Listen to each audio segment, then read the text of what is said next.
It starts with this, a person that you miss. Mind draws a blank. I wanna go back to the early days when life was an escape. Now I just wait for better days. I lost myself in your reality. Lost myself. I lost myself in your reality. Lost myself. I feel that life, according to a friend, we're all shrink wrapped in families and making ends meet. Stuck in jobs we'll never leave. I never wanna be like that, so I wanna go back to my reality. Wanna go back. I wanna go back to my reality. Wanna go back. Didn't mean to sound so concerning. Am I alone in the hurt? I never followed anyone. It's so absurd.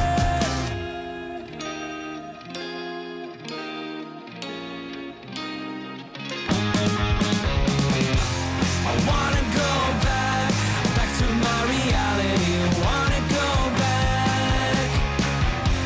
I wanna go back to my reality. Wanna go back. Trying to go back. Trying to go back. Gotta go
Wear your passion.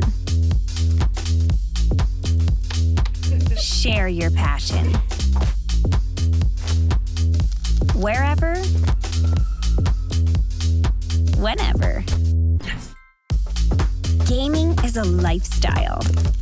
Get your merch at shop.eslgaming.com.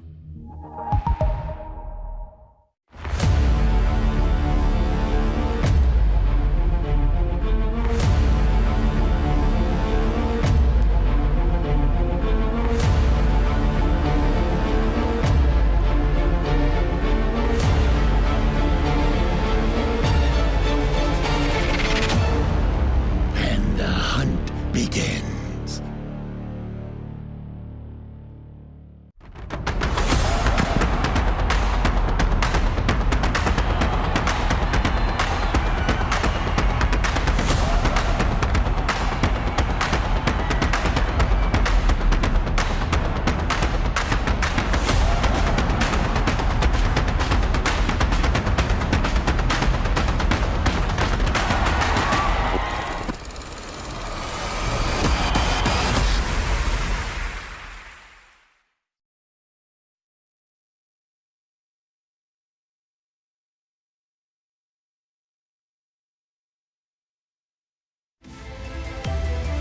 DreamLeague Season 19 is brought to you by Intel,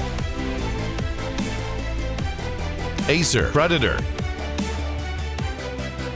DHL, and Monster Energy.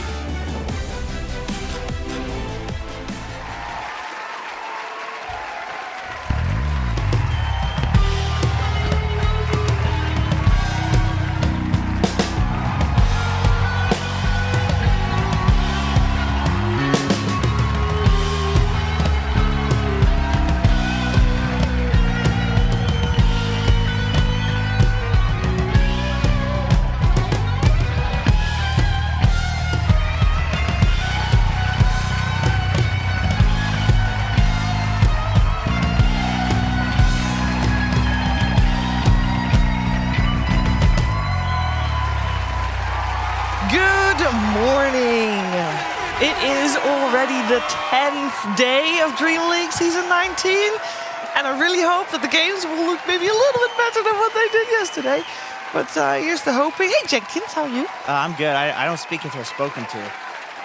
I literally just spoke to you. Hello, Jenkins, how are you? Hello, I'm great. I'm so happy to be here again in this wonderful position of co-host. It's been an absolute hell of a ride. I believe this kind of job was made for me, so Yeah. I'm just so happy to come to work every single day. Hey, you fit right in. Sit right beside you as your trusty steed. Yes, very much so. My actual right hand, if as it were. And of course, also welcome again the Salmon, the PogChamp Pandas. That's right. Oh, I mean, could get used to having a bat Right. also by my left hand the whole way through. That would just be fun. And instead of paying them more, we're just calling them something nicer today. You guys don't get any more money. We pay them in exposure. They got a lot of exposure yesterday, They did, yeah. so yay! Got us to exposure, Very but not the bad kind. It's not a good one. Not a good one. As my trusty right hand, Jenkins, would you mind introducing our first guest of the day? Introducing Effie! Yay!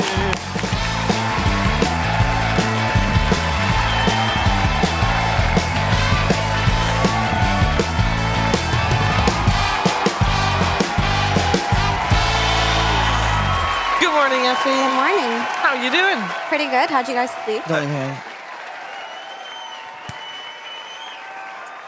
I slept pretty good. A little bit too long, which is a luxury at this point, but that means I'm still tired for some reason.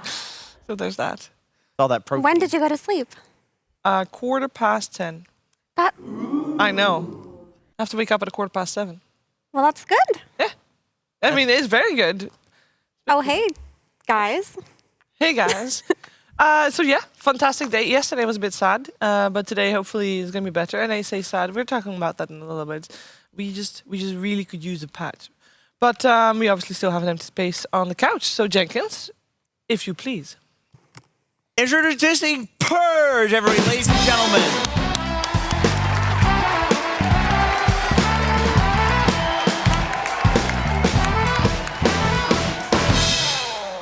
Oh, did I get that wrong?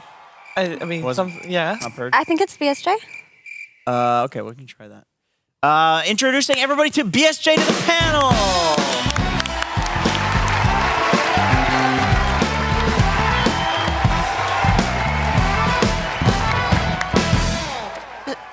Kezu?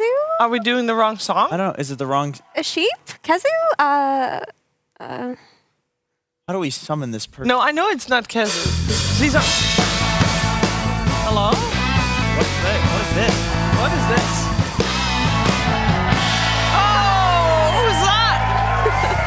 Who's that angry-looking man?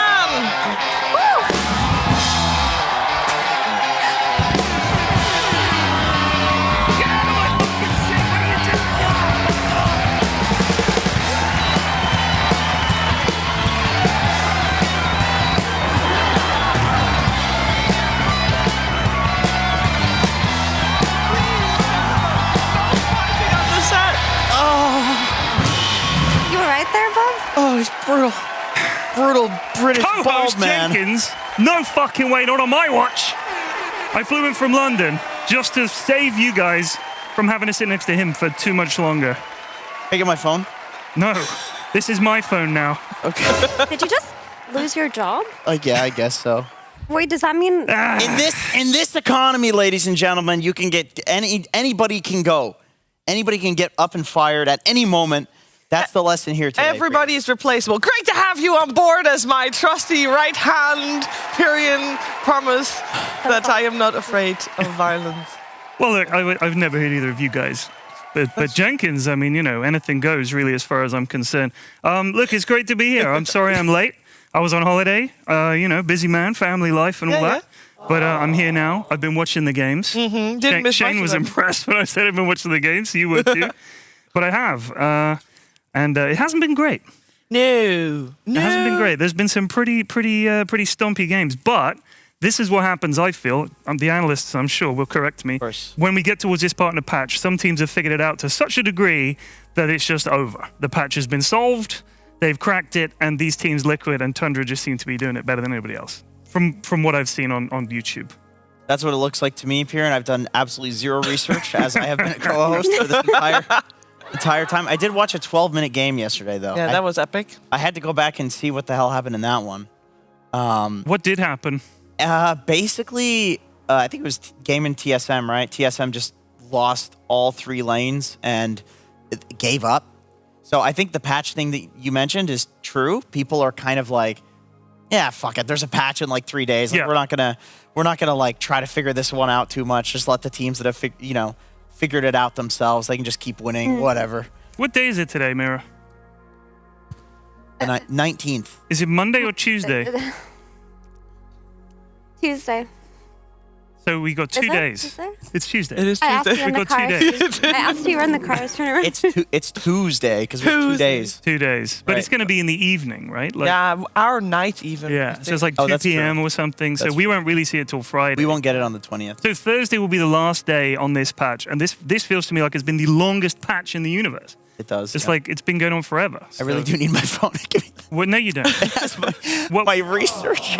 You did This- research? I did. This is like the size of my mum's phone. It's a very wee little phone. It's quite It's- sweet. Yeah, you can get Thanks it. for It's really old. Okay, I'll take your iPad. Oh! God, Now, I where's will your say, I want to give TSM a little bit of defense. Whitemon got his visa approved and therefore is flying to bootcamp right now in Europe and therefore couldn't play. So they had Moon standing in. So they weren't even playing with the full roster. I watched the entire game and I didn't even see that Moon was standing in because it was no. 12 minutes. I didn't have enough time to click to the position 5 and see what he was doing. I was watching Celery. I was like, surely Celery's Enchantress, like a 12-minute stomp has to come from the pause 5 Enchantress. And it kind of did. He got like 3 or 4 kills out of laning stage. He's like running around, like sniping couriers. Like he would be killing a guy and then the guy's courier would come. He'd kill the courier and then he'd also get a ward. So I could see how TSM's just like, okay, this is so unreasonable to play in this game. Like, he just got like 3 things when we're supposed to just have one guy go down. That always feels bad when that happens like 10 times in a row out of laning stage. I think even with the stand-in, TSM should have looked a little bit better because they looked solid this tournament. They impressed me in a lot of their games, but I think this just goes to show how Gaming Gladiators and Liquid are just a cut above the rest, just like Ted mentioned. They're just so much better than all of the other teams right now. Yeah. That any team that goes against them just I looks think I bad. said Tundra actually, Mira, by mistake. But I've watched a couple of the GG games and they look ridiculously good as well. Tundra looks not as good. But the ones that I watched, they won. So they did look impressive. So but I didn't see all the In the games they played, they did look impressive. That's the thing, is like, these are some of the best teams in the world. You know, obviously we didn't have every single team here right at the start, but like, this is top 8. So that's been the weird thing about this tournament for me, is that it hasn't been like, you know, oh, Shopify is getting like 2-0'd every single time. It's like one day they just monstrously dominate a team that they're not supposed to. The next day they, you know, lose to OG, which people are saying OG looks a bit shaky, and but like, it's not like, oh, we just underestimated them. They got dominated. Like, they were a different team that day. So depending on the day that you're watching, any team might look like the best team in this tournament, other than Gaimin and Liquid. They most of the time look like the best. So this was yesterday? This was yesterday. And wow, I 4 think, 2-0s. Yeah. Normally we would be praying for that. What is the stat that we had? We were broadcasting a total of 13 hours yesterday. I think it was 236 minutes. 243 minutes was Dota gameplay. So, and a big chunk of that is draft. yeah, that is true too. Wait, did they factor draft into the... No, I think they just... Actually, good point. They factored probably... Because the easiest thing to look up is just game duration, game length, right? yeah. So you can add draft to that. You know, it's a little bit better. That's another 20 minutes per game, let's say. So, very good, very good. That's a little less bad. But it was pretty bad. Yeah. You guys had to work. No, well, we get to play games. It's fun. Oh, I see. Yeah. I didn't come here to play games. No, actually, you did. You're the co-host. Yeah, I came here to work. That's the entire job, Ed. You sound jealous.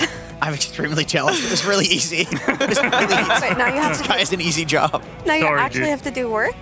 Yeah, that's right. Sorry. That's right. So I watched the 12-minute game yesterday as research. Was it a cracker?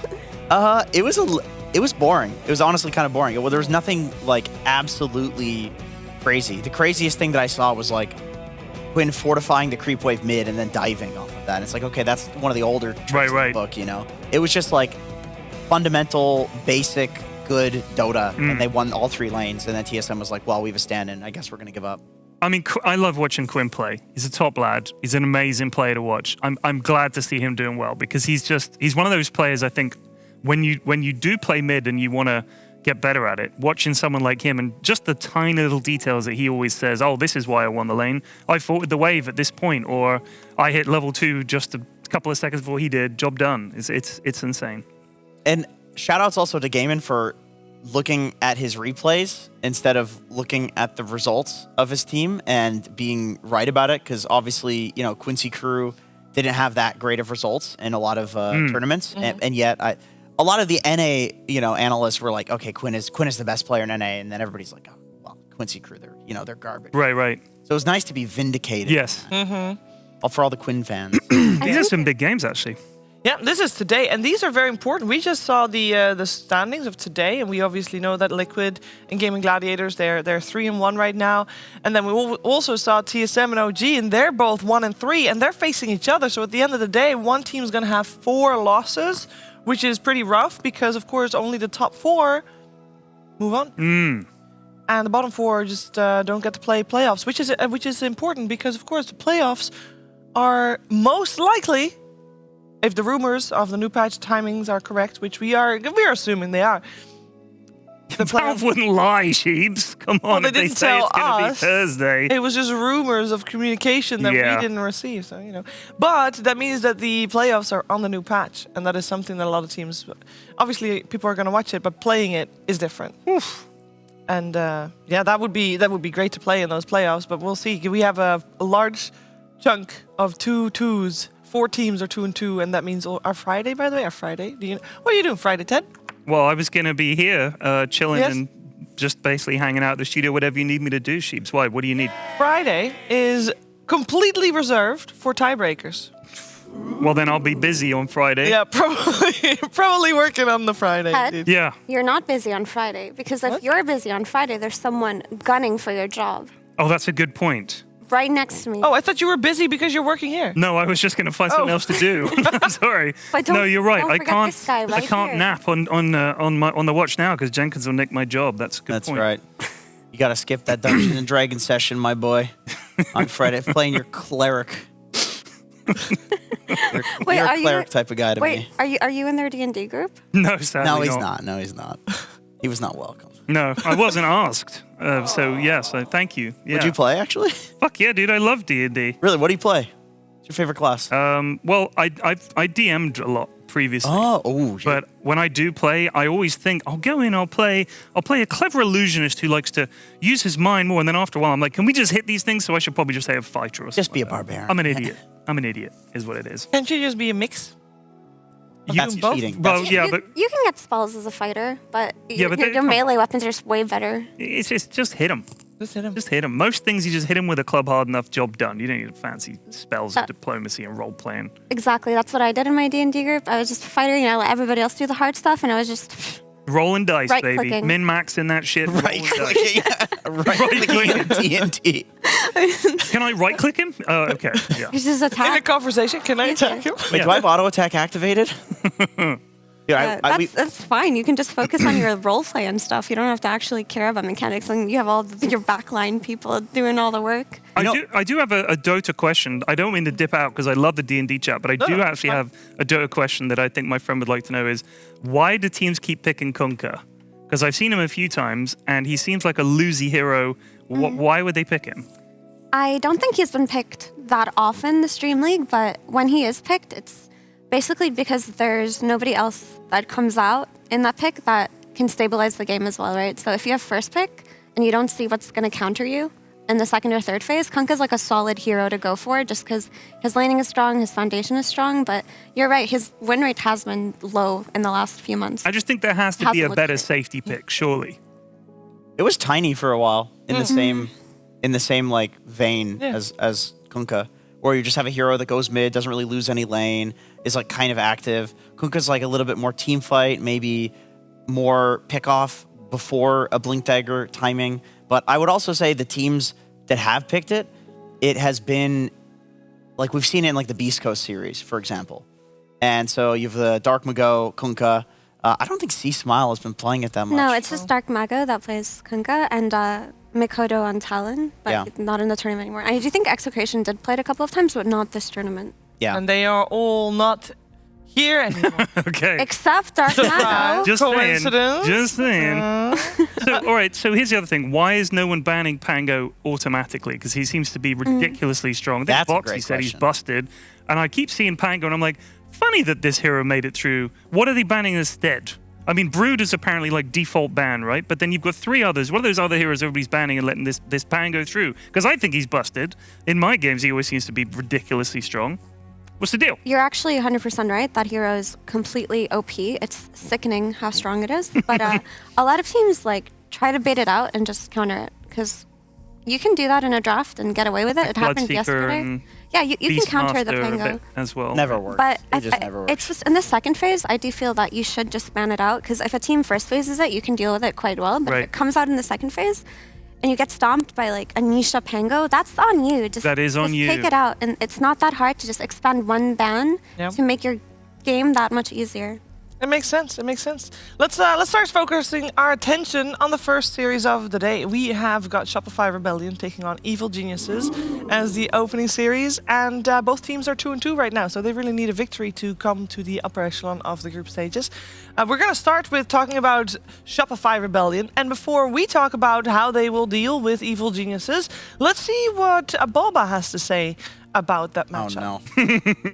We scrim versus the South American teams quite a bit. Like we played EG a lot and we've played Beastcoast quite a bit. So we know them pretty well. I mean, the last few years we know their players really well too, and they obviously know us really well too. So I think we're fairly confident though. The European teams are more of like, we haven't played them much in matches besides like this last major. So they scrim a lot. They're very familiar with each other. That normally means... Oh, and it's Evil Geniuses. By the way, we have had 4 series that went the distance for the full 3 gamers. 3 of those were including Evil Geniuses. Do we think that because they know each other very well, there's a higher or lower chance? And I don't need a yes or no answer. I just need to know if it's higher or lower. I saw it coming. It is a higher or lower chance, but which one is it, Jenkins? Higher or lower chance of 3 games? Or no, not necessarily 3 games. I don't care if it's 3 games. I care if it's even games. I would say a pretty high chance, because it's not just the EG factor here, where they're having all these 2-1s. It's also the Shopify factor, where depending on the day, we either get this like God mode, beast mode Shopify, or this holy shit, it's clear they have a stand-in, and the stand-in is the best player Shopify. So I guess it depends on what we get today. I think if we... Okay, I would actually say lower then, because I think either Shopify is going to 2-0 stomp or EG is going to 2-0 stomp, depending on which Shopify shows up today. I think... Suck it! Okay. Oh, That was what that was for. Are you kidding me? That was what that was for. I'm just BSJ over here. Go ahead, Effie. does You that got hurt- demoted. Does that hurt you? Yes, absolutely. Absolutely. Yeah. The reason he's gone. I'm sorry to hear that. I think there's a pretty good chance of a 3-game series. It's just that so I feel like Shopify take a lot of inspiration from Liquid and Liquid's drafts, and I feel like Bulba probably replay analyzes Liquid the most of all teams, and Liquid 2-0'd EG yesterday, so I feel like he sat down and studied that pretty hard yesterday, and they dealt with their DP with some like Disruptor Pango opening, and they dealt with their Lesh with like a DK Mirana, and I feel like there's a good chance that we could see Shopify try to replicate Liquid's answers to EG, because EG drafted in a very straightforward way as well. So I guess it's just the panda's here. The What is this? panda is here. This means that the brewmaster is going to come over and is going to hit that big gong over there. And we all chug a stein of beer. Yeah. Oh, it's... Oh, he's closer Yeah. this time around. Look at how close by he is. I didn't even see him drink his beer. I was expecting someone in a costume, Sheebs. No, that would be the upgrade for next season. We will be back with Shopify Rebellion and Evil Geniuses after a break.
love it, you wear it. What's your style? Get your merch at shop.eslgaming.com.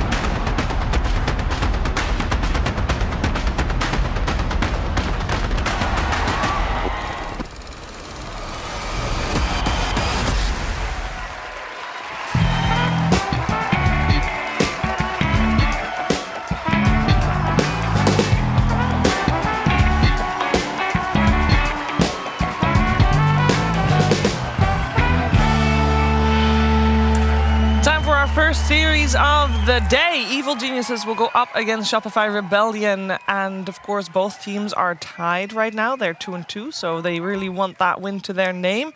And guess what? They also already tied during the group stages. They went 1-1, so it's time for a tiebreaker, if you will, to see which one of these two teams comes out ahead. We know they know each other very, very well. We also know that it's been a little bit hit and miss regarding Shopify Rebellion. And when they show up, and when we talked to Boba about it, he said they just YOLO it frequently because they're not with their full roster, so they can't really scrim. And we'll see what type of Shopify shows up today. Of course, we're in the draft. Varian, since first time on the panel with the draft and with the PogChamp Pandas next to us. Yes. Is there, when you watch Dota at home, Yeah. you know, sometimes you just want to mute the casters, turn on your favorite style of music. Yeah. What style do you go for? What's your go-to watching draft style? I gotta clearly interrupt this. Mira is really dying to say what this first pick is. This is the most obvious Enigma. What is this Rubik's Silencer double band? that's But I literally do not like Enigma when pick. I don't like when EG play Enigma. I don't think I've seen them impress me on it. I hope it's something else. Okay, continue. Go ahead. The only thing that would scare you then is Venge, but I guess, yeah. Those are definitely Enigma bands. If I'm going to play Enigma, this is what I tell everyone to ban. I don't like Enigma for EG. Every time they play What it, happens? I just don't feel like they play around that hero well enough. Like when they played it in Lima, it just felt weaker than all their other offlaners. It's one of Whisper's best guys. That's the thing. That's the problem. It's like it's actually one of the heroes that he got like the most famous on back in the day when nobody knew who the heck he was, but it hasn't worked in like tier 1 competitive. You're right. It's been more like his Bat Rider and Timbersaw that he's had the most success with. I really hope they don't do it. I mean, I just hope so. Continue to explain the song. You were thing. going to say, what kind of music do I like to listen to? Yeah. I can't concentrate on more than one thing at once. So some people put music on while they're doing something else. Yeah. I can either listen to music or do whatever it is I'm doing. If I'm watching something, if I'm playing something, if I'm doing something, I am all in on that. Okay. It's tunnel vision of an absolute moron. I can't help it. So now that we're here and there's literally a band, they're not going to stop playing for you. No, I like this. No, These guys are rocking. Dude, they can do anything. Yeah. You can ask Tell for them, ask anything. for anything. What No, would you they're in ask the for? middle of a set. I don't know. No, they can change that set. Trust me, they can do anything. I dig this vibe. I dig this. Beastmaster, Enchantress, Bat Rider. What do you think of all these animals? Do you perhaps want Are to? you downing the questions to the level of a child? No, but Let's it's do like no, circus the music music. again. No, Animals? that's not what I mean. So that's not what it is. So I it's got you. jungle-themed music is what I'm trying to Oh, I lead you see. to. You see? Do you hear? Listen. You can do that. That's the descent into madness. That's what that's on. We need jungle. Okay, well then pick the song. I was trying. Jungle music. What about that one? I can't remember what it's called. It's when they go. It's like when someone's juggling. I don't know if you can do that. That is. I Okay. can't remember what it's called.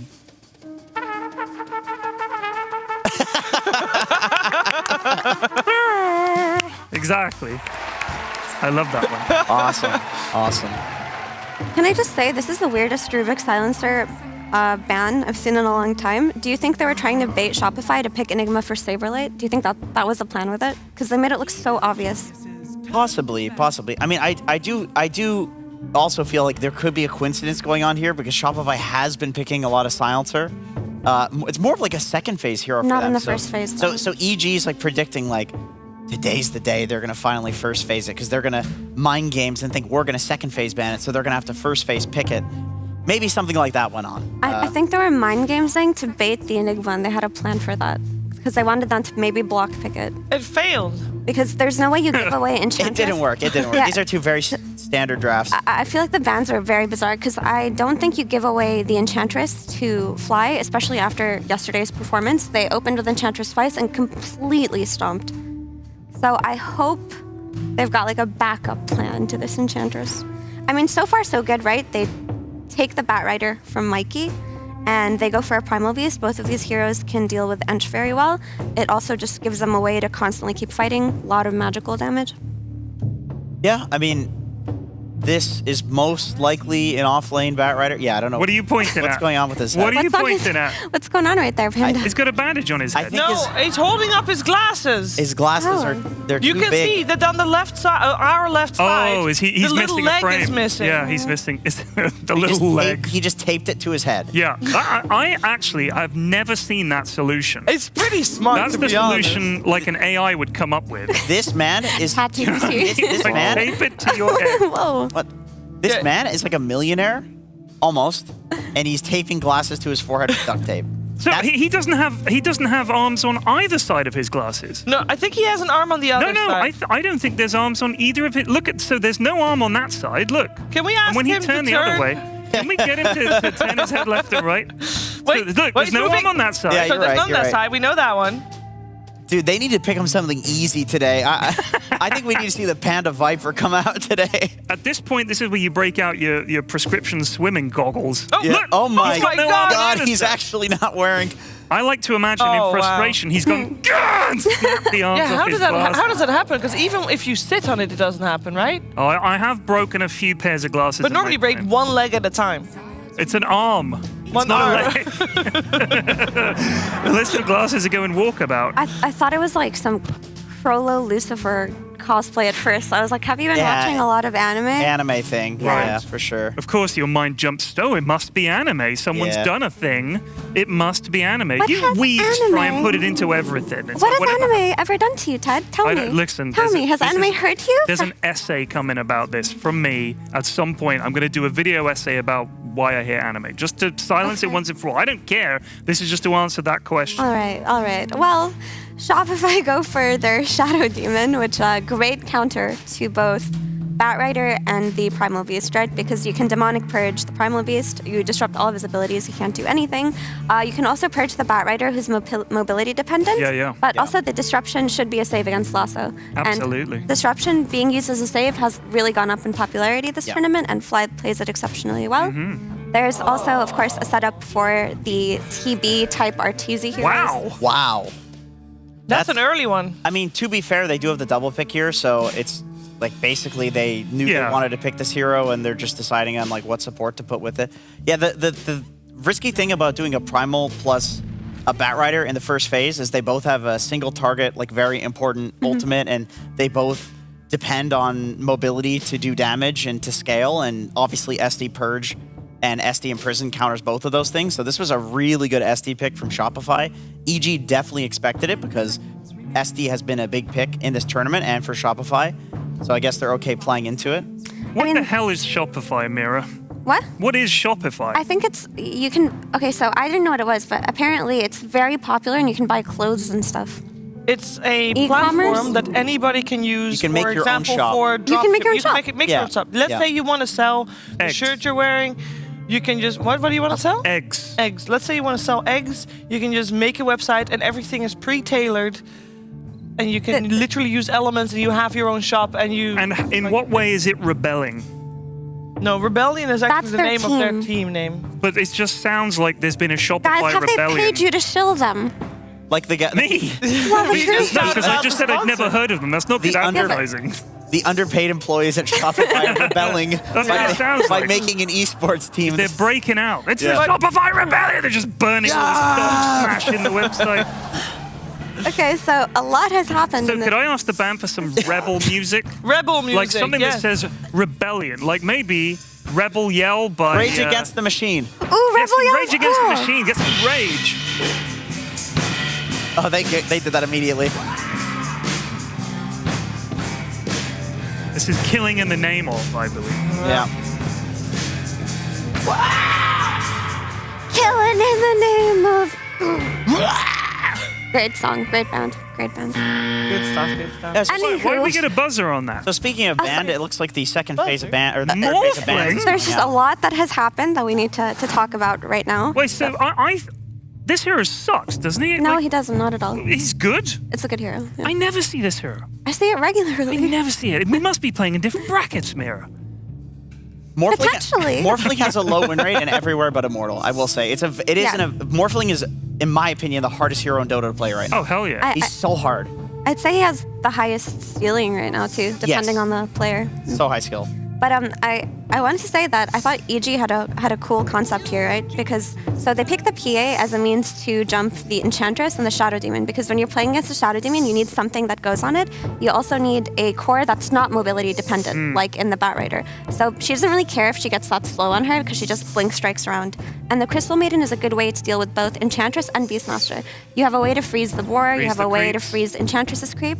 So, but the cool thing they did with the Primal Beast here is that this is a flex hero between mid, offlane, and actually position 4. And now that it's been countered by the Shadow Demon, I think they're gonna flex the Primal Beast to 4, and we still don't know if the Batrider is gonna be a Whisper hero or a Chris Luck hero. So they still have ambiguity enough for the bans coming out of Shopify to not cover too much. It's funny, I like they that. banned the Timber. Like, I really feel like if I'm playing against EG and I see a Batrider, I assume it's Whisper. Lion? And it is Whisper. But So- wait. Is Lion getting picked now? Okay, so Lion is not good, but it is one of the best heroes in the game versus Morphling, if not Yeah. the best. You can Give me old zip zap. you very easily catch him at low Yeah. HP, and honestly, just a finger oftentimes is enough to kill a Morph. Interesting. Matthew is also just very, very much.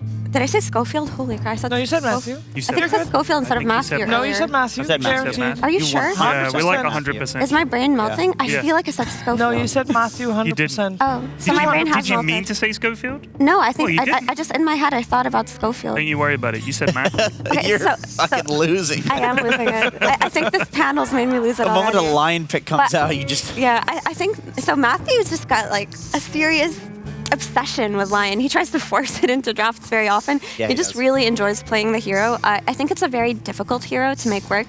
It requires a lot of skill because it provides you with something that you need versus Morphling, which is the Hex. That's the most important aspect. If you can Hex this Morphling with it's an instant catch, you can burst him pretty quickly. However, this hero, if it doesn't have a good lane, if its first few rotations Yeah. don't go well, it's just dead weight. Yeah. It sucks. It's just completely dead weight. It's not even like you have another position 5. It's worse than that. You'd rather a Lich on your team playing Yeah. as your position 4. But I have seen Lions like sit on a ward alone, waiting at the triangle, waiting at the Ancients, and then just zap! Morphling's dead. So I think there's a lot of potential for it in this game. It's like, yeah, Matthew does try to shoehorn it into games, but this is actually a good one for it. Even with the Queen of Pain pick coming Ooh, out. Quap. It's amazing against Quap as well. My favorite.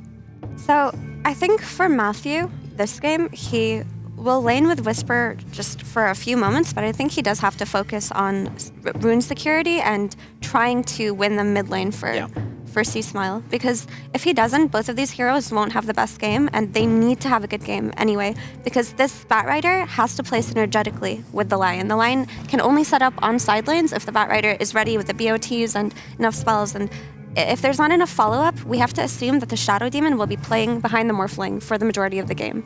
Just so if there's any kind of jump on him, he can counter it. I'm really worried for EG this game. I agree with what you said. I think there's going to be a lot of rotation to mid from both teams. I want to take like the Kezu approach to this and say that Shopify, I think with Queen of Pain versus Bat, you definitely want to rotate your supports to mid to punish the fact that Bat is going to be constantly sitting at like 20-30% HP. You can get really easy kills and make sure that you're snowballing off of that good matchup. Enchantress is the best hero in the game at rotating to mid. So I think that they can absolutely snowball this Queen of Pain last pick with the Ench. I agree with that assessment. I feel like Shopify's draft is just so easy to execute here. Their lanes are solid and strong. Their win condition in the morph is very obvious. The PA is a gamble if the Queen of Pain just rotates on her a few times, and the Lion is a gamble because we've talked about how Lion, as a hero, needs to succeed in its first few kills. Yeah. So, Yeah, I think Shopify definitely have the easier draft. All right, we're going to find out who's going to take game 1 of this best of 3 series. Sit back, relax, and let our PogChamp Pandas play you into game number 1.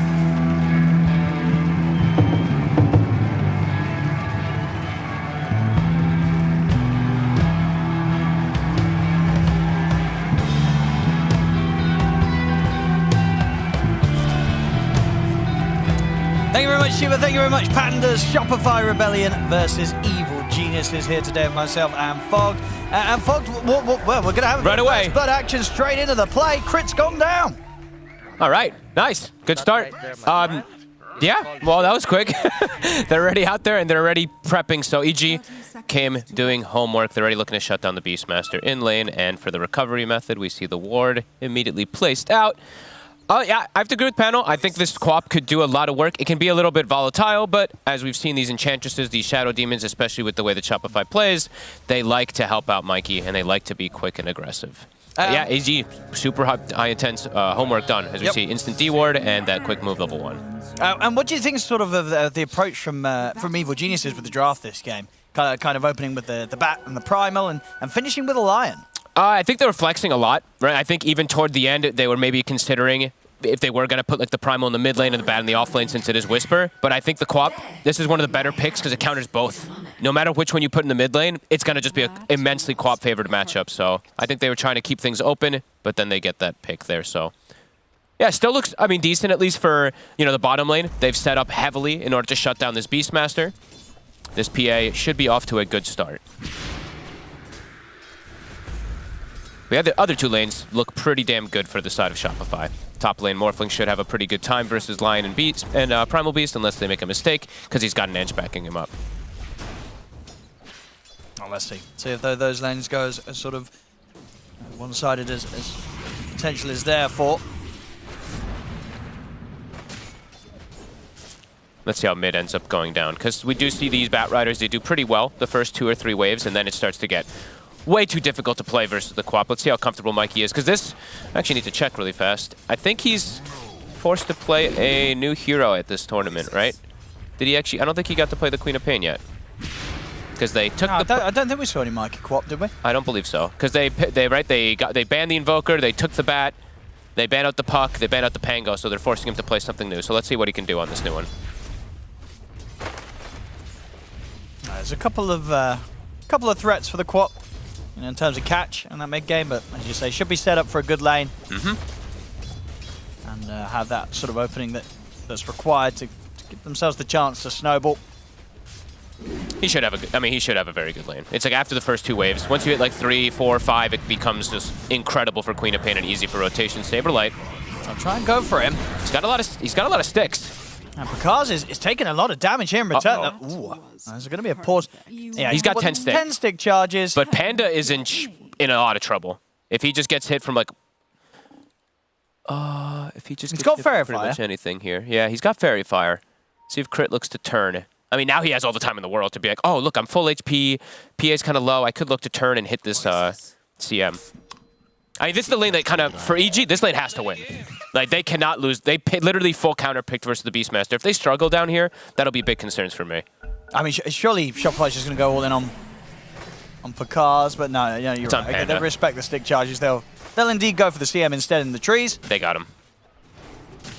Give it a Saberlight. I'm burning up. All right, definitely don't want that to happen in this lane for the side of EG. I mean, Pakaz are just still getting kept incredibly low. But top, okay. They get the chase done. They catch out Arteezy. Finding the bigger kill up top there. Evil Genius is taking out the carry. Bit of a slip up there from Artur. There is a triple stun that can come out up top, so if he's not super careful. They don't have vision on the side either, so I mean, if Matthew does line up from the side to get this chain stun, there is definitely potential there to kill him early. As the levels build up for the Morphling, it's much more unlikely for them to get that type of kill. Yeah, liking what Shopify has for sure this game.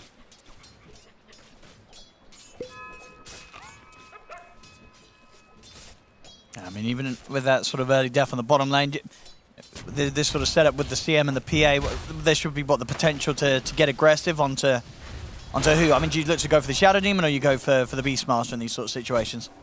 Just whoever you can poke the most, whoever steps up out of position. They both can die if they're not careful. But you can also turn things. I think Shadow Demon just has a lot of hidden potential. I think people have really underrated this hero for a long time. So I'm glad to see it getting picked up so much more. As, yeah, we'll see Crit take out this Sentry Ward. So they're going to get these double stacks going.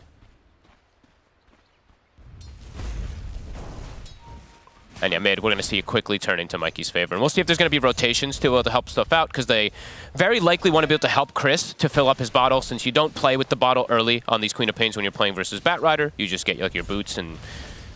I mean, maybe he will go bottle relatively early anyway, but the first few levels you just go for stat items with the stick. Oh, is he top lane, Matthew? He's sneaking. Hiding in the trees just to see if he can get some sort of the blind stun. This time round, Arteezy did have a fair bit of strength already in preparation. And Matthew now. And they can turn towards him. Put him with the adaptive strike. He's trying to juke around through the trees. And they'll get him. Matthew goes down. And yeah, it feels very unlikely that they'll be able to catch Arteezy off guard like that again, as we saw. He was just making sure he has enough HP in the lane that sort of opening... They're just not going to have the damage to kill him. No. And they did, I mean, the one thing they did do is they did block the camp, the hard camp there, to prevent the Enchantress from getting a creep, but I mean, Fly just walks over to the right, and he finds the Warpine Raider anyway. Enchantress has just... We saw it so much during, like, China DPC, like, first pick every single time. It's quickly become one of those first 2 picks during this tournament. It wins you every lane, and just does so much. They're going to go for the Ench. If they can get Fly. Nice little pushback, but it's still not enough. They've got him. Got him. Nicely done. If they can't kill the Morph, they'll definitely go for the Enchantress and just try and continue to get Whisper these early kills so that he can pop off as the Primal. Matthew, super aggressive, per usual. Saberlight's just having a free time bottom, though, which is a bit unexpected. They likely will get crit. Yeah, so far. This Beastmaster's doing way better than I expected him to. But because at the same time, he is free farming, and I think they've actually cleaned up a good amount of these boars. I think that's like the 3rd one I've seen killed. And, you know, for anyone who always knows, these are worth a ton of XP. 2nd one, okay. Yeah, I mean, Pakaz, it's going to be down to those rotations. If we get sort of early movements from Mikey down bottom, that's going to be the sort of tool for Shopify Rebellion to really slow down this PA's farmers. Pakaz, second highest net worth, the second highest on the last hit, sorry, 28 CS.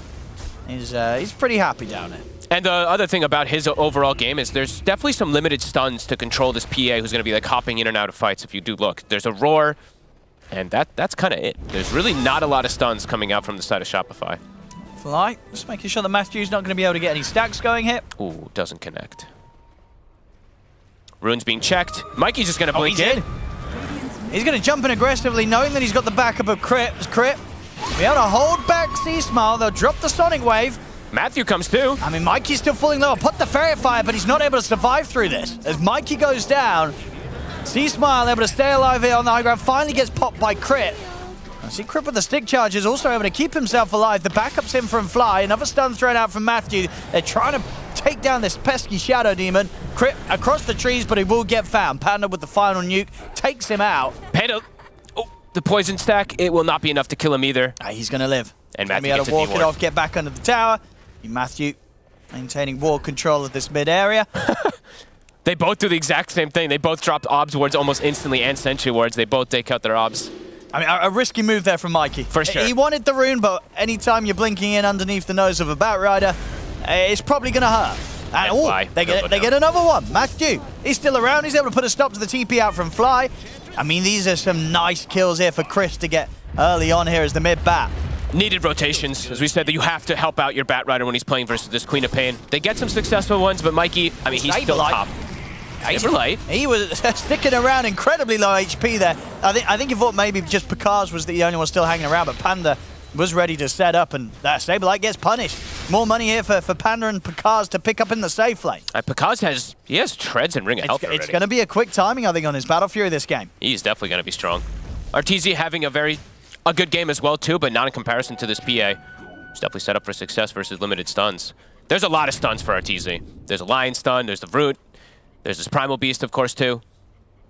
Definitely a lot of things that could trip up Arteezy if he's not careful. Pakaz definitely set up to be able to farm very nicely unless there's big rotations that come up from Mikey. And Mikey, it's a straight Witchblade rush. He's about to have it finished, actually, so he definitely can get these big kills onto this PA early. And Matthew, Do they just use the Sonic? No, he's dead anyway. Can you get the deny? Ooh, not quite, yeah. The poison tick of the dagger. Too much, takes him out before he can get the aggro of the creeps. They're going to scout the stacks as well, too, and Fly's even going to take a couple of them. Oh, no, 8-4. But Shopify still doing very well in their lanes anyway. They actually have that slight gold lead at the moment.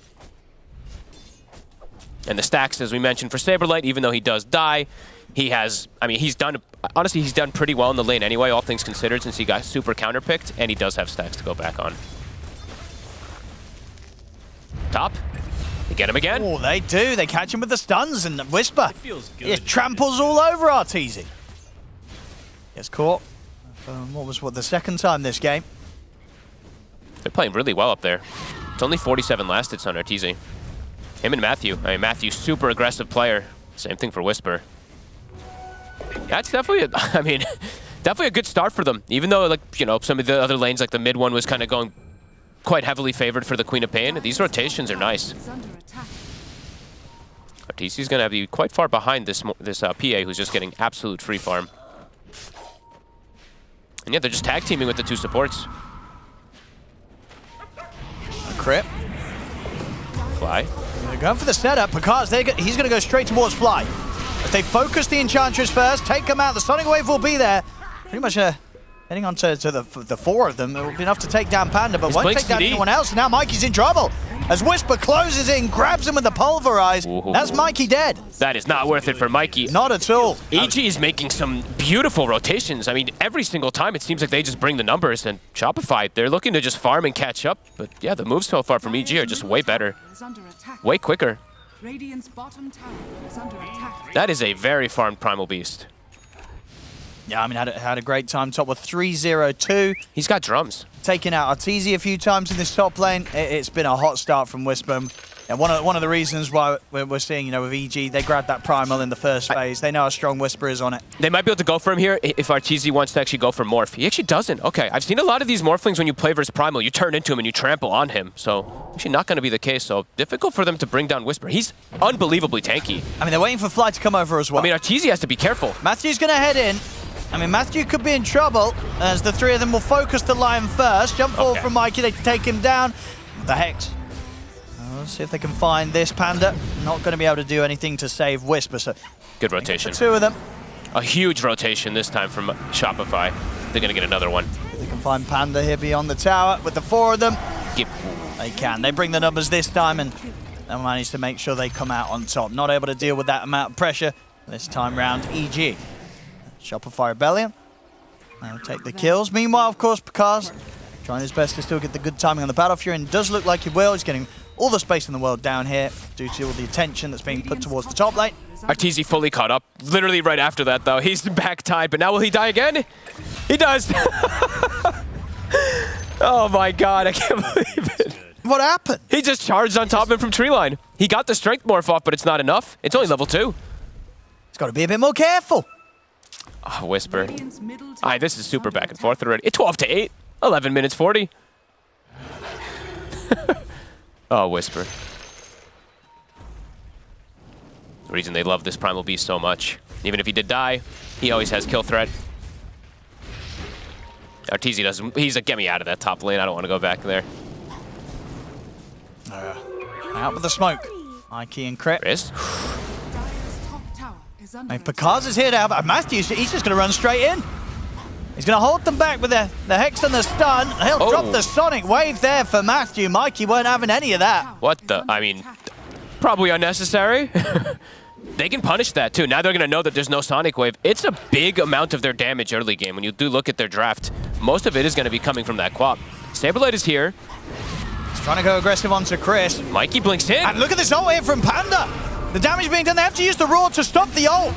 As the Crystal Maiden will fall, but they've lost Mikey again. The lasso's up and ready. As Chris, he drags back Fly. Picard, he's looking for his target. Whisper straight across, over towards the back lines, in on top of the Beastmaster. They take down the Beast. Double kill for Picard. I mean, Mikey, he's being way too reckless. The Sonic Wave gets used on the support, then he blinks in to go for the next support and just gets turned. That is not the way this situation wants to be done here from Shopify. This is not a good point for them. Because He's 3-0-5. I mean, he's getting so much. He's turning up to these fights, getting a cheeky double kill and just being involved and surviving throughout these plays where Shopify Rebellion, they're just dying. Oh my, and Whisper. Insult to injury. Takes all the creeps from Arteezy. Shopify got to get things together pretty soon. So, yeah, because at the moment it looks like Picaz and Whisper in particular, they're just going to be able to carry. And they're even feeding Picaz Tomes. He's level 12 already. Yeah. This PA is going to be a problem. No question about it. It's one of those games where the PA's had that sort of start that you definitely got to be a bit scared if you're Shopify Rebellion right now. Free farm PA, feeding him up. They're going to probably build some auras and stuff like that for him early too. Whisper is going to have a super early BKB, and they're ready to move. They're not cooldown reliant because of this Primal Beast. Finger back up in 70, but it doesn't feel like they need it to kill almost anybody, as we've seen. Fly. Get the heals off, and we'll deny the Arcane Rune. Too much damage. Oh, too much. Another one for Whisper. So for Shopify, yeah, it feels like they are very restricted on the early game moves that they can kind of do unless they have Quapple. They have to just farm and make space at the moment, but EG, they're just playing fast. They have so much burst damage, they just don't really need to commit anything big to get into these kills. Whisper's damage is overwhelming. Level 12 on him as well. Middle tower has been denied. Just some painful early deaths, really, on EG's cause, right? With a couple of deaths on Saberlight, and then the 3 on Mikey, and the 3 on Arteezy. The levels are just insane. Whisper, level 12. Saberlight, he just hits level 10. So it's a pretty big disparity. Shopify leading him with crit. Same thing, you get the catch on Chris, but not quite. They need Mikey to get some core kills in order to catch him back up in this one. It's got to be a big Sonic Wave next time around. Yep. Arteezy needs more space. Yep. Well, he's getting in now. He's able to play the bottom half of the map, and he's got pretty much the entirety of his team between him and EG right now. So a lot of space very safely being secured for the Morphling. It's taken a lot of resources. Pretty much the full team here from Shopify over in EG's jungle. EG at this point, it's like they can kind of just chill. They can take like any fight that happens to them, but Picaz is just, he's probably just telling his team, he's like, I got this in the bag, guys. Just don't feed, find kills here and there. If you can shut down a little bit of these rotations, like this PA will go out of control. I think so. Very high chance here for Picaz to pop off. Or continue popping off, already top net worth. Oh, Panda. Yeah, if it continues this pace, this PA is only going to get further and further ahead. I mean, it's a roar, but it's on the Crystal Maiden. He'll happily die. He'll take that, Panda. Yep. All right, whatever. Yep. And now they just probably say, hey guys, the only stun that Shopify has is on cooldown. Yes, the Picaz, straight to farming some of the lane creeps. Yep. He knows that it's unlikely they're going to be able to run it. Oh no! Oh no! Dude, that was. I could see it flashing before my eyes there. Arteezy walking up, lying on the high ground with a finger ready. Be careful, Arteezy. Honestly, one more death for Arteezy, and this game is going to be super difficult. I mean, look for at this as well. Setting up with sort of the vision around this area. Yeah, he's got to be so careful, Arteezy. There's a very high chance he gets caught and burst. He might get solo once again killed. This game. He literally might get solo killed from Matthew. That's what Matthew's looking for. Matthew, he's looking for it so badly. He really is. They're there to help Picaz. He really wants it. Instant TP from Panda to give Picaz the bailout. Crit. He's going to get caught. EG, just these rotations are crisp. I mean, at the bottom lane, look at Matthew. He's sitting on 1400 HP. But this next creep wave, let's watch how much he shifts. He's playing so safe. I think he knows. He's farming creeps here with nearly 2k HP Arteezy just to make sure that Matthew doesn't catch him with this sort of play. I mean, this is such Matthew Dota. Yeah. He'll get spotted now, but... Yeah. I mean, Arteezy playing it smart here. But it slows. The thing is, like, when you have to stay strength, you're farming just so much slower. Anytime you're in the jungle, look how, like, he hits just so much softer. But he has to. He has to. He cannot risk being caught again. He's got to play it safe like he is. This might be one of the closest games we're going to get on, and I'm very happy about it. The thing is, just Picaz just, he's going to BKB. So now it's like, he hasn't died. Queen of Pain, it's much more limited for you to get these pickoffs now onto this PA, and she can get involved. And Morphling is going to struggle to get involved early on. Yeah, 15 is hit, so he gets the talent that lets you be able to fight early on. This Phantom Strike cast range is pretty OP. Great setups from EG in this early game. And Chris, he's 4-1-7. Bot's BKB's already done. Double BKB timing. Honestly, even Looks like about to be triple BKB timing, actually. Whisper, he's got his too. Yeah, they're going to be super strong. EG, I feel like they can take any fight they want now versus Shopify with these 3 BKBs. I mean, the majority of the fights that have happened already, that's already been the case. EG, solid start. Saberlight shows himself top. Whispers. He's going to consider going for it, but yeah, we'll opt out. Doesn't want to go underneath the tier 2. They'll settle for the creep. Easy money. BKB done. Matthew already prowling forward. I mean, Mikey blinked in on this. Mikey. He blinked in. So easy BKB in a lasso. There'll be a bit of timing with the disruption from Crit. Mikey will manage to live. He's able to blink out. Sonic went to push back Chris. Doesn't matter though, because he actually ends up being the one to get the kill on Mikey. So if anything, it just works out even better for EG. Yeah, a little bit of a mistake there for Matthew, but as you said, ends up better. He actually did not he missed the stun on the Shadow Demon. And another Dominator creep. Whisper will take that. Oh, and the nice stack. I'll take that as well. Oh my god, this is devastating for Shopify. Yeah, Pakaz is getting so much. Arteezy desperately doing his best to keep up in farm, but PA just consistently a step ahead. And of course, with the involvement in the action, decently showing levels, right? We've got, level 16 on Pakaz compared to level 14 on Arteezy, so about a 2-level difference. This will help. They find Chris. Good kill. A needed kill. Mid though. Ooh. TP's coming over. Pulverize actually makes the stun miss. He's going to have to put the BKB to survive this. Panda, he'll be the one to get left behind. But Mikey! Oh, Matthew's going to step up and in Pakaz, he's in onto Mikey. They take down the Quap. And Pakaz, see if he's able to back out of this one with the remainder of the BKB. He jumps over towards the safety of Matthew. Indeed, he's able to walk out. So again, Pakaz just able to turn up, get these big kills against the enemy cores, and get out alive. I mean, Mikey's just getting chain killed. Every time he's up, doesn't get a big kill, rough. Kills a support or something like that, but then pays with his life every single time. And yeah, Pakaz just continues to be set up for success. 506, his Deso's soon going to be online. Yeah.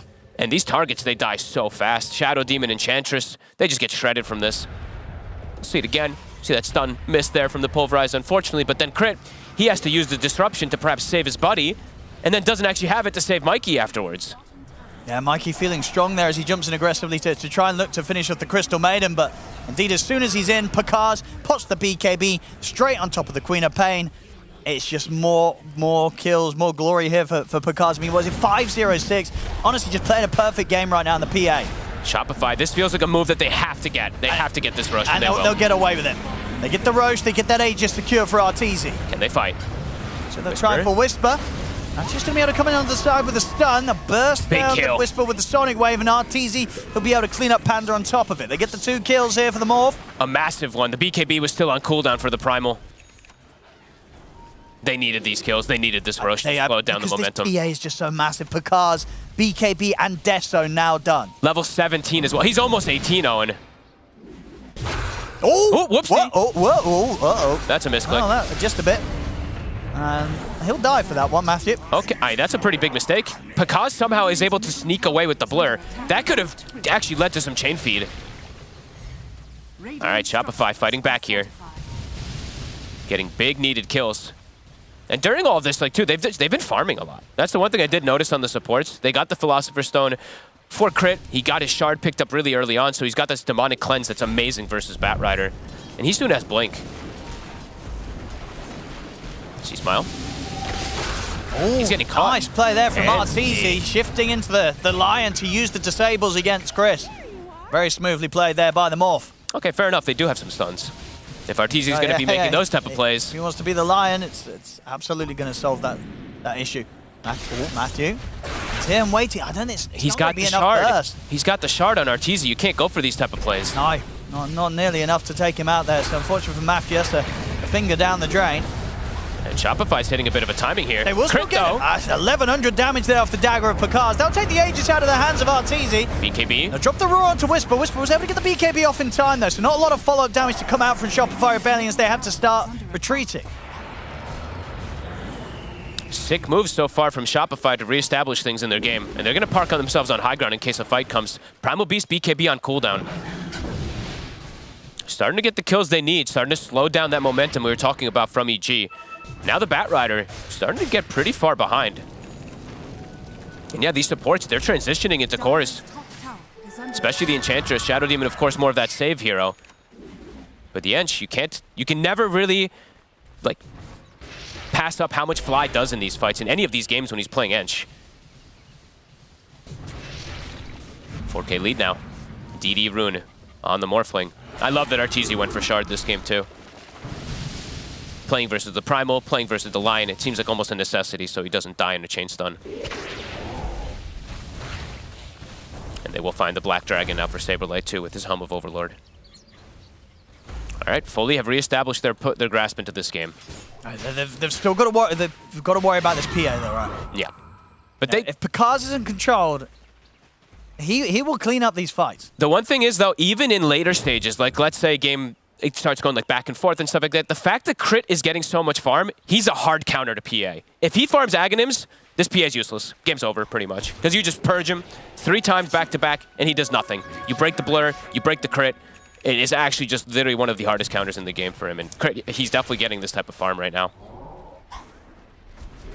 Dire are scanning. Nearly a BKB also for Arteezy, so he'll have that secondary cover. EG's next few moments are pretty damn important. They have the blink now on Chris. They have to get a big catch for themselves and now slow down the momentum that has turned on them. And they've got the level 2 finger as well, Matthew. A lot of burst. Honestly, it's been very good decision making from both sides. Just Shopify, this Roche, that whole Roche situation was the dream for them. A good fight from EG though will knock them back in the lead.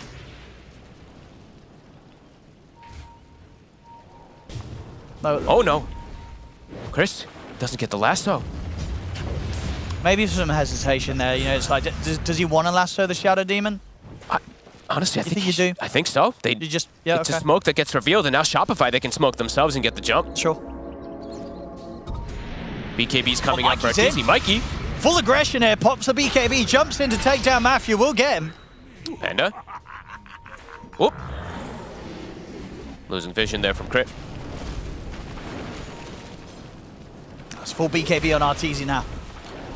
Shopify's doing it. EG now losing control of their jungle here. Difficult for them to contest versus this Beastmaster creep when he's rallied around his allies.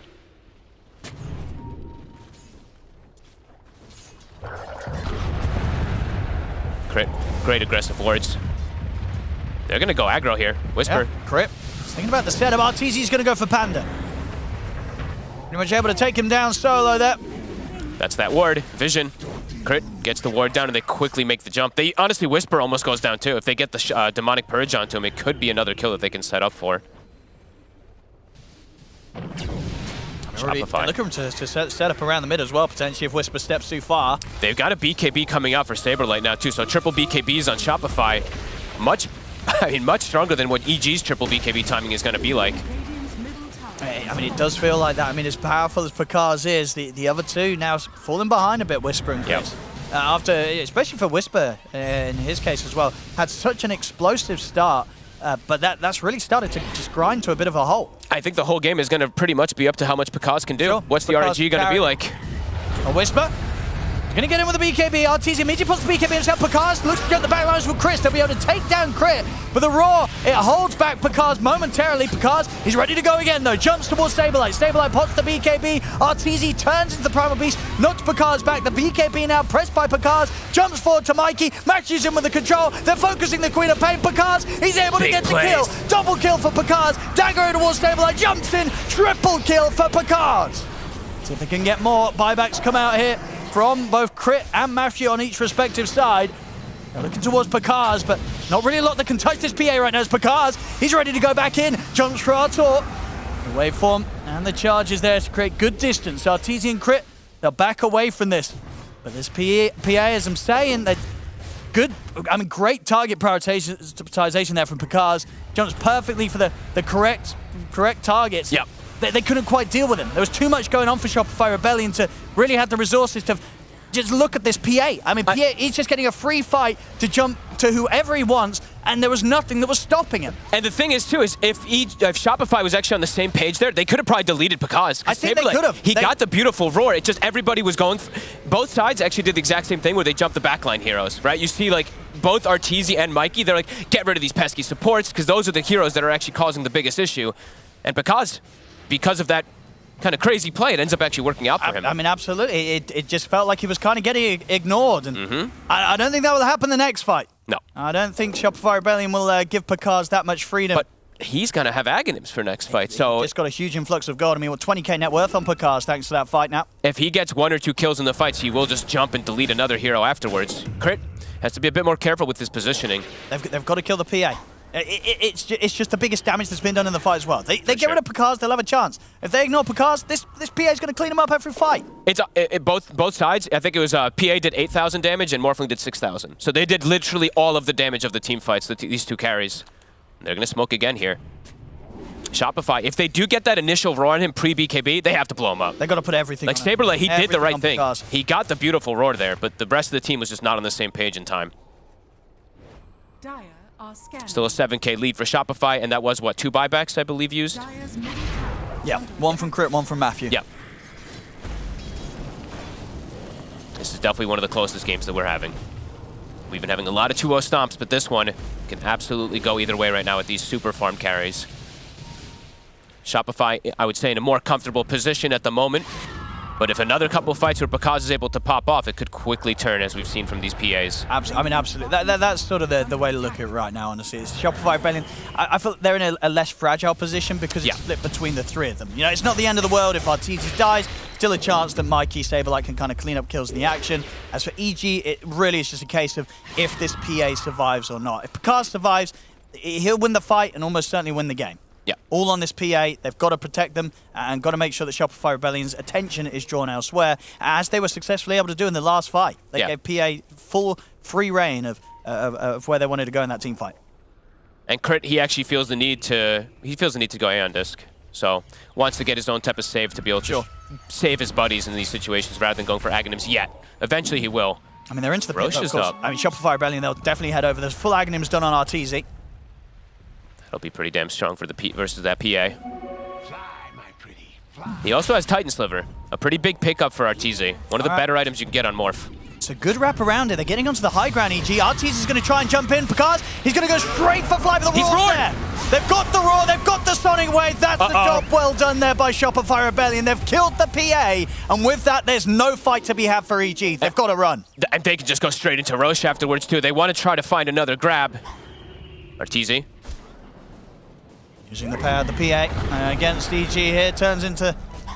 The PA gets the daggers out. Panda, got a ghost stepped up. And he has got the ult. Will stand his ground a little bit, but Mikey's in. In fact, they're maybe thinking about diving more. We'll see how much they want to dive here. Oh, they sure are. They're absolutely going for this. Beyond the tier 4s, they're diving in big time.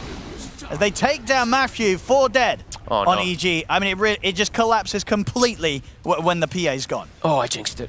I was saying it's such a close game, and then they get the literal perfect roar again. Now they can go back to Roche as well. Now they have an Aegis advantage. A free shard also being handed over. Things quickly just shifting massively. The game state felt very even until that jump. If Pakaz just gets insta-killed. And it's tough as well. I mean, they don't really have any sort of items to save the PA. I think one of the big problems is, as we saw there, just Roar and Sonic Wave, that puts the PA in a very critical position. You know, one of the ways you could kind of deal with that is maybe through something like a Force Staff, right? To just make sure that easy setup isn't there for the Sonic Wave to get the guaranteed connection. But they don't have that right now, EG. Just was honestly, it was a bit of a reckless jump there from Pakaz. He wants to delete the Ench, but it's literally into all 5 heroes of Shopify. I think even if he gets BKB off, it's likely he just dies during that roar. Yeah, Roar, Sonic Wave, a couple of hits from Arteezy, the PA's gone. They got to be more careful with the jumps. Have to let Chris get that clean initiation, him or Matthew. As Shopify, they've blown this game wide open.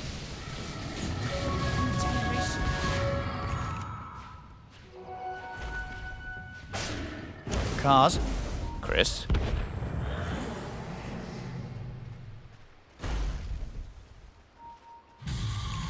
Easy wants him with Mikey.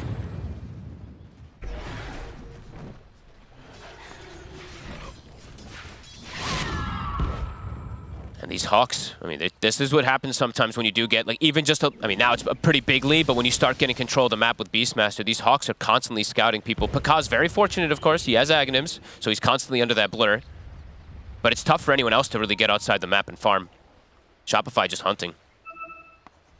Waiting for anybody to show. Dire's top tower is under attack. all the pressure in the world on Pakaz, who's 8-1-6, by the way. Yeah, that was his one death in that last fight. And he needs a Linken's, so at this point, it's like Linken's is pretty valuable, of course, versus the Roar and versus that Aghanims of the Morphling, but they have multiple ways to break it. Checking the tree line there, Saberlight with the Hawk, but of course Pakaz under the Blair, still undiscovered. Chris has to get the lasso onto RTZ. They have to like lasso him and hex him almost at the same time and blow him up. He's just, he's having too much free reign inside these fights.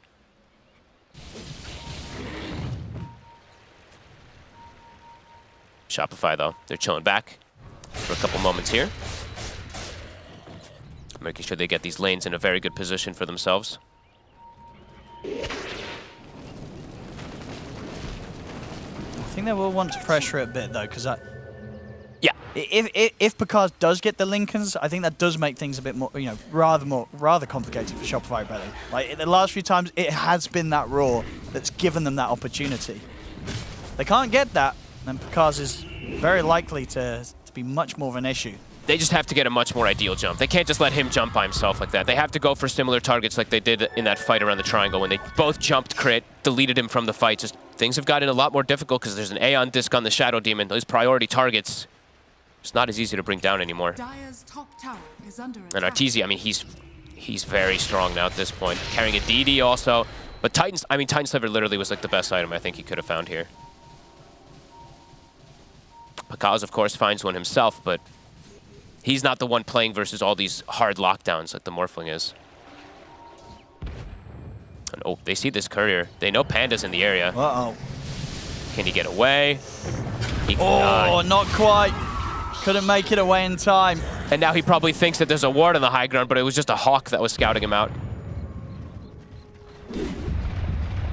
And quickly to top, Arteezy wants Whisper. Might have to... Okay, no, he's fine. He's all right. Arteezy also out of mana, so can't keep chasing. But they're pushing even without Arteezy. Mikey and the Dragon. No glyph. They'll be able to finish this one. Radiant's bottom tower has fallen. Pakaz, he will have the Lincolns for the next fight. All right. Done. Let's see how explosive he can be, how many crits he can get. He's getting close to 25 as well. He's got his work cut out for him, but if he can get the RNG on his side, if he can just elite one of these two heroes, he can jump around the fights. Just, not easy for him. They do have a sneaky ward at the moment, though. They just saw Arteezy. Full Scardy on Arteezy. Oh, boy. And because overall as well, you feel like Arteezy will get away with this not having a Lincolns himself because of that status resistance and because of the save that he can rely on in the form of Shadow Demon. He has Shadow Demon save, he has the Shard as well, so he's constantly shifting if he gets stunned. It's pretty much, is Matthew going to be able to get the Hex while they full commit onto him and they don't get the save off? It's like, there's layers of the initiation that EG has to do. They have to control the Shadow Demon, don't proc his Aeon Disc during the control, and then Hex the Morphling and blowing him up during that Hex duration. But it's, not the easiest execution by any means. While for Shopify, their execution is pretty much break PA Lincolns, roar him, kill him. That's it.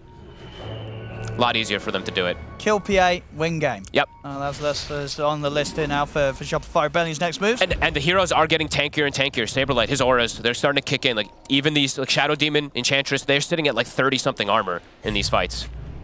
Shadow Demon at 21, but he's got an Aeon Disc to cover. Arteezy sitting at like 50 armor.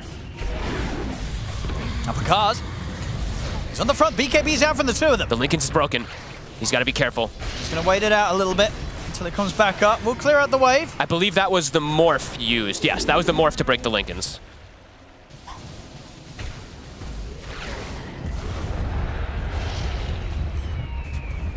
Lincoln's back up, a BKB cooldown. Pakaz.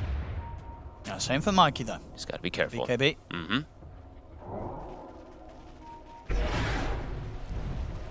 58 armor on Arteezy. Whisper. Is that going to go in? Get the lasso on a Saberlight. Jump forward as well, but the stunning wave will push back Whisper, take down Chris. Whisper trying to run away, but the roar there for Saberlight helps to finish him off. Godlike now for Arteezy. They surround Pakaz. Pakaz, he's got nothing to survive with. It's a team wipe. It's too much for him. Oh. Wait, what? Oh, I mean, they call it anyway, but... Maybe his internet just went out. Something happened. It's game over. GG's called. by some. But yeah, Shopify Rebellion. This game one will be theirs, Fog. Yeah, and EG, I would say, for the first like 20 minutes, played this game pretty damn good, pretty damn clean, but Shopify, they still felt like they had these timings. They get that incredible Roche. They get the momentum going right after that, and yeah, Arteezy, even though he dies, I believe, the 3 times in the early game? That was it, wasn't it? That was it. He ends never 11 died and 3. again. Yeah. They couldn't find the catch on him. He played careful, keeping his strength up. That was well done. Hey, you know, first game of the day as well, right? You know, those first few deaths probably happening whilst he was waking up. Sure. But yeah, from then onwards, literally went and ended 11, 3, and 12. So fantastic stuff there from Arteezy, and yeah, great backup from the squad. Mikey as well also had a rough start, but by the end of it all, picked it up and was able to land some big sonic waves. Yeah, he kind of got carried, I would say, a bit there from the rest of the team, but overall, a pretty decent display from him. Just a couple reckless jump forwards that put EG in a very good position, but overall, yeah, Shopify, they find their window, get the rush, and just kind of steamroll after that. Let's have a look. A bit of an abrupt ending, of course, on the back of that team wipe there. I hope that EG is able to keep themselves in sort of a good mentality going into game 2, as they'll have to step things up to try and take a game back against Shopify Rebellion. As Shopify Rebellion, by the end of this game, clearly warmed up and ready to come in with a similar level of a close-up as they were with the games yesterday. Shopify Rebellion, they'll take their first game of this series.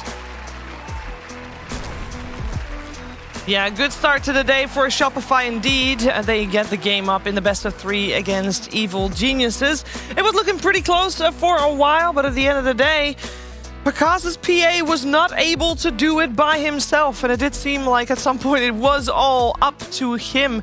Here to break it all down, we got analyst Jenkins on the couch together with Effie, and my co-host is here as well, period. Analyst Jenkins, how are you doing? I'm not used to being thrown to first. I mean, shoutouts to Arteezy. That was a really good Morphling performance from him. The, stealing line and then waveforming in and stunning and killing people from like full HP.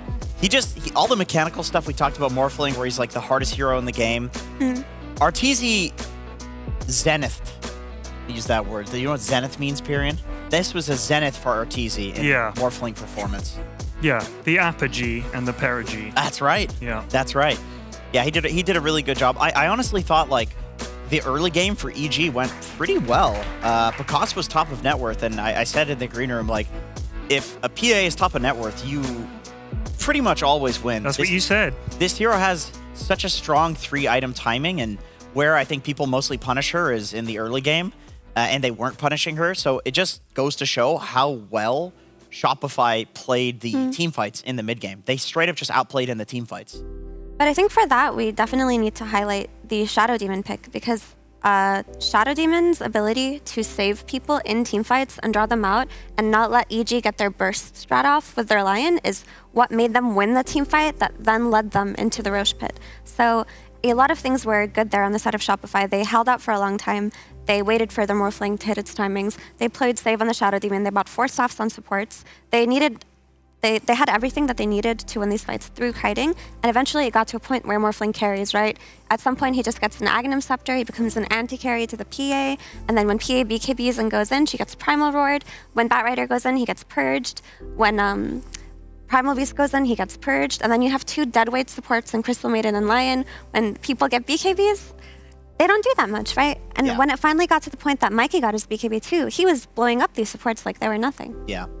And speaking of blowing up, Fly did an excellent job walking in as Enchantress and dying immediately, soaking the finger. Yeah. But then that meant that it wasn't being used Soaking the finger. on anyone else. Why does that sound so filthy when you say it? Did I mix up Crit and Fly? What? Did you? Did I mix up Crit? I'm mixing up names today. It's because it's usually Fly playing the SD. Yeah, that's so, true. I feel like the stocks of SD are up in general because of all the things you talked about. Like a lot of the very popular first phase like meta heroes get countered either by the Purge or the save coming from the Disruption. And then this team Shopify has now proven that they can have profound impact from either 4 position or 5 position on this hero. I think before we saw Fly like consistently saving Arteezy from Leshrac split earths, like half a millisecond before they're about to hit him. And then he turns around, gets the Sunder off and metas and wins the fight. And now they've done this on both of their supports. So it's looking like maybe a second phase ban. Potentially, but I think also it worked out so nicely because all of EG's net worth was on that PA. So PA was their hero that was supposed to go in and carry and 1v5. And if they can kite through her BKB, it's such an easy win condition for them to take these fights, right? You can primal roar the BKB, you can buy some time with the disruption, you can force stuff away. When it gets to that point and PA hasn't won yet, then any kind of PA strat like that without a secondary core, you lose. You guys both said it was a gamble picking Lion for a start. Did it work out, do you think, at all? I think was there a stage where you was like, yeah, this was a pretty good pick? I was pretty impressed with the early game rotations. I thought Matthew did a great job. Actually, both EG supports did a wonderful job playing around the mid lane. They got some nice kills. There were some very cool stylistic plays. But these heroes, Crystal Maiden and Lion, they fall off super hard versus scaling lineups. Yeah. Especially when there's something like a Queen of Pain that can punish so quickly. And then if you're not getting these catches on Matthew, it'll even get to a point where you're blink hexing and then somebody just bursts you, either the Morphling or the Queen of Pain. It's like, pick your poison. Yeah, and we've seen a lot of this. I know the two carriers are up on the screen. They both did fantastic hitting creeps there. We'll get back to them in a second here. But I do think, we've seen this a few times now in this tournament, pairing the Queen of Pain with an aura building summons offlaner. It gives really nice cover for Queen of Pain to just like blink into the fight. You have all the summons, you have the roar, and it feels like she doesn't just instantly die when she goes in, but also the auras. Like, Queen of Pain has one of the best overall stat gains in all of Dota, and she's not really a hero that likes building into carry items, but she would like to carry. So it's this weird thing where like sometimes you'll see Queen of Pain's going for like the Assault Cuirass, and I've even seen like Queen of Pain Deso, and it looks pretty good, but then you're using items on something that's not like a Sanjin Kaya, something that's not the BKB. And so paired up with the Beastmaster, like he could just go in and he was right-clicking like he was a carry. Arteezy didn't need, I mean, he did carry very hard. He played extremely well, but he almost didn't have to because Mikey was just popping off in every fight. I actually love that point that you just brought up, Jenkins. Great point. Well done, buddy. Well done. Thank you. But it's because you're correct that Queen of Pain does feel like a carry in how she right-clicks so strongly and in her stats. So if you have other heroes that can enable that gameplay through things that they build, she can focus on items that she needs, like durability. Yeah. So because you have this aura from the Beastmaster, and then the AC from the Beastmaster, and then the Boots of Bearing from the Enchantress, you have two ways to turn your Queen of Pain into a carry without actual investment. Yeah, you get a mid laner, and a carry at the same time. She's got the talents to support right-clicking as well. Yeah, she does. Yeah. She does. Like everything about her screams like this hero should probably be a right clicker, but then you also need other items to make up for the flaws that she has. Well, it was a great game for Shopify Rebellion. It was still fairly even. I feel like there were a couple of moments that might have been allowing EG to have a lead in the game. It obviously didn't really happen the way they wanted it to, but they get another chance. That's right, it's a best of 3, and we're going to have the second game of this series coming at you after this.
League Season 19, and PogChamp Pandas played us into this game number 2 nicely. We got ourselves game 2 of a best of 3, and so far Shopify Rebellion is 1 game up against Evil Geniuses. Let's see if EG can keep up their trend, and I know they didn't do it yesterday, but hey, yesterday was against Team Liquid, and that's very difficult to do anyway. So maybe they can force this series to a 3rd game. We're finding out as we're heading into the draft very, very, very soon. I'm joined, oh, there it is already. Wow, I'm joined by Jenkins, Effie, and Pyrian. Pyrian! Yes? What do you want to see? Is there anything in particular? Like, you woke up this morning, you're like, oh, I got to co-host some DreamLeague, gonna be fun. I really hope they pick. That's not what happened at all. I woke up this morning like, because it was 7:30, and I was like, why have I woken up before my alarm? Yeah. In fact, it was 7. My alarm was 7:30. Oh. I had to move hotel rooms. I'm in Brian's old room. Oh, I'm I had sorry. to move into his smelly old room. I am full of so bones. Bird bones, right? Typical. That's right. I can testify to that. And they hadn't cleaned it yet, so I had to leave all my stuff in the corner. And then I got a cup of coffee and waiting around outside. The Uber's cancelled on us twice. Then I had to ride in a car with him and fogged. So yeah, it was a great morning. And then I came in here for this. He puts the bird flesh in the air conditioner, so eventually you're going to get the stench. I can live with that. Don't look at me like that. Is That's not the most insane thing I've ever said, all right? I know, but it feels so specific.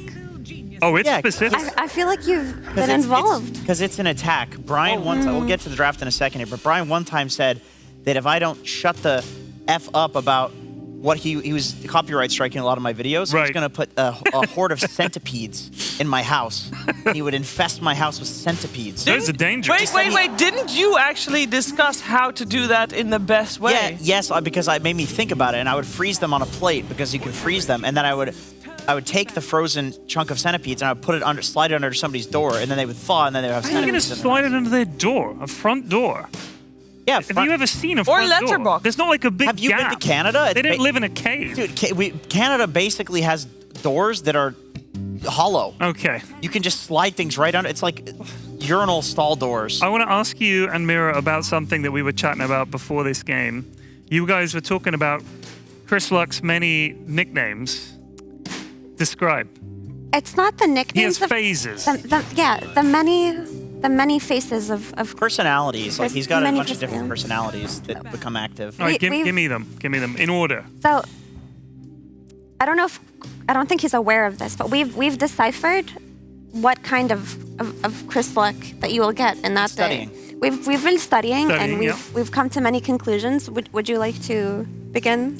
Yeah, sure. I mean, so obviously there's C-Smile, which is the latest persona that he's been trying to push to the front of the personalities that he has. And what is it best? What does it encapsulate? And C-Smile is a very kind of standard, consistent player and person to the degree that he's content and smiling and very happy. Of course, there's the infamous Chris Drugs. Right. But before that, there's also Christopher Smile, who shows up in interviews when he's polite. That's when he's professional. Yeah. So that's professional and happy. It's structured. Structured. Structured. Okay. Yeah. Christopher Smile. Christopher Smile. And Chris Smile is just him being chill. And in Dota terms, he's doing okay. Things are going. Exactly. And then, of course, there's Chris Drugs, which is, we saw that a few times last game when he's just walking into absolutely no vision and, you know, clearly the 5 enemies are there. And it's like, the idea is like, oh, he's on something. Not that he actually is, but it's like, that's how he's acting. So that's Chris Drugs. Yeah, you don't want Chris Drugs to come out, but Christopher Drugs, on the other hand. Christopher Drugs is okay because Christopher Drugs is doing something crazy. So he's had mind-expanding experiences. Yeah, it's like the mushroom sort of And it's situation. sort of opened up new avenues, like a portal into some genius world now. Yes. Nobody knows what he's doing, but he's winning. But yeah, so Christopher Drugs is not making sense, but somehow it's benefiting his team. Gotcha. And then the final form, The most powerful the most persona. powerful persona is Chris Fuck. I'll say it. Right. Chris Fuck. So we can only say that there's a limit of 2, so we'll just say Chris. I'd say each. No, not each. So Chris, One each, maybe. Chris F.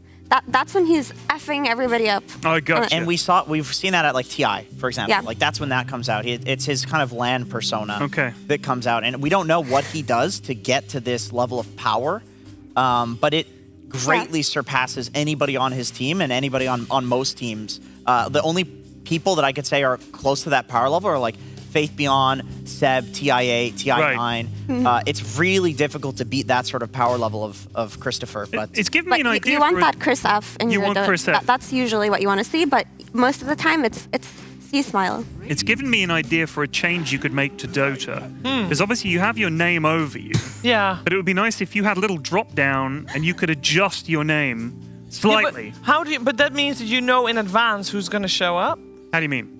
Like, I don't think... No, I'm in the game. So while I'm playing, I can change from, say, Chris Smile to Christopher Smile, or Chris Drugs if I'm doing well, or Christopher Drugs if I make a good play. You can just quickly change your name. Why not? But you don't want Christopher Smile in your Dota game because he's too structured. Okay. Because you still want need a bit of Chris F. There's chaos that needs to come out. You still need the luck. Oh, did we even bring up Chris Luck himself? No, we didn't. The Chris Luck persona is when he is like, he's a little wishy-washy. He goes to a rune, it spawns. That's why he changed. That's why he rebranded. Right, he's just lucky. Because he doesn't want to base his wins off of getting a lucky. You don't want to be a reputation for being lucky. 50, yeah. Well, getting back into the draft. There's a whole draft. We should. There's the obvious thing that we should mention here. Of course, this is going to be a Matthew Ricky, which has also become as infamous as the Chris Drugs persona, for example. This guy is sniping couriers. He is scouting. He's putting deep wards up. And I know people say like, oh, they're playing 4v5 and Matthew's sniping couriers.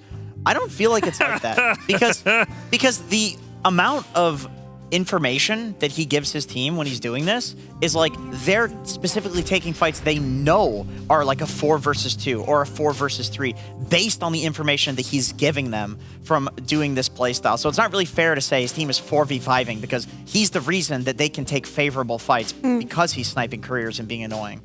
Yeah, and I think that Ricky as a hero is just such a nuisance. It's definitely not as good as it used to be, but against heroes like Pangolier, it's very disruptive, right? Because you're constantly throwing out those darts, those smokes, and I think what EG want to go for now with this Doom pick is they want to set up on this Pango, it's their most important target, with the dart into the Doom, right? Because if you let the Pango get the initiation on EG's lineup, then most likely they're going to lose the fight. So they have to set up for these perfect Dooms with the vision that Ricky provides, which is what they're going for here.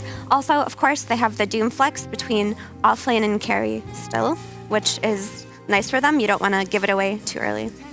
Dude, the band definitely knows this one. Can we get Doom music? They don't know Doom. Doom the video game. The video game. No? Heavy metal. Okay. We still got to talk about the draft a little bit since we analyzed Christopher's many faces. Yes, of course. But on the side of shop, whoa. Perfect. So on this, I can't focus with this Doom music. It's too good. On the side of Shopify, they get Fly's most impactful hero in Enchantress, and they also get Snapfire. And Snapfire and Enchantress are two very good supports at securing lane. Mikey had a really good showing on his Pango yesterday, so they're going to have the tempo coming out of the mid lane on 2 side lanes that are already secured. And they have something I really love watching teams do, which is Radiant Lycan. I think Radiant Lycan is so much better than Dire Lycan because you kick the enemies out of their own jungle and then you take over that Roche pit. But because you also have an Enchantress, you have her creep scouting out the triangle for you while your Lycan's just overtaken one part of the map. So they have that Roche security that I love. Yeah, it's Roche security, and it's also the fact that the Dire jungle is just way easier to farm than the Radiant jungle because you have these 3 camps. You can stack all of them at once. You can farm all of them at once. It's kind of insane. I expect it to be changed in the next patch, but yeah, I like that point. Like any of these summons offlaners, they're so good at just pushing the lane in, meaning that people have to go deal with the creep wave. They're really good at sending their summons up high grounds first, so you don't have to use your body. And it is very annoying to be Dire, and you have that juicy jungle, and then you can't actually take it because there's some summons guy pressuring that lane. But I feel like Lycan does this much better than Beastmaster on Radiant for a couple of reasons, which is why I think Lycan drafts always come out on Radiant, which is that I feel like the Radiant jungle, if you're Dire side for Beastmaster, is kind of scarier to overtake, but because you're so easily punished, like you have to expend a roar and you don't have this form to run away from, if you're on Radiant, you'll just kind of die. Like you might get a kill in return, but they can kick you out successfully. Whereas to go on a Lycan, they have to commit so much, but he just shapeshifts away, right? True. And also the Dire triangle is safer for Beastmaster to farm and catch up on, whereas Lycan does not catch up in triangles, so he doesn't take advantage of the safety. of his triangle. And I think Beast is less likely to want to do a creep dragging strat in the lane, whereas Lycan is often played in a way where you grab the second creep wave and you just play to 50-50 the lane until Lycan's strong enough, like he has the Helm of Iron Wall and you can sit alone. Whereas with Beastmaster, you're just spamming axes. Like you're not going to drag the creeps because you can already win any lane by virtue of having nukes. And obviously, or maybe it's not obvious, but Radiant is better at doing that just based on how the trees are. Speaking of obvious, that Terrorblade pick was pretty obvious. We saw every other hero of Arteezy be banned out. Is this because EG might have a plan against it? Because why leave that one in and ban out his other heroes? So the idea with the Ursa and Lifestealer bans is they wanted to secure either Doom or Primal's lane, depending, because they still haven't shown their flex. But both of these heroes get countered by the 2 heroes that they banned out. Whereas with Terrorblade, if they do put the Primal Beast on the offlane, there are definitely ways to punish it. Like Primal Beast succeeds at killing Terrorblade. Yep. So they're actually more okay with laning it into that than something like an Ursa who can fight back. That makes sense. But this is Arteezy's highest performing hero, so it's still a bit of a gamble. So another gamble. I felt like you guys said EG gambled last time. They're just gamblers. They like to roll the dice a little bit on some drafts and say, well, this could work out. I honestly feel like there's been quite a lot of gambles lately. Just because people know that like a lane matchup is really bad, but it's such a good game for it, and people have figured out the meta so much that everything else that could have been good there is banned. Right. So you kind of have to pick a hero where it's like, okay, this is suboptimal for the lane, but for the game, it's really good. Yeah. And Morphling comes out as the counter pick to Terrorblade, but this is another one of those heroes where like I feel like it's underrated how good TB is against Morphling. TB will outfarm a Morphling, he gets a Scotty. Morphling is very bad against Scotty because of the healing reduction, and super late game, you're still able to use Terrorblade's Q to create an illusion of Morphling, and if he doesn't have the Manta style, that illusion is going to kill the Morphling when he strength morphs. Right. It still has the Agi. But I think it's a much more nuanced matchup than just this hero versus that hero, because it depends on their teams. Because Morphling is pretty good against Terrorblade too, because if Morphling gets off to a good start, he can just fight with his team early, and Terrorblade doesn't like when heroes get on top of him, and Morphling likes to waveform in, and he has that burst damage, and he can trade with him. It's just that when Terrorblade gets to the point where he has the Scotty, then it's much easier to fight into the Morphling. With that being said, I think Shopify have enabled their Terrorblade more than EG have enabled their Morphling. And I feel like this Lycan is going to have a really nice time running his summons at Ricky or at Jakiro. Like, I feel like this Lycan is going to mess up a lot of their draft too, and we haven't talked about that. I agree. I think it's a good Lycan game, but I don't know. I feel like this one is more even than the last one. It is more even. I hope we get a 3-game series finally. I hope so too. And I don't feel like EG played badly in the first game either. I think that Shopify just had some really good team fights. Pyrian, want to play a game with you? Okay. How many couriers is Matthew's Ricky gonna snipe? 7. 7. 7. Do you guys want to weigh in, or higher or lower? That's a really good guess, 7. I'm going to say lower because I really hope that Matthew plays with his team in this game, because if he doesn't, they're going to get punished. Okay, lower? So I'm going to say 5. 58.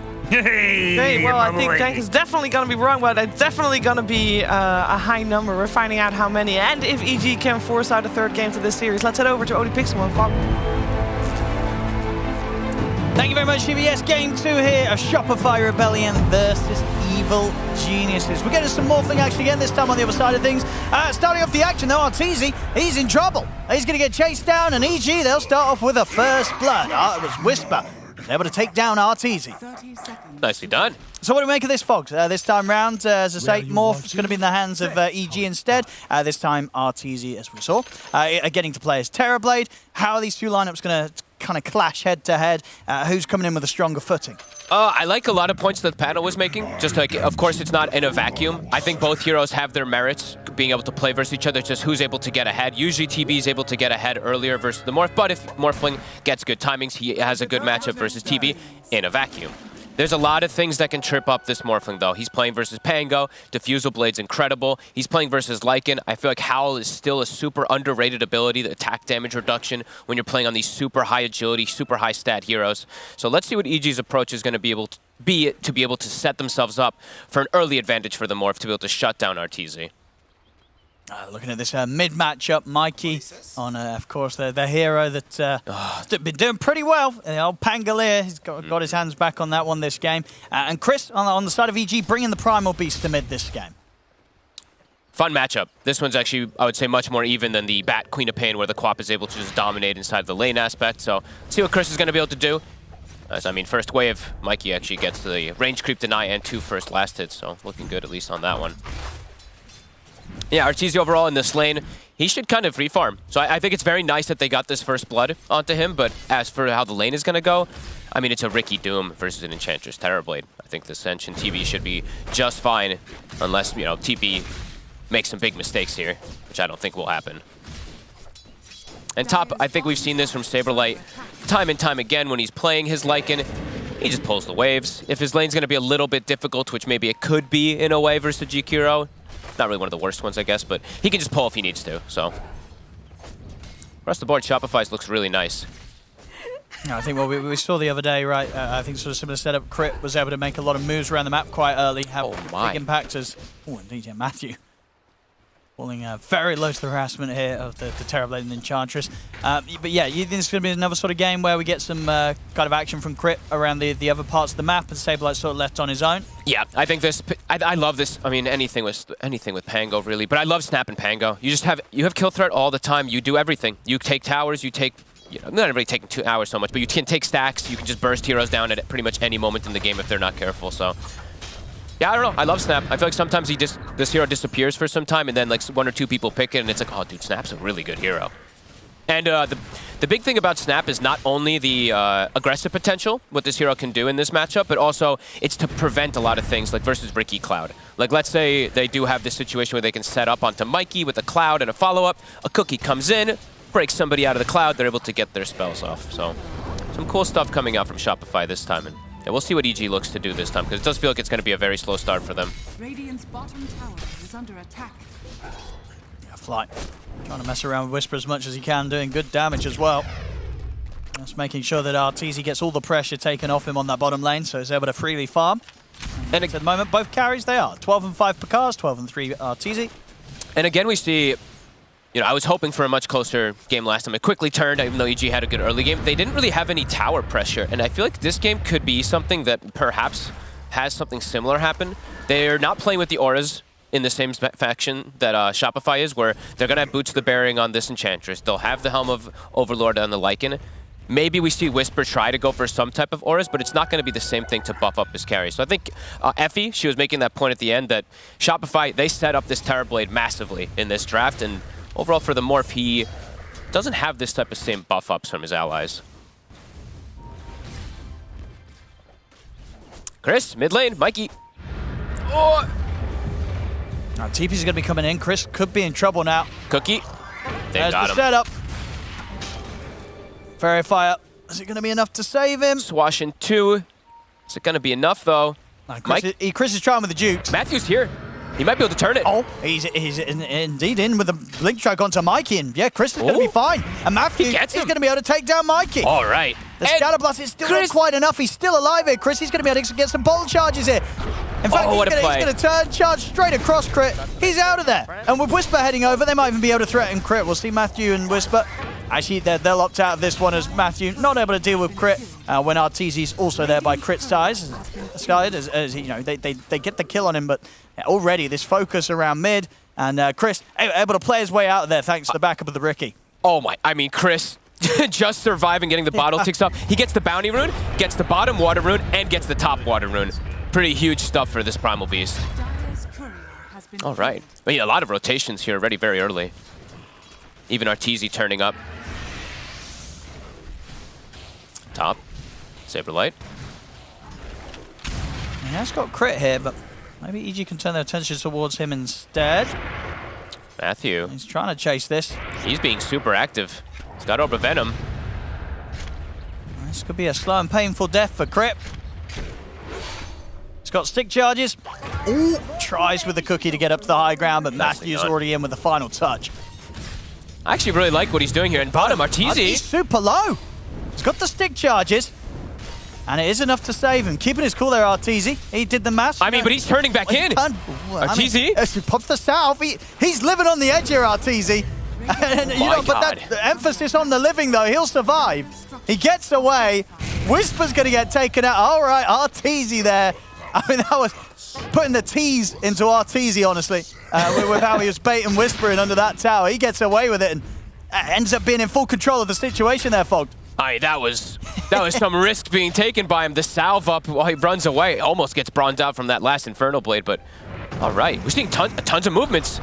I mean, Matthew looking to be very active, trying to fix the situation that was happening perhaps in the lanes. He's doing a good job, but we see Shopify, they're reacting. They're moving exactly the same with 2 supports.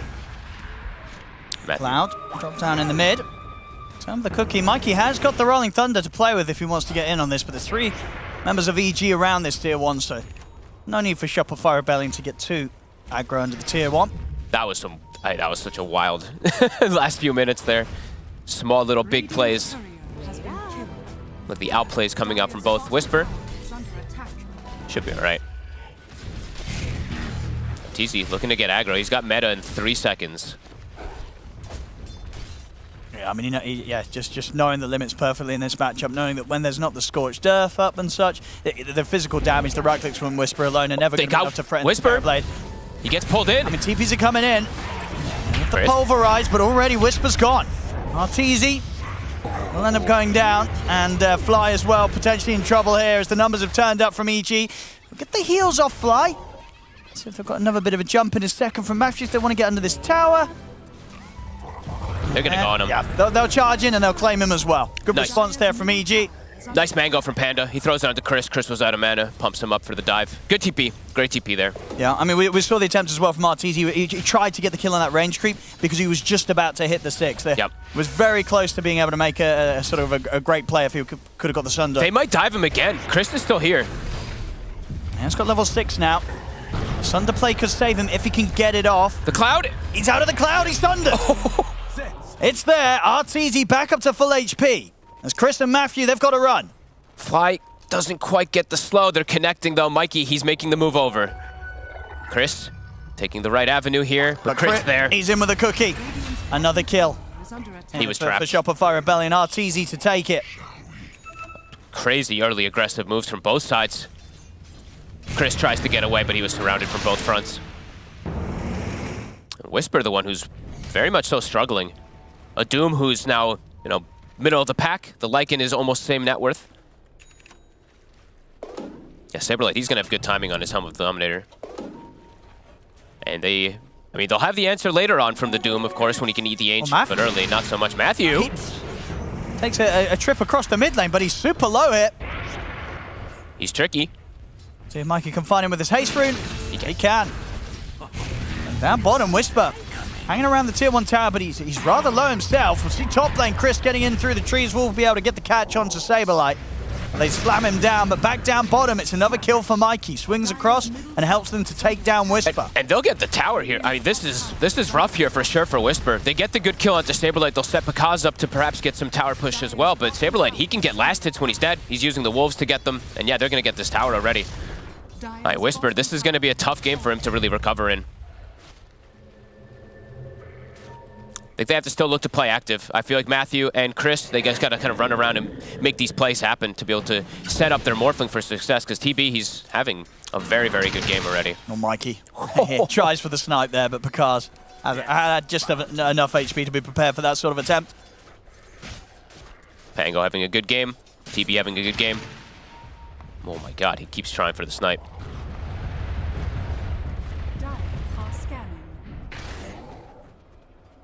They will constantly have kill threat onto Arteezy, though, if they do see him, that is. Especially with the Primal Beast. So Arteezy, very likely to just kind of opt to just go to jungle now at this point. So let's see if they get vision down. They do have the 1 ward, but it's going to get instantly dewarded from crit. And we'll see what Matthew's going to be able to do to get the information constantly as Mikey keeps threatening Pakaz. Yeah, doesn't want to full commit, though. Knows there's a high chance of TPs to come in. And whilst he does a lot of burst damage, not the same to be said here for the Lycan from Saberlight. So hard for these two to really kill the Morph. Saberlight keeps a Wolf behind the tower. He's waiting to try to scout Pakaz if he does go low. Mikey's ready to snipe him. But, I mean, so far Pakaz, he's been keeping a good amount of HP. Yep. He's careful. He's not going too crazy on the Agi. Seems like they know this rotation's happening, though. Immediately, Mikey TP's out when Chris makes the TP up. 6-6. Even start here.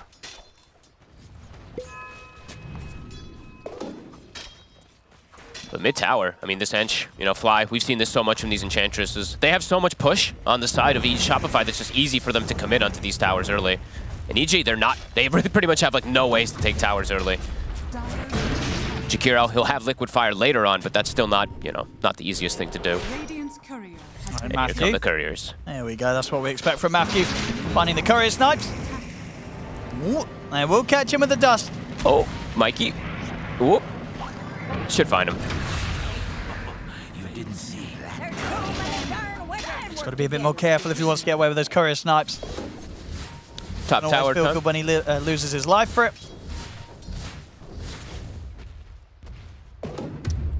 Lance of Pursuit, of course, is found for the Pango every single time. Feels like they're always able to get one of those tier items. Or one of those items at every single tier. The Brigands, the Lance, or the Mindbreaker. And yeah, push top. It's going to start from Saberlight. Do you think EG want to come up here and try and hold this tier 1? Chris doesn't have a TP at the moment. I think that if they want to look to make any type of moves toward the top lane, they need the Primal Beast. So it looks like they'll just probably sack it. Most of their early game damage is going to just be coming from Primal. So it's really up to what Chris is going to look to do around the map to be able to set them up for early game. Dire's top tower has fallen. And Arteezy, he's pinging Whisper. He looks like he maybe wants to set up down here, but Arteezy actually pretty much completely out of mana. Radiant's bottom tower is under attack. Crit level 7. How's the support levels across the board? They're coming in with the smoke here, EG. They're going to start the jump, and it's a good angle here from Chris. Gets him with a stun onto the two of them, knocks them both back. They'll focus Crit. Doesn't get the core kill, though. Definitely wants to try to get those, especially with any of these type of rotations. Whisper. He's got Midas. He does finish it up at a good time, so he will be able to recover his farm nicely. All 3 cores on the side of EG, looking pretty good. But it's a game where they've actually lost. I mean, they're going to have to go for courier snipes and stuff like that. As I was mentioning, they have no ways to really push, and they've lost all 3 tier 1s already. So, pretty big stuff from the side of Shopify, at least to control map. The way EG really gets these push going is if they get big kills. As Panda, he's found. Yeah. They're ready to bring Arteezy in for some action around the mid. He probably's like, Fly, let me sunder you. Actually, he has a salve, actually. He's been using the trusty shovel here to dig up some stuff. And he'll actually make his way into the triangle. He's got all these early tier 1s, just gives Arteezy more access to be able to go for more aggressive places he can farm. Yeah, continues to stay just a little bit ahead of Picard's, but very, very close nonetheless. Him and Picard's both getting ample amounts of space right now as the carries. Yeah, Picard's is playing definitely versus some limited types of control versus him, but as we mentioned, there is annoyances that will quickly come out from these disarms, from the half damage reduction, from the diffusal blade that's going to come out from the Pango, which is almost finished up. So Shopify, they want to hit. They have kisses available. They have Rolling Thunder. See who they can set up on. It's going to actually be EG that go for the move first. They'll get aggressive onto Fly. They'll take him down. We'll see if they can get out. Chris trying for the TP, but the damage is too overwhelming. Ooh, not worth it. And Crit, he wants more. They see Matthew. And right on top of him as well with the dust. Whoops. We'll be off the mark with the scatter blast, but shouldn't matter. Cookie connects. And Shopify and clean up the 2 of them. Double kill for Saberlight. Not worth it for Chris. Whole early game is going to be dictated from this Primal Beast. Every time he dies, it's very, very painful for the side of EG. And yeah, Saberlight, I mean, they're just running into jungle and taking farm. Can this get punished? It doesn't feel like it. They need the Primal Beast to make a move. That's quite nice, actually. Panda. Didn't quite connect with the cookie. They're still in with the shield crash. They'll turn the Macropire. A great Macropire here from Panda, burning through pretty much the 3 of them. Saberlight, he'll be able to get out of the fire and TP away. But Mikey and Crit just getting completely burned. Completely baited by Panda. I mean, Panda with a really nice, or Picard's with a really nice play turning into the Snapfire. I think did he actually get the double? I think it might have hit both of them with the cookie there. Cookie Scatter Blast waveform pretty much deletes both of them. A good reaction from EG. And perhaps an over-aggressive move there coming out from Shopify. It's right before he actually has the Diffusal Blade, so they just really try to commit there for Panda, but they end up stacking themselves on top of each other, setting up for Picard's.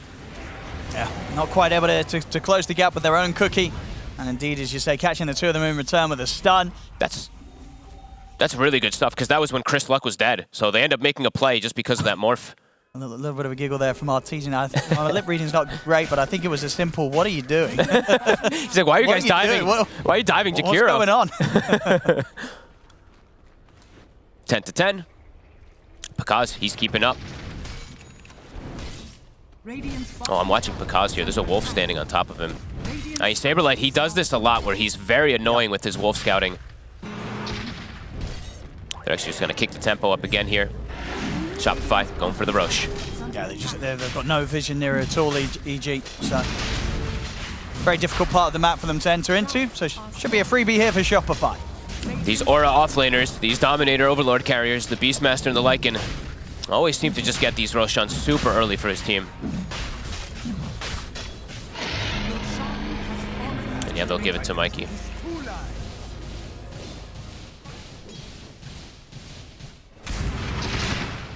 Arteezy switching it up a little bit this game. He's actually just going for the Linken's first item. Playing versus the Doom, he really wants to have it. Doom and the Pulverize, definitely two very good ones that he can block. Same thing for that eventual, perhaps morph, the Aghanims that's going to have it, so definitely can see the reasoning why he wants to go for this Linken's relatively early on. Now looks like EG might want to fight here. They're fully scouted. Mikey gets darted. Another try and turn with the cookie. It's there to break him away from the path of Chris's charge. As Mikey still alive for now. Now Arteezy turns up to stand strong against him. And beside his side is Whisper, caught by the Rolling Thunder. Arteezy ready to turn towards Chris, but the BKB is there from the Primal. They've taken out the two supports here, EG. We'll see if they can get more. Arteezy is going to be able to step aside as Saberlight heads in with the ultimate. He's trying to get over towards Whisper himself, but the Ice Path, it will catch him. Holds the Lycan in position momentarily. Shopify still considering if they can get anything from this, but already the charge is there from Chris. He's immediately over towards Mikey. Mikey will turn with the Diffusal to try slowing them down. Pakaz shifts into the morph, from the morph into the Bango, cuts some of the swashbuckle. In turn, Mikey turns back towards him. Pakaz starting to get low on mana. He's out of mana. He's got to back away. A good hit, though, from EG there. Can they get out with everybody? Panda, with the Greaves, looks like he should be able to get away. Good aggressive jump. Arteezy didn't have meta for that fight. Perhaps something different could happen there for Shopify. So they didn't get Mikey. That's the big thing. Somehow he survives throughout all of it onto this Pango. Dire's top tower is under attack. They managed to bump up the lead a little bit there. EG. Still farming very well. Now, of course, Mikey and Saberlight, the ones falling a little bit behind. Yep. And we see there the interaction, though, the constant thing that Crit needs to do this game. Protect Mikey, right? We see him just, you see this dart come out, you see the smoke screen. He's got to be in position to be able to break that type of initiation to help out his Pango. And they're actually going to accelerate a bit of the control of the map here on the side of Shopify. They buy a very early gem. So Mikey, he's going to be carrying that one to protect himself versus this annoying Ricky. And Matthew, I think he's going to start doing Matthew things. He's already getting himself into position.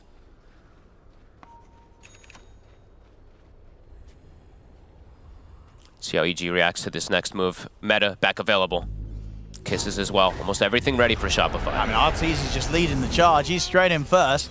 Panda will get away.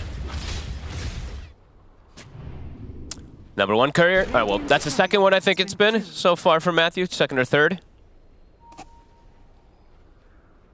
Let's see how careful Shopify is with their couriers. I mean, does his team need him right now, or can he get away with sort of playing like this for a good few moments? I think he's fine showing here. Yeah, he's got TP. He can go join them if they see an opportune moment for it. Right now, though, Shopify, they're just going to, looks like they're just going to sit back, farm a little bit. They still have about 2 minutes left on the Aegis, so if a fight comes to them, they will look to take it. But they don't have to force anything. And Fly, he will get the instant D-ward that Matthew did put up.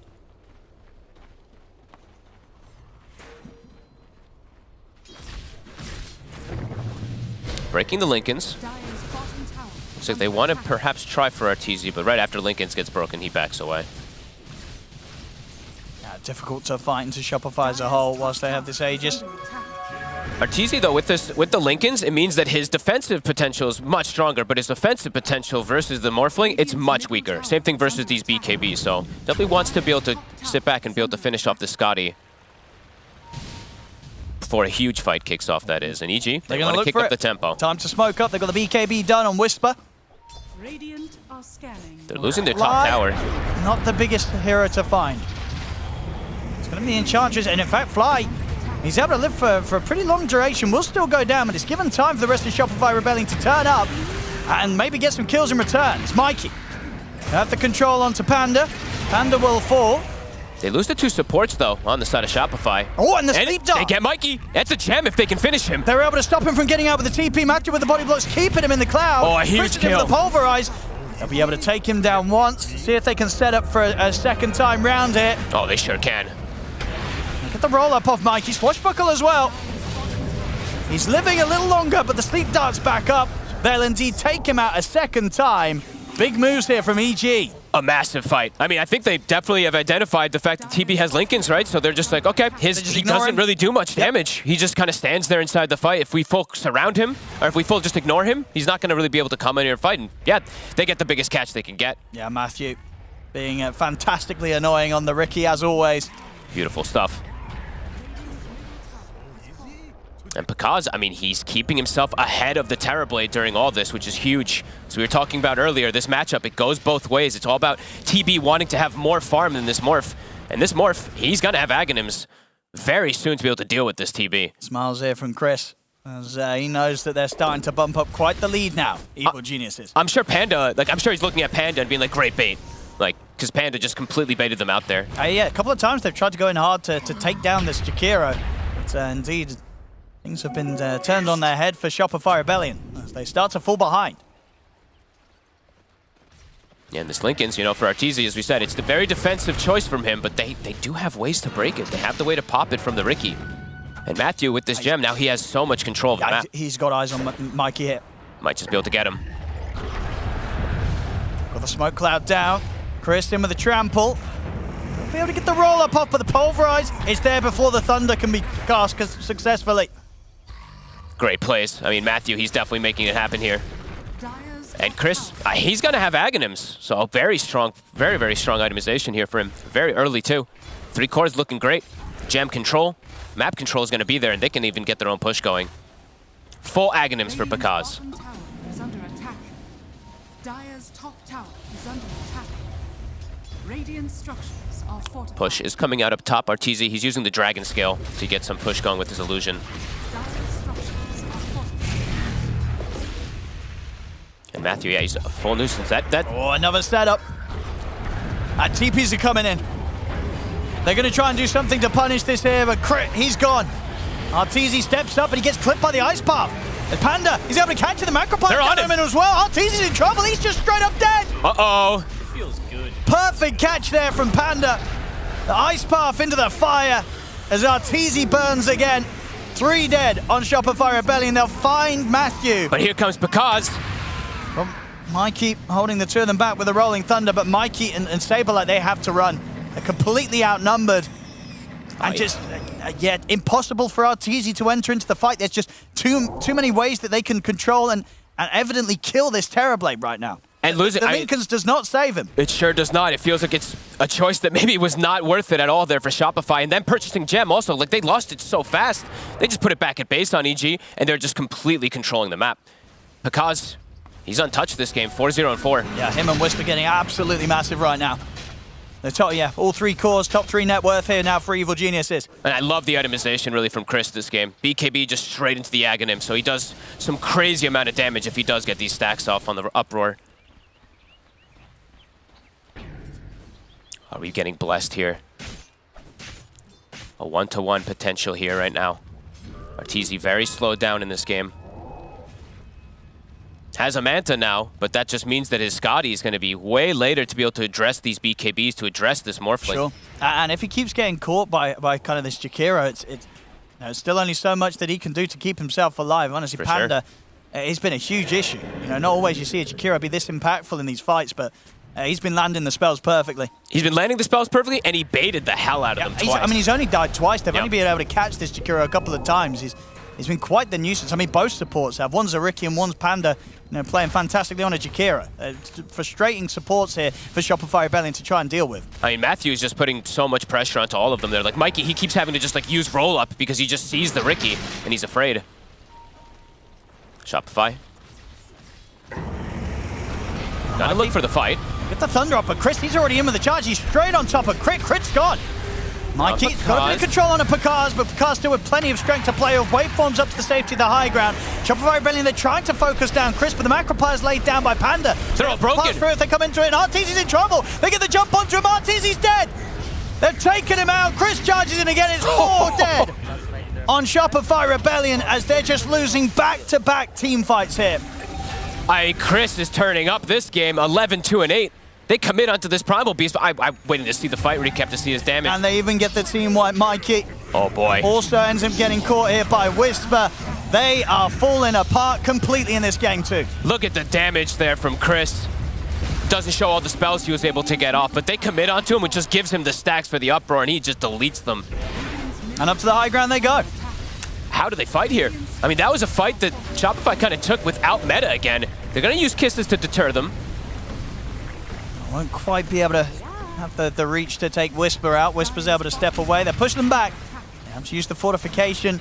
EG overall 15k lead. They're more than happy to take whatever fights that Shopify Rebellion throw at them right now. And they're very high level too, so at Whisper, I mean, we didn't get to point it out, it happened all in such quick sequences, but he's level 17, so he's got the Devour Eats Ancients. So Saberlight runs his creep in, just gets eaten. Shopify feels like they are forced to now go for this Roche. Can they sneak it, though? See again back in this action, as you said, Chris just throwing himself in as the Primal Beast. Nothing to be done about him. And they just couldn't quite focus anyone down enough to take the kills. Back in action, yeah, Crit's gone. Arteezy's caught by the Ice Path. They're putting everything onto Chris to take him out, and this time they'll get him. They killed the Primal Beast. It's a big kill. See one more they can find, Shopify Rebellion. Instantly, the Ancient gets eaten. Whisper says thank you. 4 versus 4. Whisper. He's in with the jumper. Matthew, he's in on the high ground as well. Gets the smoke cloud down onto the two of them. Pakaz focusing Saberlight. Bursting with the jab to strike. Panda catching the two of them with the Ice Path. Saberlight's dead. Immediate buyback from Crit. He wants to get back over to the fight to help out. Pakaz steals the stats from Arteezy. But they prevent the Roche. EG, they turn up. They know what Shopify is going to do to try to recover Matthew stuff. Whisper trying to get the wraparound again. Matthew is in with the jump. Setting up onto Fly. Fly gets the heal off. Oh, Mikey clipped the two of them with the swashbuckle. But they can now do the Roche. I mean, EG, yeah, they'll go straight into the pit. 10 seconds, they're going to have the backup of Chris back in action. And Shopify, they have no meta. How do they fight this? Let's see if Mikey can go for a steal, potentially. They have kisses in 5. Arteezy. He steps up, but he's going to get jumped. Nice pass there. They're going to look to burst through the Terrorblade. They've got the control. They've got the burst, the damage, and the silence. He can't do anything. Arteezy dead. The kiss is coming in onto Pakaz, but Pakaz is able to keep his distance. They blow up Mikey. Both cores dead on Shopify. And soon to be more Whisper taunting around here with Crit. That could be it. That feels like it just might be EG. I mean, Matthews, he's thinking about the setup for more. See the body blocks as well. He's keeping Saberlight in range here of Chris, crashing across, pulverize into the Ice Path. He's pretty tanky, Saberlight, but not enough to live through this. Another kill for EG, 30-15. Whisper will fall, Fly able to get something, but definitely nowhere near enough to start slowing down EG as EG continue to rise ahead. 17k lead now. Hey, Matthew just baiting them there. Yeah, Roche, it's going to go in EG's favor. One where Shopify, it feels like they needed to get. Arteezy's just so slowed down time and time again in all these last fights. He literally just has Lincoln's Manta, a timing that he does not want versus this Morphling. Super far behind this Morph as well. Pakaz just massive at this point. They're all playing so well on EG. Honestly, the two supports playing amazing, but Chris, he's really turning up this time. Last game on the bat, left something to be desired. This time, definitely not when he's playing his Primal Beast. And they're going again. Looking for another grab. Matthew. He's got the setup. Chris. And with the damage, we'll get out of the Cloud Fly, and the heals are off. And now at a point, he's a little too annoying to continue to commit for. So Fly will live. Shopify buying themselves another gem. They feel like the game is just getting completely out of control for themselves. They have to stabilize things that are going on. But it feels very difficult for them to fix much of anything here with how behind Arteezy is.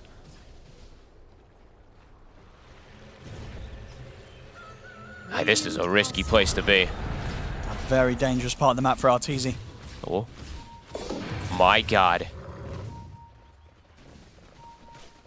I mean, his TP's still on cooldown for 10 seconds, so he's going to have to hang around this area for a little longer.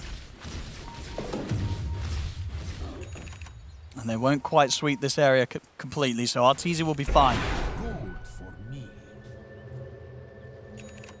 I'm a bit delighted to be seeing this Pango suffering so much in this game, Owen. I got to be honest with you. I mean, it does feel like this hero tends to take over every game that we get to watch, but indeed this time round, not the case. Mikey falling very far behind, the lowest net worth right now in all 6 cores. I think they've just done a great job of baiting him, putting him into situations where he can get caught with this Riki, with this Primal Beast. All backing each other up nicely as on EG. Picaz is just enormous, too. Yeah. His full Silver Edge is finished now, level 21. Pretty much was able to pick up the entirety of that after the last team fight and Roche taking. Arteezy, even with BKB, he just feels like he's not going to do any damage. He needs the Scotty and the BKB in this next fight, but EG, they're not going to give him the space. They're going to force him back to base, it feels like. They're going to go hunt them and then pull them back. Shopify just looking to cut waves, trying to find some type of answer to buy time for Arteezy. Dire's top tower is under attack. Yeah, it's split push time for Shopify.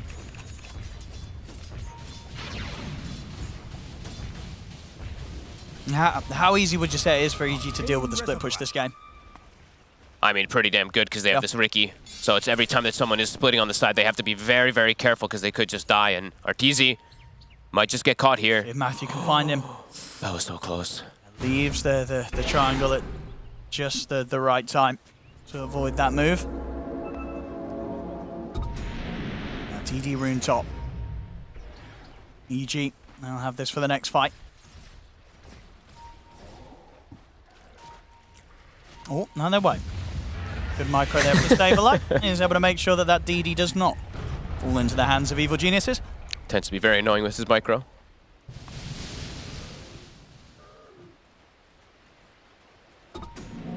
Because just, yeah, he's just so massive at this point. Like he said, for Arteezy, it's like, yep, he needs that next item, and even when he gets it, there's very likely that there's going to be a whole nother one on Picaz too, and yeah, EG, you have to imagine they're going to start pushing this tempo forward. Just don't let Shopify get out of the base. Yeah.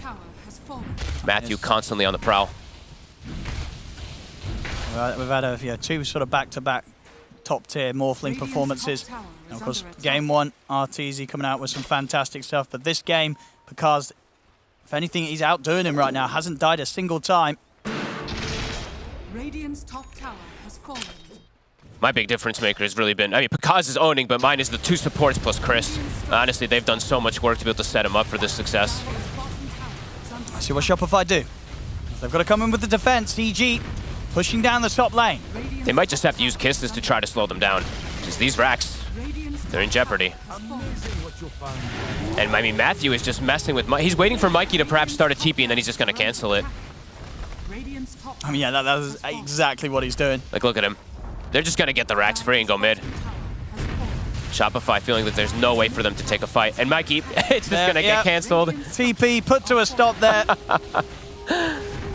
And he's going to get gone on. He's got Chris with him as well. They can go aggressive onto Mikey. Pulverize. Mikey's gone. Just too much here for Shopify to deal with. Picaz steals the stats. He's in. He's in aggressive. Take him down, and there's the AoE Doom here from Whisper with the Ags. Arteezy's gone. No buyback on him. He's out for a minute. As Mikey, he'll buy back. But this defense is going to have to be done. Without Arteezy, he's 1,000 gold short of the buyback. They're diving in for more. Mikey will roll forward. Back off a little bit, see if you can control Chris. The BKB's up from Chris. Saberlight tries to chase, but the Ice Path catches him.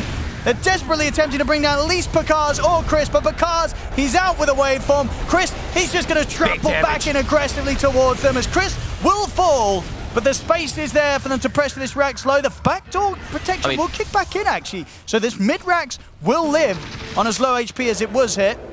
I mean, Fly so a defense of sorts. Shopify Rebellion will manage to push EG back. Does cost them 2 buybacks, though, both Mikey and Flies. Fly was actually doing a lot of damage. He did 4,400 damage there. Some quiver hits plus impetus. Overall, though, EG still very happy with what stands. And next time round, those buybacks won't be in play. I mean, Mikey's, of course, being the big one.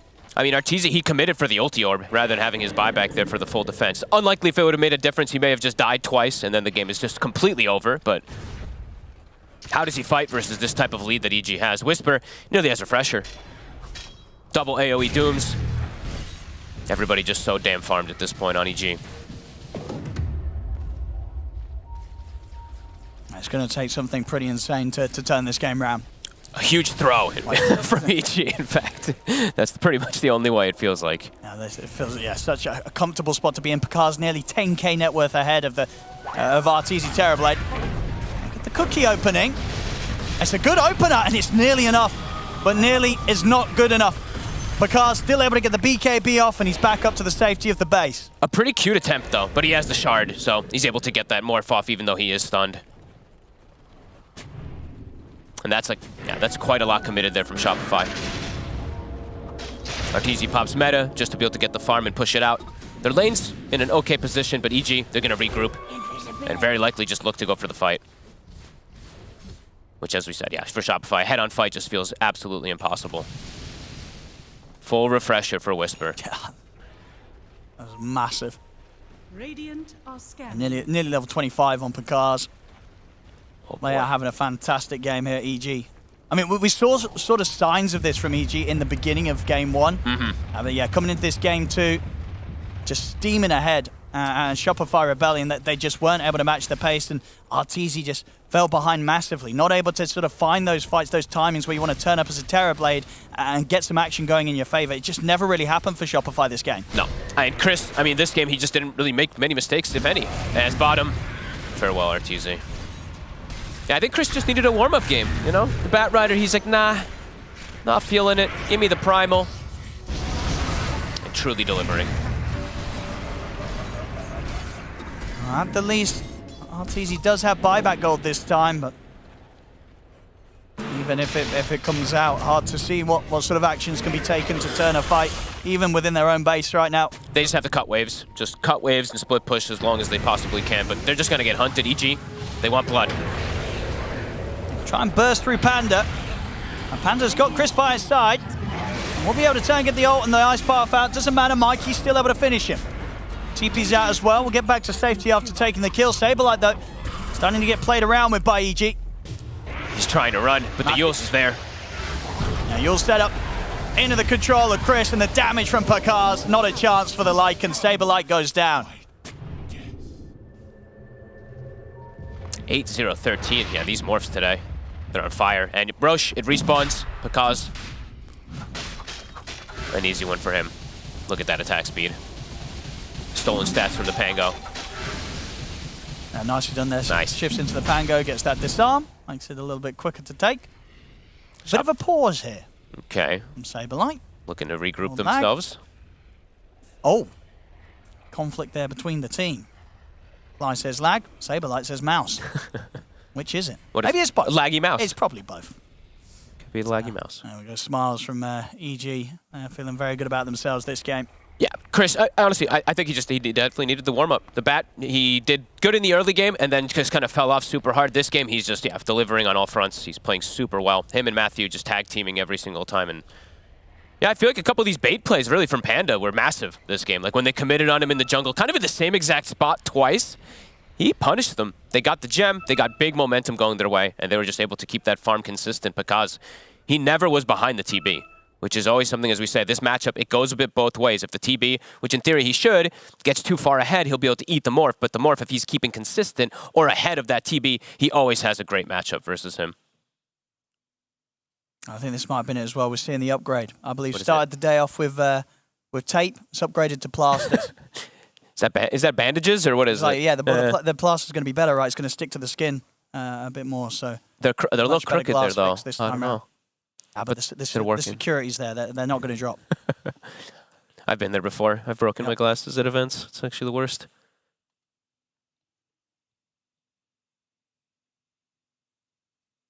Let's see what we're going to get when we get back in on this. I mean, Roche, it's going to go into the hands of EG. Yep. And with that, highly likely that we're going to get EG just barrel down the middle lane.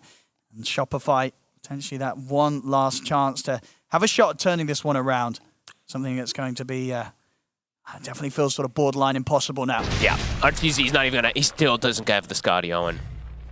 This Lincoln's, you can see the concept of why he wanted it versus these pulverizers versus this Doom and stuff like that, but it really feels like it made it so he just couldn't fight at all. He was just fully defensive. Refresh a shard. Yeah, I imagine Chris will keep this right. Still got a slot for it. Matthews just get the wand out. Matthews just TPing in. He's baiting them. He's like, my friends are coming. Please go for me. I mean, they will go for him. And they will get him. And they ditch him. Picaz is running over, but... I wonder if that's one of those moments where they're like, hey, Matthew, go in. We're right behind you, Matthew. And he's like, all right, boys. And he's like, where are you guys? That was one of us playing with you, and you're saying, I'm with you. I'm with you. So leaving us to die. Yeah, so somebody baited Matthew there, I'm sure. And I did go for it. Picaz up to the high ground. Oh, this was definitely a bait of sorts. You know, Matthew, he drew their attention away from the base. RTZ has to finish Scotty. Like, he cannot show up until Scotty. How close is he? I mean, he's about 200 gold away. He's going to have it. He's going to have it, but even then, they're just so massive. It's really not going to make too much of a difference unless there's some type of huge mistake that EG does. He's so close. Really wants to try and find a little bit of gold off the map, and there it is. He's got it.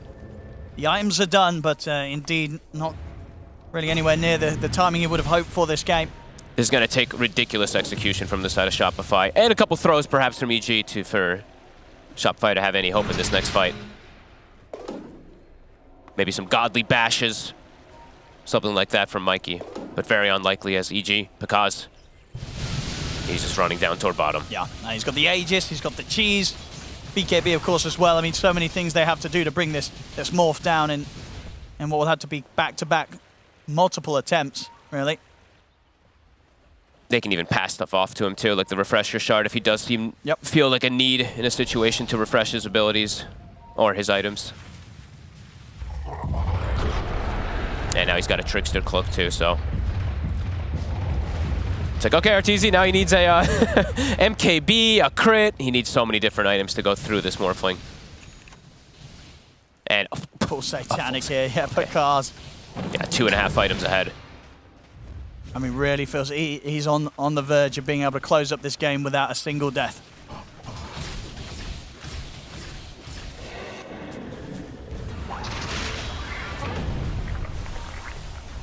Whisper's ready to jump at a moment's notice. I mean, Matthew's already in the base. He's getting in on them. They'll jump in with the Doom towards Fly. Fly will still be able to walk to the side. They'll jump down towards the south instead, get on top of the bigger heroes, on top of Arteezy, whispering with the BKB and that AoE Doom, causing too many issues for this Terrorblade as Arteezy dead without buyback, of course, with the spend up of the Skadi. 2 heroes out, no buybacks here from Shopify Rebellion available. As EG will get back onto the base, continue the push. The refresh will be popped here by Chris. The second round of the BKB, jump forward again from Whisper, in with the AoE Doom onto Mikey. It's over. GG is called. EG with a fantastic game 2. Yes, we get a game 3, Owen. Thank God. Really well played, honestly. EG, they played this one super well. Shopify, I mean, they bought their gem. They felt like they had a good way to press forward their advantage, but then they dive onto this Jakiro, they get killed, they lose Mikey, they lose Aegis, they lose any type of momentum that they were starting to build up. And yeah, the Lincolns, I mean, you could see obviously the idea of what RTZ wanted with, but after that moment, it was like, wait, now I got a Lincolns, guys, and we're on the back foot. Like, what am I supposed to do? I'm getting out-farmed. Yeah, Chris game from EG, smiles all around. Yeah, absolutely, yeah, Chris, 16-4 and 17. And yeah, just fantastic all around from the team of EG, setting up for a perfect morph game. Picaz 10-0-15. EG couldn't. They were never in any situation where this morph was under threat. The way they set up the fights and played the map in that early to mid game left all the space in the world for Picaz to excel. Well, we're getting that game 3, Fogged, as you said. I can't wait. We've had so many 2-0s here, and with the way that both of these games have gone, no telling really which team's going to be able to take this series today. I cannot wait. Game 3 round the corner. This game 2 goes the way of EG. It's 1-1 right now between EG and Shopify Rebellion. Evil Geniuses was not happy after that first game. We saw them be a little bit abrupt with their leaving of that game, but they used their time wisely, came out swinging here in game number 2 and ended the game with a victory, and therefore, once again, forcing series to a game 3. We are very thankful to them, of course. It was a very close game, and Shopify Rebellion did... Or rather, they made it feel like it was a close game because they did really try to still stage a comeback, but it was still a comeback that was needed because they were not really ahead at any point. I'm joined by Effie, analyst Jenkins, and co-host Parian Flag. Yeah. Parian, yeah. Do you want to say something about this game before we let the analysts have a go? No. No? All right. I'm glad we got a game 3. I do have a question, Oh, actually. question, go for it. When I was Dota, Sheebs, I don't tend to have opinions so much as questions. Sure. Because although I have nearly 10,000 games, I've watched and played a hell of a lot of Dota. Certainly at this level, I can't tell why one team won or the other team did. You can. Evil Genius was better this game. Well done. Thank you. That's the kind of analysis that we like. Whether the analyst can top it, I don't know. I do have a question. Which Chris did we get this game, gang? Which Chris? I think this was Chris Fuck. This was Chris Fuck. I think he was out in full form in this game. He was Chris Fuck for sure. I don't know what happened between game 1 and game 2. I think it probably involved Pakaz because he was the one that. Yeah, he was out of there. He was out. He was out. So I think, they went back into the back room and they had a talk. They hashed it out, and look what we got. Look what we got out of him. That was a fantastic Primal Beast performance. It was. I loved the gank on the bottom lane, and then he just sticks around in the jungle and waits for Arteezy to TP back in. I know that went in favor of Shopify. I get it. But still, conceptually, I really love that. Sometimes those plays don't pan out, but it was next level. He did a lot of next level stuff in that game. And so did Matthew. Matthew did exactly what you wanted him to. Yes, he was not a courier snipe bot, but a fighting Ricky, which we love the fighting Rickies. Why does that sound like a high school mascot? Go fighting Rickies! Or like a high school band. I hate Ricky, and I don't care what anybody says. I think he's one of the worst. I'm just trying to get comfortable. I was going to say, you just turned your back to me. I'm like, I'm going to do the same. I can't cross my legs to the left as easily because I'm old. I found that chair to be quite comfortable. What about the right? Is the right? This one's no problem. Oh, but why don't you sit like that? I don't know. Someone in chat wanna. That hurts. Yeah, but why would you sit like that if it hurts? Exactly. That's what I'm saying. So but if I just sit like this, I worry people think, he can only sit one way. A couple of days ago, we had a leg that you actually could have crossed. I know what people think. You know what people are every time now. The rest of DreamLeague, people are going to pay attention to one. Now how Dan's going to sit in the chair today. He only sits one way. Well, you just cursed yourself there. So. Have you found your comfortable position? This'll do. All right. We need a bed for him. I will say, please. period. I've sat on that couch once. It is more comfortable than either of our chairs. This is nice. Yeah, it really is. Let me just try the sofa because I haven't had a go on it yet. You can try it. You'll love it. You'll enjoy it. Let me just have a go. Put the pillow proper. I just want to get one more touch of this. Hello. That's Jesus, nice. That's warm. That's nice. You have a warm bottom. Yes, I do have a warm bottom. Goodness gracious. You got a cold ass? Yeah, maybe. Are you wearing diapers? Yes, of course. Is that what it is? They need to be changed. That's probably what it is. That's why it's so warm. Right. Yeah. Makes sense. Are you wearing diapers? Who doesn't? Am I right? Right, Mira? Yeah, totally. Totally. On the topic of Ricky. Yeah. So what Matthew did exceptionally well was his wording was great. He was in every position that he needed to be to set up for kills. He was very disruptive against the Pango. Ricky's such a nuisance to play against. If you're a Pangolier and there's no supports on your team that catch him, he did some really cool things, like he canceled Mikey's TP before he could defend the base. So it felt like he was all over the place, going on the right targets. And I loved his build, the blink into Yules. He was so mobile. He was able to CC so many people and get out safely. And this kind of just reminded me of how annoying Ricky was last patch before he got nerfed. It felt like the exact same Ricky because the supports could not catch him. Right? The way you play against this kind of Ricky is you have stuns on your team, you carry the dusts, you find this hero and you kill him. But he was never focused in the fights and he completely popped off. And he didn't kill a lot of couriers. Do we have the stat on how many? No, I asked for it. Apparently they lost it. So. Yeah, they lost it. They weren't counting. No, had it. Do you want me to name a shame? Yeah, go ahead. JJ could not get courier data. What a JJ. Saw him this morning. He was full of vim and vigor. He was like, yeah it's great. And he's turned up and he's fucking it up. So he's hungover. Congrats, yeah. Oh, he stank a booze. Yeah. Yeah, it was awful. Period. I just want to let you know that at any point when you would want to, we can make Jenkins get up. And you could. Okay. No, sorry. Yeah. I mean, up to you. No, really. no. You're the host. You're gonna take discomfort for like a power thing. I see that. That is definitely. This is very the chair British of you. Of very demi British power. That's the chair of ultimate power. This is the demi power. You want to try this chair? No, Sheeps, please. Are you sure? No. I couldn't overstep. We want you to be comfortable. Co-host. Just try it. Just try it. You're afraid. Wait. But if you are my co-host, am I also not your co-host? Not at all, no. That's how it works. Well, no. Oh, an intriguing debate. Let's get that up for debate. Yeah. No, we can continue debates on Evil Geniuses here because they did very great. Yep. And it was indeed Ricky actually. The reason he didn't snipe that many couriers is because he actually played with his team. He was doing stuff. But also there's a lot of other things that came into play because I felt like Shopify had a really good lead initially. Like they were set up to win the game. Their tempo was really good. They got the first Aegis the way they wanted to. But then when they dove a tower, there's this beautiful ice path by Panda into a Macropyre. They got a couple of key kills. The Aegis was thrown later. It was like there was a 3-man fight with the TV and the Lycan away from it.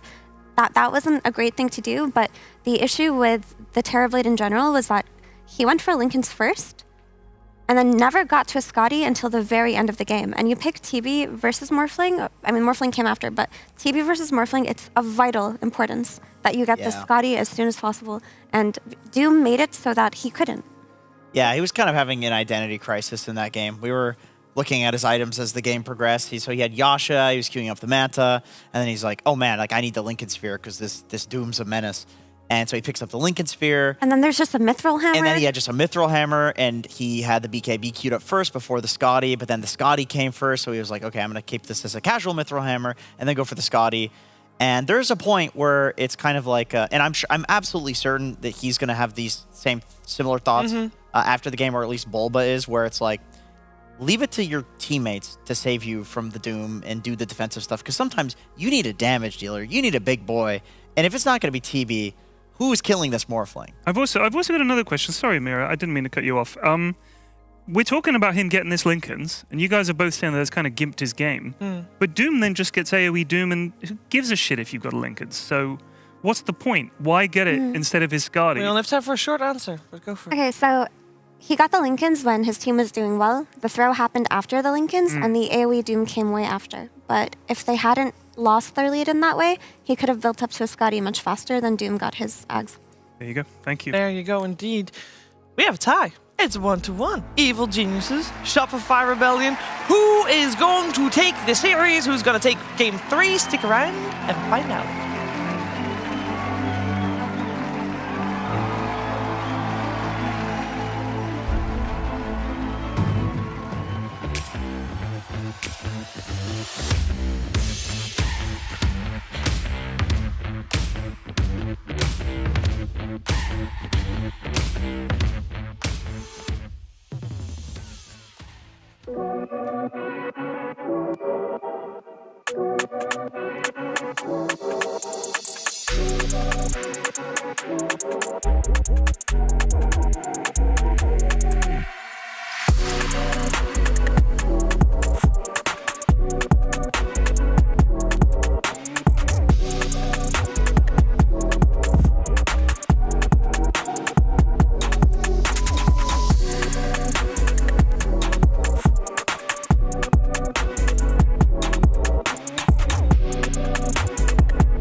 You wear it. Wear your passion. Share your passion. Wherever, whenever. Gaming is a lifestyle. Get your merch at shop.eslgaming.com.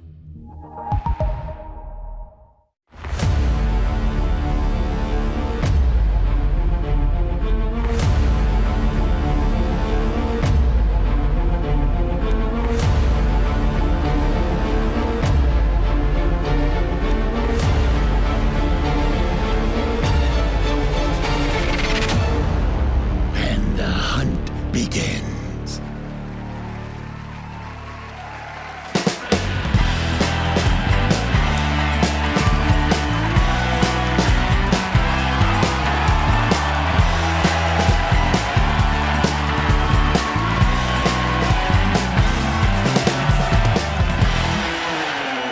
I know you're not dreaming. It's a third game. That's right. We're going to game 3 here. Evil Geniuses, Shopify Rebellion, and we're in the draft already, joined by Jenkins, Effie, and Pilgrim Flax. We got an opening with the Bat Rider coming out from EG, so that's going to be exciting because they get their hand on the Bat, which is probably Yeah, Whisper, Bat Rider is but such an exciting hero. actually is. Are you? No. Are you no? Sick of this fucking hero. What? Just wait, though. Ugh. EG, they played off lane. That's more fun. Yeah, I made for Whisper. Whisper's Bat Rider. But then again, Whisper's just fun on anything. That's true. That guy's He just a makes it beast. look fun, but That oh is my true. god, laning against his hero is just the most boring. That is different. We get to watch. We don't have to experience it ourselves. True that. True that. I think you will have fun watching EG play this Bat Rider. Absolutely. So don't. He's you legendary. sound sarcastic, but No. I can't help it, Mira. You think I'm being sarcastic. I'm not. I'm being. This is from the heart. from the heart. From the heart. I'm looking forward to this. Okay. But the reason why EG's Bat Rider is exciting because they are one of the only teams that will overall first phase it because they're so comfortable on their flex between their mid and their offlane. Because Whisper Flex Bat Rider is different than any other Flex Bat Rider we've seen. Like in his hands, he even plays against lane counters well.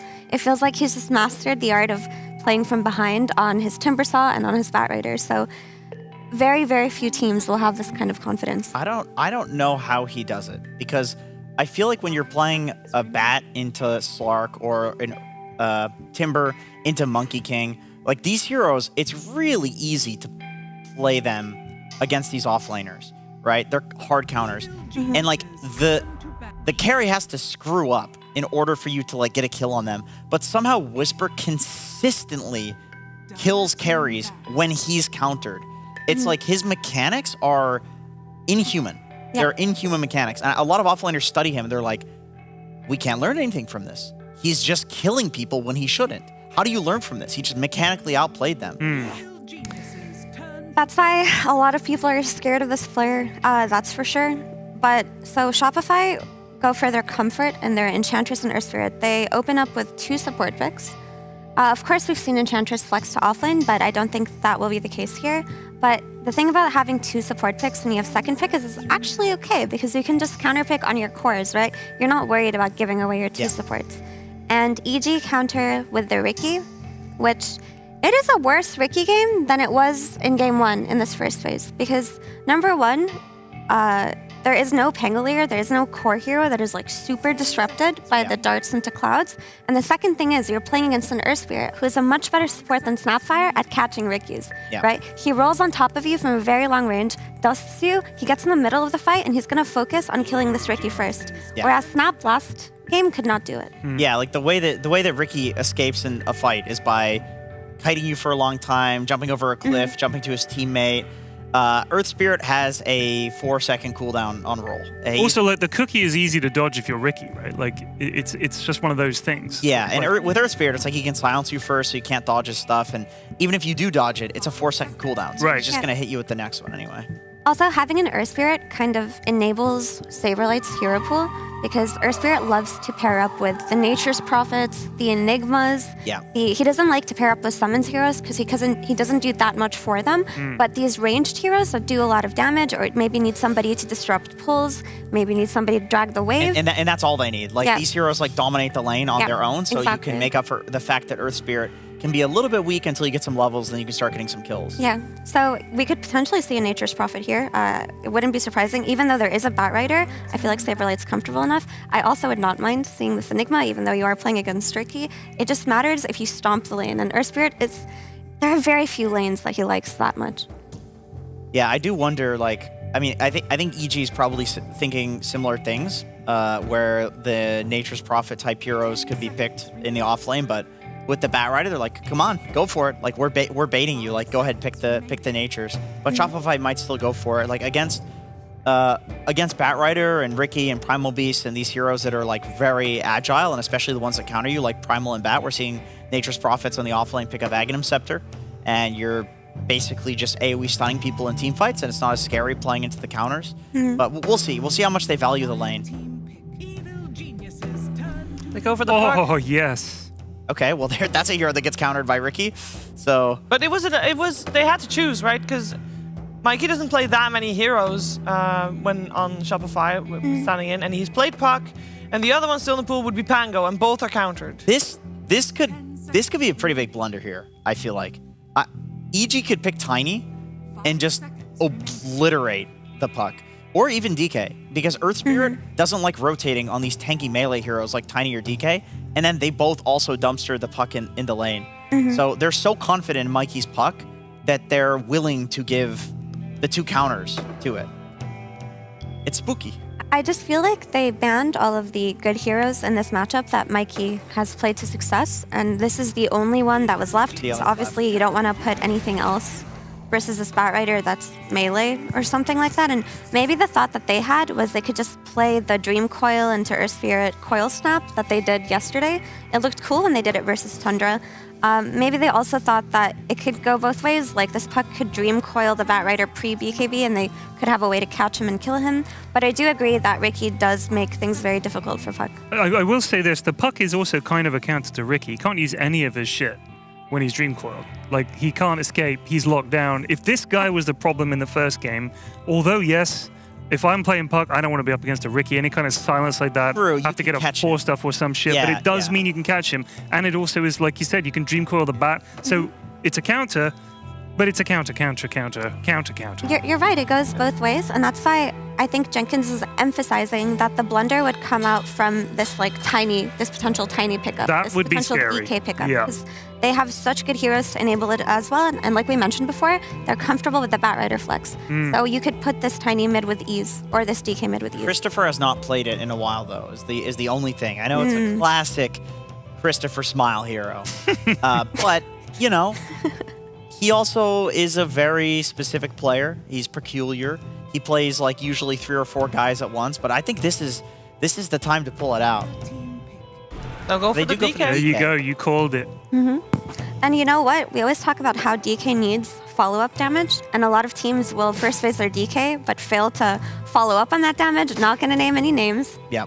They may be in this... not going to name any names. Go ahead. It's all right. No, not going to name any names. But you do have the Macro Pyre follow-up. You have the Bat Rider who's going to enable you later on in the game. And you still have a potential flex if you want to. Yeah. You still have it if you see something here that you don't like. Abaddon. Okay.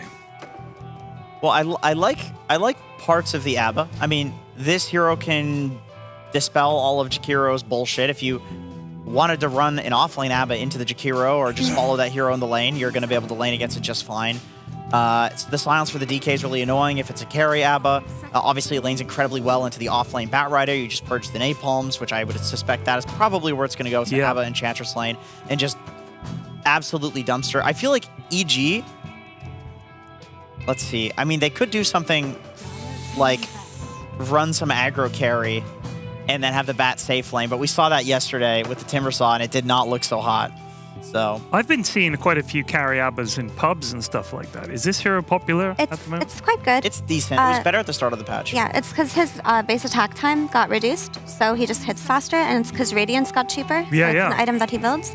But also, the reasoning behind the Abba pick here is like you're playing against Lasso, which you can dispel. Right. You're playing against Start, which you can dispel. You're playing against Dragon Tail, which you can dispel. Basically, all of Evil Genius's heroes have spells that are dispelled by he shield. is going to be, if he is carry, which it looks like he's going to be, is he going to be running around dispelling shit for everybody? I mean, that's the reason why you pick it as a carry. It's when his Aphotic Shield has max value in a game. The one concern with this is, what if Ricky just focuses on Abba himself, right? Like, Yeah. Abba's always lost to silences. And it's worth doing if it's a carry ABBA. It's really worth wasting your time in You're putting a lot of eggs in the ABBA basket there. Yeah. It's worth, suddenly, like you said, much more worth focusing on because... You just throw some silences on him, you throw the dart out on the ABBA, he has to ult the dart. It's like, that doesn't feel very good. I think you need some really strong, like, Saberlight win condition last pick here. It has to be like, I'm seeing Enigma or Visage just to enable or synergize with the draft. I think Enigma is probably better just because you're playing versus DK. There's so many ways of taking off the Visage armor. Otherwise, I would say, like, for Saberlight, yeah, Visage makes sense, but Enigma... What else could be a strong win condition offlaner? Because I feel like the ABBA might not be enough, right? It just doesn't feel like it's enough when your puck is countered. Yeah, for Saberlight, I mean... I don't feel like you can fit a Nature's Prophet that well into this draft. I don't think think it so needs it needs to be stronger than that. For Saberlight, let's dig deep into the treasure trove for him. You also have to think about like which heroes pair well with Earth Spirit too, so you can get value out of this first Ideally phase Earth a Spirit. ranged hero. Yeah. Necrophos. No, they're playing a Bat Rider. Terrible. That's awful. Also, it's Mike. And a Jakiro. Yeah, it's awful. The last pick is coming out for EG soon. I mean, they could do offlane ABBA and then still pick a carry. That's a possibility. I doubt That's it, but true. it is I a mean, possibility. They could sack their ABBA and just have not the greatest lane and play it as the aura builder and the one who's going to dispel these spells and go for a better carry in the end. Might be better. Because that was the hero I was going to suggest for Shopify if they did want to put the ABBA as an offlaner into the Jakiro, dispel the fire. But, Denied. EG Deny picks it just in case. I like it for EG as well, right? Because with the DK and the Jakiro, you have overwhelming tower damage, and with the Ricky and the Bat Rider, you're always going to have the good initiations. Yeah. How is Shopify gonna counter push the amount of pressure coming out from EG? Because this is a lot. Underlord. Slark looks nice. If they're Underlord willing is- to flex the ABBA. The only a lot of the counter push heroes, they do go for the... There it is. Yeah. You called it. Okay, so the reason why Enigma looked best, even though there's a lot of ways to counter the black hole early on, is just because there is no stronger win condition offlaner than Enigma in Dota. Like, he scales really well. He scales well with his BKB, his Lincolns, his Refresher. Yeah. If you get to that point in the game, this hero becomes the most important hero in a draft. And if you're first phasing an Earth Spirit and you're not taking advantage of his lane synergy, then it's a bad first phase Earth Spirit. Then you've put yourself in a bad corner. And the other option was Visage. But like Jenkins mentioned, there were so many ways to burn through the armor that it potentially was not worth it. Also, it just takes one good black hole. Just one, believe me. Because I've landed a bunch of terrible ones, but you can do one good one in the game, and that's it. You win the game. Yeah, it's true. And the only reason that we were thinking maybe not Enigma, despite it being very good as a win condition, is the fact that there is quite a bit of jump for him. Like Whisper on the DK, Matthew on Ricky, See Smile on Bat, which, by the way, is going to be an offlane DK. Are we sad about that? I think this makes more sense into the Abaddon. And I'm fairly sure, like, Bat versus Puck, I know people pick Puck into Bat, but it's like 60-40 at best for the Puck. So Bat's perfectly fine going mid against this. I think if Shopify win their lanes and they don't run the risk of like the EG early Lone Druid push and Saberlight actually gets to his items, then Shopify can take this. But I feel if they do like a single throw in the early game and they're just giving EG everything that they want, it's going to be terrifying because there's so much disable and so much control coming out of EG that's like, who can I dispel? Yeah. Who do I focus on? So Shopify's game is heavily dependent on Saberlight. He is the win condition in this draft, so let's hope he had a good breakfast or something today. Oh, you know he did. You know he did? Absolutely. You watched him? No doubt in my mind. He live streams himself eating breakfast every morning. Does he? Yep. Not on What did Twitch, he on eat? a different website, Yeah, right? special, you got to be a member. Yeah. Okay. Well, I'm not on that website. Turns out we're going to find out with the better breakfast here today, and we will take the series here at DreamLeague Season 19. We're heading over to Odie Pixel and Fog. Thank you very much, Shiva. Yes, indeed, a Game 3 bit of action here between Evil Geniuses and Shopify Rebellion. Fog, what do you make of these lineups? I think the interesting thing really being that this time around is EG that get a last pick Lone Druid, as opposed to something that Shopify Rebellion themselves have been doing many times in the series leading up to this. We're going to get to see some action this time from Pakaz on it. Yeah, and he's only played it, I believe, twice in the last 2 months in professional play at least, and he was successful in both of them. He looked great on it as well, too, if I remember it from the Lima Major. He did, I think, own on it. So, EG, they've got a really heavy pressuring draft again, and they're playing around 2 of their best supports. Honestly, Panda, last game, his Jakiro was like a bait multiple times, got the turn to every single one of these team fights after dying, and Matthew, we've seen what he's been able to do on his Ricky. I like what EG's got going for themselves right now. And this is looking like a first blood. They give it a Whisper.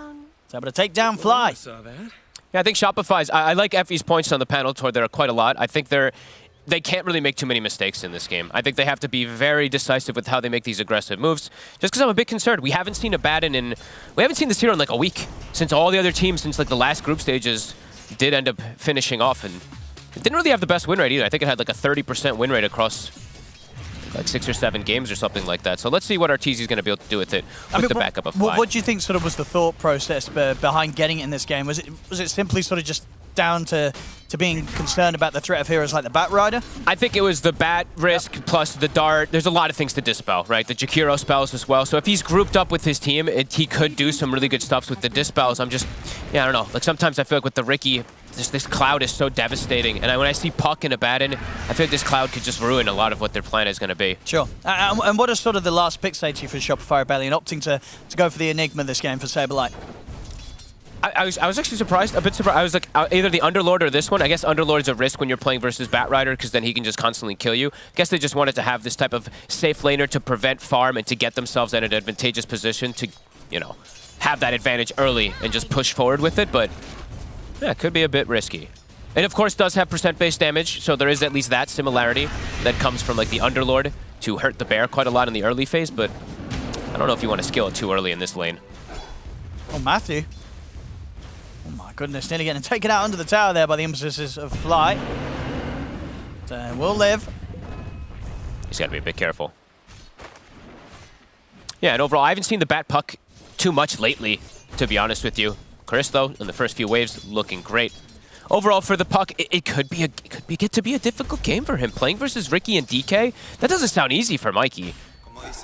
Yeah, they've got the dispel and stuff like that. Perhaps they'll get some type of itemization to help him and stuff, but yeah, it does feel like Mikey, if he gets slowed down a little bit this game, he could just constantly get killed from a blink stun DK plus this Ricky constantly finding him. Top though, Fly is owning this lane. Whisper has 2 last hits after getting first blood. Him and Matthew. Not able to get too much up here. And overall, how does the timings match up between a carry Abaddon and a carry Lone Druid? Are there going to be certain points of the game where one of these heroes is going to suffer even if they do get an even start? Because what are you trying to get online for both of them in terms of items? I mean, Pakaz is going to go for, I would imagine, just the Deso. Panda actually takes 2 or 3 tower hits. He's okay. I imagine it's just going to be the more aggressive Lone Druid build that we usually see. Obviously not the Radiance this game. While Arteezy, I imagine he does go for Radiance. So I think Pakaz will have a bit better timing. But it's about Shopify when they're able to group up. And I think that's what they've gone entirely because of this Enigma pick. Good to be this good. Group up with the Abaddon, go for all these shield plays to help each other out. In the mid, Mikey's starting to struggle a bit. He really is. This is not good for Mikey. There's a lot of denies on a Bat Rider as well, too. I mean, Puck, yeah, his base damage has gotten nerfed quite a lot of times in the past, of course, but that's really impactful here that the Bat's getting this much. Kaz does get the fear off.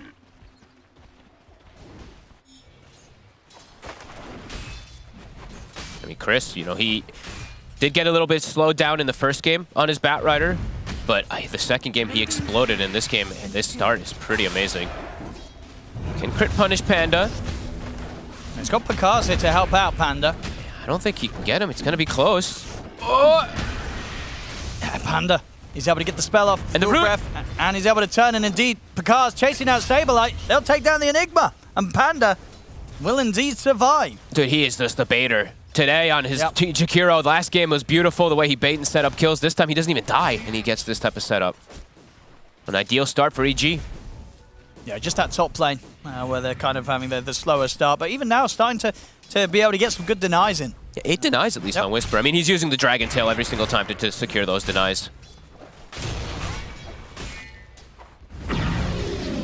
Yeah, they just can't get aggressive onto Pekaz. Actually finding the root the bear, on Crit maybe.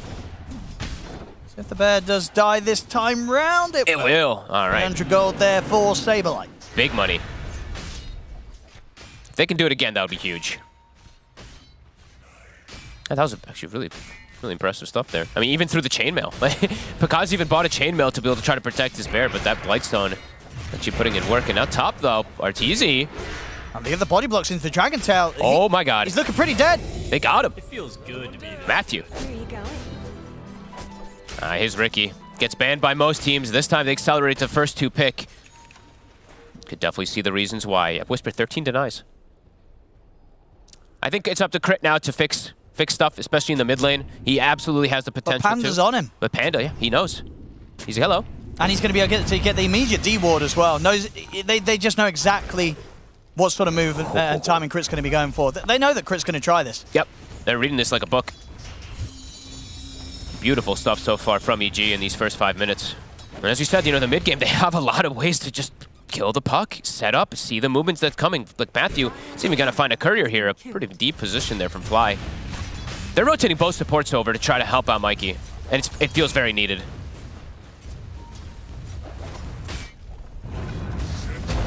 Good kickback. See if we can get him. Well, he's got the backup of Panda. He's going to have to lasso Chris. And will mean that he's able to secure the kill on Crit. And Chris, he's out. He's over the cliff. He's away. Shopify, they have to turn their attention towards a different kill. They go for Panda instead. Mikey gets 6. Might be able to get another one. Oh, nicely playing around the edge of the Dream Coil. Fancy. But still will die. Ends up lasting too long.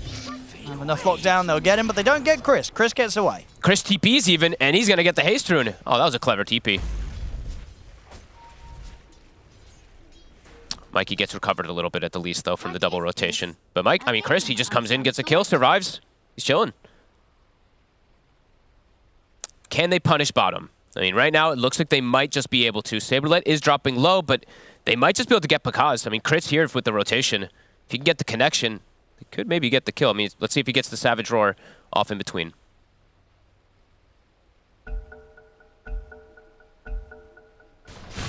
Can they get him? They can! Oh, they get a kickback. Nice play. Quick rotation there from Crit. Yeah, doing his best to keep things stable in this early game, Crit. Cool stuff down bottom. They're level 6 already now in Saberlight. Because he got that kill earlier on the bear as well, even though he did die, he's super high level. They could even threaten Pekaz again. I think Panda might have to just stay down here and just let Matthew help out Chris Luck in the mid lane. Another death on Panda would be huge for Shopify. On Pekaz, sorry, would be huge for Shopify. And yeah, Saberlight, I mean, he's getting it prepped. He's ready to wrap around. They get the kickback into the Malefice. Bear up upon him. They'll use the Roar to try and bring Saberlight a fair distance away from Pekaz, and it's enough to not allow Saberlight to be able to continue to lock down on this lone druid. Pekaz will live. That was a mistake by Saberlight. He had Arcane Boots up. He could have Arcane Boot Black Hold instantly. He actually could have just gotten the kill there on that bear again. I mean, now they're having to fight a bit too close to the tower. They will get Panda, but the backups come in for EG. Matthew jumps forward. With the help of the bear, they'll get Crit. They could have gotten Pekaz there, but a good move either way. The bring down there. Shopify bring an extra hero. Yeah, they have to fix a bit of what's going on here. Arteezy is actually so far behind now at this point. He's 800 gold behind Whisper. Whisper is 6. He's actually the one who's going to start applying pressure on the tower. So even though they are making these good moves, it is hurting that top lane even more. And now Fly, very likely to die. See Crit turn up and try and help out, but Fly will fall. Matthew jumps forward as well. Gets the two of them in the Dream Coil. It's enough to take Matthew down. But Chris, he's burning. He's got Panda by his side ready to take Crit down as well. Double kill for Chris. Arcane Rune on Bat. Overwhelming damage. I mean, Chris is going to have bots. And Arteezy is actually just super underfarmed. This is actually insane. After the early advantage in CS that he's had, Whisper, I mean, these denies, they really add up. Same thing with that kill.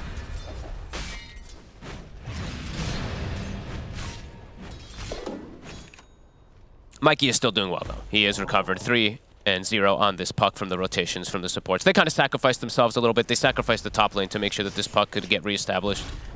So Witchblade, it is going to be online. Radiant's bottom is under attack. Oh, the bear. Can he finish it? Oh. He actually can't. I think the Centaur Stomp actually got him. Oh, okay. Oh, all right. Whoops. A little late there with the resummon. Saberlight D throws the tip out to Picasa. Hey. He will actually end up getting the bear. That's the mech. Okay. Dire's top tower is Whoopsie. under attack. Those things add up. Dire's structures are fortified. If they can kill Picasa again, it's huge, because then he won't have a resummon for 100 I think seconds. they're going straight for them, and they'll catch Panda. Crit might go down here this time. I mean, again, Panda able to get the ice path off onto Crit. Panda will die, but in his dying sort of efforts, he's able to set something up for Picasa in return. Back over towards the mid. Dream Core's going to be dropped down onto Matthew. Matthew, this time round, he's able to jump away as it comes to an end. And Mikey, he'll try and chase this, but Matthew with the jukes. It's going to be a little too pesky for this puck to follow. Arteezy's swinging across. I mean, they're going to have to chase him for a very long time if they want to try to get this kill. Crit, he's going to TP over and try to get it. Should be able to.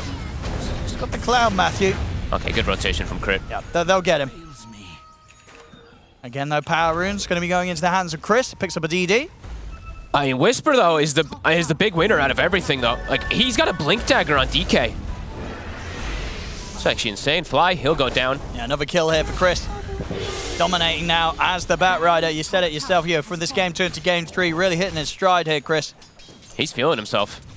And all in all, yeah, I just can't believe how far behind Arteezy really is. Like, Blink is done on Whisper, so even though... What's the timing on the Relic looking like? It's very slow on. He's nowhere near it. He's got Phase Boots and Triple Gauntlet. And Whisper, he has Blink Dagger. So the concerns, Mikey, they've done a great job of setting him up right now, 3-0. Now he's got to have that element of concern. This Ricky, this Blink that's going to be super early on Whisper, it could just catch him off guard. Radiant's bottom tower Saberlight. is under attack. Some good push going down bottom.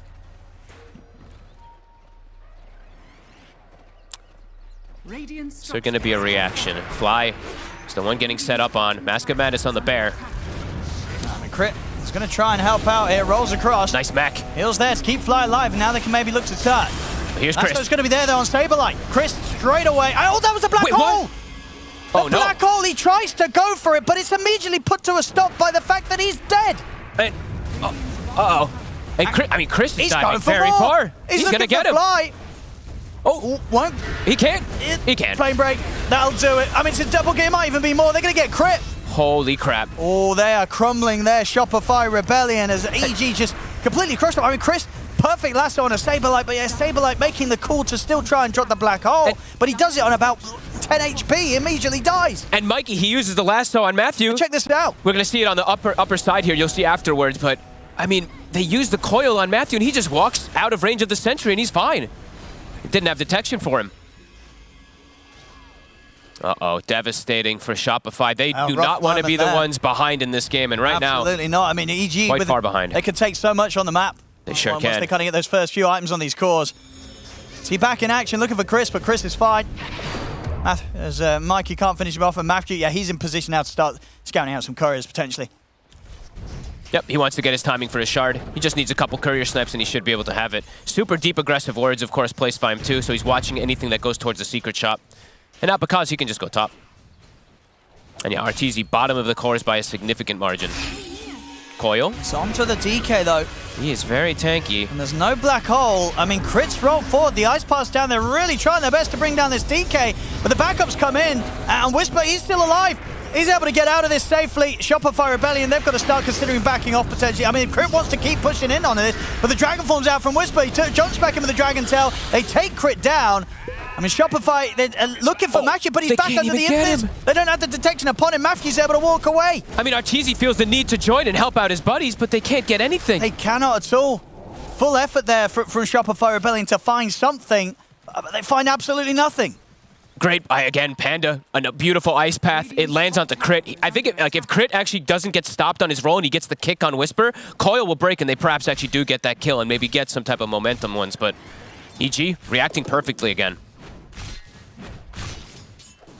Hot stuff from them so far. Middle tower is under attack.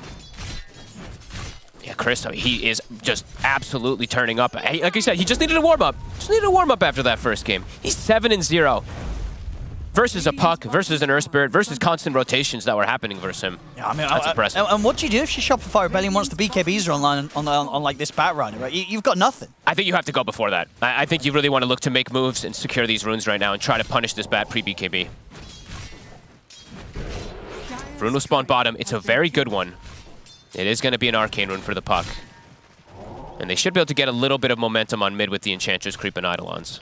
But yeah, Matthew, starting to do Matthew things, sniping couriers. Is Black Hole nearly back up? Yeah, 20 seconds. 20 seconds, yeah. They've got to get something going with that next time round. They sure do. Yeah.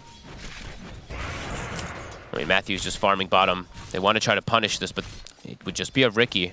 If they can get this into a tower, though, that would be huge. No, There's a Glyph They're available. starting to swing away from it a bit. They don't want to commit in for a Ricky. No. I mean, if they dive, the Glyph comes out and TP rotations come in. It could just be dangerous for Shopify. Radiant's middle tower has fallen. Catching back up in farm now. RTC. Hey, they're trying to dive, but Matthew's quick. Yeah, immediate TP's coming in as well from EG. They'll happily fight this jump forward from Whisper the Dragon Tail. Borrowed time has to be popped by RTC to run away from this one. Crip, he's going to get left behind. Can they find more? They're chasing. Arteezy used the ult. Chris wants him. Won't be able to find him, though. A very aggressive dive, though, from Shopify. EG's very ready for these moves. And Shopify's kind of running back at them here. They have to try to punish pre-BKB, right? So they're just looking to get these type of dive plays. But yeah, quickly get answered. That Centaur Conqueror, I think, actually saves Arteezy's life. Fly, he gets the stun under the two of them there right when they TP'd in. But because he's set up for success, he's got Deso, Mask of Madness done. I'm trying to play around their vision here, Fly and Saberlight. Still a bit of a scary place for them to be. They have got Mikey with them. Greaves are done on Saberlight. They're trying to keep applying pressure pre-BKB, pre-dart on Ricky. Matthew, he almost has it finished also. They're about to have a really big timing on the side of EG. Dart, BKB, and the Deso is finished.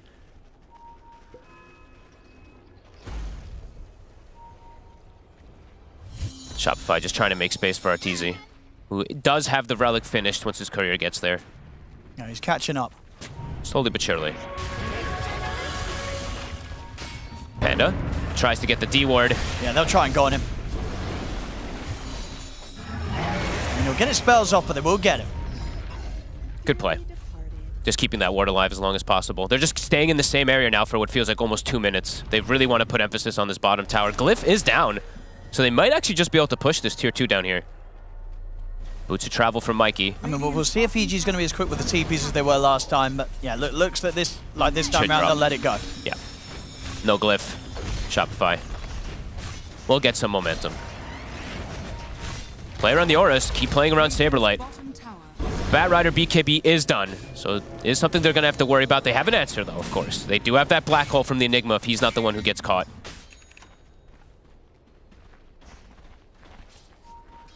Let's see where they go from here. Mikey looking to play the greed play, of course, as we see with the Boots of Travel. He sees them, though. Still has that vision on high ground. Drop the Dream Coil just to hold them back it. Okay. Doesn't mean they won't have it for the next fight if it just goes straight at them.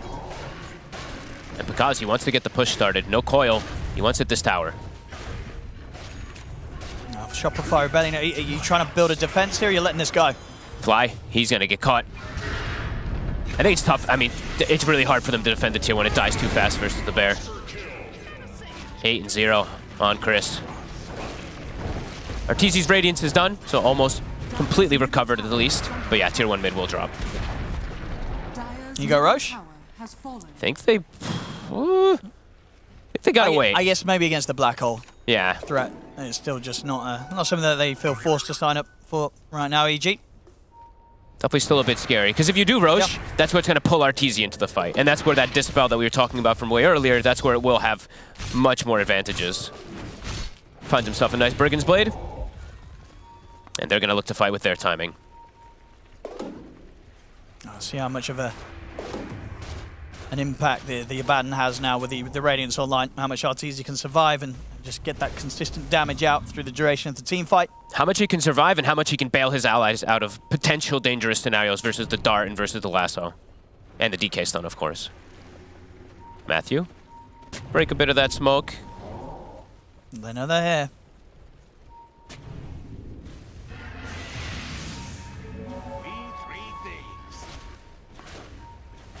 Tense moments. Not going to be able to catch them by surprise. EG are prepared for that. And Mikey so far, honestly, doing a very good job. You know, they haven't really gotten that set up. The Blink DK was online now, what, 6 minutes ago or so, 5 minutes ago. Haven't gotten to get on top of this puck. Same thing for the Ricky. He does have Dart now, though. So Mikey still has to continue being careful.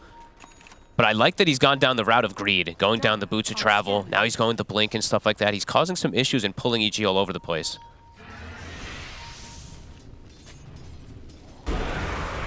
Matthew? I'm there. They're going to try and get in on this EG. They jump. And Fly, he'll be left alone. They won't try and fight back at this Shopify Rebellion. Chris. That's the pickoff they need. That can allow them to go for the rush. All they need is one. And Chris, he's maybe thinking of more. Tumblr's trying to dodge the roll from Crit. He's got the lasso. They'll try and kill the secondary support. There's an Aphotic Shield, but the Dragon Tail's there to follow up. Crit caught by the fear. Both supports. Shopify taken down. Arteezy may be in trouble too. Can he get away? I mean, Matthews there watching from the side. I'm going to look to jump into onto this. EG still very much respecting that there is that black hole available for Saberlight. They don't want to go head first into it. Back into Roche. They're going to try. Pakaz wants to poke it. Matthew scouting. Shopify, 8 seconds for Crit. Lasso on cooldown. DK form wearing off. EG, they're going to back away. Yeah, it's a bit too much for them to take right now, whilst they know that Shopify is back in action. Matthew in position to start sniping these couriers. None of them going to be coming out, though. Shopify, they're the ones looking for a fight here again. See if Mikey can set it up here with the Blink Dream Coil. No DK form. I mean, Panda's just in position to tank this. Was moving back and forward on the high ground, they knew a smoke was coming. Panda's going to be the one to take it. They're going to try forcing a Roche themselves. They have the Eidolons. All right. See if they themselves can indeed take it down quick enough. They're into the pit. They do kill it pretty fast. EG's starting to head over into sort of the rough area, but not an easy fight for them. It seems like it's going down too quickly. EG not able to do much about this at all. Shopify Rebellion. Now find the opening to get Roche, get the Aegis. Nice play. Onto Arteezy. Dire's middle tower. Oh, and maybe look for more. They get the Dream Coil here outside of the base. They're on the Roche, but they go straight for this into the black hole. They've got the two of them. It will get put to a stop though. Nice path from Macropire laid down on the both Fly and Saberlight. Chris on top of them here with the BKB, burning through the two of them. They'll both fall. They get Pakaz, but losing two in return. Mikey tries to push up more, but the Dragon Tail's there from Whisper. We'll catch onto the park. They get Chris. See if Arteezy can head over towards Matthew and Whisper in time as Matthew. They've got the detection upon him. No, they haven't. He's actually able to jump to the side. He's back under the sentry. And He's Mikey will find him. Wow, Mikey. Clean up there from Mikey. The setup. I mean, they punch back a little bit in the midst of that fight. EG getting the 2 kills in return, but overall losing 4. And Arteezy, he gets the big one. He gets the godlike, or yeah, the godlike from the back. How much money was that? At least 870. Yeah, 870 split across 4-2. Extra gold as well. Yeah, he's huge now. He almost has Manta. Shopify picking and choosing their battles nicely. They got Pakaz right at the start. He just gets deleted. Crit. The perfect grab. Yeah, and there is Arteezy, top of the net worth right now. A full recovery from struggling at the bottom before that Radiance was online, but now to the top. And indeed, with those first couple of core items complete, he's going to have the tools to stay ahead and just out-farm anyone on the map. And I'm so impressed with Mikey continuously. 6-0-1, playing versus DK, playing versus Ricky. It's a hard game, but he's doing it. He's making it look easy. Sure is. It really is. They haven't been able to catch him. They have not. Yeah, True Form was still on cooldown for Pakaz when he got kicked in for a couple seconds. Couldn't get it off. Gets completely blown up. EG shaken up. Shopify with the lead now. I mean, Mikey, he's starting to get close to items to be able to protect himself even more. He hasn't been caught at all, and he's soon going to have his Lincolns. He gets sniped for now, but he's looking for a grab himself on bottom. He's looking for Whisper. Trying to force the BKB. And they will. Yeah, Mikey absolutely delivering. He had a bit of a tough lane, overall versus in the 1v1, but overall he was getting the kills with the rotations with his allies coming in. And yeah, Arteezy now, he's massive. Full Manta, Radiance is done. He's got the 15, so he's got the 65 damage talent, and they're looking to fight. A full Vestal also on crit, so he's got a great answer versus Pakaz at all times. The group up from Shopify, it's absolutely starting to work. All the healing that comes in from the Greaves, the healings and the dispels that come from the shield. I mean, they're going straight for Pakaz potentially up here. Uh-oh, It's only Pakaz and Panda in the area. Pakaz is going to go for the TP out. Crip, he's able to line it up in time. Gets in with a stun. Pakaz in a whole world of pain. I mean, crit, he may be 1 in 8, but he is getting the literal perfect grabs back to back. That's the Blink Dagger now as well for Saberlight, so he'll be in a good position to make the plays. Last time got tripped up by the smoke of the Riki. They're moving quick now at this point. They see, they see Chris for like a second, and Mikey's already setting up on him. He's going to try to force BKB. I mean, if he doesn't use it, Crit's going to roll on him. BKB's there for Chris. He's actually going to play aggressive. Gets him with the lasso. They've got the follow-up Dragon Tail. They'll punish Mikey. They'll put an end to his kill streak. A fair bit of money for Chris. And Chris, with the remainder of his BKB, TP's out in the trees. Chris gets the kill and gets out. Whisper, BKB's back up in a second. Might be forced to use it himself. Those rotations are coming in. Let's see if Saberlight wants to black hole for this one. Oh, no! Took a little too long to think about it there. Oopsie. I'll get Panda. I mean, yeah, just, we'll lose the 4-star. Fly's Courier is going to get sniped. That's the recipe hitting the deck. I think all 3 of the black holes have lasted less than a second. The one that was bottom, the one that was the one around Roche. That was at least 1.5 1.5 seconds. Yeah, I mean, that wasn't his I'll fault. give it longer than a second on that one. That's fine. Fair enough. But you see, yeah, there's some unfortunate ones elsewhere, Saberlight, this game. But you know what? He says they don't need it then. That's the positive. Yeah, they still get the kills. They don't get the DK, would have been nice, but still holding the lead hit.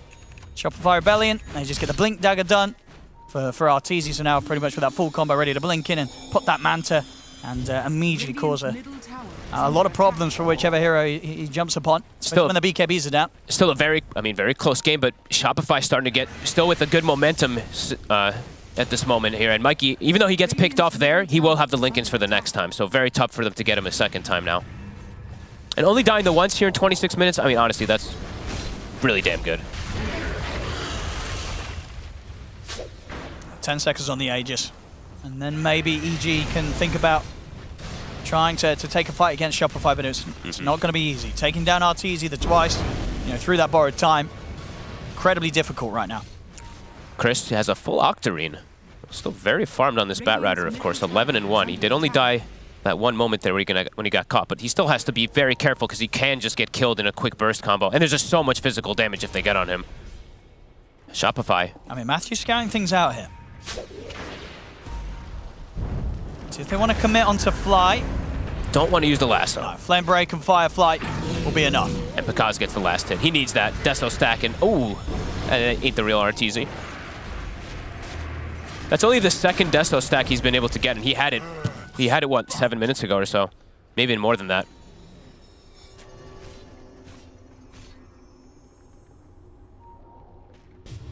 Saberlight, of course, BKB next up on the shopping list. Wants to make sure that there's a little chance of these black holes being stopped.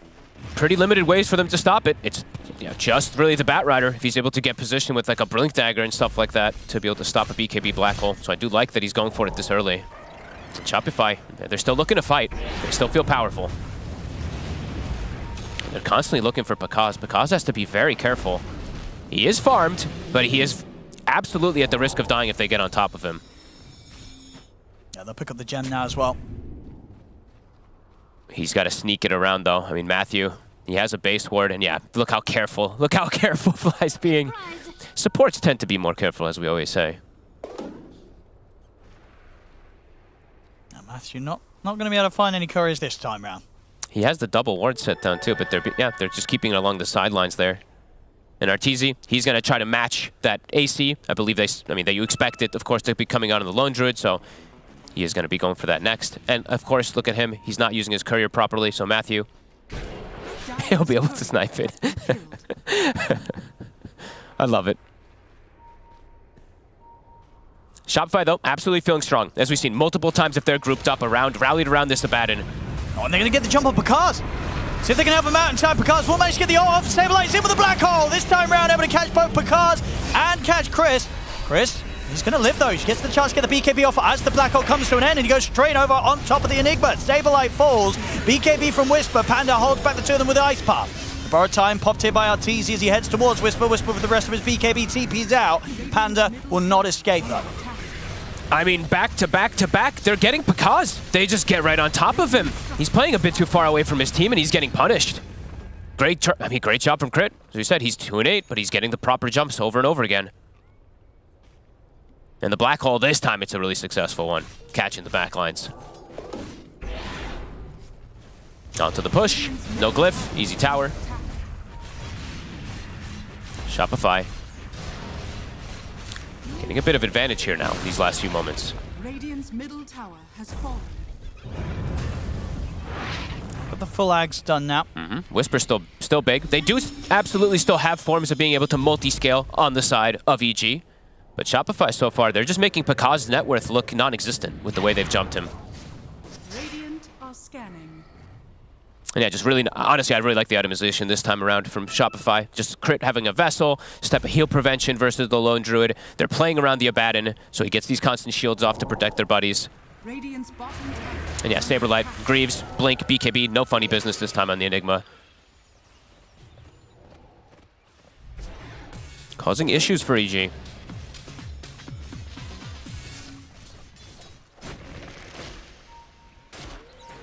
Because I think for him, he really has to be way more careful in this game. Has to let his Whisper or Chris somehow just jump in first for him. And they're gonna be the ones who smoke now, looking for their own fight. Yeah, they want to go whilst this black hole's down. Sure do. Whisper. But he's in with the blink, but doesn't really find a target immediately. I mean, Chris, he's gonna go straight for Crit. In with the lasso. This spell. I'll take Crit down. Difficult to go for more though, EG. The Shopify, they're still looking back at them. In fact, they get the jump over towards Whisper. Whisper's getting low. He's got the BKB off. Mikey. Ice Path is going to catch Mikey. They've caught Mikey. They've taken him out. I think, did he use the Lincolns on somebody else? I think he did. I think he had it on Fly or somebody because he just got blink stunned from the Dragon Tail. I mean, and Chris, he's trying to chase here for more. Fly and Saberlight. We back up to the high ground. Chris attempts to knock them down with the Flame Break, but won't quite be able to get the reach. EG strike back. 25 seconds till Roche. They might have an option to be able to go for it here. And Matthew, he's still kind of lingering for the next hunt. I guess the Lincolns was still cooldown. He must have used it on someone. I didn't see what caught him initially. Arteezy. Blinks forward to poke. I mean, he wants to play aggressive. He's going to have borrowed time back up in less than 10 seconds, so he's ready to fight. Holes back up too. Crit. Caught by the Ice Path. Jump forward for Saberlight. He's in. It's a three-man. A very, very nice three-man black hole in for Saberlight. The follow-up's there from Arteezy. They'll be able to clean up all 3 kills. Oh my god, Saberlight. That's what you need to see here from your Enigma. He doesn't even have the BKB. It's just the blink. He just went for it. And he finds literally the perfect 3 targets. And Roche, it's up. EG starting to strike back, but Shopify, they find the opening again. Saberlight. See, don't look at the other black holes. This is the big one. Here we go. Look at this. Just straight away, no hesitation. He's in, and there's nothing to stop it. Beautiful. No chance for Chris to put a stop to it. His lasso was on cooldown. There's nothing to kind of get around and pause it. And 3 dead straight off the back of that into Roche. Saberlight there securing them 3 kills and the Roshan. Aegis into the hands of Mikey. Aegis, and they get a shard onto Arteezy as well. And now he has BKB, so he can do it even easier in these next few moments. Uh-oh, EG. Got a couple good kills, swings quickly back into the dominant side of Shopify with that. Arteezy just a huge problem. I mean, he only died once this game. He had a slow start, but completely recovered, and now in a point where you can definitely see exactly why they wanted to run with the Abaddon. At this stage of the game, very difficult for EG to deal with this hero with this level of farm that Arteezy's managed to amount to. And, I mean, Picaz, how many times now that it just feels like he's just getting grabbed over and over and over again. He's always getting grabbed here from Shopify. It's impressive stuff. Matthew? They're chasing him. Yeah, I tell you what, they'll find him. Saberlight, he's in with the dust. Mikey drops the Dream Coil. They do not want this man sniping any more couriers. 9K lead now. A huge window. No, Arteezy's super close to picking up the Basher. And it's 70 seconds till Black Hole is going to be back up too. I mean, they can keep this going. A full Octarine on Mikey. Picard, he'll get his next time out the Basher, but as you say, still very much a liability if his main hero gets caught. They will kill him relatively easy. He just has to be... It's very difficult for him to get this positioning, though. They just have so many ways to repositioning him, of course, as we've seen from Crit.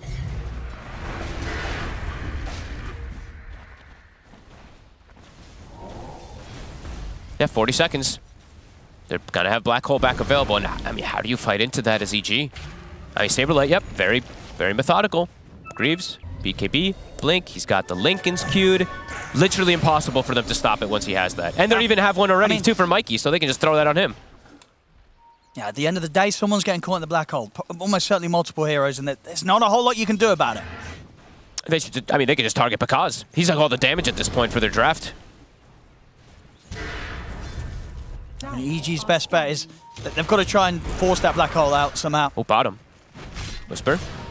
Arteezy's trying to force that BKB. Chris coming in to help out. They get the kickback. Whisper's in trouble. They'll put the BKB, but Arteezy continues to be into him. The dust is there. One more hit will do it. Now he's up to the high ground. Arteezy can't quite chase onwards. Arteezy will get held back, and Whisper will be safe. I mean, the bear is dying. Oh, Mikey. He's going to jump in. Put by the ice path in the route as well. Try and get up with the orb, but he's getting bashed up. Will jump to the side, but the Aegis will get popped. The first life of Mikey gone. Matthew, back to Couriers. Mikey, unfortunate for him, blinked into an ice path. Does end up dying during just the duration of the next fear. Chris has got his refresher.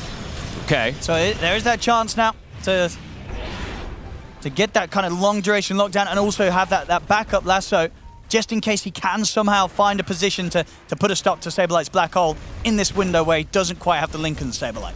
No blink, though, for Chris. That's true. So it's tough for him to find the around. avenue. Yeah. It's going to have to be BKB sort of maneuver himself around the rest of the team, and obviously by that time, highly likely that the Black Hole's been off for a good amount of duration, so still very difficult for EG to deal with. EG trying to buy themselves some time here with Matthew just sniping these couriers.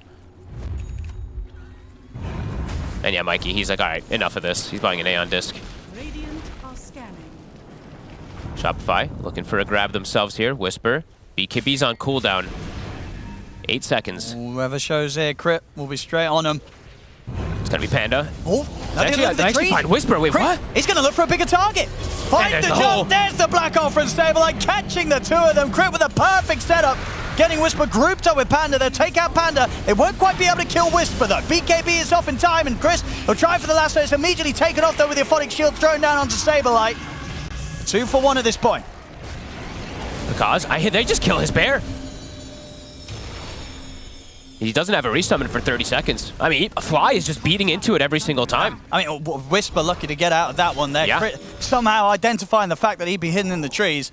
Sets up nicely, but the DK still too tanky at this point for Shopify Rebellion to immediately kill, even through a Black Hole. Every single time, though, they have the answer for the lasso. Chris, he just goes in, grabs someone, immediately gets shielded off Arteezy.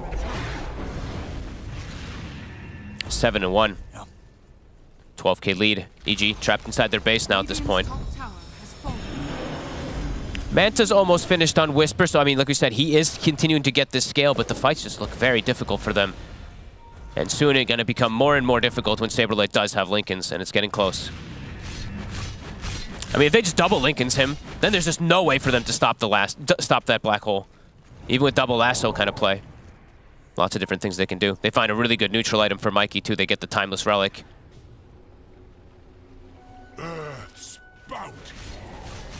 And EG, now they can't get outside. The ward coverage is perfect there from Shopify. I mean, any big items around the corner for EG? Oh, we're looking towards next. I mean, it's Whisper's Manta that he's going to be picking up in a second, but yep. I mean, it's difficult to say what else. There's not really any other big one, except maybe if Chris goes for a Blink Dagger himself. Just feels like Shopify, they have all the answers at this point. And they're multi-scaling. I mean, Fly, as we said, quietly in the back lines is this Enchantress over and over again. Hurricane Pike, Boots of the Bearing. Bear runs in and it just takes like 15 impetus shots. And they don't want to put much attention to this Enchantress. They need to focus on these other heroes way too much.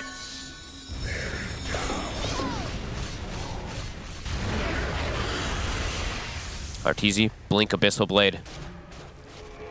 He has the true combo now. The easier one, at least. Chris will be able to get away. Crit was hunting. And yeah, stuck inside the base, EG.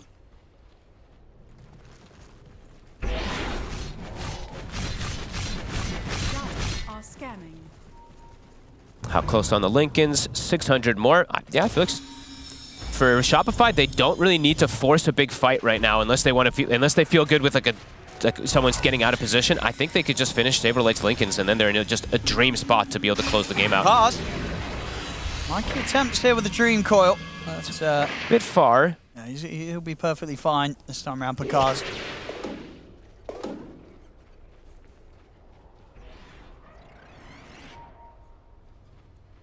EG.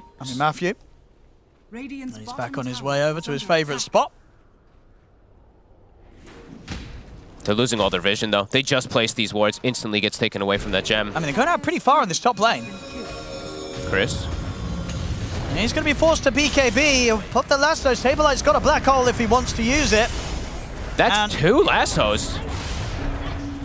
And he can't even finish him. He'll get the second BKB off. I mean, at least Chris is going to live. But will allow him to get away from the threat of the black hole of Saberlight. Arteezy, though, he's still able to jump in. The glimmer's there. But the Panda trying to do his best to save Chris. And you know what? He's just gone and done it. Panda, he's able to bail Chris out of there. Chris will survive. But oh, and that's both lassos used. He had to use absolutely everything just to be able to survive. Dire's top tower is under attack. EG completely falling apart here. Shopify. Full control of the map. Roche up. Let's see how long the spawn is. 20 seconds, it's a fast one. And yeah, Lincoln's is about to be done for Saberlight. His career's dead, though. Oh, crit. He's had enough of this. No more couriers will die on Crit's watch. Oh, Mikey takes the kill. He deserves it this game, though. He's playing super well in this puck.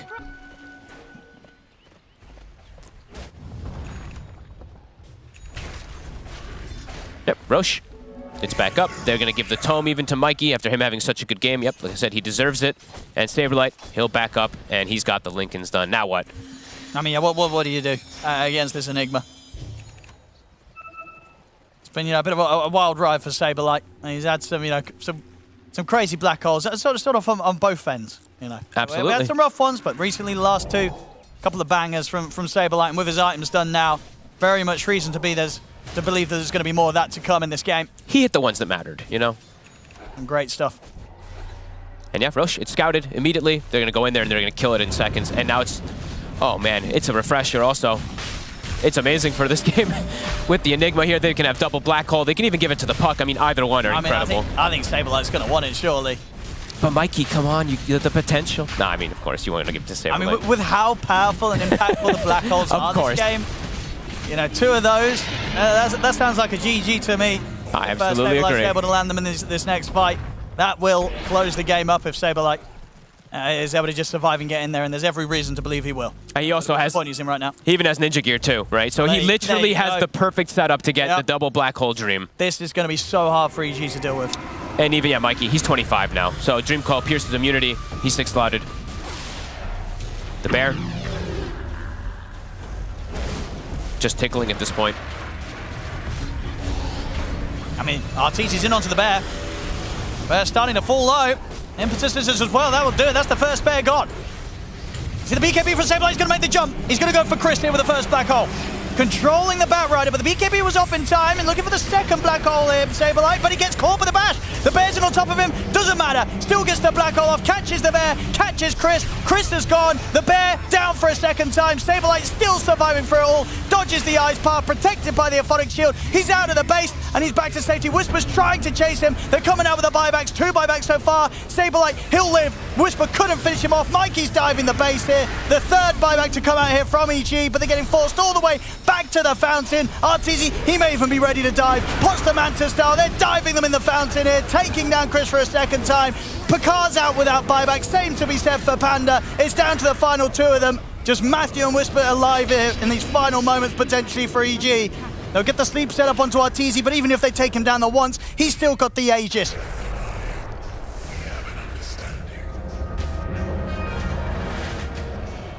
And he's able to just save him. Crit, level 20, pulls him out of any trouble, as if there was any. And that's all the buybacks. Pekka's dead. That's game. Shopify. Beautiful execution when they group up and fight. And yeah, Saberlight absolutely coming in clutch. He knew in those last moments. Just had to deal with Chris on the bat. Matthew, he's out for good. Whisper as well. Taken out of the game. Everybody dead on EG. As there it is. GG is called. Shopify Rebellion will take this series today 2-1. A beautiful game, really, from them. They knew exactly how to strike. EG, they absolutely had some moments in this game, striking back and stuff like that, but honestly, Saberlight, he put it to an end. That three-man black hole with the blink around the Roche pit, that was literally everything to just seal the deal. It really Shopify, was. yeah, great execution. And honestly, Mikey, playing into a DK, playing into a Ricky. It's a hard game for him. It's a tough game, and he's 11-2-10. He only dies twice. I didn't even get to see how much damage he did, but I assume he was probably one of the highest ones. What do we got here? Damage dealt. Yeah, 34k damage. Indeed, yeah, Arteezy did 35k damage. Mikey did 34k. So doing the same damage as Arteezy did bad. And when Arteezy having an insane game as well. Yeah. 10-1 and 12 and completely recovered from a tough laning stage there, Arteezy. So yeah, popping off on all accounts here, Shopify Rebellion in this game 3, as they needed to bring this series back in their favor. Yeah, and honestly, how many times did they get Pekka's? Right, he was very farmed on Lone Druid, but he just gets jumped. Honestly, Crit did massive work. Same thing with Saberlight. What a game. Really well played. Absolutely. Yeah, perfect final pick as well. Getting that Enigma for Saberlight, and he did not let it go to waste. Closes it up with some fantastic plays. There we go, ladies and gentlemen. Today, as we get a very rare Game 3 in a series, and a Game 3 that will favor Shopify. Shopify, they'll take this 2-1 against Evil Geniuses. They do indeed. We got ourselves a Shopify Rebellion victory here, and that means that they go to the upper part of the group stages, whereas Evil Geniuses will go to the lower part, because both of these two teams were tied before this series began. Very happy with the type of Dota being played here today. It was very back and forth. We saw some good black holes, we saw some less good black holes, but it made for an exciting game, and that's for sure. We got Jenkins, Effie, and Pyrian Flax all here to talk about this game number 3, and I will go for Jenkins. Jenkins, what do you have to say about this game? I think that the Ricky didn't pan out this game, Shiver. Oh no. This was not this game. This one right here. And also the Saber Chad Enigma. I mean, we saw some goofy black holes in the early game. There was the one where he used it like right before he died, another zero-man black hole. But as he always says in the interviews, well, suck it for one, he says that, but then also he says some black holes are zoning black holes. If you win the fight, it was a good black hole, so those were good black holes. And then he also hit some monster black holes in that game too. 3-man holes, 2-man holes, where we absolutely needed those if Shopify wanted to win, and he did it. He pulled through. Yeah, he delivered when he had to. And honestly, what I really like about Saberlight's Enigma, I know people clown on it a lot, but he's not afraid to black hole. Like, he presses that button, and you would think after like having a lot of fail compilations or something, as an Enigma, you would get a little bit more nervous playing the hero. You would be more cautious, but he doesn't care. He just presses it whenever he feels like it. Like, he is not discouraged by bad Enigma performances. He goes for the big holes, which I respect. And when you do that, like, you're gonna hit some bad ones. Apart from the first 3, they were the first 3 holes were all like less than 1. Okay, well, that's not, the first one technically was like a 4-man hole. It's just that he got it off 0.1 second before he died. But technically, no, it that was doesn't a 4-man count. hole. No, it doesn't For a brief count. amount of time, yeah. For a brief amount of time. If he survived and there wasn't like an auto attack flying at him through the air and he does hit that hole, we're praising him right now. For Oh that, yeah, like, that's sick fair, hole. fair. Yeah, I mean, he's just a very perseverant player, and I've always admired that about his nature, is that he doesn't get into this like weird thought loop of, No, he doesn't. I don't want to play this hero. I know a lot of players fall into that trap, so that's very cool by him, but overall, I thought Shopify played very clean. Their early game didn't look as good as it usually does, and it looked kind of scary at some point, but then they just took aggressive positioning in EG's jungle. They camped a ward, they brought their Earth Spirit and their Enchantress and their Enigma there, and they just killed whoever came up. Afterwards, Arteezy rotated down into the bottom tier 2 to take it with them, even before he had his Radiance. Like, he didn't even care enough to finish it. So he joined fights before Radiance, before he even had Relic. He was joining fights with Phase Boots and like 3 gauntlets. And then afterwards, they take the bottom tier 2, he finishes his Radiance. Suddenly, they're playing on this Radiance timing, and everything looks so clean. I want to ask them when we do get to the eventual interview. Yeah. I want to ask, like, how the hell do you know to pick Earth Spirit?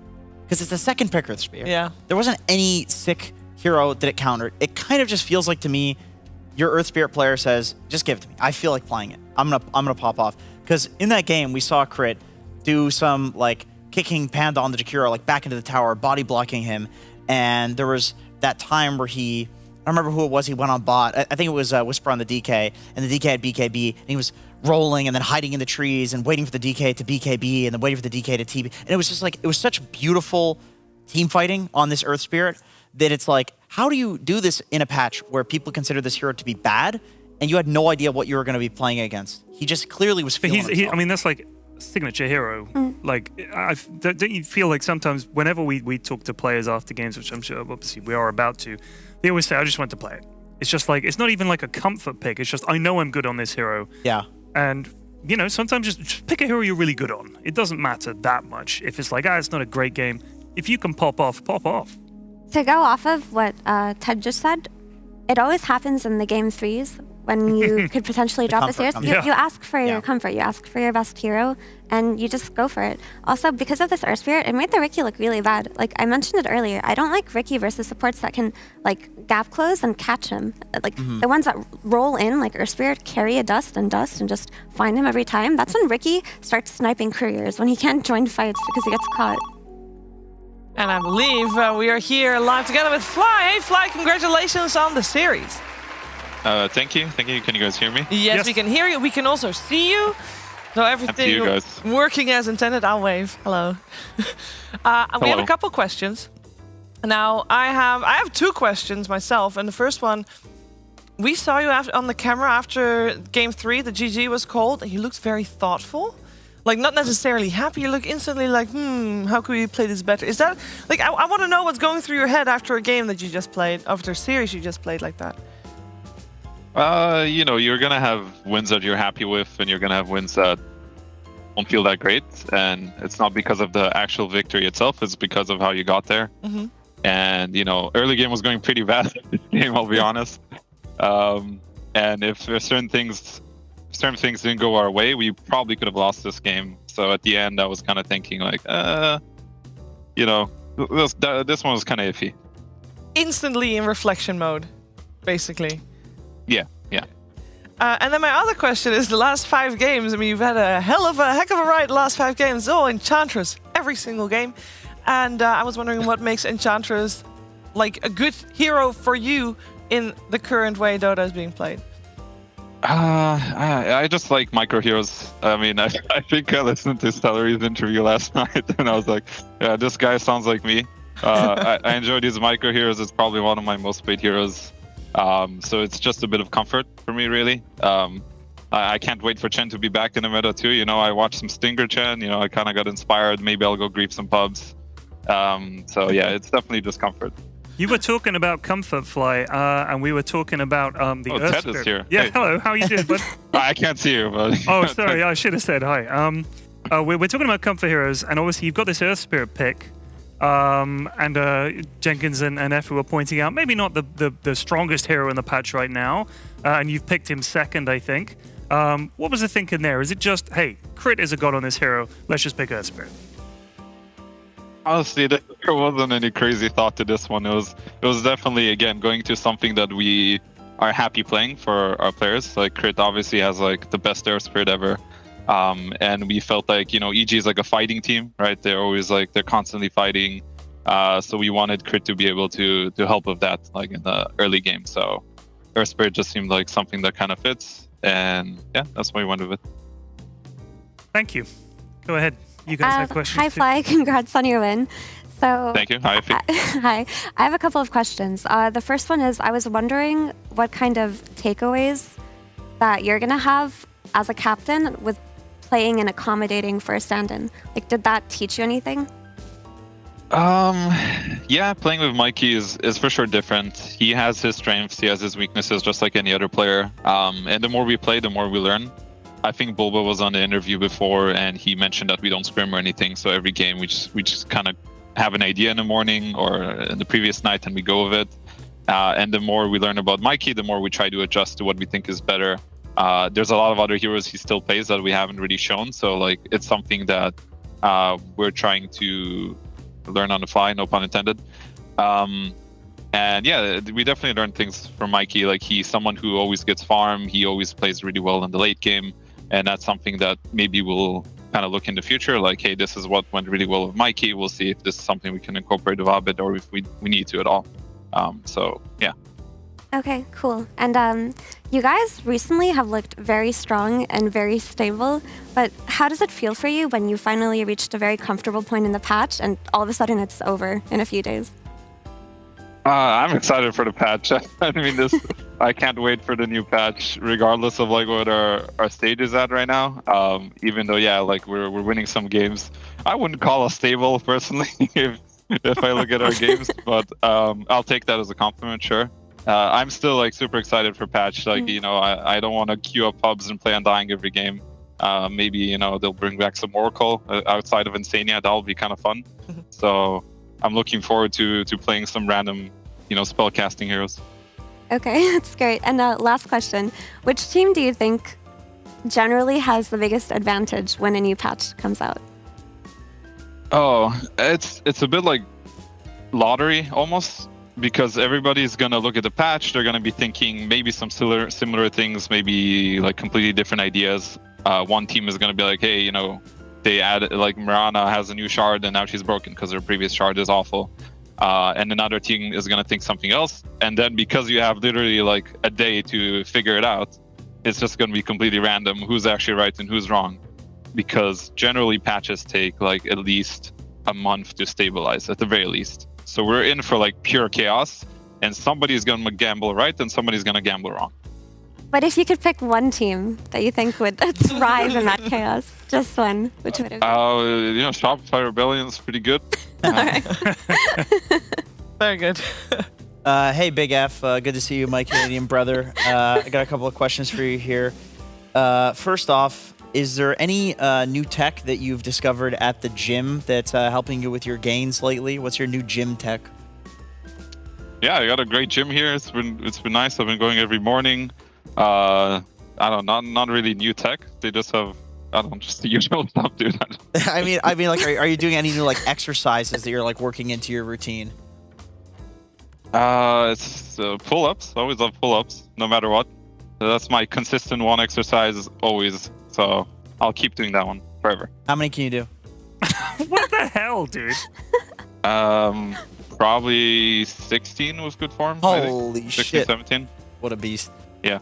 Okay, so another thing I want to ask you about is about the Fly and the Other Guy podcast. What's the future looking like for that? For you, are we going to get any guest stars coming on there? That's great, actually. A shout out to Justin. He might be watching. We've kind of taken it slow because things have been really busy, but if it keeps going, yeah, we'll definitely get some people to come on the show. Maybe some teammates of mine, maybe you. You'll be a great, guest for that. So I would love to. That's what he was trying to do. He was trying to plug himself into your podcast. He literally was. He was inviting He was talking himself. about it backstage, Fly. He was like, I've got to get on that podcast. No, it's a great podcast, underrated. I hope you guys keep it up. No, thank you. All right, Fly, we're going to let you go. Thank you so much for taking the time to answer our questions. And with the way you guys are playing, I'm sure we'll talk again soon. All right, thank you guys. Bye, Tal. All the best. Thank you. And that indeed puts Shopify Rebellion at a step above the rest. They are 3-2 right now. And we're going to a new series that could land 2 more teams on 3-2. That's right, if you want to learn how things can play out potentially in the standings, you got to stick around. It's Team Liquid and Beastcoast after a break.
love it, you wear it. What's your style? Get your merch at shop.eslgaming.com.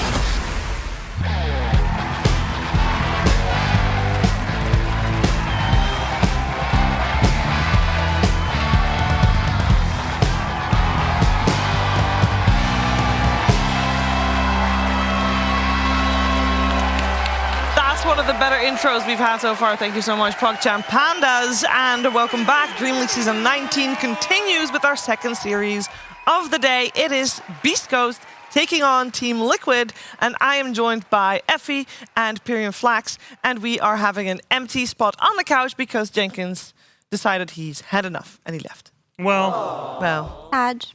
Or maybe someone kicked him off. Yeah. Yay! Yeah, that gets a cheer. Jenkins is gone, everybody! Woohoo! That means you get to pick. Could you do? Could you fill the spot on the couch? Because we got a void. I could. I'm thinking that what we need is more of my people, more Brits out here, please. Preferably even English. Let's see if we can find one loitering in the area. We generally are. Alex, are you there?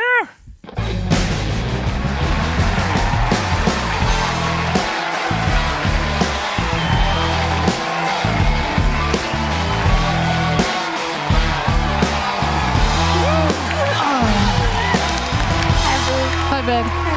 Time to hold hands for the rest of the panel. Lovely. Welcome on the panel, Sheep. Hey. What was that, yay? Hey. I sat down too fast. I ruined the music. It's my bad. My timing's off. You did great. Yeah, my mic wasn't working until like 2 seconds before I went on, so we were panicking pretty hard. But you did do your pose. That was a good pose. It was. That was good. powerful. Yeah. It was good. Very powerful. But is it as powerful as Team Liquid is right now? We got to start by looking at the standings, Yes. if we can, because we obviously, this doesn't happen very often, Ted, but you're here, so it's a special day. Special day. We had a 3-gamer just now, which means we can jump straight into the next series. Team Liquid is 3-1 right now. Beastcoast is 2-2, and with Shopify just getting a 3-2 there, we could potentially have 3 teams that go 3-2, because if Beastcoast win from Team Liquid, both of them will be 3-2, but is that likely? That's the question I'm going to pose to my panel, but I will give them the information that during group stages, Beastcoast took a game off of Team Liquid. Sheep.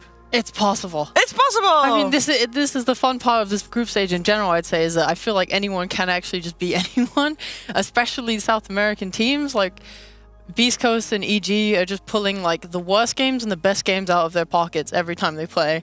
And, you know, we talk about Liquid and other teams talking about them. They just say, okay, their laning's really good. If you can survive their laning, sometimes you can just beat them in this mid game. And Beastcoast, they'll probably lose their laning, but they're really good at coming back in the mid game. And there's just the chaos factor, right? You have no idea what they're going to do. And Beastcoast kind of surprised us yesterday, but actually, hear me out, Sheep. They flexed their heroes for the first time. What hero did they flex? They flexed their tiny. No way. They flexed their tiny. It was not a Dark Mago tiny. They wouldn't flex them. They flexed their tiny. Okay. And they flexed their snap also. No way. Yes way. Okay. Sounds like slang for something rude. Things are happening. Good things are happening for them. The lessons are being learned. Yeah, I thought they were on an upwards trend of like improvement and widening hero pools at Lima. So I'm definitely down to see them get better in general as a team because I'm always rooting for them. They pay you. They we need to stop bringing that up. There's a little... My heart loves them. I love watching South American Dota. True, I don't doubt her love for them. They did very well yesterday, so, you know, there's hope. We all thought on last Sunday that they were figured out. There was a game where just the enemy team just banned all support heroes, and Beastcoast just, they couldn't do anything. It just was very sad, and then we thought, like, well, that's it. Just ban supports, yeah. I mean, I'm a Liquid fanboy. Obviously, Will being there, Blitz is one of my oldest friends on the scene and love him. But also the Liquid guys, hanging out with them. I know Alex has as well. Whenever they're in London and stuff like that, and they're just so nice. And I love the teamy nature of the team. It's very teamy. Yes. You know what I mean? They're really close. There's a lot of an emotional bond between them and stuff like that. And the way they play Dota, the journey they've been on, from a team that kind of you rooted for them, but they didn't really get there, to now being one of the best teams, it's such a wonderful journey to see. So I'm delighted to see them. Yeah, and they are considered the top dogs to beat right now. And yesterday, after Beastcoast won, there was a question posed to Stinger. Let's hear what he had to say. Liquid is the worst thing to play against for us. I don't know if I say the correct word, but yeah. Stinger, you say that the team you like playing the least is Liquid. Do you know what your matchup tomorrow is? No, I don't know. Well, don't tell me. Well, unfortunate for him, it is Team Liquid today, so I hope he's had a good night rest and comes in fresh today. And again, they did it before in the group stages, but his least favorite team to play is Team Liquid FE, and I don't think you can blame him.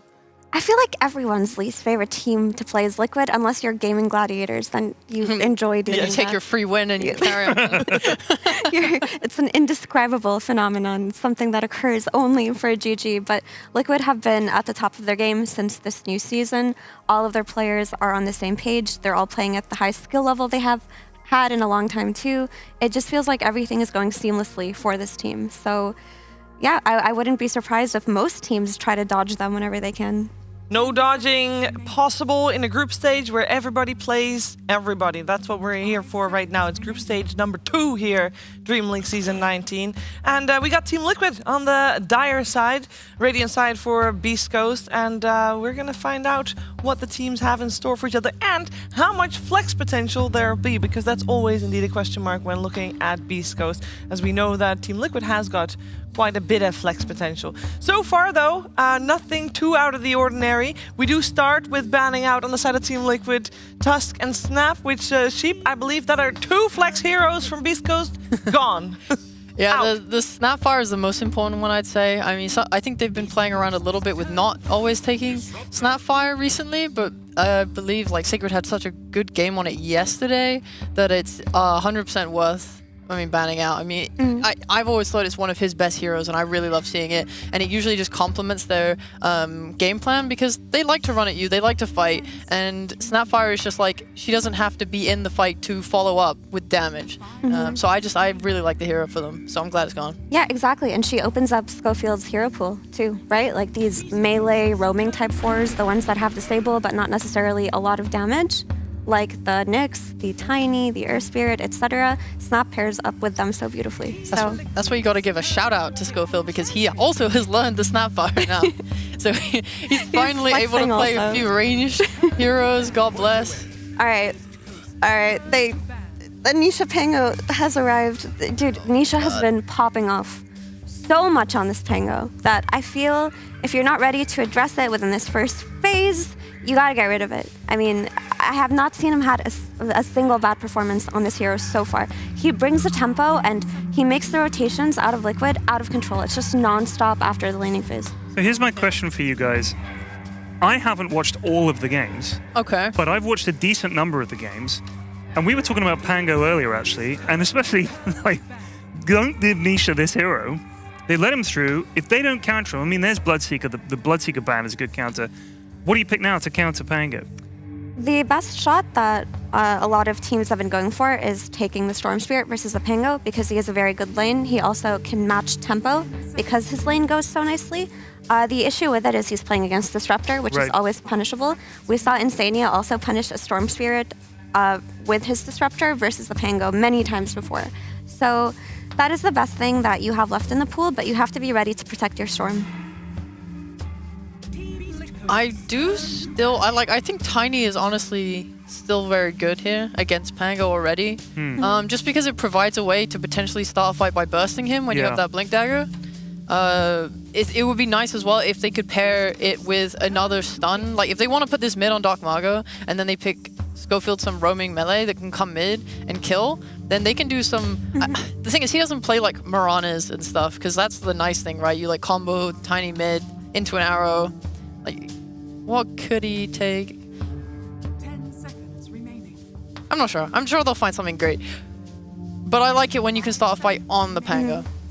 That's definitely how you have to go about it. And this Tiny, I feel they don't want to reveal it yet, because if they do go for the Storm in the second phase, which they honestly might do if they pick some kind of buff hero for it, it gives them an issue where Liquid can just play into this Tiny comfortably, right? Because the last time they flexed the Tiny, that was yesterday, the first time actually, Schofield played it with a snap, and that lane worked out so nicely for them, but it's because they saw the Drow Ranger early on too. Yeah.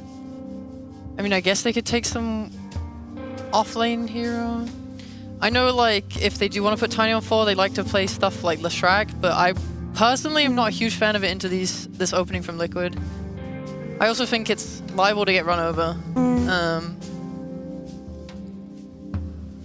Because it can dive very easily in these side lanes, and Liquid love to apply a lot of pressure in their side lanes. Yeah, maybe another thing they could do is just reveal their Tiny Flex by picking another support. I was going to say, why can't they pick Rubik and just steal the Pango wall? Like, that's a thing. Yeah, I mean, it's hard. It's not the best thing. So they've given away their flex here. We know it's a Dark Mago Tiny, but as she pointed out earlier, it has a good enough lane against Tiny and a good enough game plan against Pango, where it doesn't matter too much, right? But so now they know this Tiny's mid. We're comfortable putting the Pango mid also. Yeah. We're comfortable rotating into this Tiny, and now you see the two supports in Ench and Rubik, and you can respond to that by picking better heroes.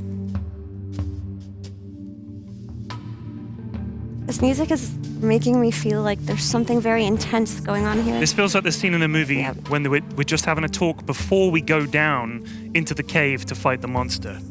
You don't know what's down there. I wouldn't mind seeing Drow here with Waiting this clockwork. 180 years for someone to come by. You think you can beat it? With guts and determination? You haven't got a chance. That beast's name? Mickey. Mickey.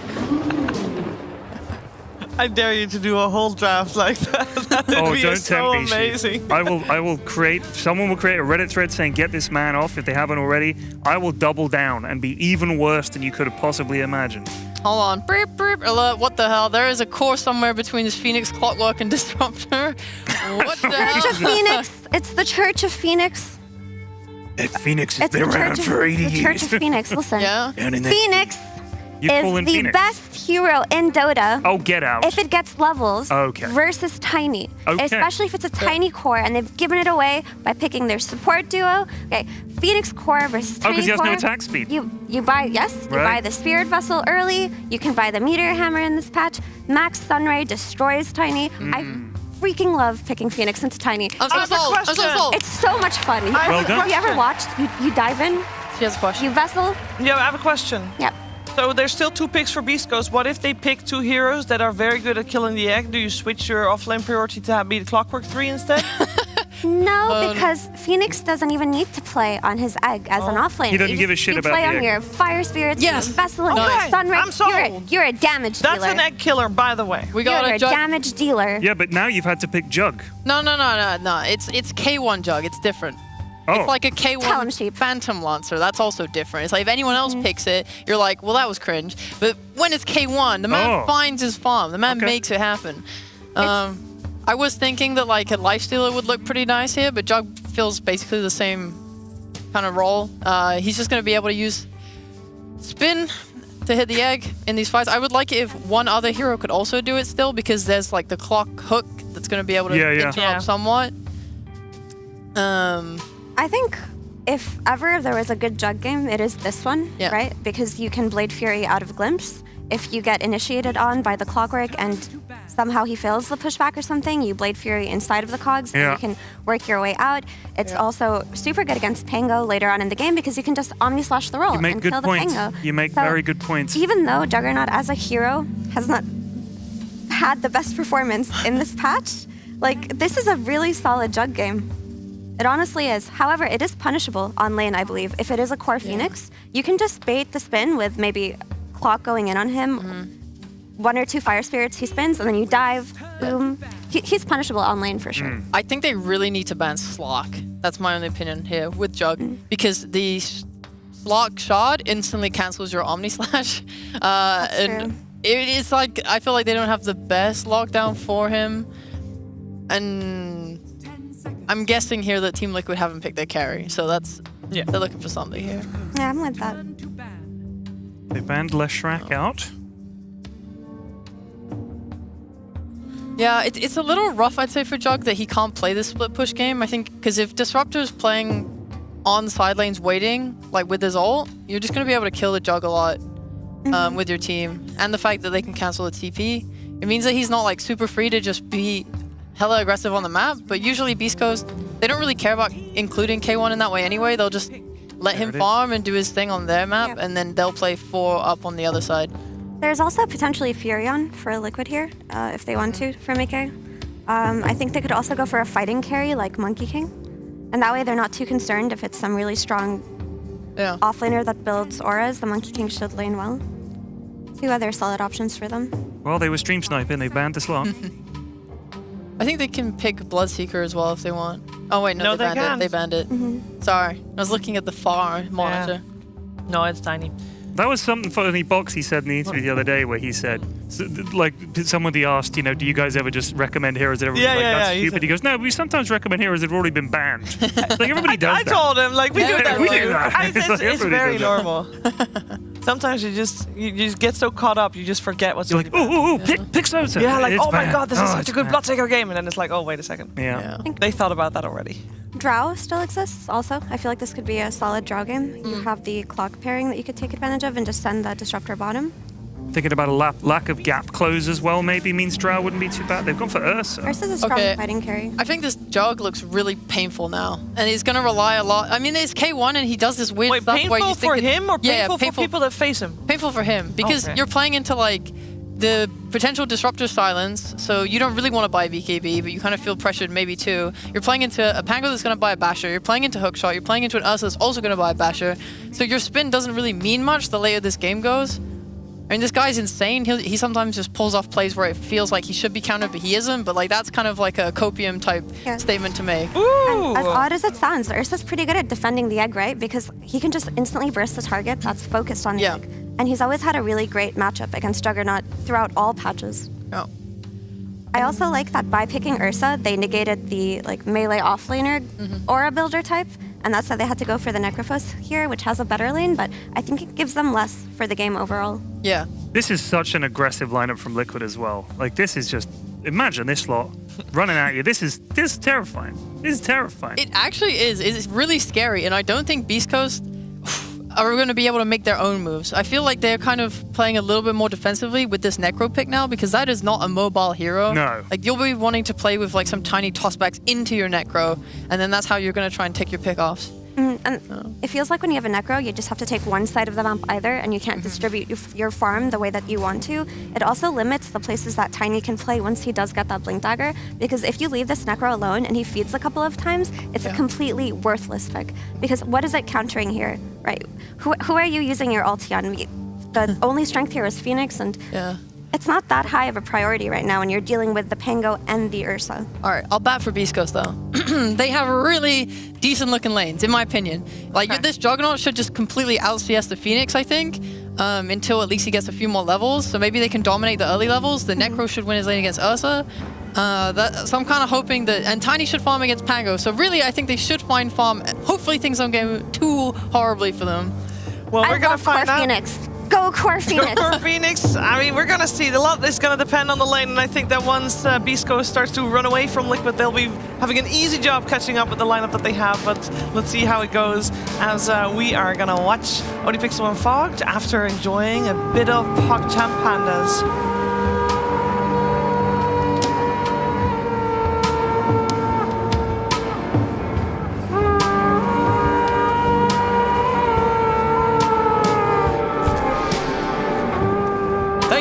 Thank you very much, PogChamp Pandas. Pandas, it is time for Team Liquid versus Beastcoast. And Fog, there's a Juggernaut on my screen. What's going on here? There's a Necro and a Juggernaut on the same team. What the?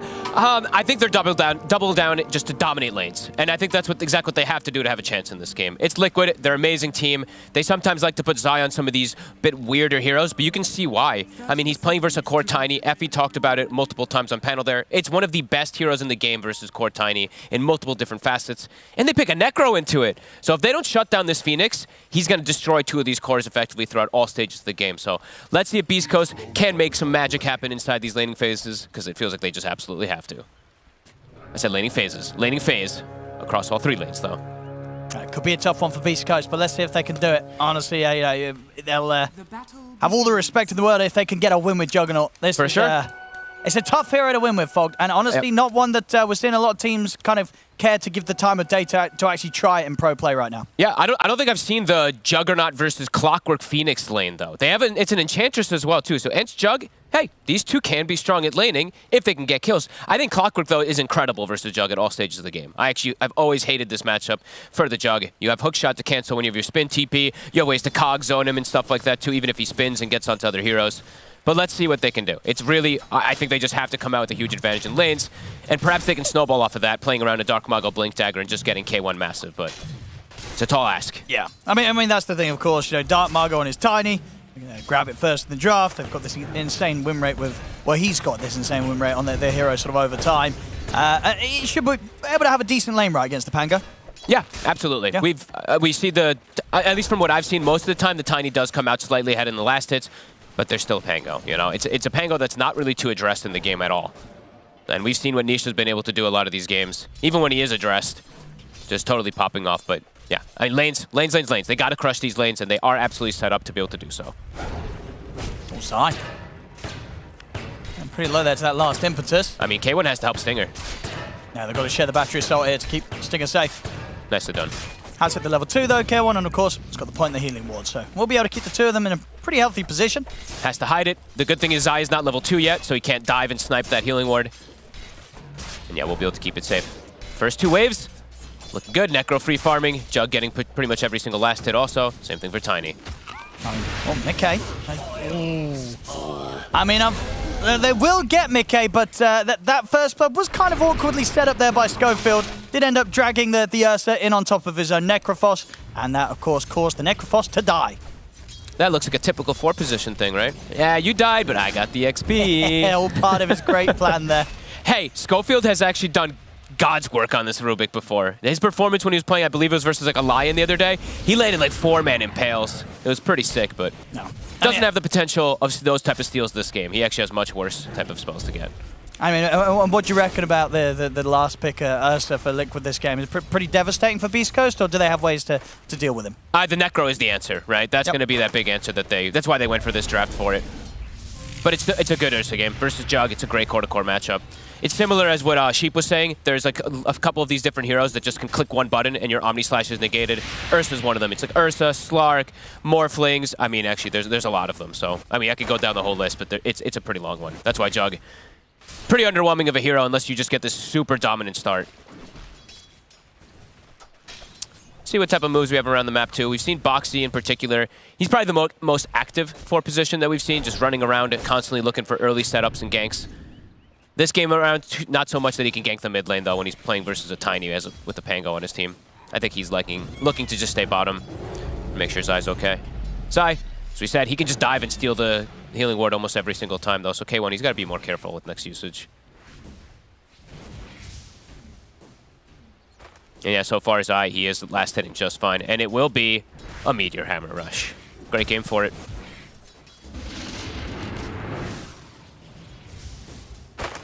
See Sacred. Okay, he's waiting to put the point in. Maybe waiting for like a second or two. He needs to do better in this lane. This is the lane that they kind of have to crush, and the fact that Mickey got first blood, I mean, he got handed a free ring of health, so he's able to sustain really nicely up here. Bottom lane as well. Having both kept low here. K1 has Sting back Stinger. He's going to tick out indeed to the Fire Spirits. And K1, he even has to just spin, and he cannot drop the healing ward for a bit. And even if he does, there's always the potential for this quick little kill on it. Sure, 20 seconds on Icarus Dive, though. Yeah, not proving to be a fun lane to play against Zai. No. On this Phoenix, Zai doing fantastic. He's going to have a very early Meteor Hammer. Top tower is under attack. That applies a ton of pressure to this bottom lane. Like, you just get caught from a Meteor Hammer from tree lines, and Jug, even a hero like Jug can suffer. They're trying to get in onto Mickey. They're bringing him low. Can they get him? Couple more right clicks. Schofield. No! Ooh. So close! It's not going to be enough. Mickey will survive. And K1 actually ends up dropping bottom. I mean, Mickey could still be in trouble here. He's trying to take him on a bit of a run around, and he with the boots, he's actually got enough movement speed to keep the distance. But the tree regrew. Schofield, he couldn't actually get in to get the nuke through the tree line. He's going to put a ward down to attempt for it, but that's it. And bottom, we actually see Boxy do something I think I've never seen before from a Clockwork. He has 2 points in Rocket. So 1 point in the battery stall, 2 points in Rocket. That's what got K1 killed. He just did not anticipate the damage. And then he'll suicide. Yeah, that is actually very cool. Dude, Zai has Meteor Hammer. It's 5 minutes and 15 seconds. I mean, that's got to be a record right in the Phoenix. I think that's the fastest. You know, we don't see a lot of it, and we don't see a lot of it being rushed, but indeed, yeah. At 73 matches, of course, where it has eventually been picked up, but in terms of it being rushed, this one is the fastest, and by 1 minute and 44 seconds. Because even like the ODs, the lane dominators, they don't get it this early. You know, they don't get handed 2 kills inside the laning phase. That's insane. And as we said, I mean, it's besides the Jug, it's an absolutely godly Phoenix game. Like, he's great versus 2 cores. Trying to go for him, but he's got dive available, Zai. He's just baiting. Up top, Schofield. Trying to go for him. And Nisha, he's in with a rotation. Sacred gets taken out. Schofield's going to get glimpsed back. We'll find Insania, but it's going to be both heroes dying here for Beastcoast. Not how they want this top lane to go by any means. Or Zai. They'll get him this time. Nice. Big kill. They've got to get Zai out of this lane. Give us a bit of space here for K1 to hit the creeps without any interruptions. Not the absolute worst case for the Jug. He's doing pretty all right, but he is behind the Phoenix. The top lane is the one that's I'm really concerned about, because this is a Necro. It's a good lane, right? The Necro versus that Ursa, but in the game state versus everything else he's playing against, it's a hard Necro game, Owen. He's versus Phoenix, he's versus Pango, he's versus Clockwork, he's versus Disruptor. These other 4 very strong versus him. You can dodge, of course, the Swashbuckle very effectively with the Ghost Shroud, but the rest of the, the connection of Rolling Thunder and Shield Crash is devastating. At bottom, they catch Sting up. They'll try and go on Mickey whilst they know that Mickey's alone top. Got to put pressure on him somehow. They're not quite ready to dive the tower. They haven't got the creep waves moving in with them as of yet. And now Mickey is going to get the chance for backup to come in. Nisha's coming. And he's got the Rolling Thunder. He's ready to go. Gets the angle perfectly onto the them. Mickey's very low, though, so Mickey has to hang back for now. Whoop. Swashbuckle and a shield crash, and Nisha finishes off Sacred. They get the kill. Nisha knows exactly how to make these rotations, but Mago, can he find a setup here? I mean, Mickey has hit the 6, so he's got some sort of layer of protection with the Enrage if they do try and dive him. Schofield, I mean, he steps up very far. Nisha. He's going to try and chase him down, but still Dark Margot's by Schofield's side. Nisha, not quite enough damage to take out the Rubik for now. They're bringing 4 heroes up here. And down bottom. Oh, he's going for the egg here with the Blade Fury. The right clicks. Denied. Oh, indeed. Boxy at least able to take that away from him. Oh, that would have been massive there for K1, but now K1 might get turned on himself. It's only Boxy level 1. Get the kill. It's only level 1 battery, though. Yeah, it's come to an end. He's hit level 5 now, though, Boxy. What's he want to do? I don't think he wants up a 3rd point in Rocket. I think you want more battery salt now. Sure. K1 should be fine with the phase boots. Yeah, he gets away. But a deny from Boxy on the egg. One of the only other abilities that's not like a damage over time ability that you can actually deny. Stinger. Nice enchant. Able to get that Dispel. And Nisha does get popped. Dark Margot there with the solo. There we go. Radiant's middle tower is under attack. All reliant on them trying to get some type of advantage. The lanes not totally going in their favor, of course. Liquid definitely coming out of them ahead. But Mago, now it's up to him to make the space. Bottom tower is under attack. And that's a good way to start it. K1. He's going to use the Blade Fury to clear out this wave. We'll get caught in the cogs. Backup TP coming in for K1. Schofield pretty farmed. Because his Necro's having such a rough time, he actually got a good amount of XP. He's level 5. Arcane Boots finished. I mean, Dark Margo's making his way down here. Might be able to get another setup. They can find Zai. He's got the dive. Schofield, can he get the grab? I mean, Zai's just in. That was very aggressive. He's going to pay for that one, Zai. Dark Margo's in with the combo. I mean, honestly, Beastcoast, they're handling this very well. They are. They're setting up, keeping K1 safe now with his rotations. Dark Margo, top net worth. He's going to be on track for a great Blink Dagger timing. And K1 likely to be second net worth in a second here, too. Okay, Beastcoast. Their Necro is definitely still going to have a pretty rough game, but yep, setting up the Tiny and the Jug for a good game. Not bad.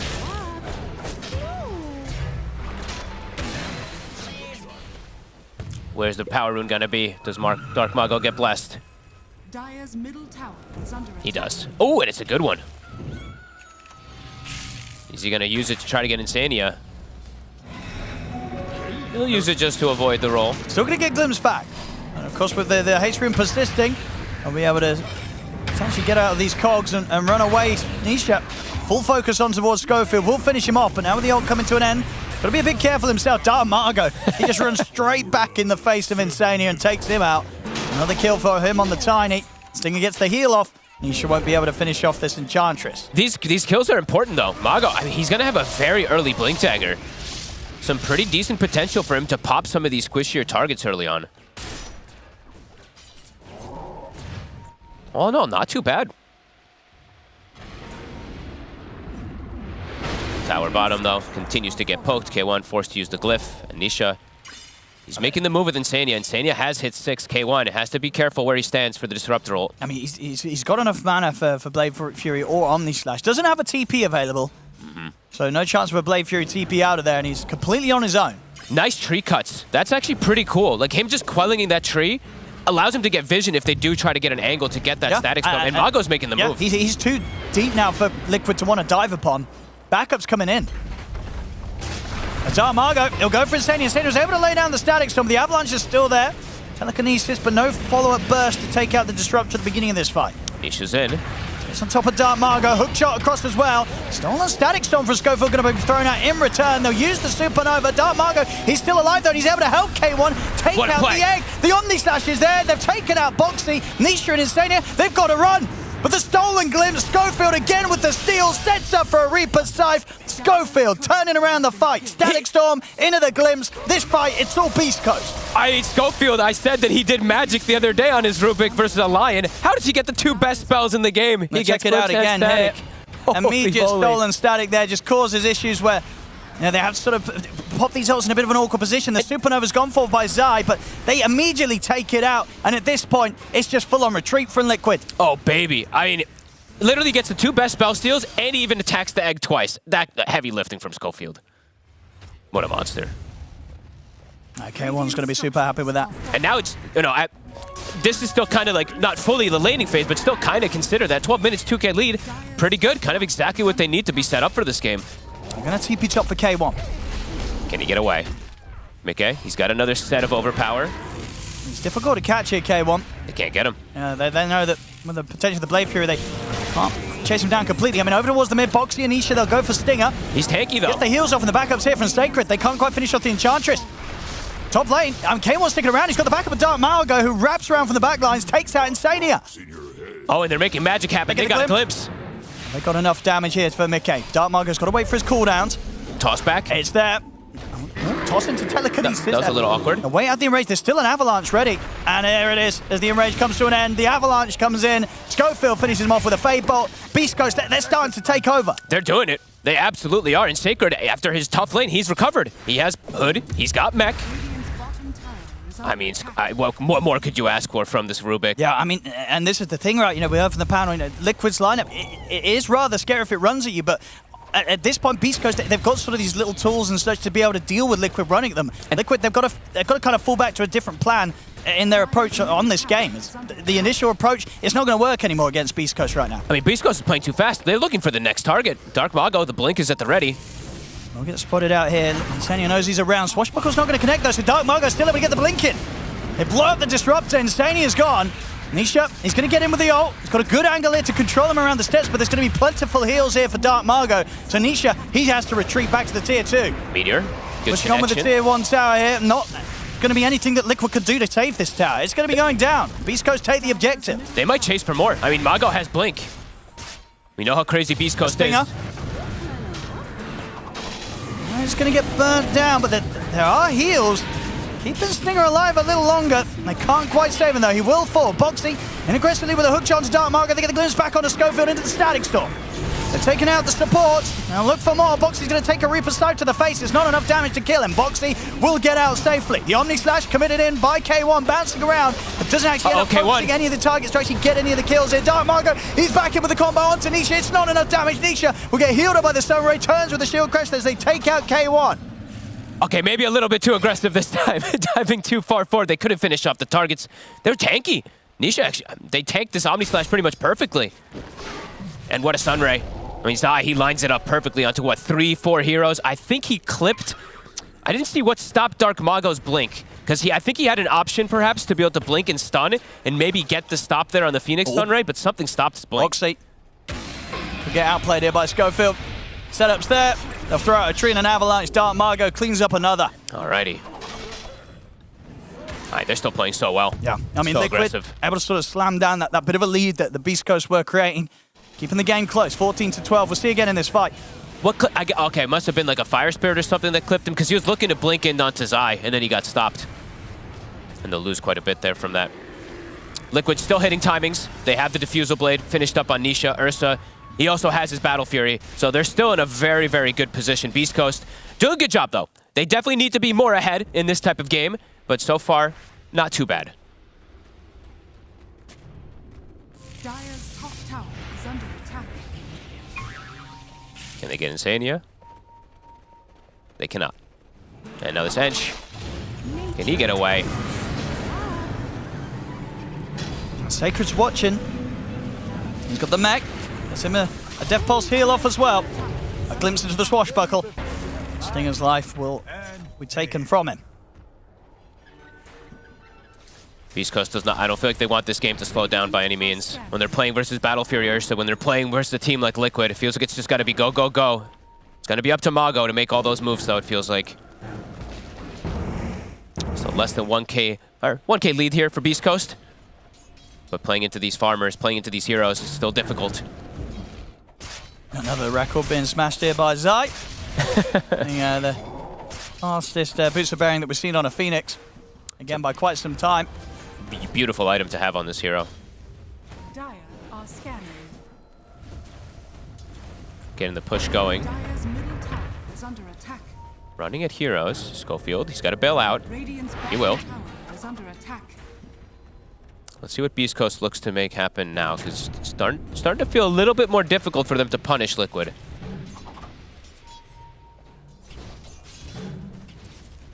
It really is up to Mago if he's able to get the jump, if they're able to full combo Nisha with Vision, with like a Reaper Sight and stuff like that, and if Schofield's able to get these godly steals.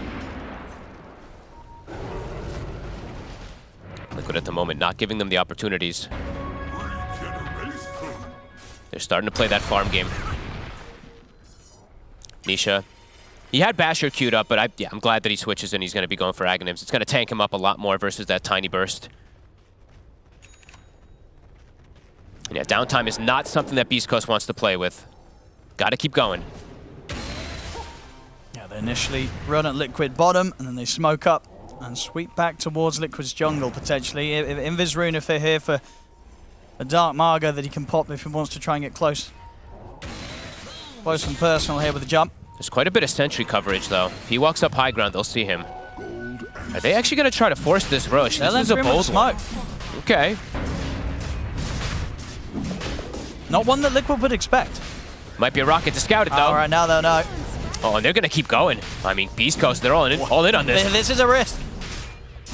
Very risky against the likes of the Rolling Thunder, Static Storm, Supernova. There's a scary team fight that Liquid's ready to bring to them. But the jump's there. Dark Margo is going to be able to start the fight, deleting Boxy. Good play. Can they keep it going?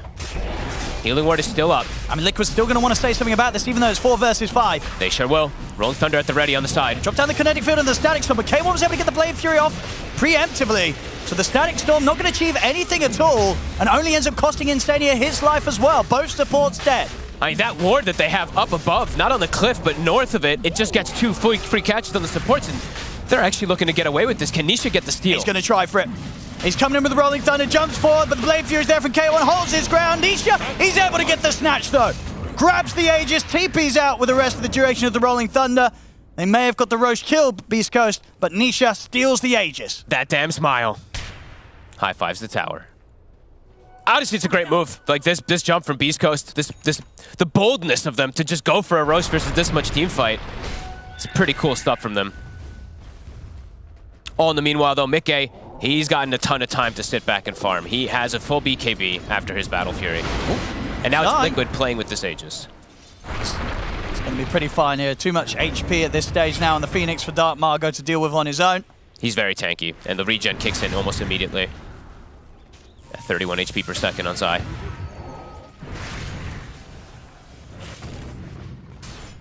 Still impressed with how Beastcoast has been playing and with their decision making, right? Just very, very aggressive.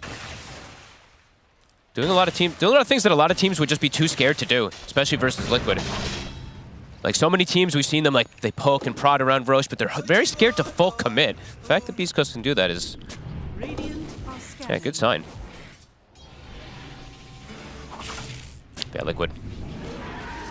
They're just, I mean, they know that it's up to Beastcoast to set tempo and make the moves toward them, because Mika is just like, yep, I'm an Ursa with Battle Fury. You're a Jug with Manta Diffusal. He eventually will be able to outfarm him if these fights don't start going more heavily into Beastcoast's favor. And yeah, here they go. This ward that they have, it still sees so much. It sees Mickey. Trying to find Nisha. But can't quite. Yeah, difficult to jump in. They still have, they literally didn't find that ward. It's full duration. They placed 2 sentries to be able to spot it out, and yeah, they couldn't. I'm sure Insania is going to look at the replay after that, because he's like, how did they catch us? Both supports getting caught from Mago. Talking about Margo, he's got his BKB now. Okay. So even easier for him to get in and get out. And also just to get his spells off if he's the one to be focused by a Static Storm as such at the start of a fight. The issue is Nisha with an Aegis, right? He is the prime target, but they can't take him out. Oh, and they catch him. Static Storm's laid down. There's no way out of it for him. Too quick from Insania. They're looking for more. Foxy. Got the hookshot control. It's going to take a bit of time for the rest of the team to head over. So Stinger, it's an opportunity to heal up a bit. Sunray's down upon him, though. That's a lot of overbearing magical damage that he won't be able to survive through. Stinger goes down. They get the control on a Sacred, but he is under his tier 2 tower with a full pipe. Almost certainly a bit too difficult to dive for. I mean, Zai's going to try for it with the Supernova and the Sunray. It's a lot of magical here going through the Ghost Form of the Necrophos, and it's enough. Full aggression there from Zai, knowing that the damage was going to be there to even manage to take down this pipe Necrophos underneath his own tier 2 tower. He knows there's no way they touched the egg, so he's got the shard. He can just burn him down to a crisp without the Jug alive. Mickey, he has Blink. Dodges the avalanche. Oh, still going to get tossed back, though. But Schofield might just die for that. I mean, yeah, Mickey pops the BKB. He'll take out the one of them. Oopsie. Delivered Mickey a kill. Aghanim's now finished for Nisha. Liquid starting to get some big control of the game here. That kill on the Jug really going to slow down K1's farm. You see him already 1,600 behind Mickey. I mean, K1, he's just got to hope to find these fights in a way where there'll be opportunities for him to pop off with the Omni Slash, but something that's, you know, a difficult spell to use. You know, one of the reasons why Jug's sort of fallen off, the chances that you'll find these heroes isolated, ready to take a full Omni is very unlikely. And he's getting jumped up. Oh, gets the Blade Fury off, though. Boxy might get turned on. He's getting his mana burn here by the refusal of K1. Stinger's heading over as well, and he'll actually drop the Omni Slash to secure that. Takes out Boxy. Back over towards the mid. Static Storm's down, but Dark Margo pots the BKB. Has the combo to take out Insania, as Nisha is attempting to take Sacred out, but the heals, they'll keep Sacred alive. Can they get Nisha? Got the control. Dark Margo's in with the avalanche. Tossed back over towards Sacred and Stinger. Has Nisha gone the once? And he did use the swash. Let's see if they can do it a second time round. K1 trying to surround him here with the illusions. Wait, that was weird.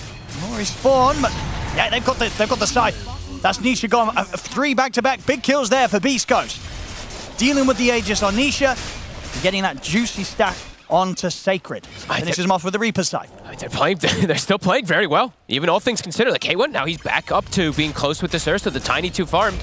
Yeah, I mean, Dark Margo still yet to die this game. 9-0-4, perfect game so far on the Tiny. First to Tiny, who is playing into this Phoenix. Impressive stuff, 19-17. Liquid looking to strike back again. Hook shot off the mark. It's close. They do want to fight this, but at the same time, Nisha not up for 10 seconds. I think this is the most disciplined that I've seen Beastcoast play. Very crisp with their movements around the map. Even after these lanes, even though K1 has died 3 times, they're keeping themselves really close in this game. Gold and sweet. And Mago, yeah, he's continuing to scale, which is super important for them. Yeah, what tends to sort of be his favoured build? He gets the crit and then does he go for the Aghanims? Or is there anything else he needs first this game? I think he can just go down that route. Yep. Mago. He's going to find Boxy. A lot of backup is here for Boxy. Liquid pushing on. He has the BKB. I mean, yeah, he stands his ground. BKB, a couple of right clicks and Boxy's taken out. Nisha, the Rolling Thunder. It's going to be able to bounce back and control Sacred. Oh no, Mago! He went back in! Ooh, that is almost certainly going to cost him his life there. Oh no! He'd had a perfect game up to there, but biting off way more than he could chew, jumping back into the center of that fight under the Supernova. It's an easy kill for Zai to pick up, and he gets a hell of a lot of gold for it. That was suicide. A rough jump indeed. Just tried to, what, toss his buddy out of the fight or something like that, but oof. And Schofield, his reaction to that. Shadow Amulet down mid. What he has to say about that one. Oh, yeah, rough fight there. Losing Dark Margo and Zai. He's going to have a scary timing on his next start, and we'll see again. I mean, did he see someone low hit Dark Margo? I guess he felt that he wanted to save Sacred. He tried to save him. He tried to save Sacred. He gave his life there to attempt for the toss back. So an admirable play, but unfortunately one that does not work out for him. Oh, I just said they were playing so clean too. This is honestly, it still is one of the cleaner games that I've been seeing them from them, but that one was a big blunder there from Mago. The team fights are very difficult for them. Their pickoff game, excellent on Beastcoast. If they just keep finding these pickoffs, they do have a chance, but taking the head-on fights is very difficult unless they have a number advantage. Yeah, this Phoenix is just king at this point. Yeah. On the team fights. And he's level 17. Yeah. He's almost 18, so. Yeah, once he's kind of 18 and has the Shivas on Zai, it feels impossible to take 5v5 when that Phoenix is around. Yeah. Even if they sort of commit with the Blade Fury onto the egg, unlikely they'll be able to take it out. They'll have more and more answers as the game progresses on Liquid to be able to stop them from full committing. Like if the Jug just spins and tries to go for the egg, there'll be a basher eventually on Nisha. They'll be able to have the hook shot that comes in from the clockwork. That's super difficult.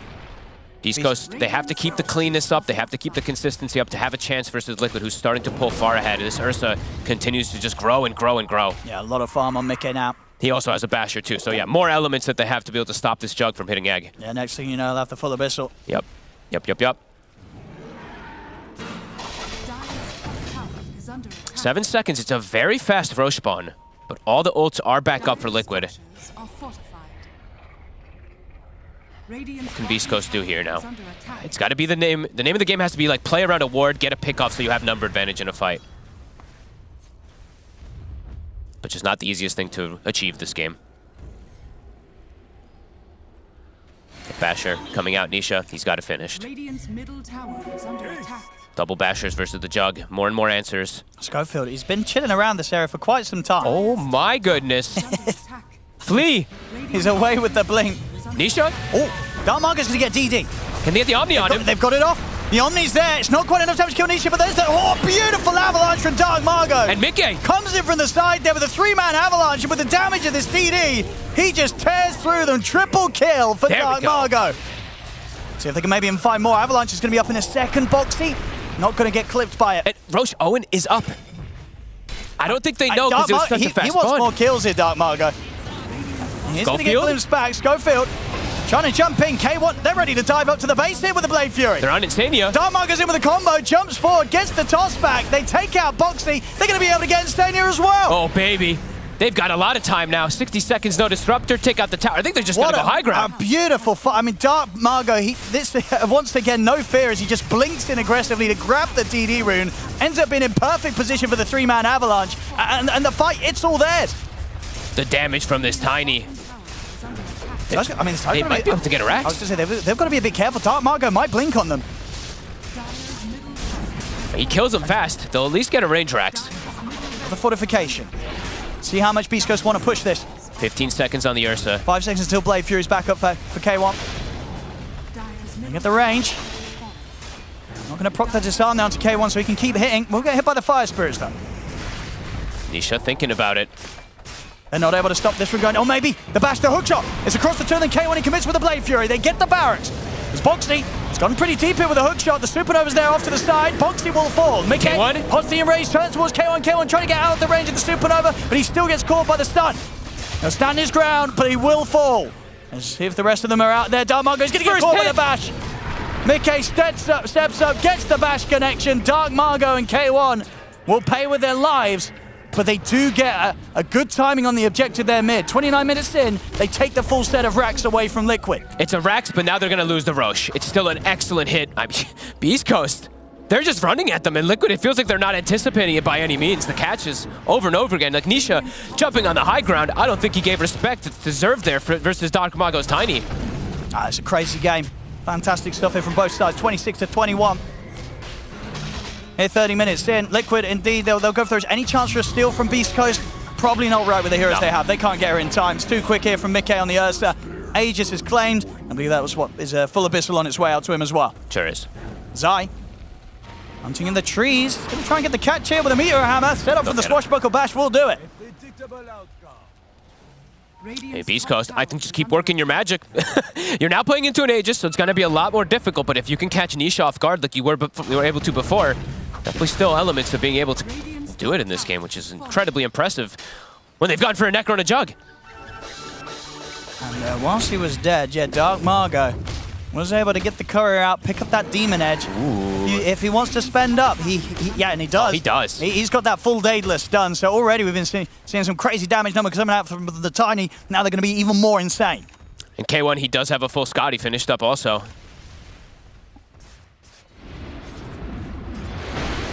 Zai looking towards the refresher next. This is an absolutely insane game so far. Beastcoast, I think you just have to keep working your magic. Just keep trying to smoke, catch them off guard. Yeah, even if they've got the Aegis. Yep. You've got to try and go for this because it's the time where Liquid may expect it the least. They're split up, and they may be a bit relaxed, so a chance that Beastcoast can get the successful jump. You got to do these reckless plays when you're playing versus a team like Liquid. Nisha. Yes.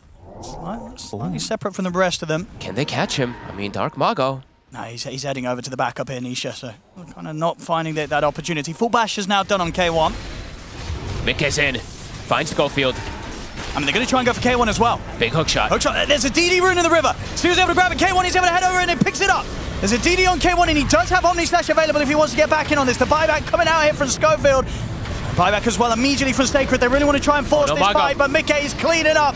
Triple kill for Mickey. Dark Margo trying to head away with the BKB. Gets out of the range of the Supernova, and here's the Omni Slash with the DD, but it bounces over to the neutral creep.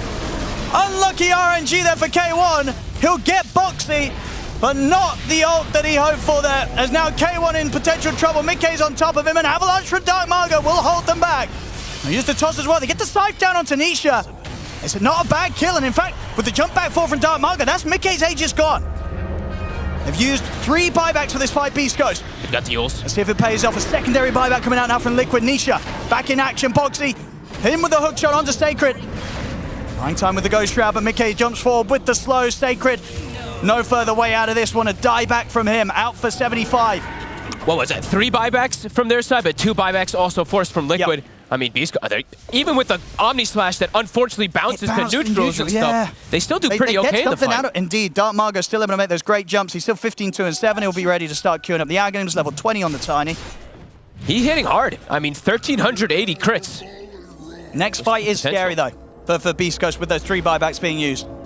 But Nisha also having his down. If they catch Nisha at the start of the fight, they actually have a really good element to be able to take the rest of that one. Zai is still a huge issue, though. We're seeing every time the egg goes down, if he's not answered, every time he has Sunray going, he's shredding heroes.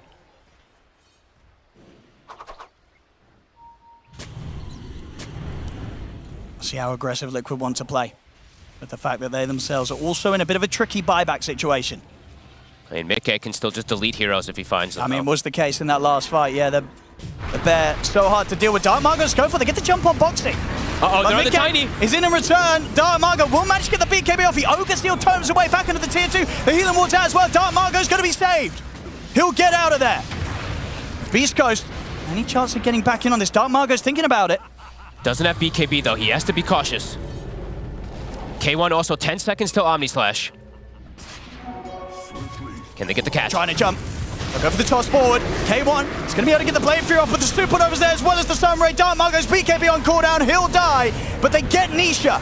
K1 was able to finish him off. Mickey focusing towards the gun. The force. It gets K1 out to the side. It gives K1 the chance to get the Omni Slash off onto Zai, but the Eon Disc keeping Zai alive. Ogre Steel turns himself back into the pit. Zai will live. They focus Mickey, but the Reaper Scythe damage is not enough. Mickey turns towards Sacred. Ghost Shroud's back up. Mickey's got to run. The impetus taking him down low. Mickey will fall to the Blade Fury of K1. Is Stadia surrounded. They'll take the fight. Beastcoast. Nisha out for 80. No buyback. 3 of us dead around him. Beastcoast, they're holding on. Stinger with the carry there. The impetus shots. He just did like, what, 3,000 damage onto this Ursa? And if you watch the start of that fight as well, I think even though he kind of jumps into a position where he gets static stormed, he was able to get the toss off Dark Margot to get K1 that far enough into the fight so the static storm did not clip K1, and K1 was able to get the Blade Fury off to play the fight, and at the end of it, get that Omni Slash off onto Zai. Dark Margot keeping K1 alive.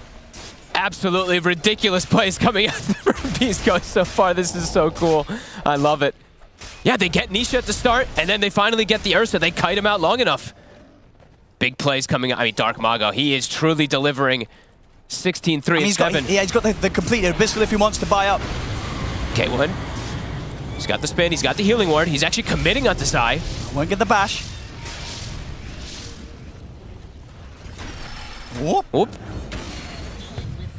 Boxy. Afraid to go in now. Schofield, he's turning. He's going to be able to get the catch, K1. Not going to get in on top of him, though. Boxy lays down the cogs. But Stinger. Okay, actually, K1's going to continue to dive forward. He's in with the Blade Fury underneath the tier 2 tab. Margot's coming. Couple of impetuses, bringing Boxy down low. They'll drop the Static Storm to try and push them back and keep Boxy safe, but it's not going to work. And Dark Margot is in with the jump. Gets the toss back onto Zai. Zai. Steel Totem. Up to the high ground and dives back up. He'll get away from Dark Margot just in time. Zai will live.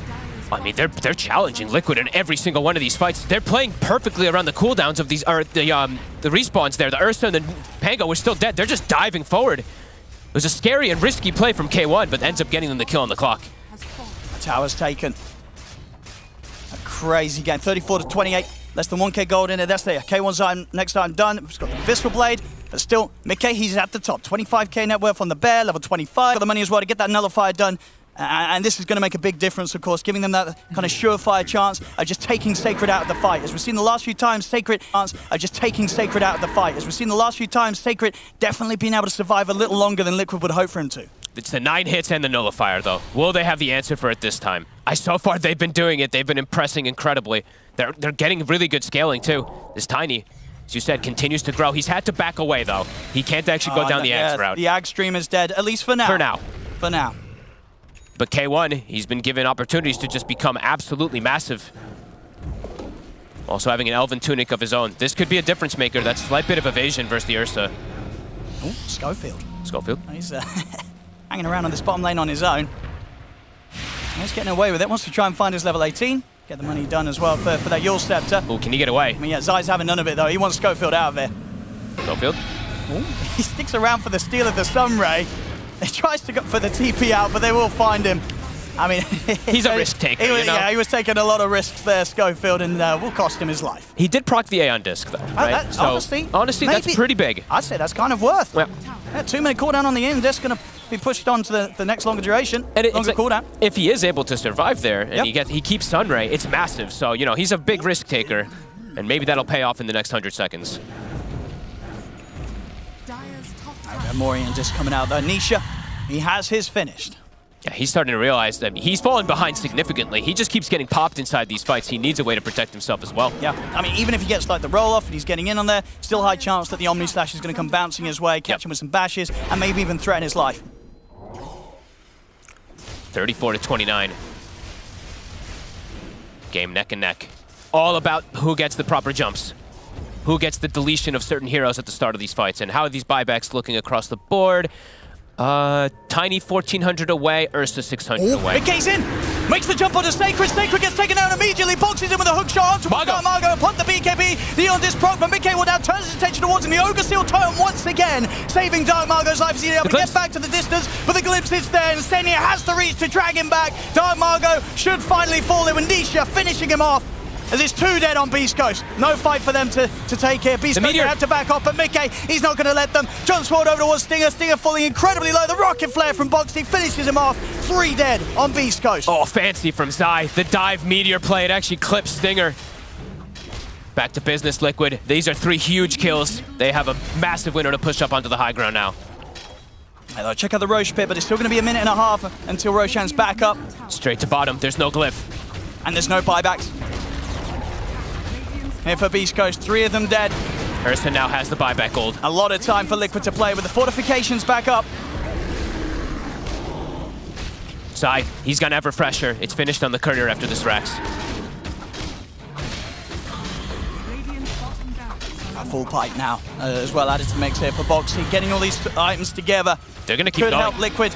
NT just continue to keep this pressure going. No need to necessarily back off. We'll see how much they respect the respawns coming in as Sacred's back in play.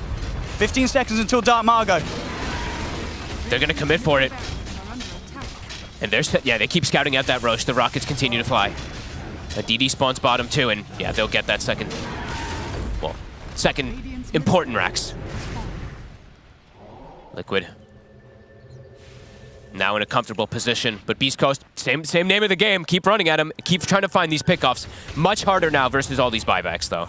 K1 has his available, but yeah, this pickup from Mickey, the Nullifier, usually Sacred gets deleted. There's nothing he can do. He tried to do the tricky disassemble, reassemble Aeon Disc, but it wouldn't have mattered anyway because the Nullifier was on him. A DD rune on Mickey. This is going to be what Beastcoast run into. They will not anticipate the fact that there's a DD rune on this bear. They have to take these risks, though. There's the jump, Dark Margo immediately onto Mickey, but Mickey is able to get the ult on the BKB off, turns around straight away towards the Tiny. The BKB is there. Dark Margo still falling low, the stun ray as well, burning through. K1 as K1's trying to get the ult off, but he'll die before he can do so. K1 taken out alongside Schofield. Sacred will try for the TP out in the trees. He'll make it away, but Dark Margo left to die in the mid lane. I mean, it's the way they've played all game. Liquid, they were very ready for it this time. Beastcoast very recklessly climb into the high ground and get turned. And honestly, K1 got nothing off. He got controlled by the bashes, controlled by the cog pushback, and then a static sword laid on top of him. And Liquid, they're ready to dive in for more. No buyback available on Dark Margo. K1 has got his. The meteor hits. It's going to catch Sacred. The buyback will come out from K1. Zai. He's going to charge straight towards Zai. Bashes will clip K1, holding back. Mickey's going to jump in. There's an egg. It's the second egg. Mickey's dying pretty quickly. In fact, Mickey's just straight up dead. They've lost the Ursa. K1's able to get the Omni Slash off here, dodging the stun and the damage from the Supernova. He'll still get pushed back by the cogs of Boxy. And they get K1 back to safety. He's turning towards Boxy. Boxy buys some time here up in the air with the Stealth Fuels. The Blade Fury's down towards Zai. Zai standing his ground, but Boxy will fall. A couple of kills here on the defense from Beastcoast. Zai, he's going to try and TP away, but they've got him as well. Beastcoast, they'll hold off the back of the buyback from K1. Can they get more? Oh, very close. Stinger again. The third 3-hour carry almost in a way. Just getting these constant impetus shots. He's able to finish off Zai too. And yeah, Mickey, over-aggressive. He just gets caught. Yeah, they went straight in. Back the other way we go. A bit of a risk taken there from Liquid, and it does not pay off. Roshan is up. Beastcoast, they can head straight towards the pit. And off the back of those kills as well, K1's caught back up in XP. He's level 25. Next time around, that Omni Slash is going to have that extra second duration. Mickey spent the gold, you're right. He doesn't have buyback. He bought the Swift Blink. They can't actually contest this. There's still a chance here for Beastcoast. Holding in on this game. An excellent buyback from K1, and one that will be covered by the fact that he's going to be able to behold this Aegis unless Liquid can make some sort of a steal. But with Nisha and Instead being the only two alive, they're not even going to try and risk it. K1 grabs the Aegis, and that's going to be a free Aghanims here for Dark Margo. I mean, Margo, he couldn't build for it before. Now he's been handed one for free. Hasn't used it yet, though. Nope. I mean, I imagine he will. I imagine he will. I was going to say, it's very good on K1, but I think he wants the scaling, so yeah. Dark Margo wants it for sure. They don't want to be all in on just one hero, especially because he doesn't have buyback. Yeah, another window. Beastcoast. Losing their Rax, but winning a pretty unexpected fight, being able to get this catch off here. Liquid. think they're feeling pretty surprised with the way that they're able to fight back constantly. Zai, respawning in 5, he's going to have buyback in 100, but Mickey's 600 behind. I mean, if Beastcoast can make the jump before Zai joins the rest of Liquid, this is going to be devastating for Absolutely. Liquid. Who do they find? Sacred, Mago. Throw a tree. Yeah, he's in there. I mean, Dark Mago's going to jump in with the Agnim's damage. Will proc the Aeon Disc of Nisha. Mickey will make the jump towards Schofield. They've deleted the Rubik. No buyback available for Schofield. Sacred being focused upon Stinger. We'll get glimpsed back under the tower. Mickey's going to turn over towards the Enchantress. Stinger focused by the Bear and the Phoenix. They'll find a second support there. Liquid. They'll be able to take the fight. Oh, that's an ambitious TP there. Tries to TP out right in front of Liquid. They'll put a stop to that straight away. 3 dead on Beastcoast. Liquid. They'll deal with the aggression. Back the other way. I mean, Beastcoast, again, just relentless aggression. They try to jump by when they put a ward down with Vision, but they can't catch Nisha with this Aeon Disc. They don't have an answer for it. They do not have a nullifier of their own. And Dark Mago, he knows the way out of this one. He needs the rapier. Yep, does feel like it. He's going for the dream. Mickey, 40 gold from buyback. He's got it available now to him. Him and Nisha, the 2 important ones. I mean, at least for Beastcoast, with the tier 2 still standing top, likely that they'll get the full lineup back in action by the time that Liquid reach the base again. And this is where Tiny thrives, right? The base defense where he's able to actually have the trees to be able to throw his Aghanims. Liquid, they have pretty much everything available for them, though. Rolling Thunder in 5, double Phoenix Egg. It's at the ready. And multiple buybacks. 30 seconds. K1. He's got to be careful standing on the front like this.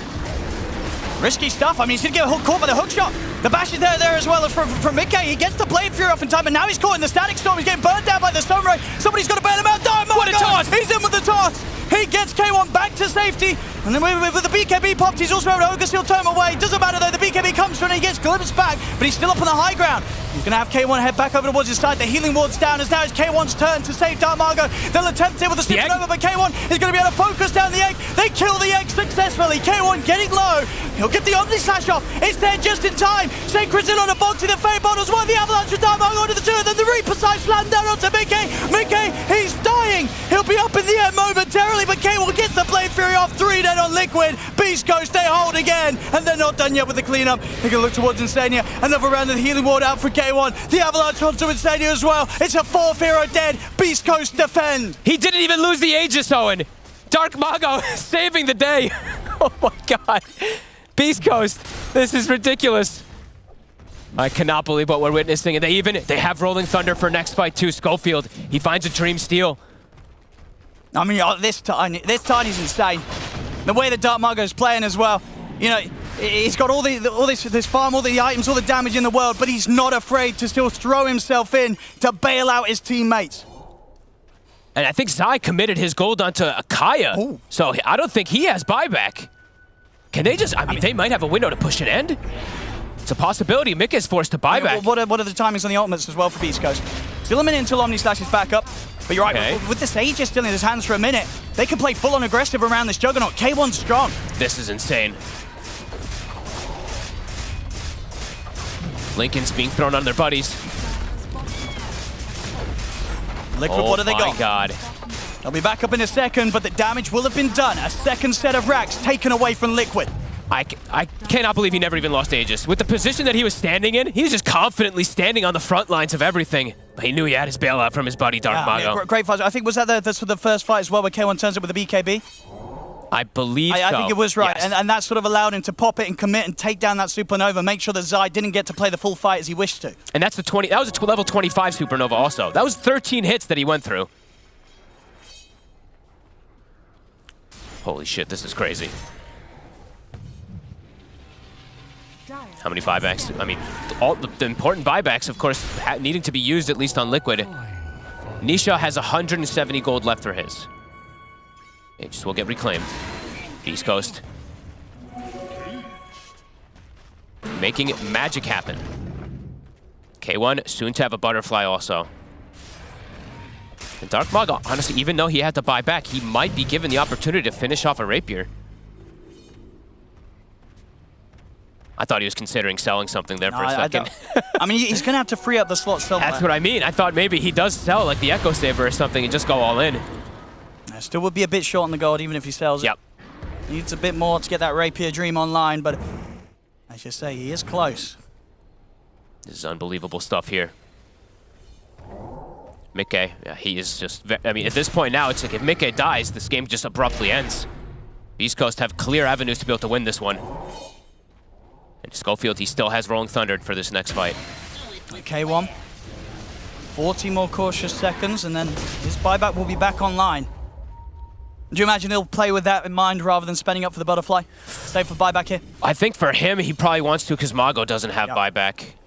But honestly, Beastcoast, it's no telling with them because they're just all in half the time. Lincoln's now on Stinger. He continues to be a scaling core. He's level 24 on this Enchantress. These Lincolns could be massive to protect versus the Abyssal Blade in particular. Same thing for the Nullifier. Yeah, Mago. Now he pretty much does have the gold if he wants to sell it. It's getting close. Does he commit? Do it. Do it. Do it. He does it! Oh, sells the Eon Disc as well. Hey, this man wants to live on the edge. He's like, I'm not getting rid of Echo Saber. That's damage. Hey, no, this Eon Disc is getting worse anyway with each pop. So. There's Nullifiers. You know, whatever. It's just going to be dispelled. I mean, that is true, honestly. Last few times, his Eon Disc has been dealt with pretty much immediately by Liquid, so... Oh, baby. Oh, look! A DD? I mean, what are these crits going to be like? This is going to be some like 2,500, 2,700 damage crits. Somebody going to die. Someone is sure going to die. See how they start this. Anisha is in with the Rolling Thunder. Dark Margot is going to carefully eye up the situation from the side. There's been the jump from Mickey over towards Stinger. They focus the Enchantress. Stinger's gone. Anisha now rolling towards Sacred. But there's a Necrophos. Here comes the damage from the trees. Boxy just dies. 3,200. I think it was something like that. They've got the Omni Slash as well as the Reaper Snipe down on a Zai. A second kill to be found by Beastcoast. The buyback comes out from Boxy. Zai does have buyback available as well if he wants to consider it. Schofield jumps in. He gets the telekinesis grab onto Nisha. Nisha still has the swashbuckle to try and break away. The bash proc there will hold back K1. You saw that damage come in there. Boxy, he didn't stand a chance. It's 3,291 onto Boxy. That was the DD, though. Boxy instantly buying back. They get Zai, but they don't force a buyback. Liquid, they have vision at the moment. They saw K1 for a second here. Roche, it's a long spawn. It's a long one. That would have been really fortunate for Beastcoast if it insta-spawned. K1 nearly has buyback and the butterfly. A wild game. Mickey, he's about to have his consumed Aghanims finished up also, so he's going to have more answers to be able to survive through the burst. Both teams going very all in. No deciding. No really way to tell which way this game is going to go at this point. Oh, there it is. Let's see. Okay. Spending up. With the fact that, 3 minutes left on his buyback. As for Beastcoast, 2 minutes left on Dark Margot's. Schofield also still holding on to another big spell. He used the Rolling Thunder last fight. He actually has a hook shot for the next one upcoming. Could be massive for them to get the catch.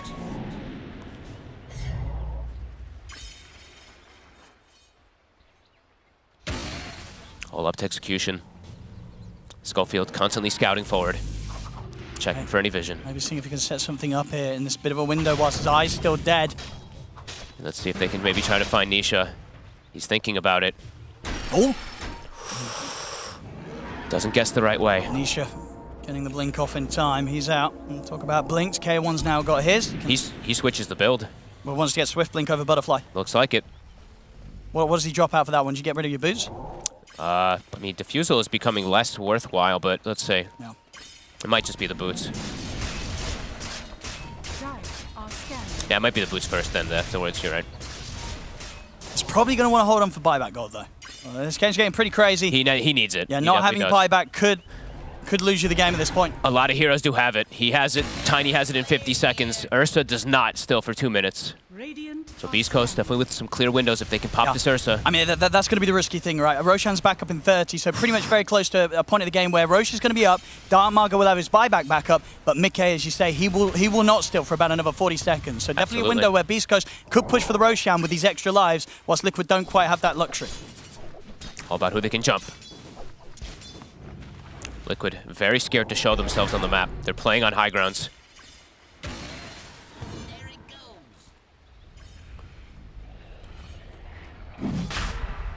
And there it is. They scout the Roche immediately. Do they do the crazy move of going for it? Still a big risk to take. Even with the minute no buyback on the Ursa. But for Liquid, it's hard to force it here for Beastcoast. They know that Liquid's still strong. Even with the one life of Mickey can still get in there and pretty much successfully tear through at least 2 of their heroes. Gotta say, I really love the way that Beastcoast, not only how they've played, but how they've itemized throughout the entirety of this game. These Yules, they've caused problems. Lincoln's Aeon discs across the board. It's been phenomenal stuff from them.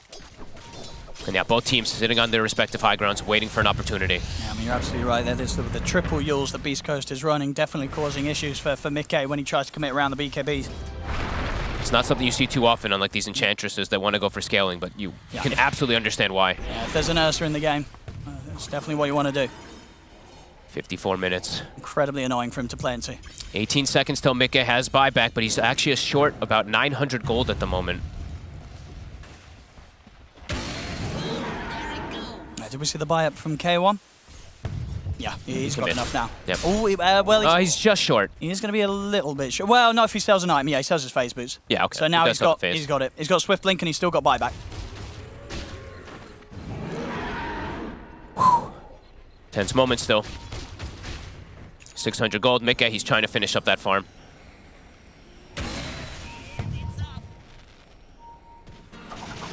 Both teams so patient. Who's going to get the jump? I mean, Stinger, he's starting to solo the Roche.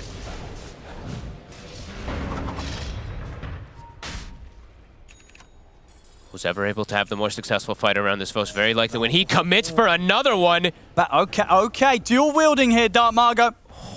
Double rapier, no buyback. He is a madman. What is it? So he has...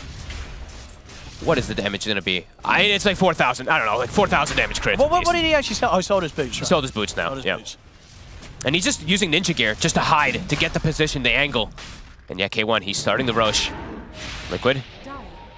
They know they're under vision. They're pinging it out. Both sides have both of these cliffs warded. He's going to commit. The Roche is dropping low.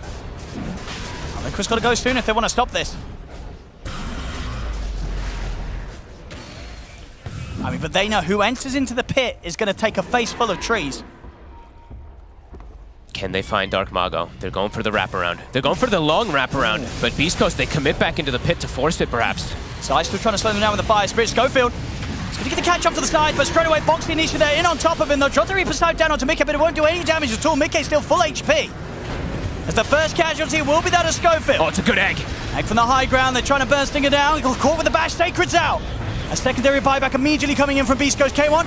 He turns with the obvious bash onto Mickey, but Mickey's able to get out with the Glimmer Cape, and now he turns. The bashes are there onto K1. K1 in trouble. K1 trying to escape it with a Blade Fury. Dark Margo throwing in trees from the side, but Boxy is closed the gap onto Dark Margo, puts a stop to the trees being channeled upon his teammates. Dark Margo will jump back in onto Mickey. The damage is done with the right click alone. Dark Margo takes down Mickey. Buyback immediately there. Boxy hook toss back over towards Dark Margo. Roshan by the Meteor Hammer Zai. He's trying to finish up the Roche. There'll be the stolen hook shot used to control the Rolling Thunder, and the damage is in from Dark Margo once again with the trees. It's Nisha out of the fight. Mickey gets the Roche. Jump forward from Dark Margo with the Avalanche.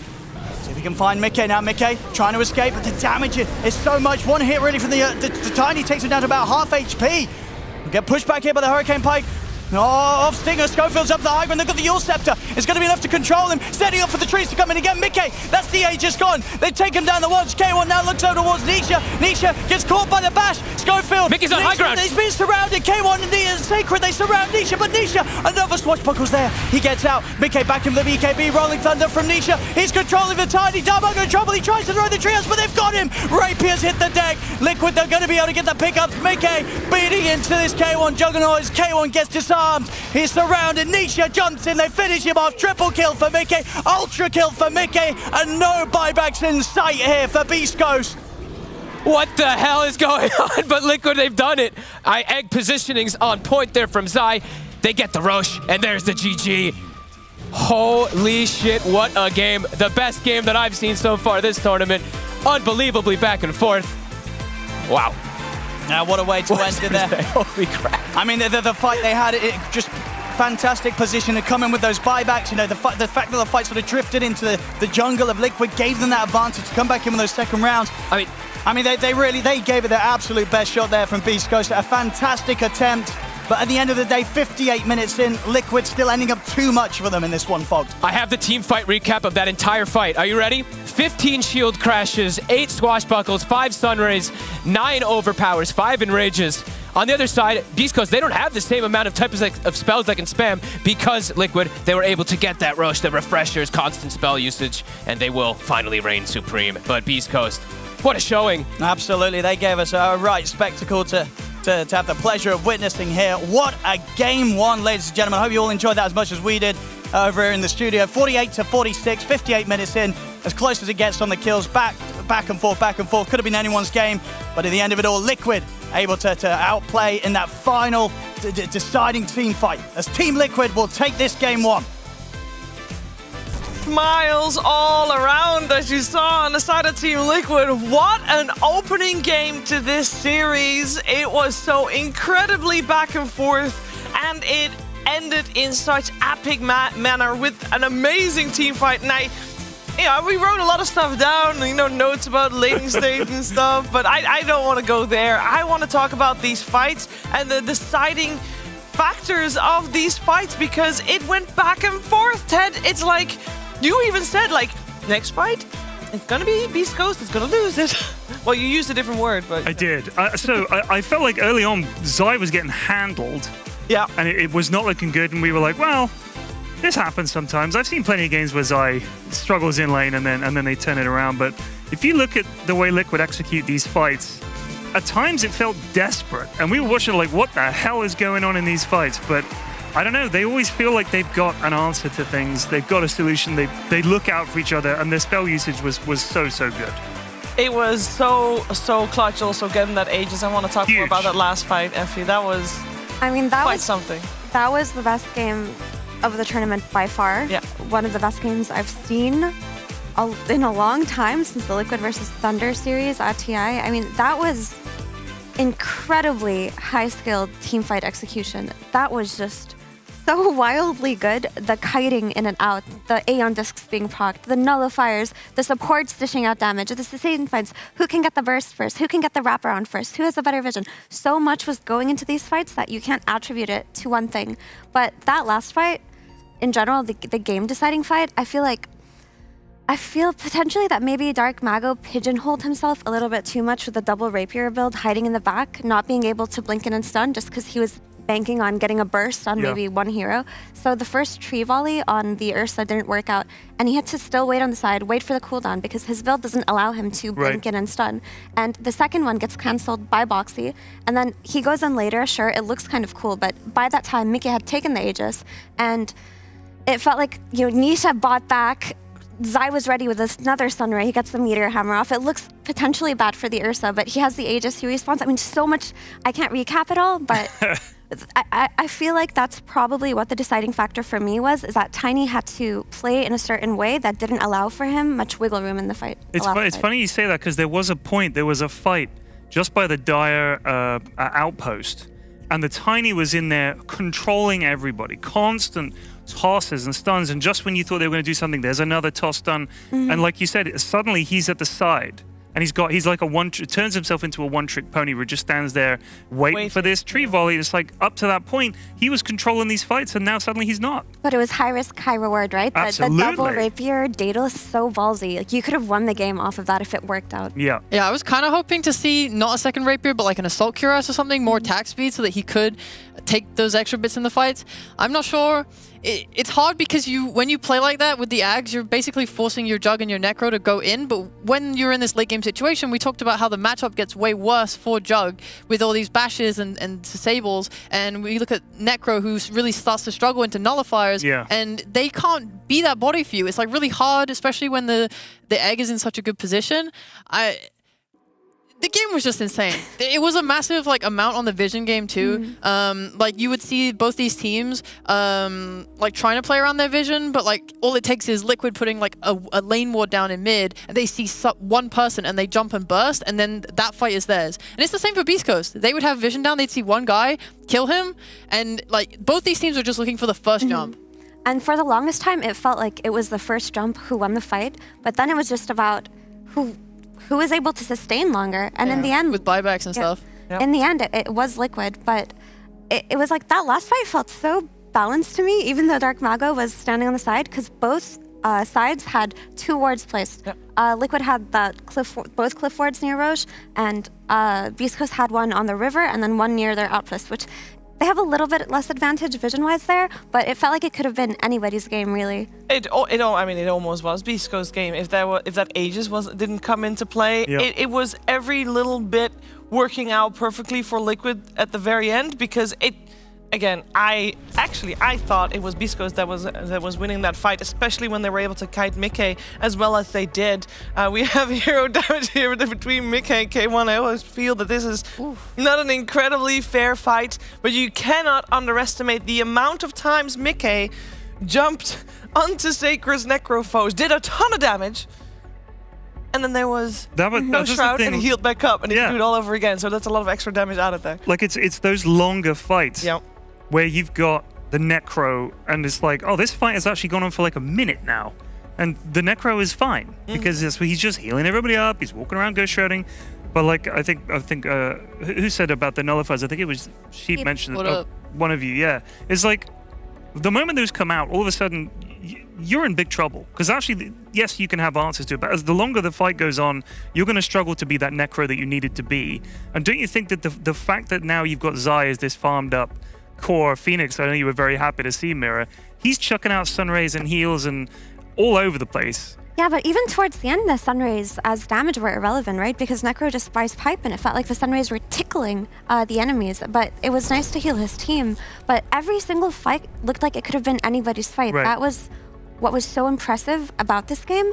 And honestly, Beastcoast have won me over after that showing. Like, they are so ballsy, they are so all in, and they're so good at team fighting. Like, a lot of those fights that they won, it looked like they shouldn't have. And honestly, I feel a lot of it was on the back of Dark Mago and his tiny. The tossbacks were so good. Oh my god, the there was that saves were save. so good.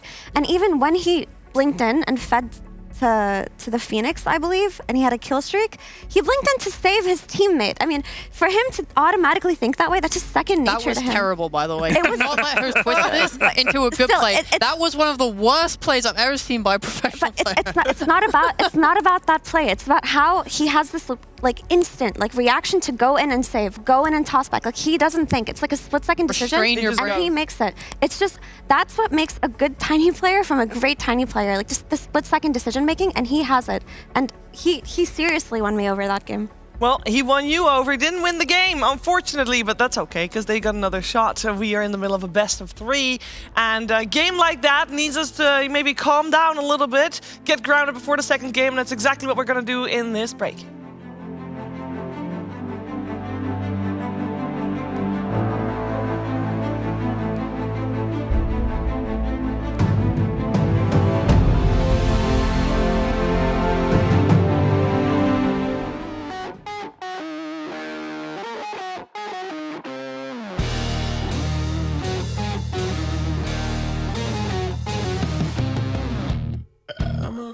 With no skeleton inside your hands.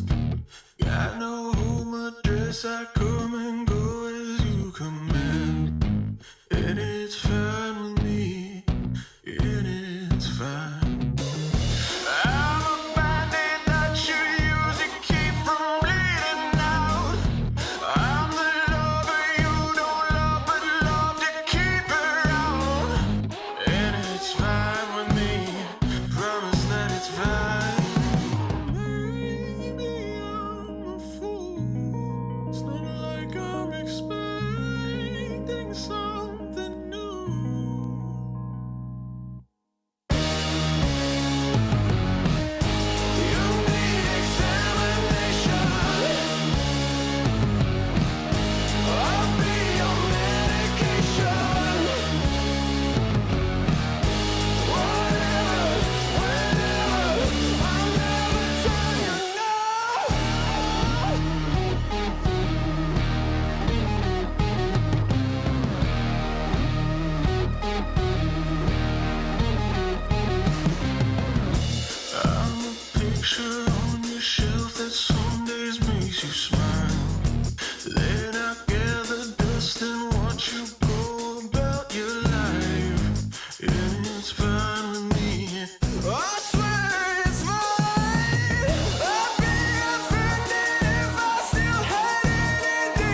starts with this. A person that you miss. Mine draws a blank. I wanna go back to the early days when life was an escape. Now I just wait for better days. I lost myself in your reality. Lost myself. I lost myself in your reality. Lost myself. I feel that life, according to a friend, we're all shrink wrapped in families and making ends meet, stuck in jobs we'll never leave. I never wanna be like that, so I wanna go back to my reality. Wanna go back. I wanna go back to my reality. Wanna go back. Didn't mean to sound so concerning. Am I alone in the hurt? I never followed anyone. It's so absurd.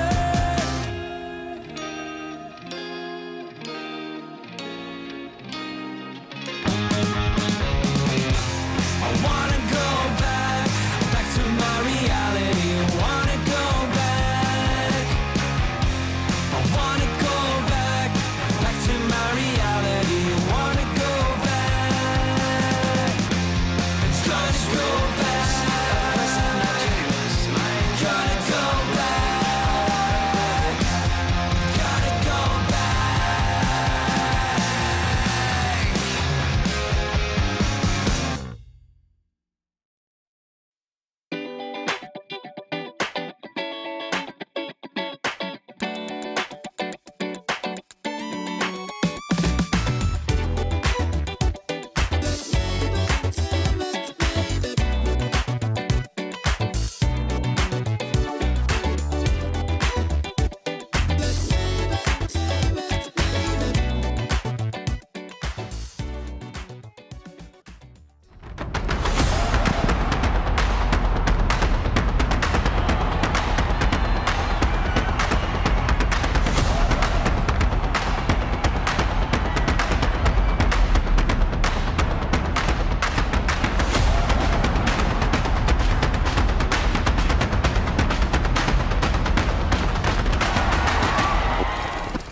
And the hunt begins. Excited to play against Beastcoast. I think they're all the SA teams kind of unique, kind of scary. Last time we played against Beastcoast, we didn't have as much on the line. Maybe we didn't do our finest strategies, but for this upcoming match, we're going to be sure to put in our 110% of our finest strategies.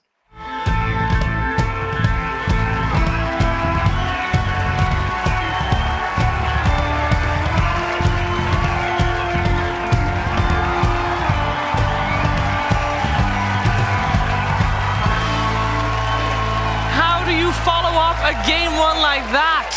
That's the question. It was a fantastic opening to the series, so the expectations are set very high for Beastcoast versus Team Liquid here for game number 2, which will be on our screens momentarily. And you know, for us, it's difficult to go into that second game because our expectations are that high. But imagine the teams, Perian.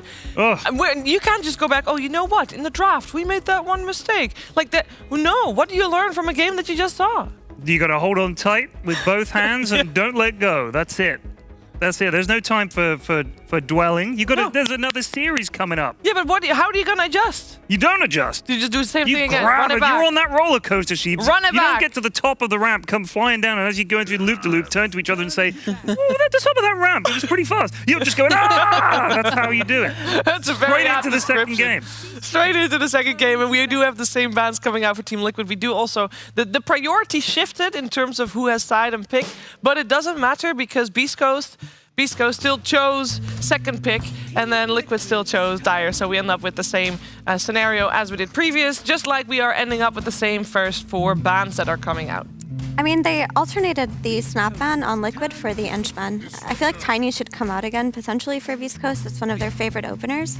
But I wouldn't be surprised if they try to somehow wiggle a Pango into their own draft. Okay, they go for the snap, Tiny. Do you know what I'd like to see just once? Yeah. Just once. What? I'm just thinking. What? You just had a really hyped series that could have gone either way. Yeah. Sure, it was, even though it was tense, it must have been fun to play in. Yeah. The players should get together and say, we need a second go at that, because it might have turned out differently. Let's both pick the exact same lineups and just run it again. And we'll see. I have maybe no this idea. time you've learned something, we've learned something, we'll put it to the test. Yeah, I've seen that before for like the first 4 picks, and I think the final picks were what changed. Because it's hard to commit that fully onto the same thing. I'm just saying. Just once. Just like, any pro teams out there watching, just think about it. Just saying. Just think about Why it, not? but like don't. Because why not? No one, like the viewers, think of the viewers. No one wants to watch the same. Oh yeah, you wouldn't want to watch exact that lineup. again. I would love to watch that The again. game will not play out the same way Exactly. again. Right, exactly. So I'm saying no one wants to watch the same heroes play a worse version of the game they just watched. Oh, no, you gotta imagine. It's a better version It could because be they better. learned. Yeah. Yeah, exactly. They'll learn, so there'll be less crazy, chaotic things. Yeah. Yeah. You see what I'm saying? You make a good Yeah, point. yeah. I mean, I That's thought it why was a she's the great smart one. idea until you'd made that point. Sorry for being a Debbie Downer. That's my bad. It happens. I'm with you, Alex. I am with her. No, honestly, that kind of game gave so much secondary anxiety, secondhand anxiety watching it. Like, my heart was pumping at so many moments. I can't even imagine how the players felt. There's no way they want to put themselves through that again. I remember we asked Insania in an interview after that Tundra game where it went to like minute 70 and it was super close.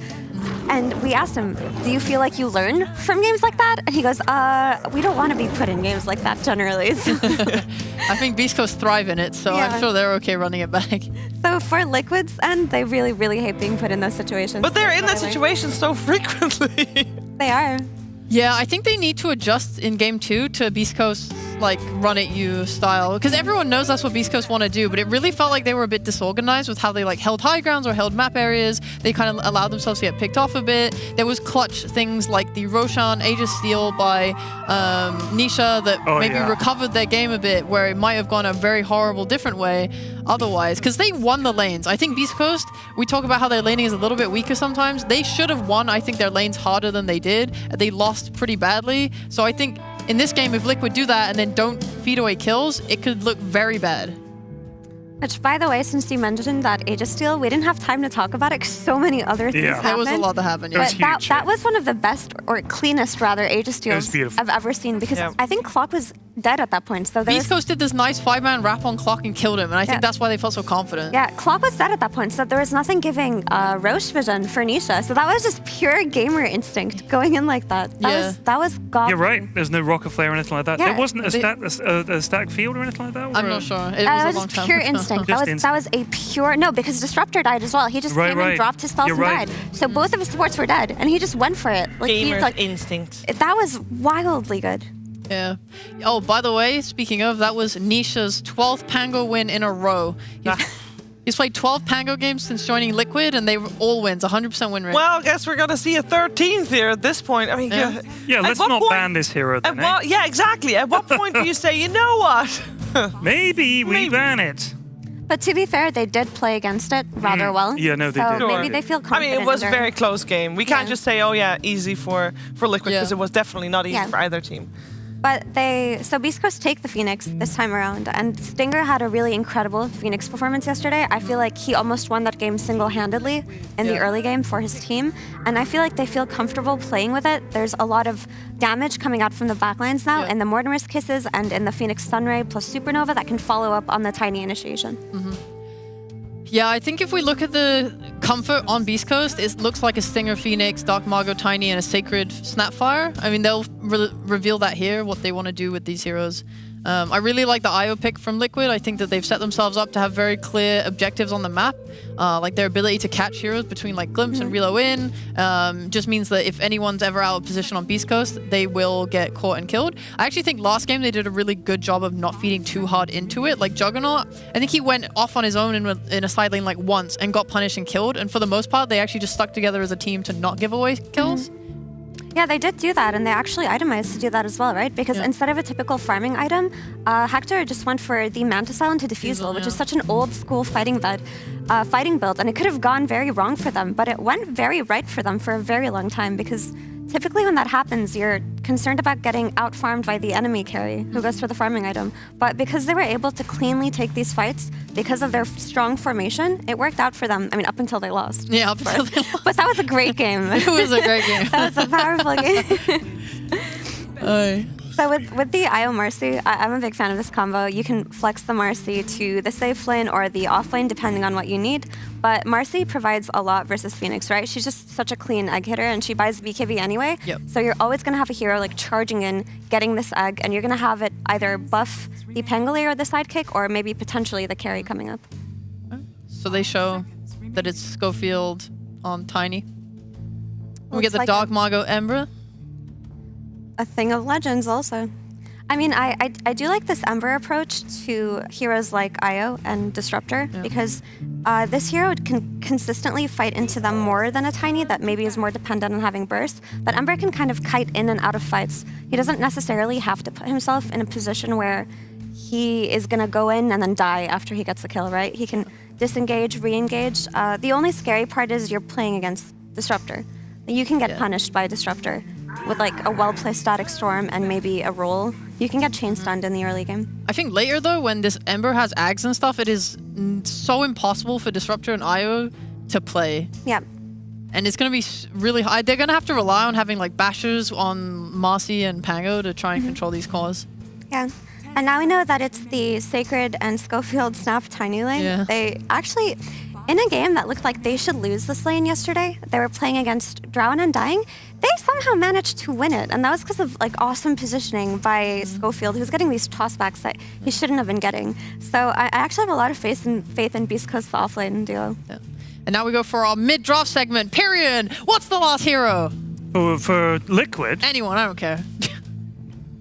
I think they could do with maybe, I don't know if it would be a great Storm Spirit game, but for Liquid. It wouldn't be, yeah, for Liquid. I'm just thinking we'll give them a bit of jump. That was okay. I think they both want... I think they have a mid-Pango, so I don't know where their Storm would go. If it's going to be mid-Pango, then. But I see where you're going with the jump, right? But I feel like Marcy and Pango are sufficient enough jump if Marcy gets her BKB So maybe just early. some more sustained damage that you'd want then? You need some backline type of damage coming out for Liquid right now. No idea. So we're looking for, because they ban out the Underlord on the side of Beastcoast. So they're thinking that maybe Mickey is the one playing the IO.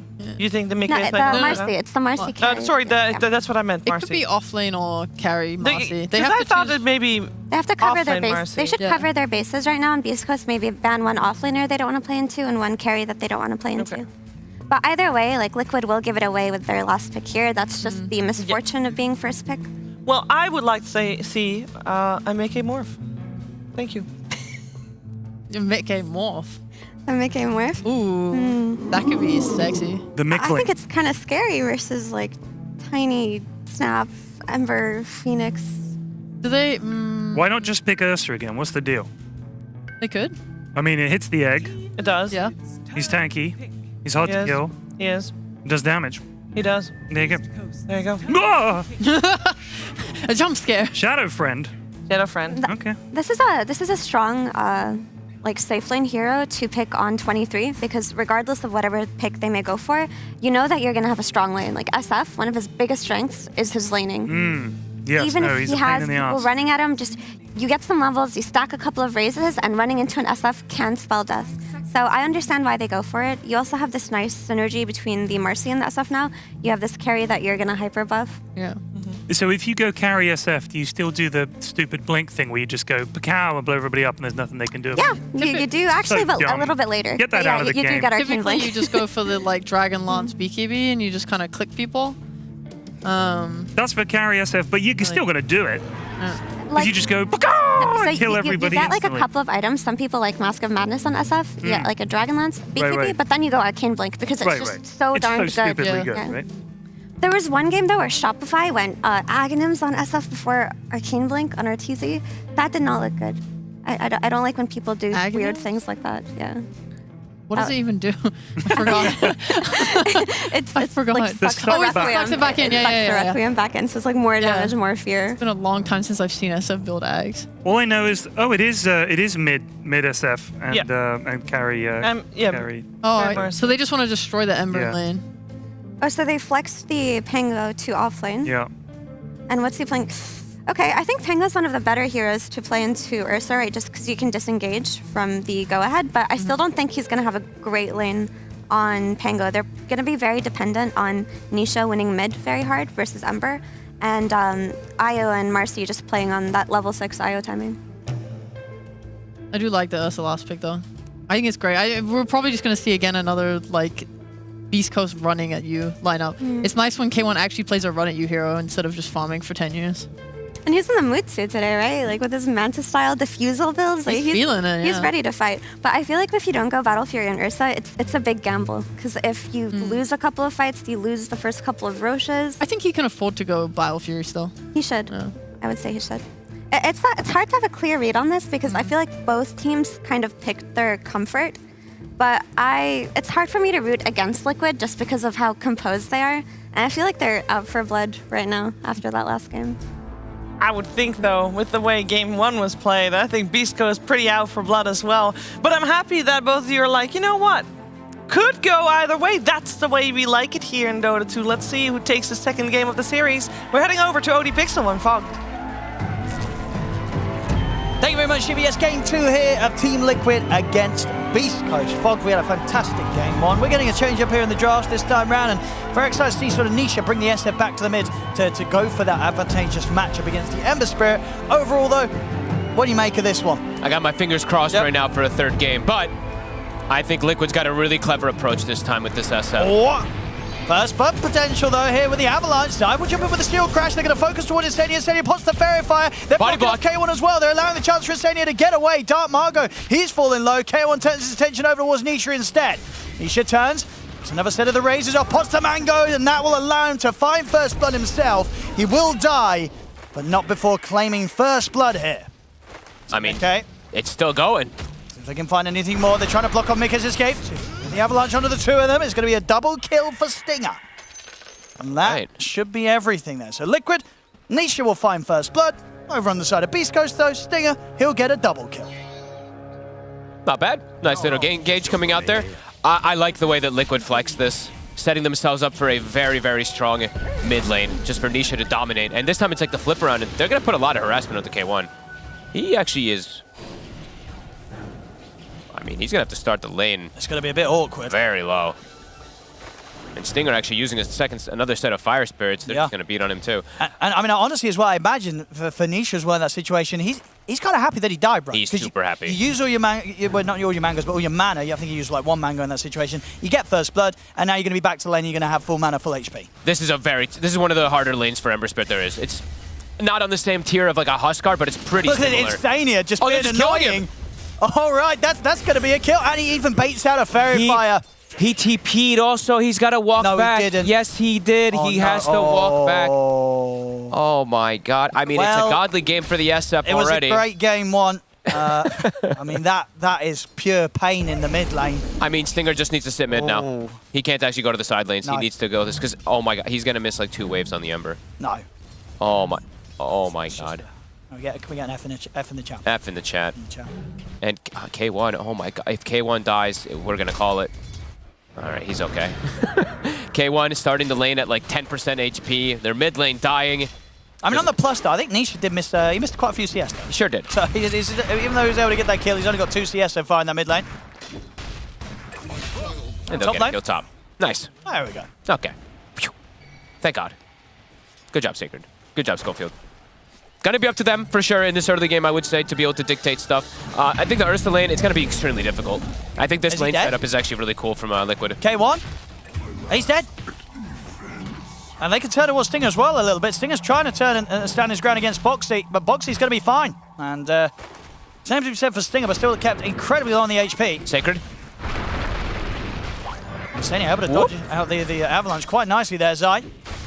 Will be protected with the damage reduction of the shield crash. But it's Gotta be careful with how low he is right now. Yeah, he could just die to a single set of spells that come out there. They don't have any mana, though, on the side of Beast Coast. I imagine the Couriers are bringing something. Yeah, Mango and a Clarity coming up toward top.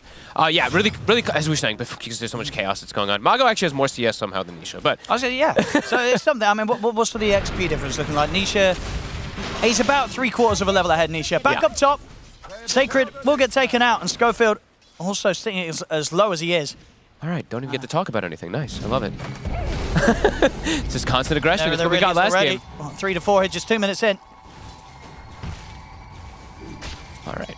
Nisha reestablishing himself, as you said. This lane, tough for Mago, and I think, no, I can actually say it. The lane switch up, I feel like it's really clever, actually, on the side of Liquid. Marcy and Io, very good to be able to shut down a lot of those safe lane carries, and they have the Pango in a safe lane to be able to actually withstand pressure that's coming out from the spam of something like a Snapfire. So I think it's really clever that they've actually gone for this, because K1, he's constantly under threat of dying.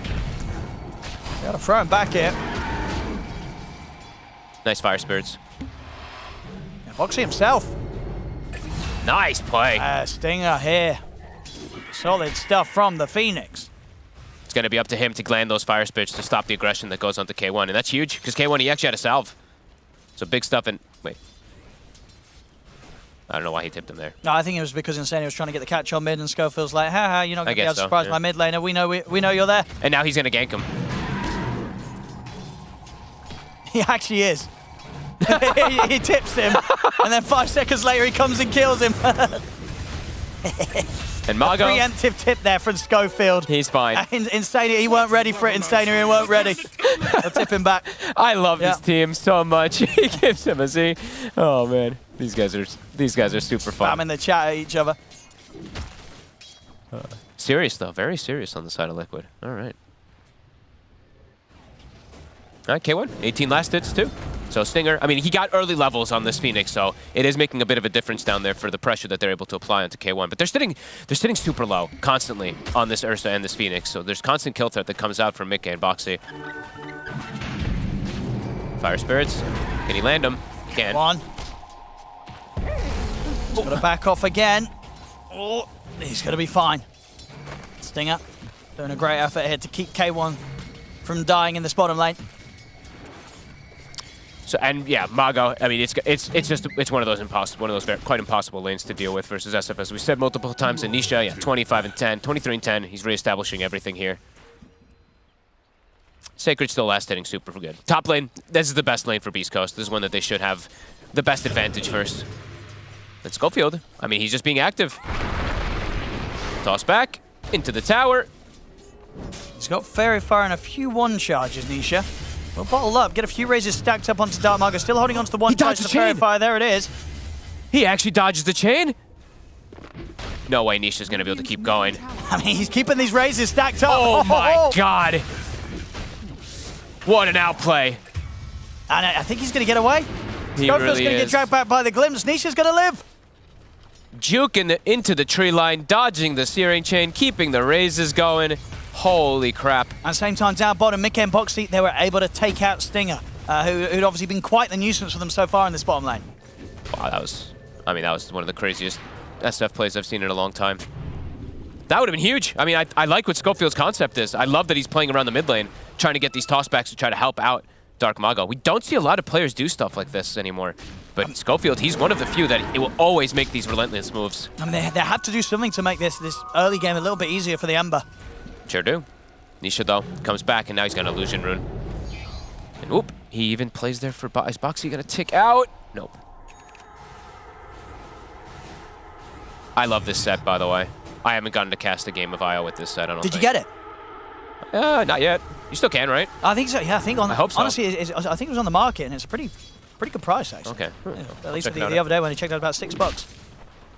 You know when he gets low, he makes a sad face? What does he actually? The face of the actual... Oh, change it. It makes like an X, the X eyes. Oh, yeah. And it's like a sad face. It's actually... We'll see it later. I'll try to We'll keep an eye out for that. Does he change on the portrait as well? Yes, it does. Yeah. It's really cute. Well, there you go. Top, Zai, getting over aggressive. Can they punish it? That's difficult. Swashbuckle's still there. He's fine. Do they have a glimpse? Insania, he can't quite get it. But yeah, this Marcy absolutely free farming. Tread's finished up. 3 points in the sidekick. This lane, it's super strong. There's infinite sustain really that comes in because your IO's healing you with that sidekick as well as you hitting it for extremely high damage, and you get a crazy amount of denies. I think we might have had Nisha there as well, popping the illusion to micro some, get multiple stacks going in the jungle for himself there. Okay. So full efficiency for Nisha. And they actually end up losing someone up top. I mean, this is the lane that for me at least, looking at Beastcoast, this is a lane they absolutely have to win. Because the other two lanes, they're impossible. Mickey, they'll find Stinger. Able to dodge away, but barely even survives. Oh, Foxy's still hunting here it. Come the spirits. And tether across the creeps there to close the gap and make sure the spirits connect. Boxy. And now it's 6 on Mickey. He's going to go straight in onto K1, but backups here from Schofield. And with the avalanche onto the two of them, I got the toss combo as well. They take down Boxy, and Mickey's not going to have enough damage straight away to finish off K1. K1's going to be fine. Actually hits 6 himself off the kill they get onto the Boxy Zaya. Mago looking for Insania. He'll get him. Chaos everywhere. 7 to 9, 8 minutes. A 3K lead, though, from Liquid with the lane setups that they've gone for. Yeah, I mean, Nisha just getting super farmed for the way he was able to back up, clear the stacks in the jungle, and of course already with how much he's finding from that advantageous mid matchup that he was in. Yeah, level 8 compared to Dark Mago, who's level 6. I mean, they just need to help out this man. They need to constantly making rotations up toward him. And, a mess up top. I'll talk about it after the play bottom down lane, here. they're going to go straight for K1. They know that his ult's on cooldown. See if they can find him. Should have a solid chance of running him down here. I think it's best to hide, but they'll catch him. As I say, unavailable. K1 will fall. Yeah, what's happening up top? They missed the bottle refill. He backpacked it. It was on cooldown. He gave it to the snap. So Mago, I mean, he still has full mana and health, but it's all about trying to enable this Ember in any type of way with rotations or with anything because of how hard that mid matchup was. So these things will add up. I mean, Schofield, he's got Stinger here, but there's 3 members of Liquid. There's Mickey, Insania, and Boxy. They'll find one and they'll look to find another. Drag back there onto Stinger. They catch a second. Oh, that was fancy. Nice little rebound. 12 to 7, 4K lead. It is speeding up fast this time around for Liquid. Insania. I mean, he's having fun. They're showing no mercy this game. I mean, they showed no mercy last game, but Beastcoast just played like absolute monsters. This time around, off of the lanes, they're super far behind. It's going to be a lot harder for them to do those type of plays that they did last time. And they're playing versus the IO. So when you get ahead with an IO, we always talk about how it's like a different kind of game. This IO just speeds things up very, very fast with the way that he relocates around the map, constantly outnumbers. And not just an IO, a disruptor. So they can outnumber in 2 different ways. Amnesia. He's heading over towards K1. K1's up top? There's no way out of this for K1. Farewell. And the mid, Dark Margo trying to find Insania with the help of Stinger, but the tether's there. Ooh, no way, he hit 6. He takes him out. He's going to be able to save him. Boxy coming in last moment. Keeping Insania alive, and now Stinger's going to be the one to fall. Nisha, and Mago. He ends up picking up the kill on Sacred, and indeed back over on mid. Mickey's running down Dark Margo, throw out a Remnant. It's enough to get him away, but the spirits are coming in from Boxy. Dark Margo is on the retreat. Mickey's charging him down. He's going to catch him. Uh-oh. Oh, Nisha. He wants another. He might even be going for more. He's still got mana to play with. Looks towards Schofield. Schofield's got an avalanche and a toss. And he's got buddies. But he's not got much more. Schofield dragged back into another raise from Nisha. Mega kill streak. This SF out of control completely. Everyone out of control. They're all so high level. There's so many kills on Liquid. Everybody's level 6. The 2 supports hits it super early. I don't think Mago expected the Disruptor also to be 6 on top of the IO. I mean, they weren't ready for that switch around, taking the SF to the mid. Dark Margo having a tough lane. And it's showing. He's going to TP top. Okay, good kisses. Able to dodge the Requiem initially, at least not catching sort of the full brunt of the attack straight on top of him, but he still gets clipped by the fear, so will die. It was a cute attempt to try and take down Nisha, but didn't end up being enough. Nisha still gets away. Bottom lane, Zai. Uh-oh, K1. He can get the ult off, and K1 indeed, he's already used his Enrage. So Zai, if he can get another connection with the Rolling Thunder, and it's going to be off the mark with the shield crash. May have needed that damage to actually finish the kill, and indeed, with the shield crash missing, Zai won't be able to finish it straight away. He's going to keep going down. I mean, it's low cooldowns, of course, on the spells of the Pangolier, and shield crash is back up, and this time the second one will finish the deal. They're so high level. Zai level 9. K1 level 7. 0 and 4 on this Ursa. Devastating for Beastcoast this time around.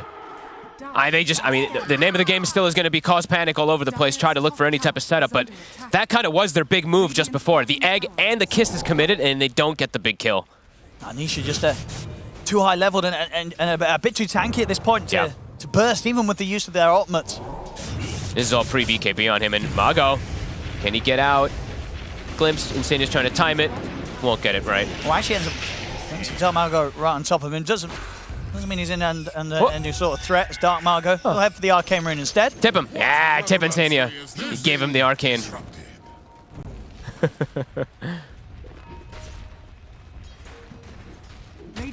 And Zai, I think it's this double switch up, right from Liquid. Sending the SF mid, sending the IO Marcy bottom, having the Pan go top. All 3 lanes just went amazing. I didn't expect top to go as good as it did for Liquid, but it ends up being amazing as Zai is kind of just a mid laner from the safe laner now. He almost has Diffusal finished up on top of Arcane Corrosion and a Ring of Health. It's gonna have pretty insane timings for him. Beastcoast trying to find something going their way, but Liquid's responding.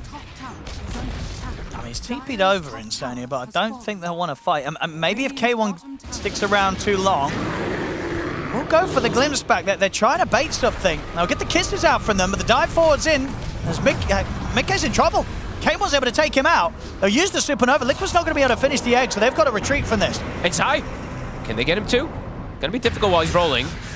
Do Liquid want to fight 3 versus 5? I don't think so. Dark Margo. He's in. He's ready to dive.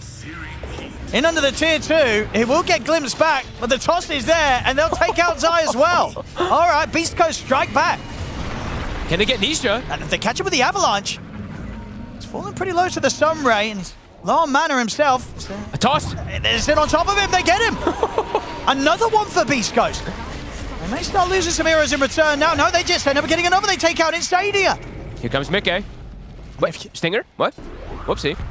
Hello. He continues on the return dive. That will cost him his life, but if anything, takes the attention away from Schofield and K1, who will actually be able to retreat out of that. At least they're trying to still play aggressive. Every time they have their ults, it looks like they're just going to try to make these moves. Even though they're so far on the back versus Liquid, they're still looking to try to make these aggressive plays. 36 kills total in 14 minutes. We're almost at 3 kills a minute, Owen. Yeah, who was able to get the kill on Nisha there? Yeah, Schofield, right. It helps towards his Blink Dagger fund, and yeah, 1,600 gold pretty much towards the Blink Dagger. He's going to be able to get a good timing on that. Not bad. Not bad at all considering for him. But looking at Mago, he needs these kills. This poor Ember Spirit, very poor, very starved. I mean, I still love how aggressive they're playing. And diving tier 2s. Mago. They'll be fine. Will he? Remnant's out. Oh my. He is okay for now. They're making the move over. Kisses back up in 10. I feel like every time there's kisses up, make a move with Sacred. Definitely still have kill threat on some of these heroes pre-BKB. Mickey soon has his, same thing for Nisha. So that window for them to be able to use these good magic damn abilities, it's going to be a lot harder for them to execute very soon. So they're looking to keep pace up. Beastcoast. Okay, this is clever.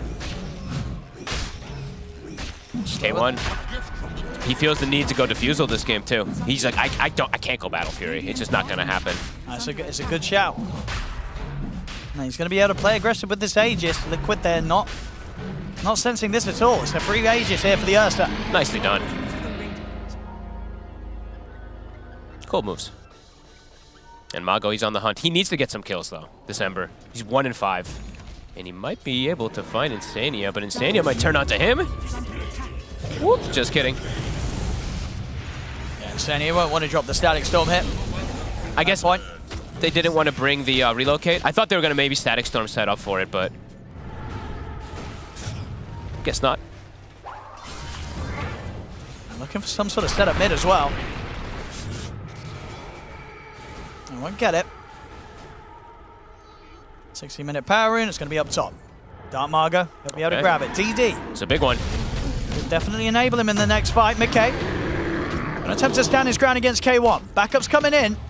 Tether from box seat. Mickey still having a lot of swipes stacking up on him. He's got to be careful how close he gets to the bear, but the disarm's there from Zai. He can commit straight back in onto K1 and we'll get him. That's the Aegis out.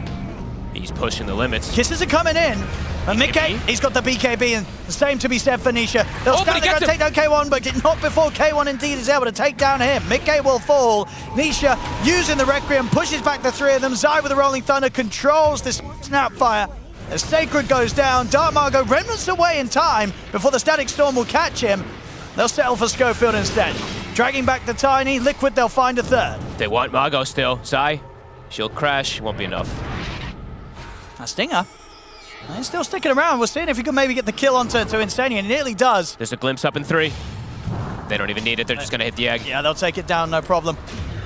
That was a very ambitious egg there. He wanted to kill Insania. I mean, Dark Margo, he wants to kill Insania top of the heel. Oh, my goodness. Came out just in time from Boxy. I think Dark Margo might have even had that if the heel wasn't there. No matter what happens, this is easily the funnest series, even if it ends up being a 2-0. I love the way Beastcoast is just relentlessly running at them, even when they're this far behind. I mean, hey, you know, they kill Mickey. True. Mickey, I mean, maybe kills himself a little bit there, but yes, they do get Mickey. Stands his ground there versus the Ursa. How many stacks did he have? 14 I mean, Furies. he was hit a lot. Yeah, those last few right clicks hitting hard. Oh, man. This is a very enjoyable game. Yeah, Nisha having a great time. Yeah. He's got all the money in the world right now. 11,000 net worth on this SF. A beautiful game from him. He is, I mean, we always talk about, right, I always mention it, 10K at 20. This is just blowing it out of the park.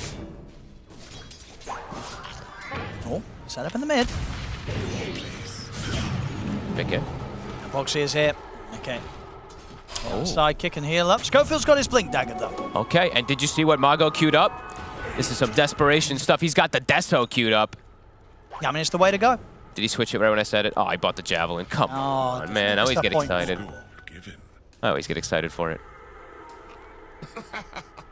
That's more like it. Boxy. Leading the charge. They scout Schofield. They see his blink. He's able to get away. Mickey still wants to go. Okay, oh, and I'm not going to lie. I may love this IO set, but I really do not like the noise of the spirits from it. They're quite noisy. Zai wants blood. Okay, Sacred. Let's see if they can maybe get Dark Margo as well. Zai's closing the gap. Dark Margo, he looks to be in trouble. He's got the running out, but they were ready. Static Storm set up in position, ready for him to jump over to his Remnant and catch him. Mickey even jumping in the base to look for another one. Radiant's middle tower They're hunting them down there at this point. Nisha, tower dropped, level 15, level 16 in fact. Dire's middle tower is under attack. Oh, what's the closest level to him right now? It's 13 on Zai. Yeah, quite the gap. And of course, the closest from Beastcoast is the level 12 on K1. I mean, he's just so far ahead right now, Nisha. K1 is getting closer and closer to BKB, but with this build, it's a build that you have to just fight with. So every single time they do lose one of these fights, it feels that much worse for the side of Beastcoast. And poor Dark Mago, he has no breathing room. This poor man. Level 10 on the Ember to the 16 Shadow Fiend. Come on, do you hear those spirits? I mean, what's sound of the normal spirits, man? They're just quite like, I mean, maybe that's the companion cube one, actually. That is, I mean, it is loud. It's a little loud. It's definitely louder than the other ones. I do like how he turns into a fish, though, when he's swimming around. That's very cool. Anyway, back in the mid. That's a dead Ember Spirit, unfortunately for Dark Margo, knocked out again. He literally can get no room. No, he gets out on the map now. They've got the ways to catch and kill him very easily.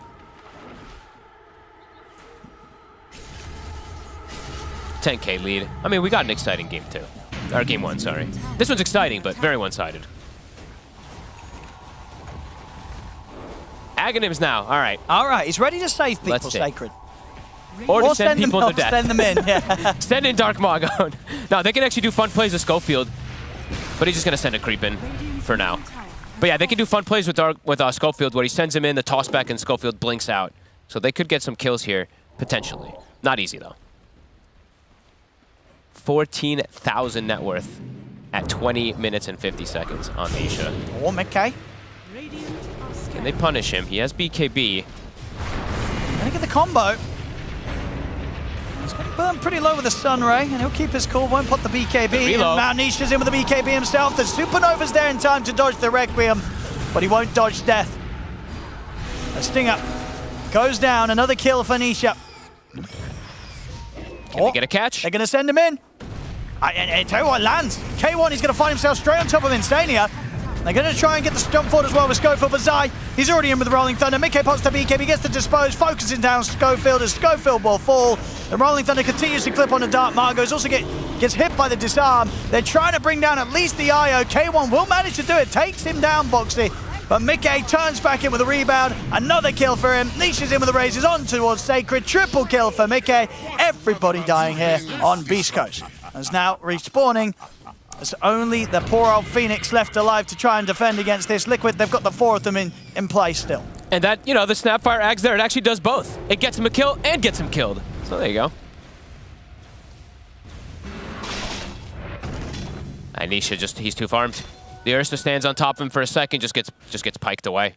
Can't actually keep the chase going for Nisha. I mean, again, considering the deficit they're playing at, not a bad start to just trying to enable this Ursa with the BKB and defusal on K1 and getting that first kill and also being able to take the life of Boxy here towards the end. But it just wasn't enough. No, definitely not. At least they get something. Yeah, Nisha as well, I believe, having an arcane rune popping throughout that whole fight. Level 18 on Nisha. They're so far ahead. It's just so hard for Beastcoast to fight. Even when they have all their ults, just too impossible for them to fight. Stinger, only level 11 still. I only say that it's not like bad to be level 11 at this point, but with the way that he had started the game getting the XP, thought he would be able to maybe have that 12 early on. I don't think it would have mattered, but level 1 Egg, they just shred right through it with ease. Has to smoke himself away. Zai actually fakes out that Rolling Thunder.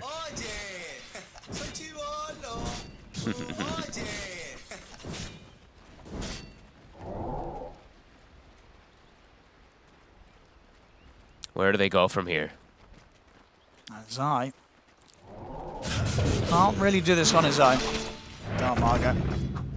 And Dark Mago, he's finished his first item. The poor lad. Bullied the entire game. But as he finishes his first item, Mika finishes his third. The Bachelor's online. They're going to try and sneak another Roshan. Oh, Liquid might... I mean, Insania looks like he might be walking over to check it. Are they actually going to get away with it again? They didn't scout it out quite yet. They might just get another Roche. They scanned. Oh, no.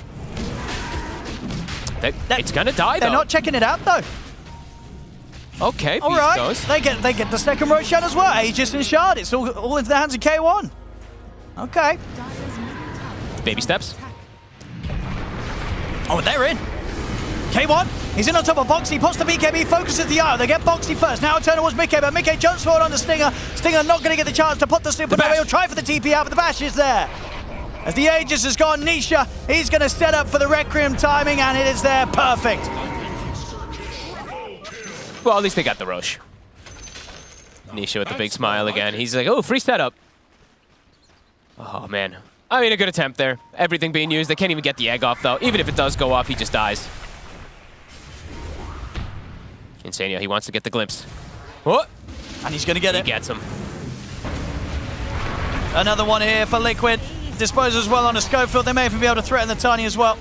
Actually, no, with the fortification, they'll respect the tower. They're getting a little bit low themselves. Insania spams help. It's like, please. Full Aghanim's for Zai. Insania's about to have the Boots of the Bearing. Nisha, I think he's just breaking records. Right? I think this is the Butterfly level 20 now coming out. Can they toss him into the base? They can. Oh, not quite that far, though. Try and get him a toss back. They will get his courier.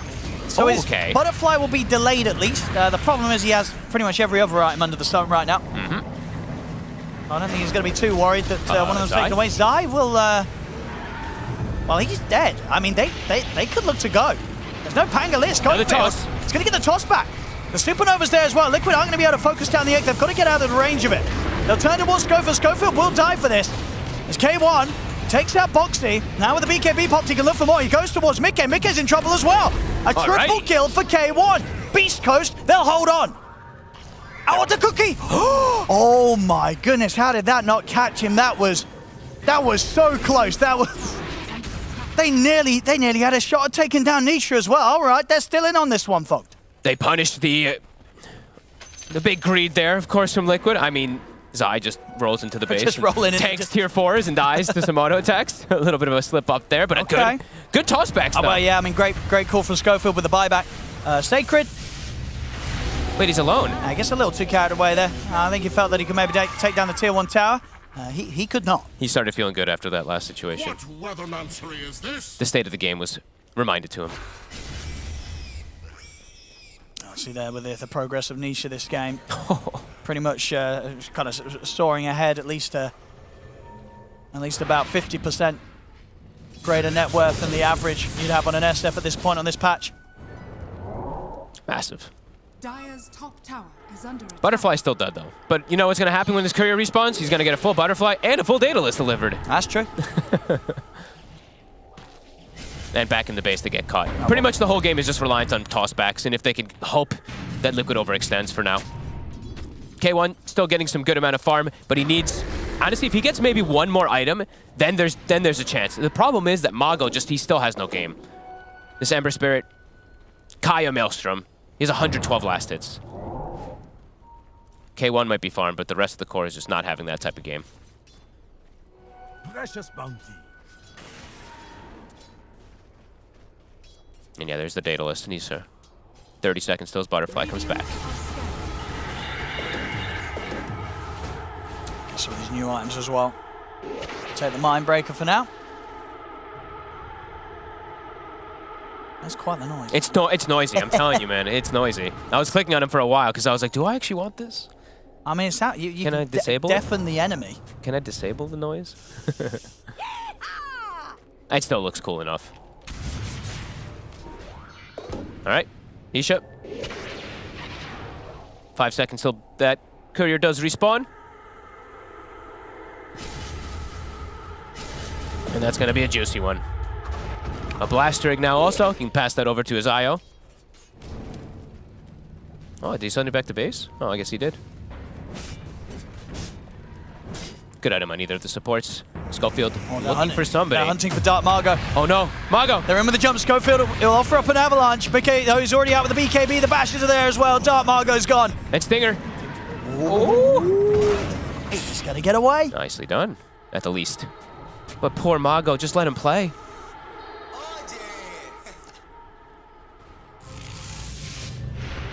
They won't get any more though, Liquid. That's the Beastcoast. Oh, okay, mate, they'll get Schofield. Oh, they will. They did find him up top. Maybe not actually, with the toss over and the blink back up. K1, he actually gets in and kills off Instania because the fight's kind of split. Can they get they've got to push for more here, Beastcoast. K1, see what he can get. Can he get his hands on Boxy? No, they're coming. They got to run now. Beast Ghost. Now it's time to back off. They've lost Schofield off to the side. Nisha did end up finishing him off. Jump forward with a rebound. They're in, but now K1 is going to try and return fire over towards Mickey. Stinger will not be saved. Dies up on the high ground. It's left to K1 and Sacred to try and escape. And it's Nisha, he did get his items delivered. Oh, and Mickey's in. He's going to get the catch on Sacred. Pulls him out of the safety of the base. K1 will jump forward aggressively. K1. He's gone with the time, but he's able to take it off, and he's able to kill Mickey. K1 gets the kill, but he will fall here to the physical damage of Nisha. Oh, my Lord, Mago. A couple of hits from Nisha, and Dark Margo's in trouble. He'll remnant away, but the right clicks follow up. As Nisha gets the triple. As Zai starting to play around with him close to the fountain. Oh, Zai. Sacred begging here for it to stop. And instead it is okay. Whoa! That was a beautiful throw. As the Schofield just gets thrown into the midst of the three of them. It's not enough damage to kill Zai. And it indeed looks like it may be game over. Oh wait, Boxy's pulling him into the fountain. Oh, wait, what? Okay. Well, be careful. Qualification is up. Stinger has just killed your offlaner. Nisha. All right. Okay. There's a supernova. All right, Boxy. Well, he's got dive up. Oh, okay, the Mindbreaker. That's what got Mago killed as well earlier. Yeah, the Mindbreaker. Yep. He got the hit on him earlier and he just died in that 1 second. The game ain't over yet. They keep it going. I mean, for the fun of it, they're keeping it going. You know, Sacred made the request for them to stop winning, stop beating us, and it kind of worked. This game's not over yet. Boxy said okay. Whenever I see these IOs do that, it's to relocate your teammate into the fountain and instantly buy Ghost Scepter and pop it. And just let the fountain hit them. It's the grief play from these IOs. I swear I've never done it. Mago? Oh no. Immediate Static Storm. My friend. Let him play. That's 25 on Nisha. What's he getting next? He has the Arcane Blink. He pretty much has it done. 30 minutes and he's 6 slotted. Just about. 31 minutes. He's got 27 kills. Yes, he does. 27, 2 and 8 here on the SF. Set up for success. He's the only one not clowning around, I feel like. Nisha, full business. Oh, Sanya. Oh. Let's go for he knew that someone was there. Oh, they gotta hide. There's the relocate. He's got TP. Insania, he wants blood. Oh, he's under a sentry. All right, easy kill for K1. Gets blood, but it's his own. 2 hits. Has to pop the Ghost Scepter just in case, because Nisha might 2-shot him. Schofield, where's these toss plays? Okay, so toss onto Phoenix, and Phoenix Icarus dives into the fountain, right? That's the next plays. Okays in. Oh, they're going to send the Phoenix in. K1's going to get jump forward as well. You'll see the Requiem teased around, but he won't commit with it quite yet. Nisha, they'll turn over towards K1. K1 getting bashed up by Mickey. He's trying to get back up towards the bases. BKB soon to be coming around. K1 jumps forward with the Earth Shot, but Zai's in with the Swashbuckle. Cuts down the two of them. Sacred and K1, no buyback available on them. Dark Mago, don't step up. Zai, run. He's jumping forward. Nisha coming in. Oh, the raise attack damage there here with the 25. Just takes him out in 1 hit. 4 dead on Beastcoast. They've had enough. Oh my god. The Nisha show from start to finish. 1 raise. That's all it took. I mean, Mago wasn't full HP, but either way, he was going down. 56 to 27 must be one of the highest kill scores in 32 minutes. It's got to be one of the highest individual scores as well, at least we've seen in a while, right? Yeah. 29 kills here for the mid-SF. Nisha. I don't think it's the highest at this tournament, though. Yotaro had a 30-kill game, didn't he? It's got to be the second highest. Second highest, I'd imagine. 29 kills here on the mid. Wow. Yeah, I mean, he no funny business. What, 894 GPM, 1100 XPM, 47,000 damage done. Pretty good showing. I mean, they set him up for success. They get him early kills. They give him the dream lane. I think that was the big thing to take away, right? I think Liquid, the little switch up, picking this SF last, moving the lanes around SF mid, Marciaio off lane, and then they just cruised throughout this entire game, Beastcoast. Did some kind of cool stuff with fights, but they had no hopes in this one. Oh, absolutely. Even though this game was nowhere near as close as game 1 was, of course. This one very much Liquid in the driver's seat for the entirety of it. Beastcoast definitely still offering up some entertainment with the way that they attempted to battle their way back in on this game too. Unfortunately for them, they do not succeed, and Liquid, with this victory, will close up the series in their favor, 2-0 against Beastcoast. Yeah, 2-0 indeed. Nisha popping off on his Shadow Fiend. What a game 2. A power statement from Team Liquid. And after that game 1, of course, it had us left guessing with how even the matchup was. And I guess the Team Liquid just wanted to make sure that we knew, this was a great. This was so sick. Also, at this point, kill every 30 seconds. Yeah, insane. I mean, it always starts with what we call the Plague First Blood, which is a guy I play with called Plague, who always gives up first blood every game without fail. It happens. But, you can't let these things rally. You just got to go. The problem is with Nisha is you give him this kind of start, and he just shows you how dominant he is. He's just killing people. What, 29 kills? Mm-hmm. Dude's just unstoppable. It was a ridiculous performance from him. Yeah, that was 100% the Nisha show. I mean, we talk about the Nisha factor, and if you were wondering what that is, it is this game. But you can attribute the start that Nisha had, of course, to the skirmish that they had near the Bounty Rune, in which Ember had to TP mid afterwards. And then Insania rotated mid. They got another kill on Ember when his TP was on cooldown. And then it was just kind of a domino effect from there for Dark Mago. It felt like he could never get back into the game. Even though Schofield rotated mid, they tried to get the toss back on Nisha. They tried to get the kill, they just couldn't. And then every time Ember Spirit showed up somewhere, there was a Disruptor waiting for him, there was an SF waiting for him.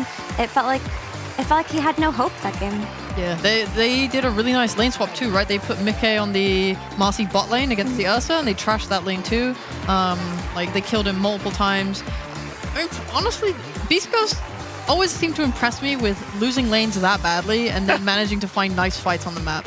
Oh. Like, whilst it didn't turn into a win this time, the fact that they were even able to bring their Ursa to topside of map or wherever, take these little skirmishes, actually get kills, and then they even got a friggin' Roshan, right? 2 actually. They just knocked 2 Roshans. I thought you were saying it impresses me with how often they lose lanes. I thought that's where you were going. Oh yeah, no, I mean that impresses me too. No, it's the comeback after the lanes. Right, it's right. like, how do they do this so consistently? It's like what makes them able to contest these international teams all the time is that it doesn't matter how far back you are. You need to respect the fact that Beastcoast will find a way to take a good fight. Mm-hmm. And we talked about the unpredictability factor of Beastcoast. I think they definitely caught Liquid off guard in that game 1, but in game 2, Liquid were ready to bust out their strats and punish. I love the IO Marcy. I love the Pango Flex. I did not think they would do it just because it's been such a niche staple. Mm-hmm. But when you have this IO Marcy lane that is so strong on either side lane, it gives you so much leeway in terms of how you want to play your lanes and how you want to press your advantage. So kudos to them from the draft to the SF performance to the Insania Disruptor that rotated very well and then missed 3 Static Storms in a row. But, you know, it's okay. You missed every Static Storm you don't cast, all right? They still won the game. tried. Yeah, he did a lot, even though he missed those Static Storms. Like, his impact was so evident on the map because he enabled his Shadow Fiend. You guys talk about missing spells a lot. Let me tell you something. Saberlight missed a lot of black holes in that game, and they won. It doesn't matter. You can't worry about missing spells. Cast your spells, lads. That's it. And you can't be afraid to do it. That is Saying you ain't true. afraid to miss a spell, you gotta use a spell. That's true. It happens sometimes. Yeah. He did get a well played from Nisha He did. on one of the misses. That was good. That's good spirits. That's good for morale. I mean, I would say the spirits in this game from both teams were very high, even on the side of Beastcoast. We saw them laughing and, you know, saying, stop! What else can you do? So he was like, no, get away from me. But it was a fun match. It was. You know what I think? That's a good point, Sheebs, about them being able to laugh. And even in the face of defeat, a crushing defeat, is you've got to be able to laugh and still be a good team. I think that's how you guys were asking, how are they able to keep taking these good fights? If your team morale is solid and your mentality is solid enough, you can be getting your ass kicked and still go, all right, guys, let's get these lads. Rather than get down in the dumps. You see teams that do that sometimes. They're all fighting and falling out with each other. Keep it together, lads. We're still in this. Yeah, it was nice. I also think you could see some nice like itemization from both teams on understanding the win condition. Like you have this SF who you want to make big and strong. You have like IO that works with that. Plus your sidekick on the Marcy carry, right? To make him just huge. And you're buying like bongo boots in your support. You're buying like the mechs and all these things that basically let Nisha be as powerful as he can be. And then Beastcoast are like, shit, man, how do we deal with this? There's like Phoenix is rushing a Halberd. You have Snapfire going for that Aghanims early instead of finishing like Greaves or anything like that. Because they just know if we can just send this bear with a basher onto him, maybe that's how we take our win fight. And they never got to the point where Ember Spirit was able to get the BKB as well when we talk about itemization. And he really tried. Like, he really, really did try, but there was just no game for him. And I feel like that BKB was so vital in their ability to take the fights, because otherwise you're just playing without an Ember Spirit and he has to go in last, and you have your Ursa going in first and tanking these spells and bodying, and your Phoenix can't get a good Supernova. It can't. It was a tough game for Dark Mago because Nisha was a monster. And another monster now. Hey, Blitz, how you doing? Hello. Hey, how you doing? Are you good? I'm Hello, all right, William. Yeah. How are you? Hi, Ted. Good. That game I'm one, doing all right. dude. How was that game one? We loved watching it. Was it stressful to be watching from the sidelines? I don't actually get so stressed anymore because I just think my team's good, so they'll pull it out. And if they don't, we have 2 more games to figure it out. So it's not the end of the world, Did the Thunder Awaken series at TI kind of, that it's not going to get more stressful than that anyway, so the rest is peanuts compared to that? Yeah, I mean, that was probably like the worst moment of my life, like simultaneous, the worst and best. So once you experience that kind of high and low at the same time, nothing else really competes. So now I'm a lot more chill. Like before in the past, I couldn't even watch our games live. Like I'd have to go upstairs and just pace. And now I'm a lot more chill about it. Good. I mean, you guys have these games often, so if you can deal with them better, that's all the better for you. I have a question, because of course you're in the Liquid facility, and I was wondering, out of curiosity, is there any other esports team there with you right now? Yeah, there's the Rainbow Six Siege team right now, actually, here as well.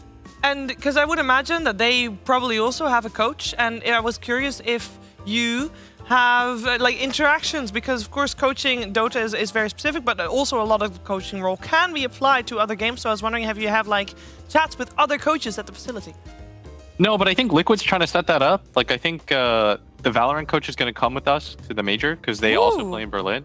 So they'll do like a thing where he'll follow us around, we give him a badge, and then he'll kind of just interact and see what we do differently and see if there's any sort of overlap, which I think is a really cool initiative by Liquid. So really looking forward to that, actually. That sounds like a great project. Yeah, that would be very cool. Cool. That was my question. Of course, you've already heard Ted, who's here with me, but also Effie and Sheep are here, and they'd like to ask you some questions. Yeah, shoot it. Hi, William. How you doing? So when's Effie's question? Okay. No, you better go now. Don't talk to her like that. No, I won't talk to her anymore. I'm kind of... Fine, I'll talk. Hey, Will, so you said that you don't really feel any pressure watching these nerve-wracking games of your team, but how do they feel afterwards? Like, do you feel like you have to pep talk them? Do you feel like you have to calm them down after games like that game one? No, I actually think the only thing that we ever have to pep talk is after losses. You know, like the Gladiator series was kind of brutal. Who did we play after Gladiators? After Gladiators? Tundra. Yeah, Tundra. Yeah, Zai was kind of mad about the Tundra series, so we had a pretty big talk after that. And yeah, for the most part, like I don't even talk to them. Like once the draft ends, I just tell them like, "Yo, good luck," and then I'm just out of there. Because I mean, it's a long season, and if you give a speech every single time, I think that the value of them just diminish naturally, and so you want to ramp up the intensity as the year goes on. It's something that I learned, and so you know, you're not the season isn't decided here. So if we lose a game here or there, that's life, and you should just move past it and just kind of, you know, live life and be okay with it. I mean, we're gonna lose games, you know. It's inevitability of competition. Well, that's actually very insightful. Would you say that they're good at hashing things out amongst themselves when you're not talking or pep talking or interfering? Like, have there ever been any butting of heads or conflicts after games? No, I think actually our team and the reason why we believed in this roster for so long is because everybody's very easy to talk to. Maybe sometimes somebody will be defensive in the moment, but if you approach them one-to-one, I think there's a very clear line where they'll accept criticism and they'll understand and they're pretty self-aware. Like maybe I'll go to somebody right after a loss, and this is something I'm understanding too, is that there are moments to be constructive, right? Right after a loss, nobody wants to hear it. So you just have to, you give them a little bit of time and then later on you bring it up and you say like, hey, this probably could have been a little bit better. And they're really good about it. Like I think Zai sets a really good tone for the rest of the team. I think Aiden also does a really good job because you can criticize him endlessly and he just takes it. And yeah, I think that everyone's really easy to work with. It's honestly the reason why this roster has been on Liquid for like almost 4 years now or something. It's because you give them feedback, you know, they take it well, and I just knew that these guys would eventually succeed. Okay, great. And one last question. I remember during the Lima Major, you guys had your pick of teams in the playoffs, and you chose Talon over EG. But now that you've played EG and played Beastcoast, do you still feel the same way about EG, that they're difficult to play into, or do you actually feel like Beastcoast have kind of usurped that SA slot? It's really weird, because in theory, EG is like very similar to the Thunder Awakened team that gave us a lot of problems at TI, right? But Beastcoast has some kind of magic. They're really annoying to play against, actually. Drafting against them is not straightforward. They do a lot of unique things, like this Juggernaut pick against Phoenix. You know, I think that speaks volumes about the kind of team that you are, if you're willing to just do that. Because there's no way that they practice that. Because we never practiced Phoenix. We just decided to do that last night. So, you know, if we're just thinking about it now, there's no way that they had some kind of answer to anything.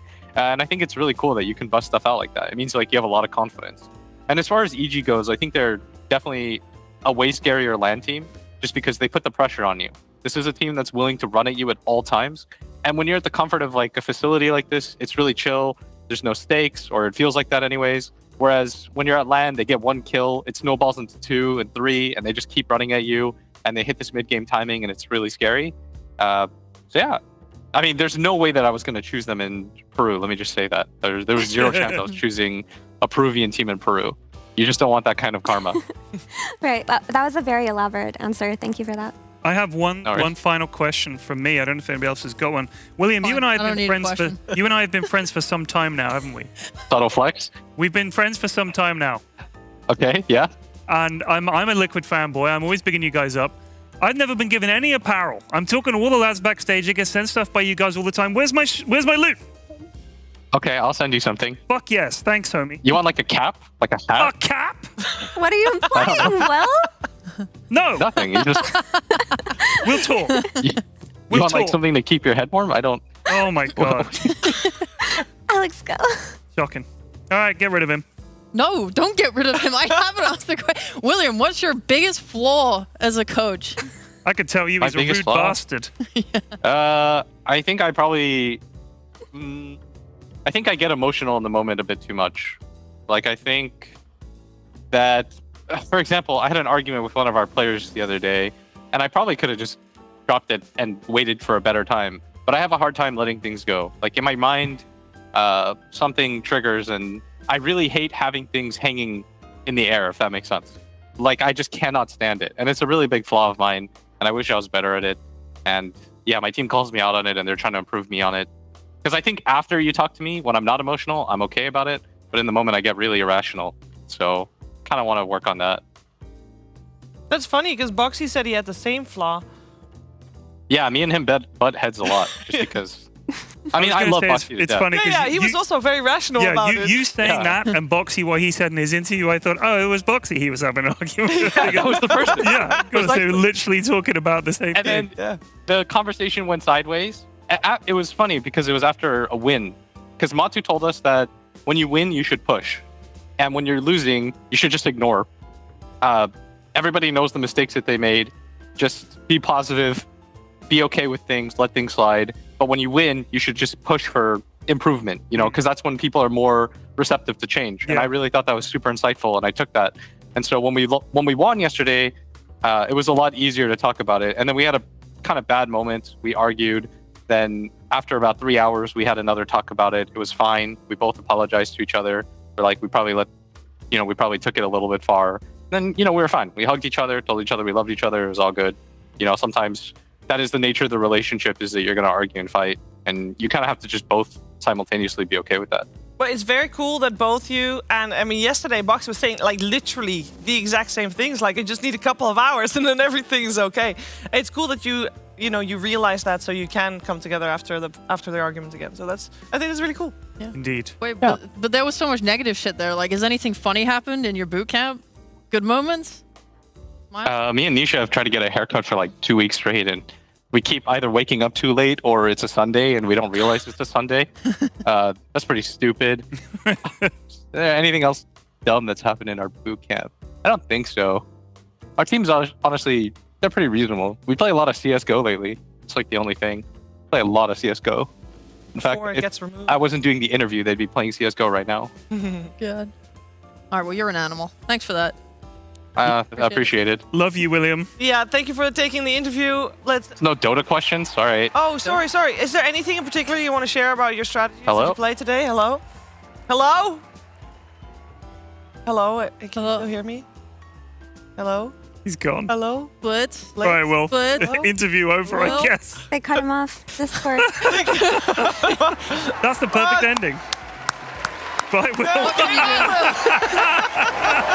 Oh, that was perfect. Hello? We forgot about the Dota questions, to be honest. We did ask. I mean, we asked tons of Dota Yeah, questions. we did. Just no, like, why was the last big Shadow Fiend the perfect fit? We Yeah. saw why he crushed on it. Yeah, So, thank you. Yeah, we can take a look at the standings, see what it does, because Team Liquid winning that, they were already doing pretty well, as you might have guessed. They're doing even better now. They are the first team to breach number 4. Can we bring up the standings and prove that to you?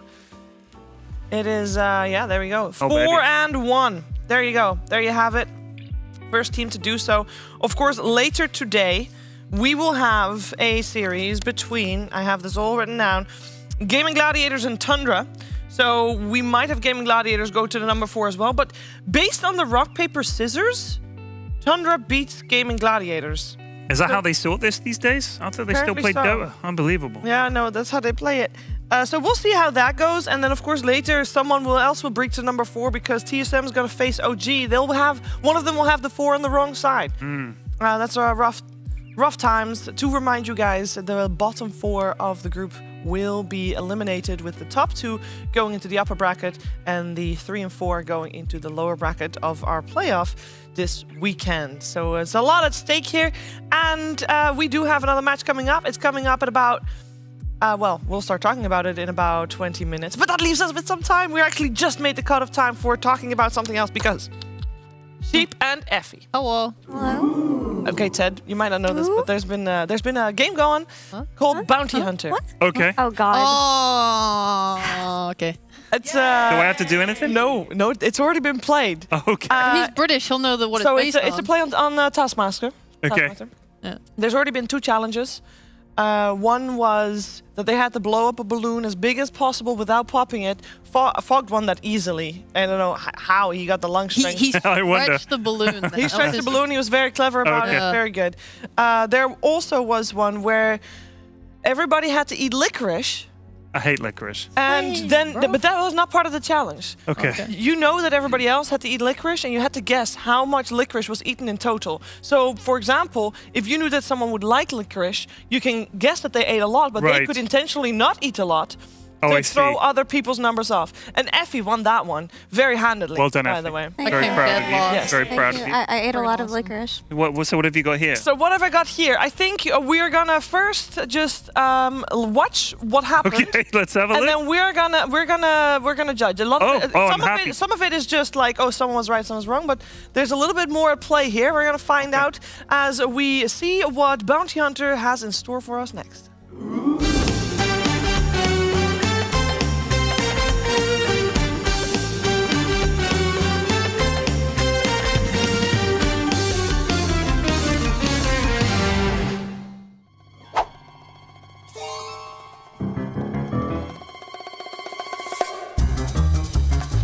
Sweet dreams, okay. Cool. Drink taste test. Bounty. While blindfolded, Taste each of these drinks and name the flavor. Most accurate. Flavor guesser wins. This is not a test of intelligence, so that's good for me. If Jenkins wore the same one as this, I'm gonna be pretty sad right now. Oh, geez, that's really tight. My God. This is so scary. Okay. I assume you guys are gonna come put drinks in front of me. Okay, I should be good at this. I shower naked and in the dark. Because it's like one of those incubation tanks, you know. Oh shit, there it is. Okay, try this one first. Give it a whiff. Ooh, that's nice. That's a nice one, actually. Oh, I can already tell from the smell of that. That's definitely orange, but I'll taste it anyway. That's not orange. That is not orange. Is it orange? Oh. That definitely tastes like cherry Coke or something. I'm guessing lemonade. I mean, it's kind of orangey, but it has some weird other aftertaste. Like blood orange or something like that? Is there blood in it? Is this pig's blood? I'm sure I'll get this one, guys. I have no idea what this is either. Oh wow, I don't like the smell of that one. That's like bleach or something. Oh shit, I hope this is not Monster, because they are sponsoring this. Oh, it's like rotten coconut or something. I don't know, dragon fruit? I mean, that's an apple flavored thing, right? Oh my God, it smells like something I've had. Like a gin and tonic almost, I don't know. Bit sweet. Not that sweet either though. It smells like pineapple? I don't know. This is, okay. Holy shit, that's sweet. Okay, these are all familiar smells, but I don't know why I don't know what they are anymore. Kiwi. I'll say that's kiwi. Is this not just soda? Apple? I'm guessing apple. Let's just say it's some kind of fruit. Tastes a lot like the first one. Did I grab the same cup? Jenkins probably got 100% on this one. That guy drinks soda. I gotta hate losing to that guy. These have all been fizzy, carbonated drinks so far. That tastes like medicine. Oh, I've smelled that before. I used to have this when I was a kid all the time. I think that's a Coke type of coconut. It smells like my shampoo. I know what the taste is, I just don't know what the name of it is anymore. Peach? I'm guessing peach. Used to have it around Christmas time. Yeah, that's coconut. Oh boy, that's coconut. Sorry, I'm just gonna say root beer. I know I'm lost. Is this number 5? Okay. Jesus, what the hell is that? Oh, this smells weird. That is like, that's not a fruit, dude. Ah, another drink that tastes the same. It smells like chocolate. I'm gonna guess peach again, because then I have like a 50-50 shot of getting one of them correct. That's not a fruit. I'm gonna say vanilla, because it tastes like candy, something vanilla-y. Tastes like chocolate, tastes terrible. Oh, I don't like that. That's not fruit. I hope this is water. It was not. It was actually not bad. It's good. Yeah, this one is orange soda, I think. This smells like medicine. Orange? I'm gonna guess orange. These all tasted exactly the same, by the way. There is like, I have absolutely no idea. I'll just guess the other orange thing. I know, like clementine or something. I don't know, nectarine. Blood orange. I'll guess 2 blood oranges, so hopefully I get one of them right. That's it, right? Okay. The taste test, ladies and gentlemen. Great! I'm so happy. I'm not happy. I think when people made this quiz, they thought people had better taste buds. Yeah, they No. thought. When you're blindfolded, Sheaves, in our defense, it's so overwhelming that you don't even know familiar smells or tastes anymore. Like when I used to watch Hell's Kitchen and they did those challenges, I thought they were so dumb for not knowing it was like broccoli or something. But it's actually so much harder than it looks. Dude, you could only tell from smelling. I spent most of the challenge, like they probably cut this for a reason, but it was just me holding cups up to my nose. Going, the same thing. I believe it. Because for me, it all tasted exactly the same. I was like, oh, a fizzy drink. Next one, another fizzy drink. Another fizzy drink. Wow, this is so nice and wonderful. It all tasted exactly the same. Now, the two that were correct, all were instant smell-based correct guesses, right, Jenkins? Coconut and what was the one? Chocolate. And chocolate. Yeah. Yeah. So Jenkins got coconut. I think Yanis got chocolate. So yeah, unfortunately, you guys didn't get any right. No, do you think you'd be good at it? I actually think I would be good at it. You would not be. I think I would be good at it. It's so much harder than you Well, think. When they hit you with the cucumber, I think I'd be. I think I'd be pretty decent at it too. But it's easy for us to They don't know. say. They have an experience. Easy for us. In my defense, all I drink is water. Like Very healthy. But then your palate should be crying out for flavor, and even a drop of mango should be like, it's mango finally. No, I'm just like, I've never drank this before. I mean, I do drink a little bit of mango. Also, I don't drink soda in general, so Yeah, same. How am I It's supposed to- unhealthy. How am I supposed to distinguish soda flavors when I haven't had soda in years? So I don't drink soda much either, but chocolate is quite a distinct flavor. It tasted like vanilla when I was blindfolded. Well, I don't know what it would taste like now. I've never had chocolate soda before. Have you? Does that not sound crazy to you? I have been told it was actually also cream chocolate. Oh, that Which might would have some actually have vanilla in. vanilla. Yeah, no, I think- But we're both stupid. But you still lost. We're both. Yes. They don't Okay, know. so I will read out the rankings. God. Very last. Sheep. You were very last. What do you mean very last? She had the same hit rate. Wait, But there's a reason. There's a reason. You chose Peach twice for strategic reasons. Jenkins did the same thing. No, final No, decision. actually. Sorry, you lost. And also the fact that it was cream chocolate gave Effie a little bit of an edge. Yeah, so there And might have therefore been Effie some is vanilla third. flavoring. Because of the vanilla? There might have been some vanilla flavoring in there, so we're going to say you're second to last. Yes, I mean, Still it's bad still both performance. bad. Don't Yeah. get me wrong. It's still both bad. There. Now, we had to choose between Fogged and Jenkins. And if you read... Oh God, can you just read what Fogged said? Like the 6 answers that Fogged gave. So he said orange something, and it was pineapple, so it was close. Then he said gin and tonic, not sure, which was weird because cucumber in gin and tonic is not unusual. You might get a cucumber flavored gin. That's not too unusual. A lot of words used. Tastes like the first one, orangish, and that was mango. And then he says no idea what the name of it is. He forgot what a coconut was.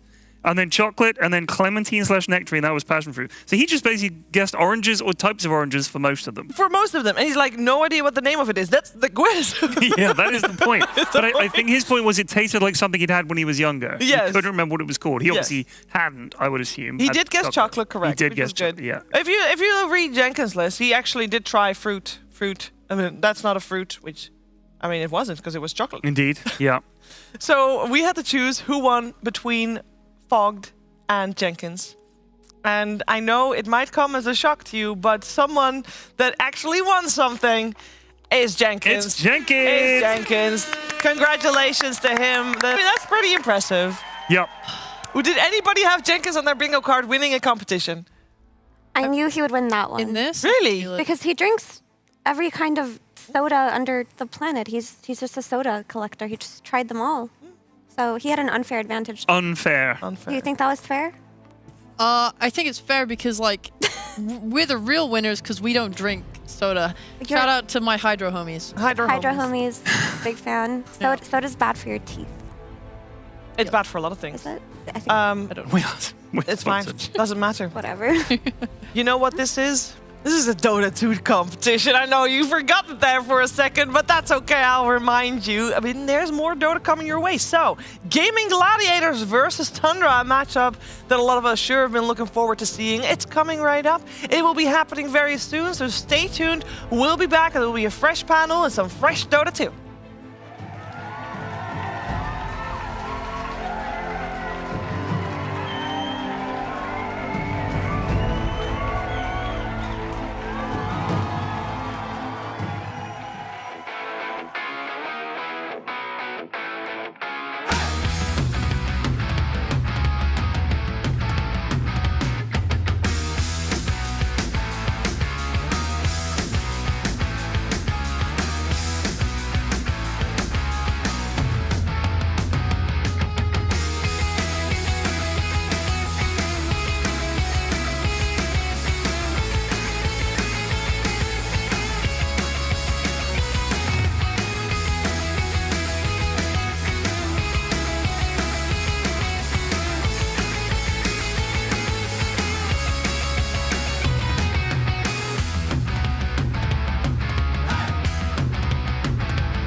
Well, I was too late to think of an intro. That's why we have another host for the show. It's Tsunami coming down the stairs. God. A little bit backwards. This is dangerous, hazardous even. Luckily, he's not in fog shoes today. He had to wear his own. And this is helping with his balance. This is nice. Nice to meet you. A pleasure. Nice to meet you. Yeah, as always. Oh, lefty. Oh, that's tougher. A little bit more southpaw. difficult. Okay. Not a southpaw. All right, rock, paper, scissors right now. Let's go. Left-handed. What? All right. When do you throw on third? No, rock, paper, scissors. No shoot. No shoot. No shoot. No shoot. Okay, go. Okay. Rock, paper, scissors. But did he just shoot? They both I'm not looking. No. He did it again. Do it again. We gotta go Ready? again. Rock, paper, scissors. Okay, one more. Rock, paper, scissors. This is really hard. Nice one. Nice one, Trent. Yeah, way to go, Easy Neil. Nice win, Neil. Great job, buddy. Great job, everybody. Great job, everybody. We're doing fantastic. Yeah. Because, I've been told we're getting into a bit of a rock, paper, scissors with Gaming Gladiators and Tundra Esports and Team Liquid elsewhere in the mix. Jeez. I know, right? It's thrilling stuff. But instead of just doing a 33% roll of the dice, flip of the coin, 3-3-3-3-3, repeating, of course. turn of the triangle, let's bring in a fourth person to this couch. It's Kevin Purge Goda!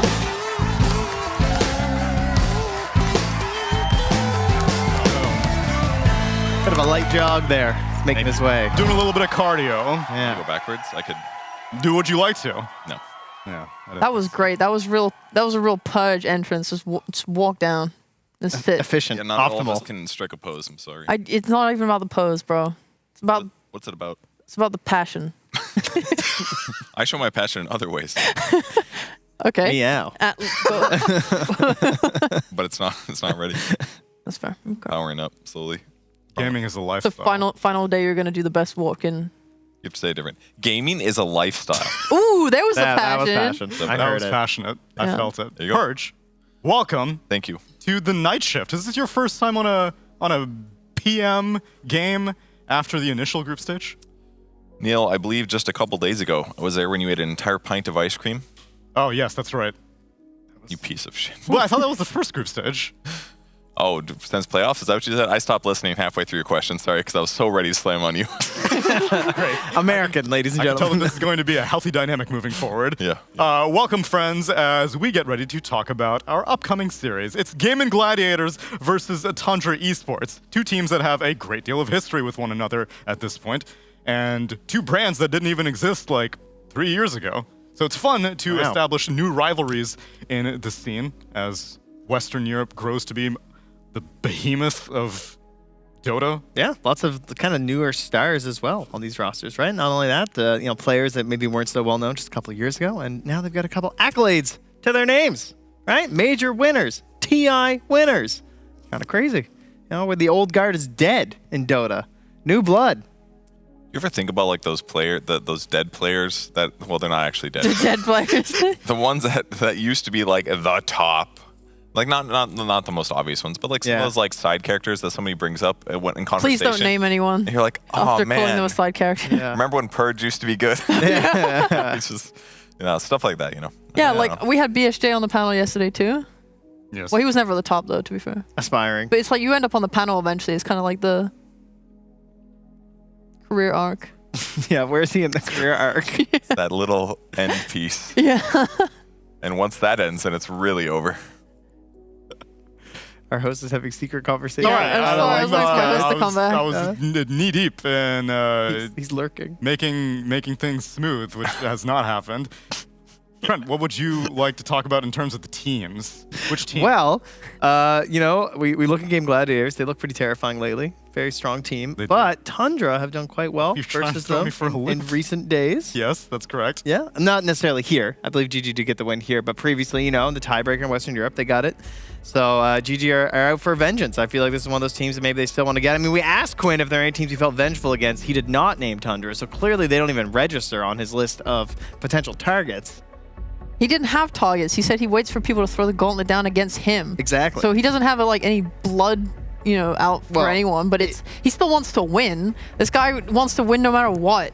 Yeah, but where's the passion? You just told me about the importance of passion. Yeah, he is passion. Like this guy doesn't give a shit. Like TSM, meaningless That seems like game, the opposite of doesn't care. passion. No, that is passion. Apathy is passion? No, Winning it's not is a apathy. lifestyle. Sorry, when I say I don't give a shit, I mean he doesn't care who will be in his way. He doesn't care about the stakes of the game. He will give his best. He will try his hardest. It's passion, and he's gonna try really hard here against Tundra too. I mean, he should. This is a good series to really show to the world that that they are the top dogs. They already stomped Liquid in a surprising series. And now if they can also do it against Tundra when they're on the come up again, I think that would be a really good showing because Tundra didn't look that great at the major. They kind of, I'm not saying they fluked TI, they didn't. They deserved to win completely. But, since then they've looked good, but kind of middling, facing elimination sometime from going to the major or not. So, I think it's a good showing to further cement that Gaming Gladiators is the best team right now. Wait, so you have come around on that? Because I know a few days ago... Once they smashed Liquid, it was Right. like, okay, I got no more excuses. that social media manager, they were ready for that. They couldn't wait. And I still feel justified in my previous statements, but once they beat Liquid, it's like, okay, you smashed them. Yeah. It's over. No more excuses. But if they lose to Tundra, then they've lost then they're again. third place again for sure. Yeah. Yeah, that's how that works. Well, being washed is it's a very delicate tightrope that we're walking right now. And Tundra obviously are eagerly looking to reclaim their spot as the best team in the world. And we actually got a chance to speak to Snaking about his thoughts on Gaming Gladiators. I think Gaming Gladiators are always going to be a tough opponent. Like we don't really know what to expect each time we play them. And it's just like whoever's feeling better that day kind of will end up winning. So I think it's a pretty close matchup between us and Gladiators. I think I think we know each other pretty well, so it's gonna kind of come down to like the advanced meta development because of our extensive knowledge of each other, and we're just gonna see how it goes. Advanced meta development. Whoa.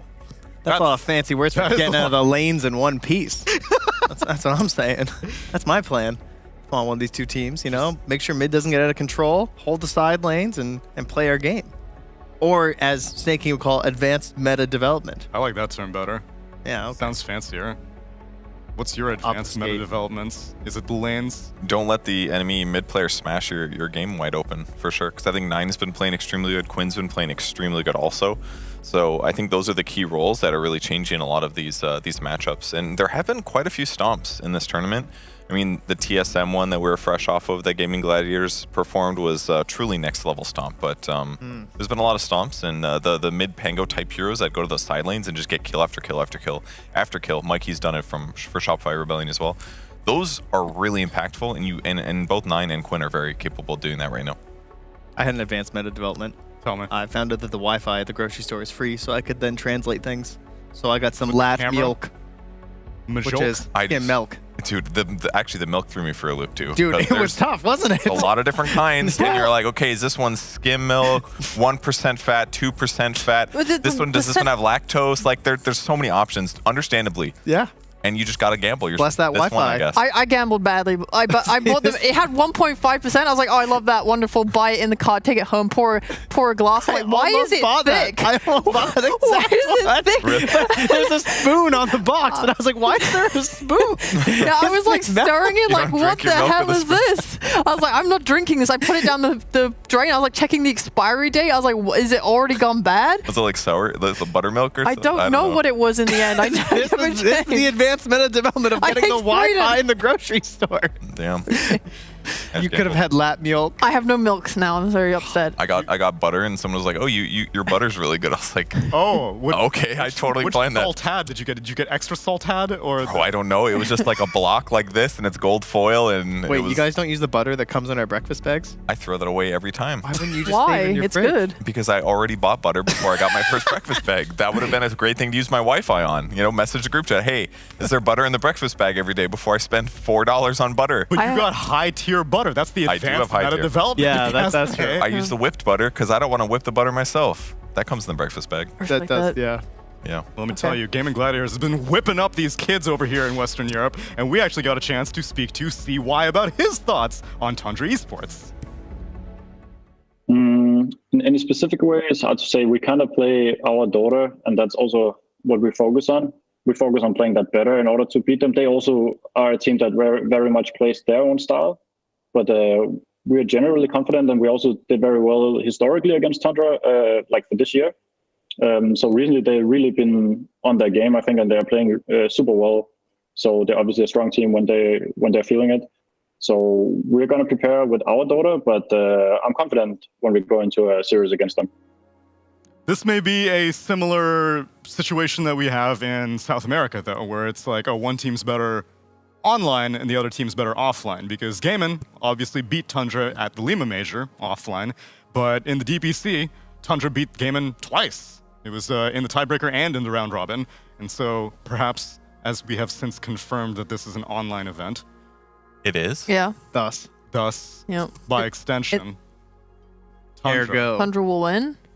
No, I ain't example gratis. So confused. Etc. You know, when started talking slower, I just got thrown off my brain path. I was like, what is he saying? You seem skeptical, Sheep.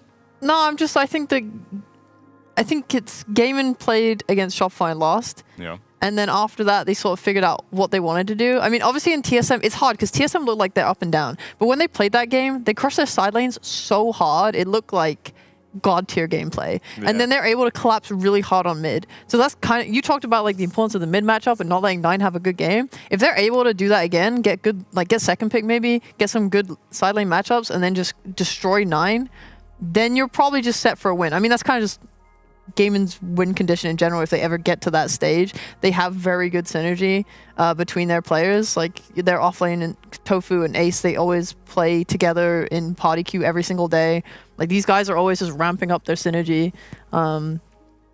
So yeah, it's like don't let Tundra get to this mid game where they're able to just extend and try and get their, you know, they'll drag out the game if they want to. Sometimes they stomp, but they will drag out the game. Don't let them do that. Overwhelming majority of the time, Tundra will not end the game before they have like a 30k net worth advantage. And at that point, they're like, okay, fine, we can push high ground now. Yeah, like they stomped OG. That was really nice. Yeah, that's true. That was fast.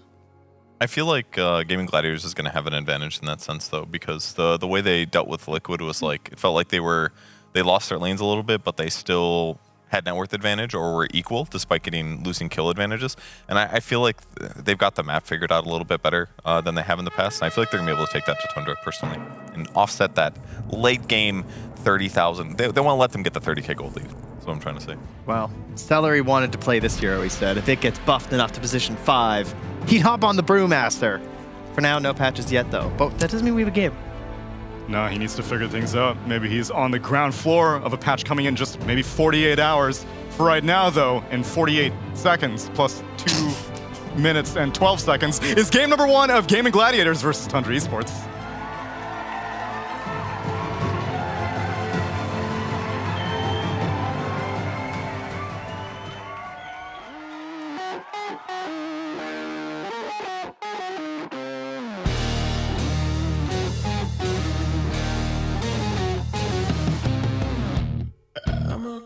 With no skeleton inside your hands. Got no home address, I come and go as you command. And it's fine with me, and it's fine. I'm a bandit that you use to keep from bleeding out. I'm the lover you don't love, but love to keep around. And it's fine with me. Promise that it's fine. Maybe I'm a fool. It's not like I'm expecting something new.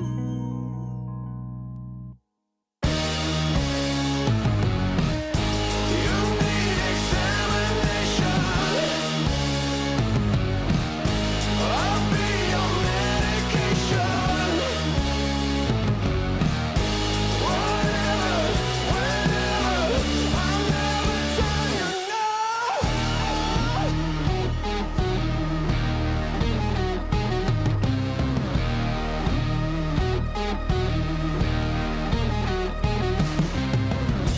I'm a picture on your shelf that some days makes you smile. Then I gather dust and watch you go about your life. And it's fine with me. I swear it's fine. I'd be offended if I still had any dignity. Instead of savoring the drink, it's slowly killing me. Say it's fine with me. Tell me that it's fine. I'm such a fool, but I don't have the will to run from you.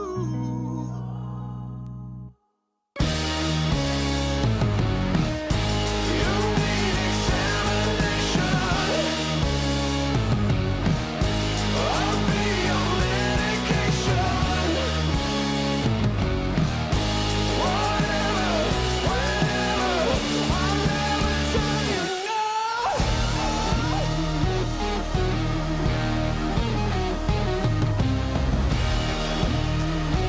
break me down. Go ahead and break me down. Go ahead and break me down. Go ahead. You love it, you wear it, wear it. Wear your passion. Share your passion. Wherever, whenever. Gaming is a lifestyle. Get your merch at shop.eslgaming.com.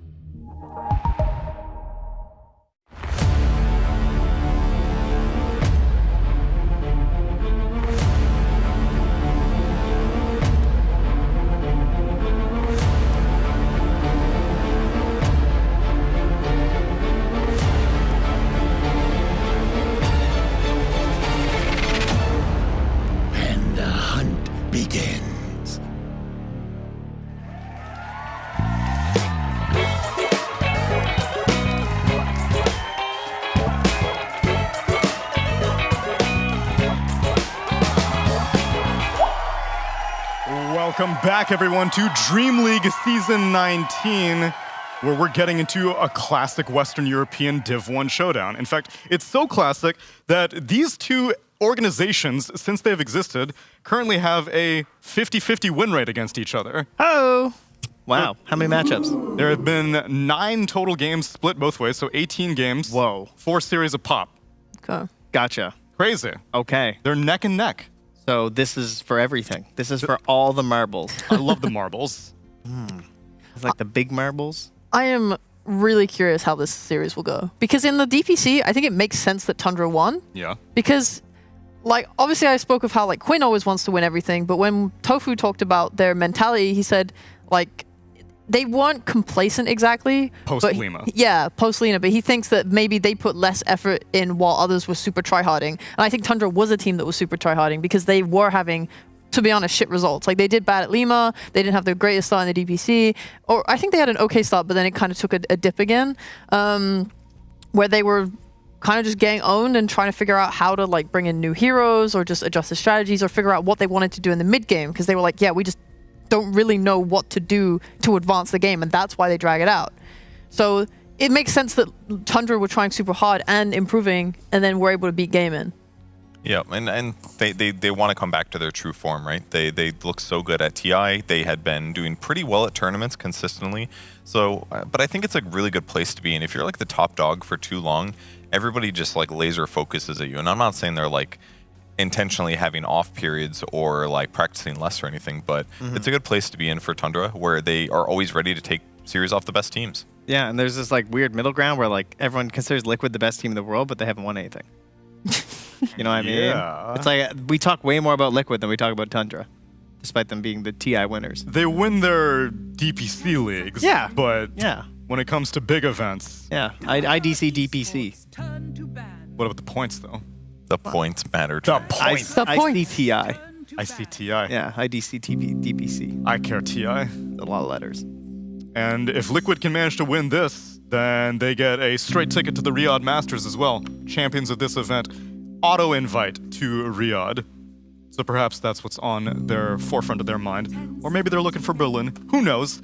All I know is Tundra Esports take out Io and Marana in their first phase bans. Gaming Gladiators take out the Broodmother. And the... Will it be Enchantress, Beastmaster, Doom? That is the question. I think they leave in the Beastmaster because they like their Ench counter pick. So that would be my guess. But, but that's the question, because if they leave in the Ench, they just go Ench.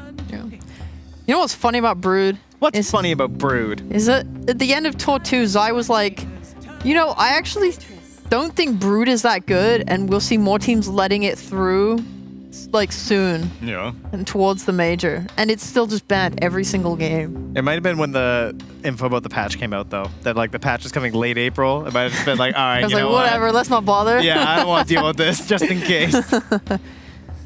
Yeah, no, but the hero is still not doing that great despite being let through. Again, it's been picked 5 times in this tournament. It only won 1 of those 5 games. That's because only the bravest souls with the strongest counter strategies let it through. And it was Aster. Aster was comfortable to let it through at least like 2 of those games. They were like, oh, we're gonna Disruptor plus who's the other one? Timbersaw. They would like Disruptor Timbersaw against it, which was cool. Nice. No one else wants to mess with that. They're just like, that's fine. We'll play main strats. Yeah. Well, I guess Tundra taking Ench here sort of protects their own Beastmaster that they can pick at the end of the phase. So I guess Gaimin now just need to be a little aware that it potentially is coming and make sure they have a good response. Nice, I like it. I mean, they can still comfortably pick Beastmaster here because you still have the Roar against Pango. Yeah. If they really want to, but it does mean that... I mean, Pango is just more active and annoying than Beastmaster, right? You can play on his downtime of ult. I'm really happy that Skeeter got a new webcam angle. This is the first time in years, big updated meta here. Oh. So we can see his mustache in even more glory. I mean, it's been a lot of like chin up. Like literally the chin was like the lowest point. It was a very unflattering angle. That was fine. I mean, this looks better. It does make it hard though to hide when he has to pee during games. That's true. That's a really good point. Smart. Well, I don't think he's gonna have any trouble finding time between series to go to the bathroom this tournament. Whoa, all right, we got a Tundra classic as of Tour 2. 9 on his mid. Ricky has been enjoying it a lot. I mean, there's still obviously the potential for flex, whatever, but How have you felt about this, Ricky? I think it's cool. I mean, I remember the last Ricky game I watched him play was the one where he got it really fast. He had like insane amounts of kills. He was just like walking into the jungle, meteor hamming people with no setup, getting kills. That was really fun to watch. And I guess he is pretty cool against Pango, really, in some ways. Like, you can prevent his roll-up. You can sleep dart him to make his escape or initiation a little bit weaker. So there's some cool stuff that it can facilitate for your team. Gives you a tower hitter as well. Like Meteor, that's the nicest thing about Meteor Hammer, in my opinion, is just makes killing like the mid tower and the safe lane tower. Like, you don't have to draft for that later on and like worry about that from your carry position. So I think it's an okay thing to get out of the way right away. Yeah, pairs nice with the Ench too, invading, taking down those towers, going to the jungle. Yeah, it's good. You get vision from a creeps and stuff. Blink to creep as well. Nice, yeah. I like the Ricky and how they play with it, although I think they made a mistake the last time they picked it against OG, where he went the Meteor Hammer and then went for a Diffusal Blade, and he waited until he had the Diffusal Blade to go for the Shard, and I think that made some of their fights a little weak. Like, I think OG made some mistakes that allowed him to get back into the game, where he got like, they won a team fight, got a big boosting goal, he got the Shard, and then it was sort of just easy breezy from there on. I am hoping that they are prepared to give this to Aramis, like you were mentioning, Bill. I think that's pretty important. Like, I'd like to see that as an option later on here. Like, maybe they're that confident that it makes sense with the matchup in the mid lane, and they want to provide like really strong side lanes that the Ricky moves to, but it'd be nice because that's also going to help out with like 3/3's hero pool. Yeah, that's true. Interesting to see Underlord moved up to second phase ban now. At the took a couple days, the last couple days, but finally enough of those like late draft Underlord picks were winning games completely that it's worth moving it up. I mean, it's such a good hero when Gaimin get their hands on it, and it's also really good against Tundra's own heroes. I think Underlord allows you to be so like resilient to what Ricky wants to do, and he is kind of like low damage until later as a mid hero. Like they've paired it in the past with stuff like Wraith King and Beastmasters, so that other heroes can kind of carry the damage. Yeah, because I think Underlord would mitigate a lot of what Ricky does. And also, it's so annoying playing into the root. Like, oh my god. Yeah. Can't really do your whole dancing around Matthew impression. Yeah. Like, I think right now, like, a Crimson Guard looks kind of nice against Tundra's lineup. Hopefully they pick a bit more mixed damage going forward. And also maybe some catch. I'm wondering what Tundra's going to pick out of this phase. Because I think that choosing, like, let's say they wanted to go for a 4 here. Like, I could see Rubik looking okay, but then your support duo is kind of awkward. And then it, obviously it locks the Ricky into place. Or do they want to try and keep that open and just go for one of the more like powerful 3/3 heroes? Yeah, is the Beastmaster still in the discussion for Tundra? It's a good point. Yeah, Beastmaster looks great at this point. The auras would be fantastic with Enchant. We've been seeing pretty solid, like consistent late game DPS coming from Enchantress 5s, especially in having a Beastmaster on top of that. It's only going to make it better. Yeah. And then there's also the, I think the Aramis Snap has been looking really good as well, but similar issues. But I do think it pairs kind of nicely with the Ricky's like timing and tempo, like this idea of just like getting out on the map and like guaranteed kills with the ulti. I think Snap's looking better and better the more teams pick it up. Yeah, I agree. Like the Snap hits 6, Ricky goes somewhere to Meteor Hammer somebody, and then you have like kisses on top of that. It's like that guy's dead, whoever it is. If anyone TPs, they're dead too. Yeah. Like almost 100%. I have it. they'll just steal it themselves. They get the first pick, so they ban the Night Stalker and pick it. I know how to read the draft order. That's right. Don't silly me. So yeah, they don't care. They go into the Ench. I think it's nice. I think if we look at what Aramis does play, though, I was kind of looking towards like a Tiny to help set up to help kill the Pango, but maybe even we've seen his Earthshaker. It might be a little low damage early for the current heroes they have, so maybe the Snap works a bit more that you mentioned. Yeah. But like I do like the idea of Shaker to sort of break up the initiation from Gaimin. When they use like Roar and when they use Roll, it can be super annoying to deal with. And also like you want to be able to have this long range help when your teammates get glimpsed. Oh my god, Pog. She's back. She's back. Again. We're often seeing it versus the Beastmaster too. Yeah. Like a couple of the games now, where this idea of just like throwing the daggers versus the boars, pretty nice. And obviously, he gives an attack speed aura. You have evasion, so naturally throughout the whole game, you have some benefits out of that. I kind of like it against Pango as well, because you can both escape with good ally placement, and you can also chase a lot easier. And you have these like little burst windows where you could potentially just kill the Pango. So, and kind of decent against Disruptor as well. You can definitely kill him before Glimpse finishes in a lot of cases too. So, Not surprising. It goes both ways. It's like so annoying. Oh, bounty. Okay, hold on, one before. It's really annoying playing PA into Pango because Pango, like, before your BKB, he's able to just disarm you and make your fight so annoying. And then when you have BKB, it's like if you are able to get that BKB down to like 6 seconds and then you're getting like bashed up by Pango, it's so annoying. And Beastmaster too. Like, they have a lot of BKB piercing spells that make PA's later game a little bit difficult. Like, she wants to jump in, then she just gets roared and then just dies. Wow. So Bounty Hunter. Okay. So in the Eastern European DPC, we saw this hero a little bit coming up from Miro, playing in the off lane. That was the most common role they'd go for it, and it'd be more like that kind of like classic Bounty Hunter style, like get a couple auras or something. But we did see a couple players also playing it as in the support role. And what's interesting about when you play the support bounty, whether it's like the 4 or the 5, in order, like, because what they try and do is they get the benefits out of just like constantly harassing you and stealing your gold, right? Yeah. Like, very annoying. It only steals unreliable gold, so you can only actually continuously harass and annoy the core player. Because if you're not actually last hitting, you're not getting any gold, right? Like the pool runs out pretty fast from the support, so it's not like mega broken. But if it's a hero that you can consistently keep getting the right clicks on, it's actually very annoying for the core player. Yeah. So we'll have to see exactly what role it is. I mean, obviously it looks kind of set in being support. That's my unless they do the one.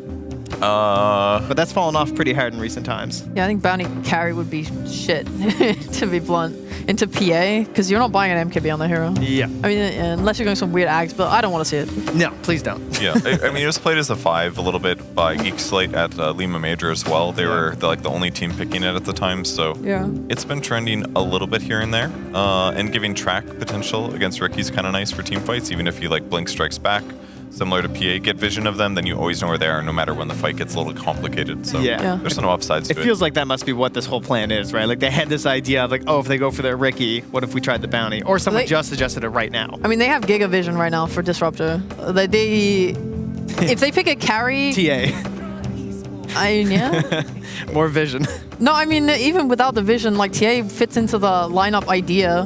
Like, if you can kind of group up with Beastmaster Aura on some carry the benefits like TA, and you play before, like PA wants to buy some farming and maybe some Battle Fury. If she only has a Battle Fury and you guys are just balling up and walking down, like that also nullifies what Ricky wants to do as a mid hero, which is not fight into a massive ball. So I actually really like that idea for their last pick. There's also still the Shadow Fiend as well, similar idea. Kind of like a little bit different, but same concept. I would want something that they can just go take Roche and do stuff. So maybe an Ursa works if he can then later get like his MKB. That is a pretty good hero versus the Darkseer in lane. Doesn't suffer too much to the illusion and punishes, especially with a Disruptor, it's like unlaneable because you just get glimpsed and Fury swiped and you're sad. Yeah.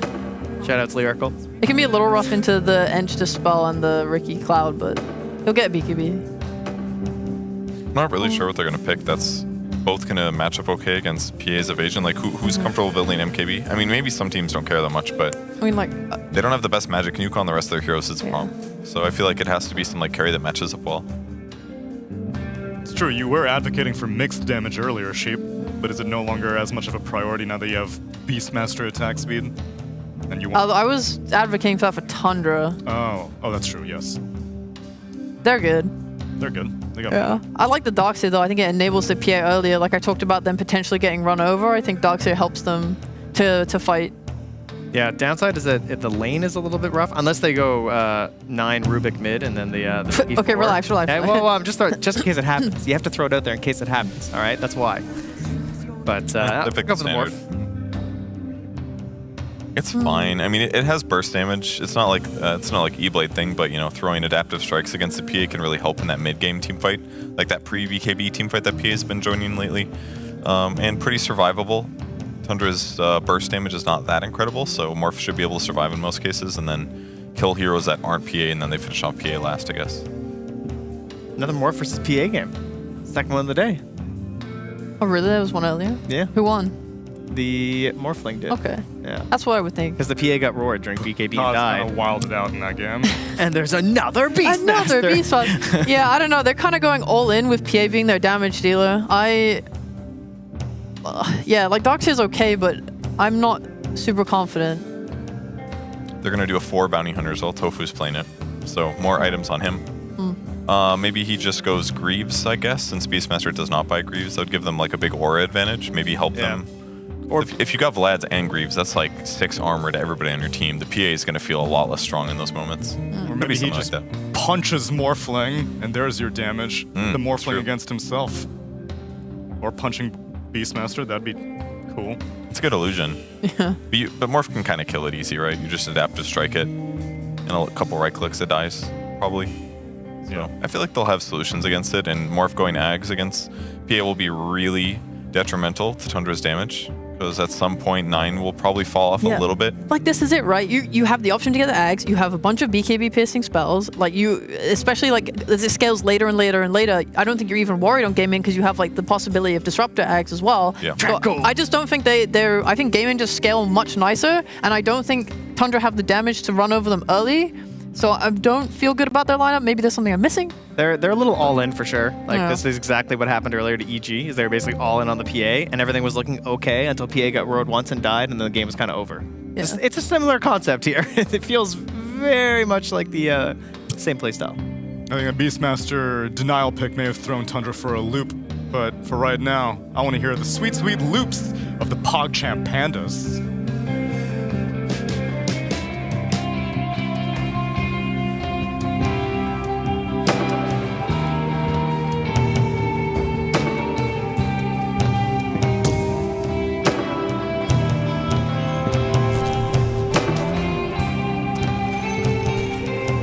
Thank you very much to the Pandas as we are here in game number 1 of Gaming Gladiators versus Tundra, where we have, for Gaming Gladiators, the first bounty hunter picked in their organization's history. Something a little new they're bringing to the table. There's a first for everything. Yeah? Is that a good first or a bad first? What are your guess? There's also a last for everything. All things must come to an end. Need both right here. Is that what you really think it's? I think this hero's playable. Okay. 30 seconds to battle. Playable, but not good. Well, he has some issues.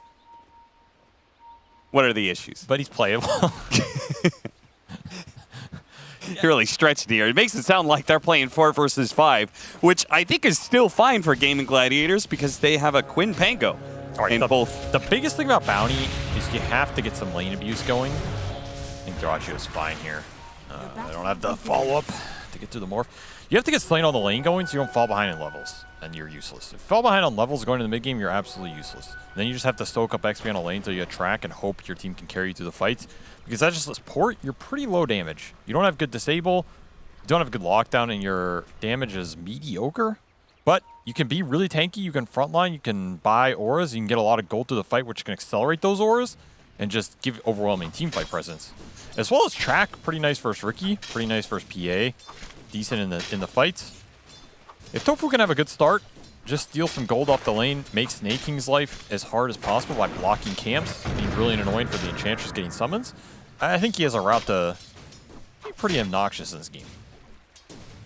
And that kind of acceleration is going to be pretty important for shutting down this PA carry that Tundra is going to be rocking.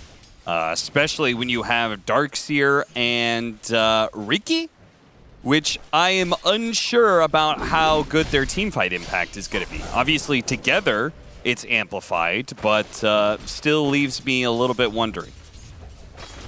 Yeah, if you get the big vac into the cloud. That's what they're looking for. Also, shells on the Phantom Assassin and the Ricky. Double blink gap closers can instantly put that shell on top of you. That sounds pretty good. You get a Morphling wall illusion in this game too, which, you know, that Morph Darkseer matchup definitely more favored, but it can turn the other way if you just have overwhelming auras in teamfight and Morph can't burst or stick on somebody. Surge can often help you versus the Scotty matchup. There's a lot of little tools in this Tundra lineup that can be very obnoxious if they get the ball going. It's just a question of how much map are they going to have to work with. Can Gondar take it away? Gondar. I don't think there is a significant portion of our audience that is not old enough to have played Dota 1. I think most people are old enough to know the references. I have faith. I agree with that, but I'm saying there's still a significant portion that have no idea what the hell you just said and why you're referencing Lord of the Rings. Again. No, that's come on, man. You're just gonna instantly throw me under the bus. We are 2 minutes in the game. Gondar is bounty hunter, by the way. Do you know Gondar? Oh no. He smells his victims. What? That's true lore. So you don't even know if I'm making this lore up anymore. That is not That is true. accurate lore. That is He not. tracks his victims by scent. You know, that the way you put it made it sound very different. Makes it sound like he kills them, and then he smells their body afterwards. What the hell is wrong with you? You said it! I didn't say it like that. They're actually going to get low, but not low enough. And this bottom trade is just an absolute trade fest. Just throwing impetuses back into Janata, ferrying out so much regen for Tofu. He's getting the gold steal, but he's basically just pumping it straight back into the regeneration. Not making too much progress down here as he's just trying to give Ace a lane phase versus a very harass-heavy lane. I would not be surprised if First Blood happens in this lane. Oh, 100%. I mean, Skeeter's already gotten low a couple of times from these axes just being spammed out at him all the time. And they're just like, both of them have one, so they're just throwing spells back at each other. Yeah, Dagger for axes, impetus for Janata hits. They're winning the wand battle. However, Quinn is winning the mid battle, up slightly, definitely up in a bit of net worth here, getting the better of the regen trade while 9 had to push towards that ring. And we have seen his Pangolier go absolutely ham in this tournament. Yeah, it's a very dangerous affair. I think give it a Pango away to any team right now. And Quinn has been one of the strongest performers with this hero for sure. Celery does manage to get the glimpse back. He gets a little distance here. Tarancio is going to take a lot of damage, probably not in danger of dying, but will take a lot of damage and takes a little bit of extra time to morph into agility and get his HP back. Mana burn creep, pretty nice for this bottom lane. Also going to give mana into Skeeter here to allow even more aggression. Tofu looks for that Janata hit. Ooh, give me your goal. Got him. Straight into the retirement account. The other thing about Pangolier this game is Tundra have zero, like they don't really have control for him. They have very limited stuns and nothing through BKB. So he's invincible in this role. Until maybe BKB PA kills him later, but that's kind of a big if. Tundra really want to get the fight started on their terms, where they can initiate with the Dark Cloud later, or just surging a BKB PA in, and he bursts a couple heroes. This is kind of a lineup that wants to get the team fights going later on, in my opinion. Your first blood is going to be top. Instead, Celery gets it there. Nice first blood for the Morphling counterpick lane. Disruptor can also have a huge influence on this game in terms of the early control. Until those BKBs come out, the Static Storm plus the... Oh! Well, sometimes you just get caught. You know, what can you do? 33 sneaks one over Doracio there with the level 1 vacuum kill. Well played. Big first experience because he got it solo too. Yeah. Don't even have to split that here. So honestly, that's a good death by Aramis. We'll wind back. Well played, Aramis. Good stand-in. You gotta know when to feed. You know, that's a mistake a lot of players make. Yeah, try and hold on to their life a little bit too much. So I just got to throw it out there. It's a feel thing, you know? That's what I always told my team. Yeah. Feeling like dying. I mean, any death is a good death if you can convince your teammates it was. Let that be a lesson of the day. Snake King gives Tofu a little lesson on the Hellbear genealogy here. Smashes him back. Still needs solo XP for Ace with this Helm. Haven't been able to force him off the lane. This is maybe the go. They have slow up plus that Hellbear, but he has Teleport Scroll. Perhaps the strongest spell in all of Dota. And he doesn't even TP back to the fountain. TP's to the tower, so he won't miss out on all this experience coming his way. Tofu takes a lot of damage there. That Hellbear smash. I'm still surprised nobody died on this lane. It's such a trade-heavy lane. Yeah. Gotten low so many times. The downside is, because Gaming wanted to keep their Beastmaster in lane, which is the 100% the correct play, it has sacrificed a lot of Tofu's net worth. Like, he has pumped so many tangos and salves into this lane. He's going to have a very slow boots, which often on Bounty Hunter, this is kind of the early game I'm talking about. You're approaching minute 7 here, you're level 3, you don't have boots. This is where I start to worry about this hero a little bit. Just where's the impact going to come from? Do not want to end up in Matthew Ricky mode. Maybe he does. Maybe that's why they picked it. He's like, damn, that looks fun. Just ignoring your team and hunting down couriers nonstop. Not nearly as effective at killing couriers, I can assure you. And you're also not nearly as effective at getting out after you've killed a courier. Yes, and your utility in the fight, when you go back to the fight, is also a lot worse. So, not a hero you want to end up in that position on. 9 will finish this hammer mid. And we'll look to start pressuring that tower if Quinn ever leaves the lane. I like how the hammers, the ebb and flow of the hammer meta. All of a sudden it came back a little bit today. Zai playing that core off-lane Phoenix. Rush to hammer. Well, hammer is going to go constant. Hammer's been good on Phoenix since forever. Sure. That's just a good Phoenix item. You get the stats, you get the built-in regen, you can dive hammer somebody's head. And then finally they'll bring down Beastmaster. That was a kill a long time in the making. Finally they punish Ace while Tofu's off the lane. Killing couriers. Of course. It's a pretty good early game for Tundra, I feel, all things considered. Maybe in their expected outcomes. Whenever you play Darkseer, you have to think, is that lane going to go well, or is he just going to get raffle stomped? They got him some stacks. He had early Vanguard, so I feel as though 33's in a good position to join some of these early fights. Gonna go for the kill on 9 here. Smoke screen, gonna stall out the Rolling Thunder. Quinn gets the other side. Actually jumps on the Disruptor to try and get some distance. Swashbuckle pursues.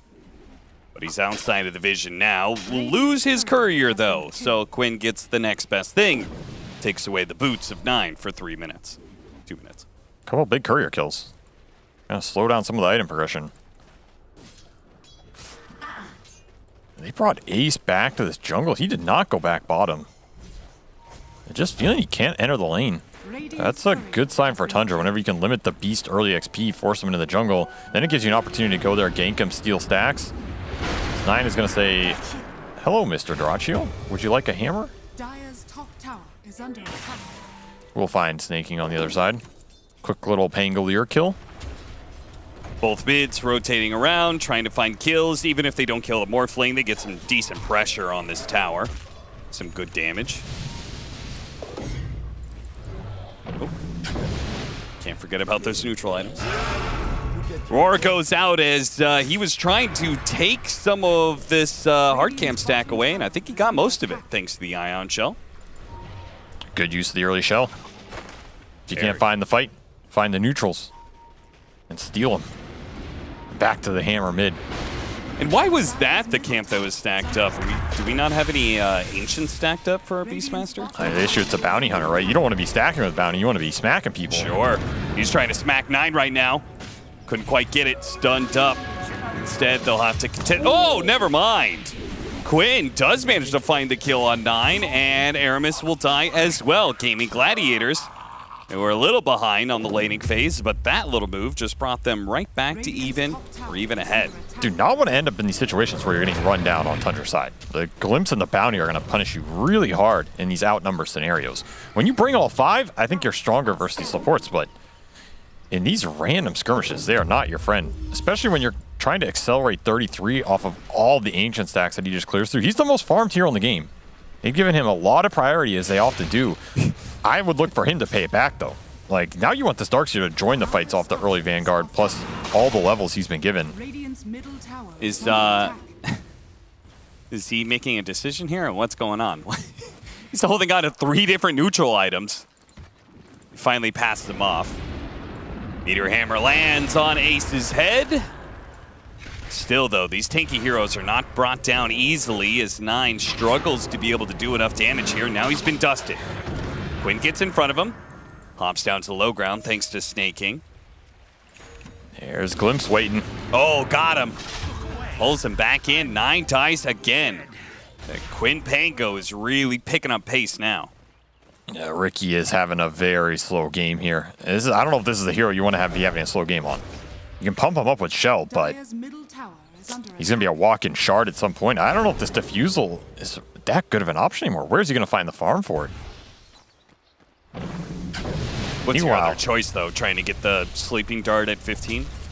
Yeah, just play off the setup into the stun off the shell damage, but I don't know if that feels great. Yeah, you're not going to scale at all if you go that route, I think. It's kind of the difference between Pango and a Ricky mid. Pango's always going to be able to farm, clear waves, clear jungle camps, get to that item. You just have to hammer your way to it if you're Ricky. Bash your head against the door until it opens. More stacks for gaming here. They clear through some big ones. Quinn's gonna help out here with this. You mean even amount of camp stacked on both sides. You can tell this is Western Europe versus Western Europe. Similar ideas about how to play the game. I thought you were gonna say you can tell by the lack of kills. I mean, he's a little bit slower, but the thing is, when there's symmetry in Dota, does that mean somebody's wrong? I mean, yeah, usually. By default, right? Yeah, like when one team is naturally is happier with what's happening in the game. Yeah, somebody's right? usually wrong from a theory standpoint. Yeah. I mean, you can always both be working towards timings. It doesn't mean someone's making a wrong move, but in this situation, would you rather have all these stacks going towards Pango or all these stacks going towards Darkseer? Definitely Pango. Yeah, I would also take the Pango. Therefore, I feel as though Gaming are in a pretty comfortable position here for the next 10 minutes. Especially with Arcane Rune Diffusal on Quinn. They're looking for anything here. Tracks are coming out, which means the glimpses are short to follow. Once again, you cannot get caught out here if you're Tundra on the map right now. You gotta work towards that 5-on-5 where Skeeter's strong enough to join as he still tries to work his way towards Battle Fury.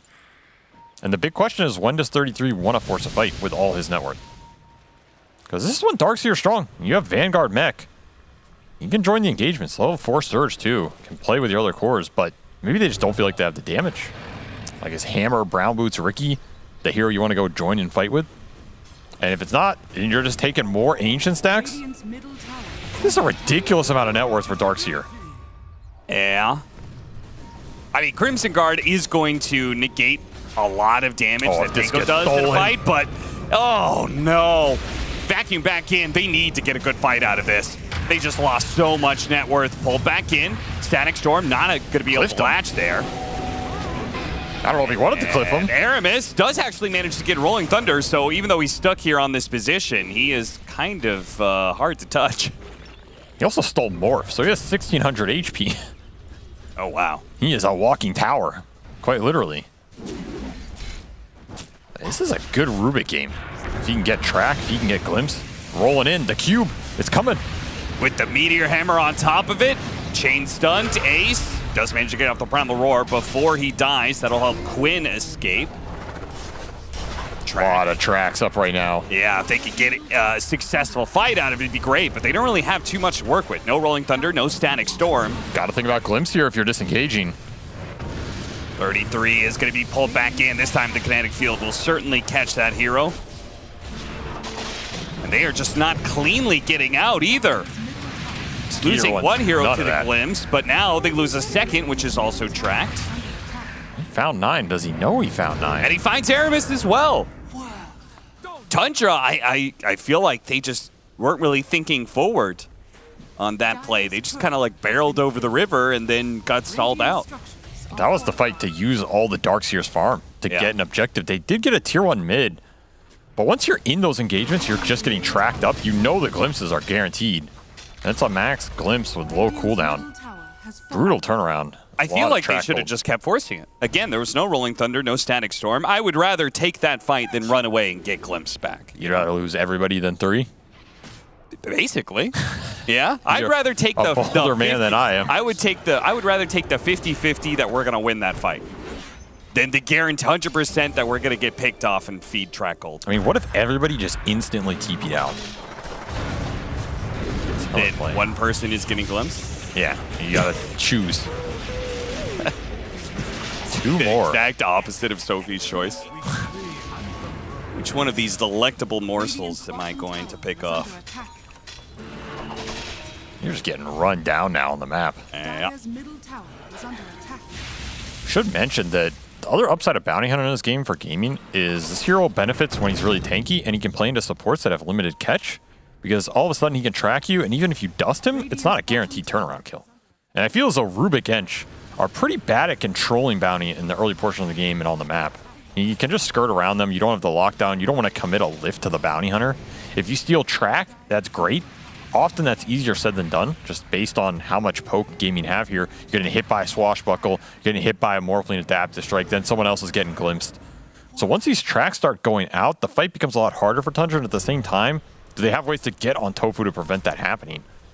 This is the Bounty Hunter problem right now for Tundra. 33 close encounters with Durachio and Tofu, but they're going for 9. Do have a track on him, of course. Durachio turning into the Riki, chases after him with a Blink Strike. To get stolen track. Did. Let's see if he can get out with it, though. Chasing him down, shield crash, pull back in. What a beautiful vacuum. That is very nice. Aramis will eventually die here, but it's looking like an okay fight for Tundra. Unfortunately, that Meteor Hammer doesn't quite land. Would have been so nice to kill Quinn on top of the pick they got on Tofu. I'm worried about 9 keeping pace with Quinn in this game. Oh, yeah.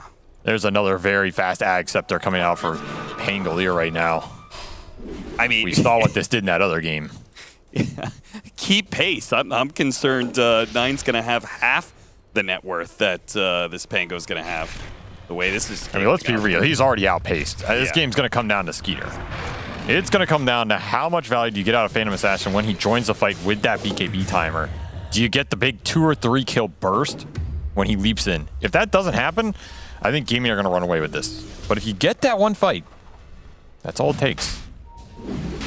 As I do think this is a pretty strong Phantom Assassin game in terms of picking off the supports, jumping in with the shell buffs. Sure. Try for Morphling again, but he already has Hurricane Pike. This Riki control is not doing what it once was. They're drawing a lot of attention away from this Roshan pit. As it gets low enough, Durachio will come over, wait for it inside the pit, and not take the Aegis, because I believe that's Quinn's. So Quinn gets the Aegis and has Aghanim Scepter on the way. Top 3 net worth across the board for Game & Gladiators. And a big advantage to push. The Crimson Guard is done for 33, but are you really going to be strong enough to be able to win these fights? Vacuum back or a Surge. Nice use of the Glimpse there to get rid of that Pango illusion that was chasing after him. And Quinn not even threatened enough to use the Rolling Thunder.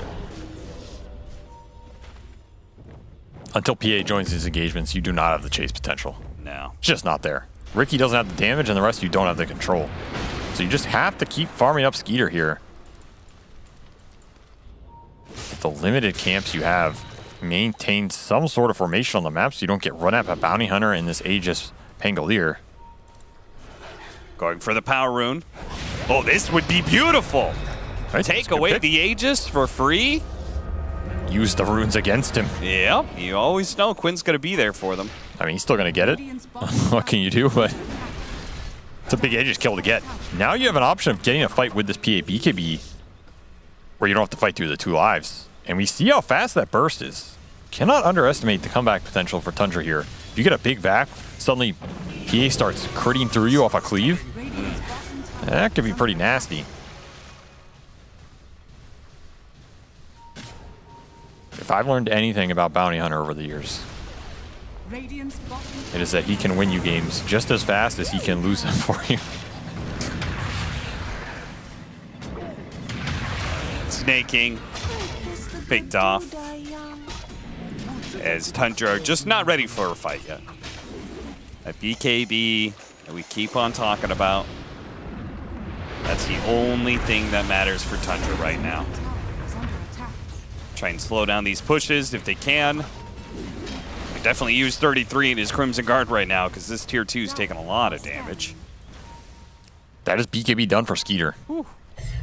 That is the biggest timing for Tundra, perhaps in this game, in terms of shifting some of this momentum, regaining control, and accelerating to that physical late game they're looking for. Did I see that right? Snaking has the most damage on Tundra? How's that even possible? Wouldn't surprise me. He got involved in all these engagements, just throwing impetuses out. Wow. I mean, it's both impressive for snaking and probably not what you want to see. Tundra, yeah. It means your Darkseer and Riki are not doing a whole lot. Well, they're going to try now. Diffusal done for 9. On top of that, Crimson for 33 and BKB for Skeeter. Triple core timings aligning here. Can you get the dream jump? That is the big question. There's Hawk Vision, there's Bounty Hunter to push through.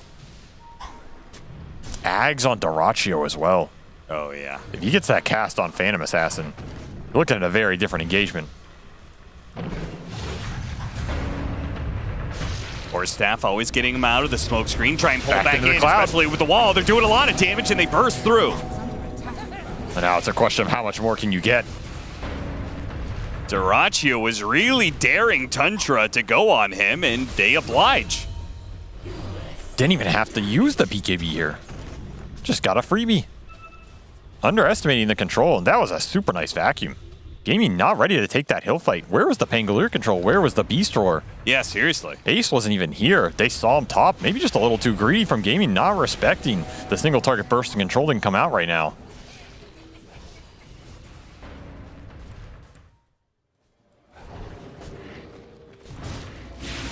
Okay, well, that's going to speed Skeeter along to his Deso. That timing is going to feel very good. That'll be like a nice offensive timing for Tundra. I felt like the BKB was just like, okay, guys, we're just trying to hold on to the game. But the Deso, that'll be a time to actually, you know, really start taking fights on Gaming Gladiator side of the map and maybe get that second Roshan, more objectives. I also think snaking can be really annoying here. He actually has a lot of net worth given their map position. Like, he has a full locket drum. Level 2 heal and hold. It is not an easy enchantress to burst. Even here, it takes a while. Standing and fighting. And he got the bait. And Quinn got out of that A lot illusion of room. heroes inside that Static Storm. Good use of the Primal Roar during the BKB. Skeeter is forced to jump out of that fight. So, yeah, it didn't have to use the BKB. Oh, careful. The glimpse. Oh, did not read that one. We're not respecting the track glimpse combo. Turn around, vacuum into the wall, but Gaming Gladiators, they stayed pretty well spaced. I was going to say, this enchantress can bait a lot. Don't end up baiting your own team. That's just not a fight Tundra we're all on the same page about. No. And again, if you end up in these scenarios where Gaming are running you down with the tracks, with the glimpses, with the beast units, it is not a favorable 5-on-5. Looking at an early high ground here for Morphling. Chunking your buildings with the auras. And Snaking saved this time by the telecom. What a hammer! What a hammer!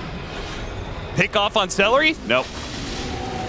Sent back into the trees that he was hanging out on, and that's him down. So, the 4 versus 5 is going to continue for another 40 seconds, right? As 33 comes back up. 9 is dead. So that probably means full lane of barracks, perhaps? I don't know, Tundra. They're gonna fight for it here. Let Dyrachyo do the siege damage. You do have a vacuum. Vacuum with no wall, though. Yeah, no cloud. And Skeeter is not even here trying to defend it. He is just trying to farm to his Deso. they're doing a good job stalling, though. Yeah, it's taking him a while. In fact, the Riki's almost up. Maybe they could potentially chase after this. They're going to get the one building and immediately disengage. Tundra are not going to chase after them. The Deso just got finished up, too. Good read by Gaming. Getting that timing push in with the Beastmaster always feels good. That's a lot of gold going to their cores.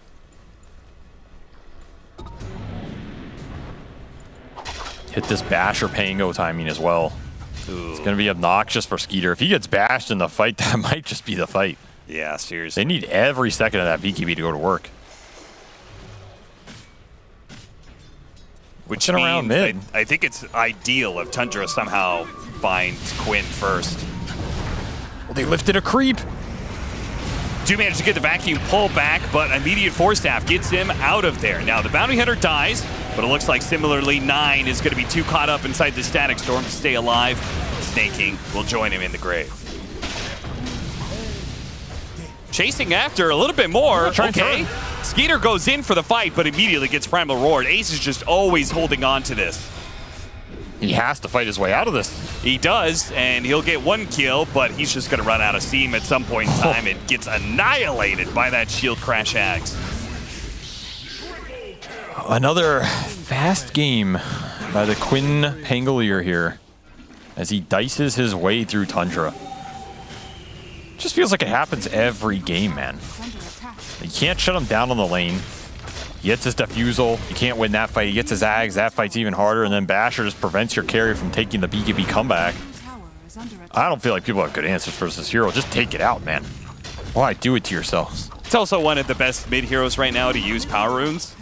And Gaming Gladiators obviously have set the precedent that they're going to put as much support to pressure on those points as possible. I feel as though maybe this Riki pick was designed to deal with Pango in the mid game. Like maybe they felt the lane was going to be a bit better, and then he can get that fast smoke cloud dart diffusal up where you can control the Pango off of vision initiation. Yeah. At the same time, Gaming have Beastmaster and this Bounty Hunter which can just run in with interference. Haven't even gotten to the point where they need a gem. Kind of makes that initiation more difficult, and 9 just can't accelerate at the same rate farm-wise to get there. So you have like 1 or 2 slip-ups in this game, and it just gets out of control very fast. The Aura starts accelerating, the Track Gold starts accelerating, Dante starts accelerating. Once he starts rolling, he don't stop. Tundra, 4-man smoke out. Ooh, a DD. That's a comeback rune right there. Something to smile about right now. And check inside the Roche pit. Roshan is not up. Oh, kill the courier, so Tundra know they're here. Kill the courier and re-smoke. Was the courier kill worth that? I don't think so. No, Tundra. They're going to wrap all the way back, but look at the Disruptor's position. In the trees right now, but not under ward. Oh, backs up into it. Spotted, but gets the Static Storm off first. Almost finished off Celery right away, but a crit wasn't quite enough. Terraccio starts laying into 9 with the help of Quinn, chain stunning him. And now Snake King's going to get bumped around. Look at him just hiding away in the trees, trying to get away from this Quinn Pangolier that is decimating them right now. And Skeeter cannot take the fight up against this Morphling and gets Primal Roared to death. GG.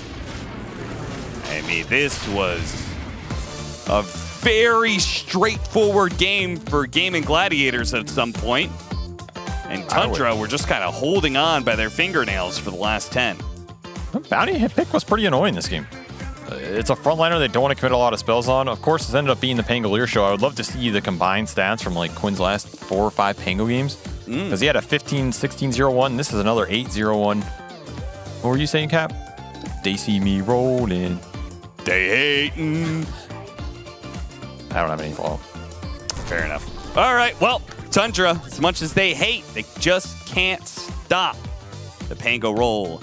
And Gaming Gladiators take game number 1, this best of 3.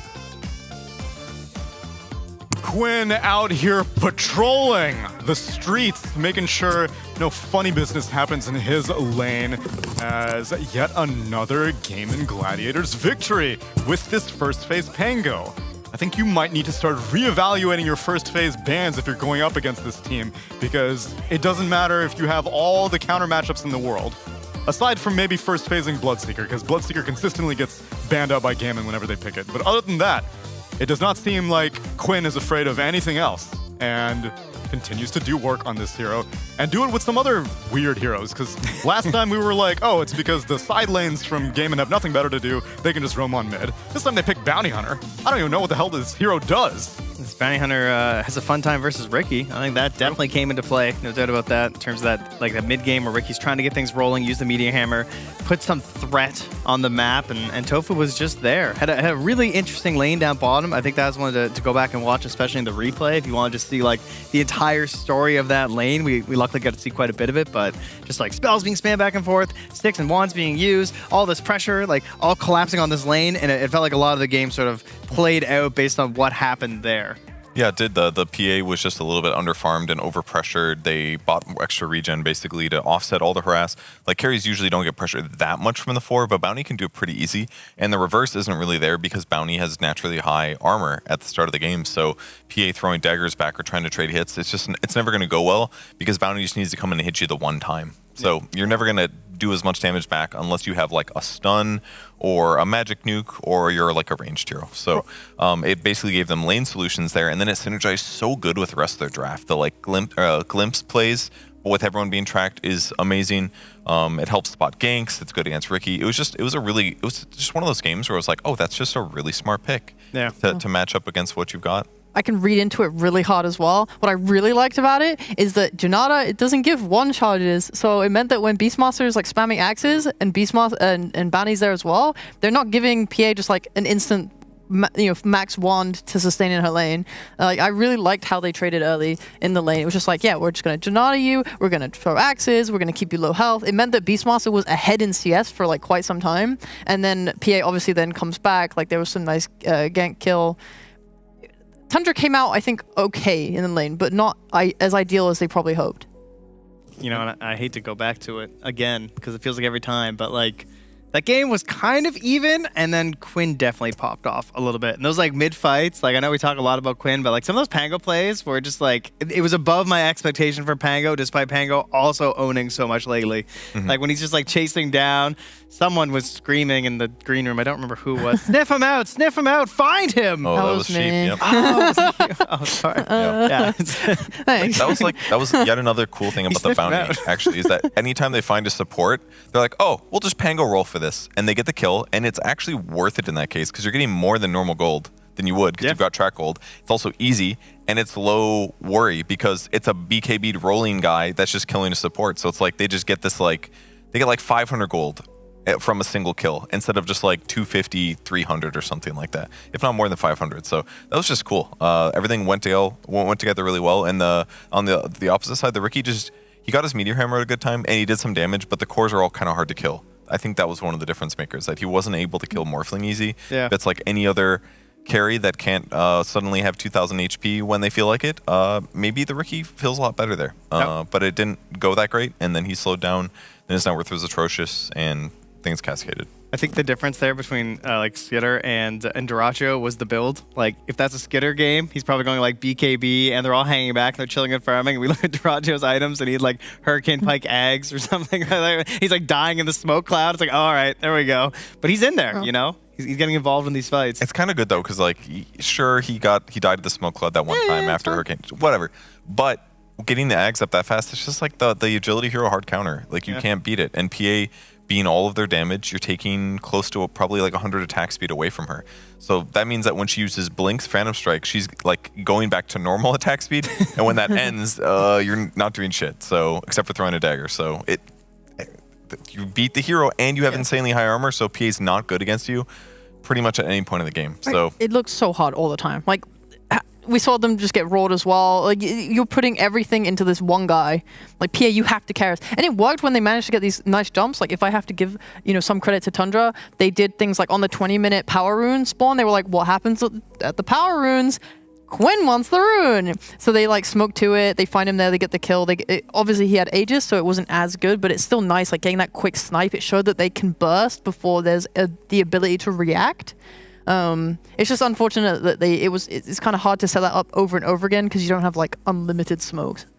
Well, it's all this celebration over the cores, but I want to shed a light on the supports for our Predator head-to-head in this game number 1, because I know we could pull up Quinn's portrait literally every single game and the numbers would look glorious, but it's about time that we feature, well, I guess Aramis' portrait is still not fully rendered yet, but yeah, it's not just all about the Pango show. Damn, that's a support bounty hunter, guys. That's crazy. Assists. Yeah. Just slap a track on him, have a free assist. You get some gold. I get some gold. Mostly him. The hero feels really bad if you get behind though, because like then you're not getting your ultimate, not providing kills, but when you're ahead and running at your opponents, so good. He bought mech. I think he was buying hood or pipe he afterwards. Had a pipe I didn't see a click on him later, but that's what you need to do. You're turning this gold that you're getting through your ultimate into things that help your team, because otherwise your team fight's bad. So mech, pipe, boom. Wait, your team's just better at winning. Don't rush Ags? Generally don't rush Ags. I mean, it can work. It's just not that good in my opinion, personally. The Ags rushes makes the funny bouncy bounce. Lots of damage. Maybe fun. Maybe in another game. Funny doesn't win games. Funny told me. It's true. Fun and victory are two different things. That's why I don't think Gaiman had any fun in this game number 1, but they still probably had more fun than Tundra. As we prepare for game number 2, I think Tundra may be taking a second look at what this man on the left is going to be picking. It's Gaming Gladiators versus Tundra Esports, game number 2, coming up next.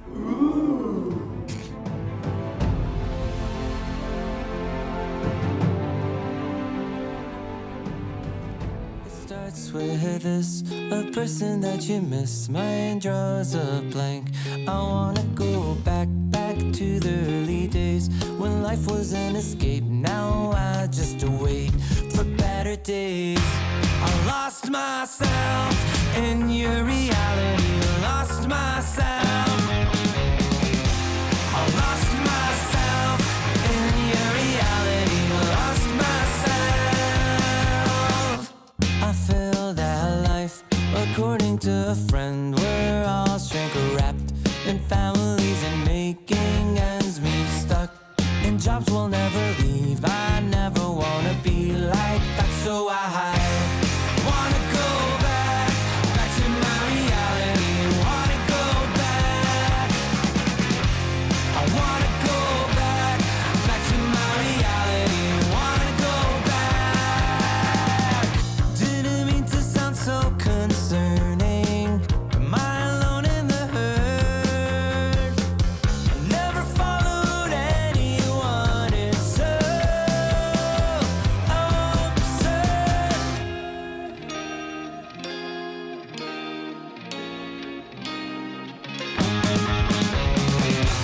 I wanna go back to my reality. Wanna go back. I wanna go back to my reality. Wanna go back. Trying to go back. Gotta go back. Gotta go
love it, you wear it.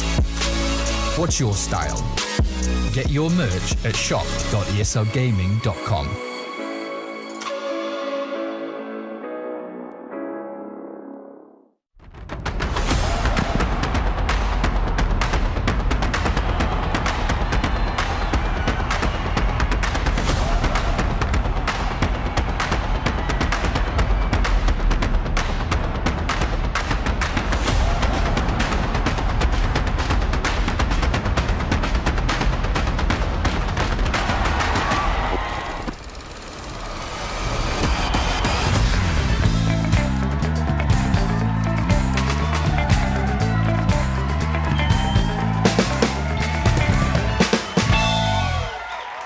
Welcome back, everybody, to a DreamLeague Season 19, where I think I don't want to see this Io Mirana ban business from Tundra. I'm sick of it. Quinn is inflating his numbers, and I can't even get any fantasy points off of it. If my gold Quinn card from the DPC is just withering away. Oh, did you get it graded? Yeah, that's right. It was a 9. A 9. Wow, that's pretty good. 9s, wow. On the Quinn Ducks. What bonuses did you get on the card? I think my gold Quinn, it was a GPM. No one cares. And then it had something useless like Roche kills or something like. I didn't have the runes. The runes grabbed is primo for mid laners. Is it? Okay, that makes sense. Kills death usually pretty good too. Yeah. Towers destroyed can be good. I know that on supports it's always Obs Wards planted. If you don't have that, you're screwed. It's the one that matters the most. Yeah. by far, yeah. One day we'll rebalance it to make offlaners relevant. Nope, that's not anytime soon, bro. It's been years. Cores. There's a good core and there's a bad core. And one of them you just don't play unless it's like the 5-man roster in the last day. Anytime, so you get like the page of your lineups. Always the middle slot in all my lineups is just blank because I dusted all of them. I want to look at Size face. I want to look at 33's face. Wow. But I'm just never gonna play them. Yeah, that's fucked. It's nothing personal. For fun? Don't hate the player, hate the game. And hate the player who is playing the game in offlane because I can't play them. Mm-hmm. Yeah, they're not the off. Yeah, don't play the offlaners. It's not worth it. I print them out and put them in a binder with my Pokemon cards. Aww. Yeah, those will be worth money for sure. Sleeves. Yeah. You got a holographic celery, perhaps? Yeah. I paint them myself, I you know. see. Get them to sign them. I bet Kezu's so mad he's not on this panel right now. Every time I look at him when he's on his phone or his iPad, it's just like him browsing Pokemon cards. Oh, really? Yeah, this man is like big into vice. it. Yeah. Oh, interesting. Oh, we found something new. Excellent. This is good. He'll be here later. We should all act like we're really obsessed with it, and then he'll get excited. Sounds like bullying. Then we switch around and make fun of him, right? Yes. Let me just take out my first edition Charizard real quick. I just want to look at it. Hey, first edition bands are different. What Bloodseeker? What are you upset for? They're going for the Pango. Are they going to They're steal going for the Pango? Pango. If they steal it, I'm fine with it. No. Are they trying to bait game into first picking Pango? You have to first pick Pango here now if you've got anything at all. If there's anything about, just do it. No, that's the trap. They're trying to trap you. Yeah, but you want to prove that you can't be trapped. Don't let them Pango. do Who it. cares? Just pick it. No. We saw the interview, Sheep. They said if the gauntlet has been thrown, he's going to pick it up. That's a gauntlet. That's a gauntlet. Banning Bloodseeker first phase against Quinn? Yep. That's a gauntlet. Can't you just pick something that's good against Pango and then let them take the Pango and then pick another Pango counter? Well, tell me, what is good against Pango? Because we've been searching for the past 3 games. No team seems to be able to find it. We've seen the Storm Spirit be a good counter. You could potentially just take... What is there, actually? Yeah. I've seen some Grimstrokes that have kind of been hit and miss. Big miss. That one's Yeah. oh, here we go. Look, Quinn, he's sweating. I think. Doom, that's great. Just make Pango not be able to do anything. He can still turn. Like you should, when you doom him and roll, it should make it so you just can't turn. Yeah, no. I mean, that would be balanced. Like, see ya. Doom him the right direction.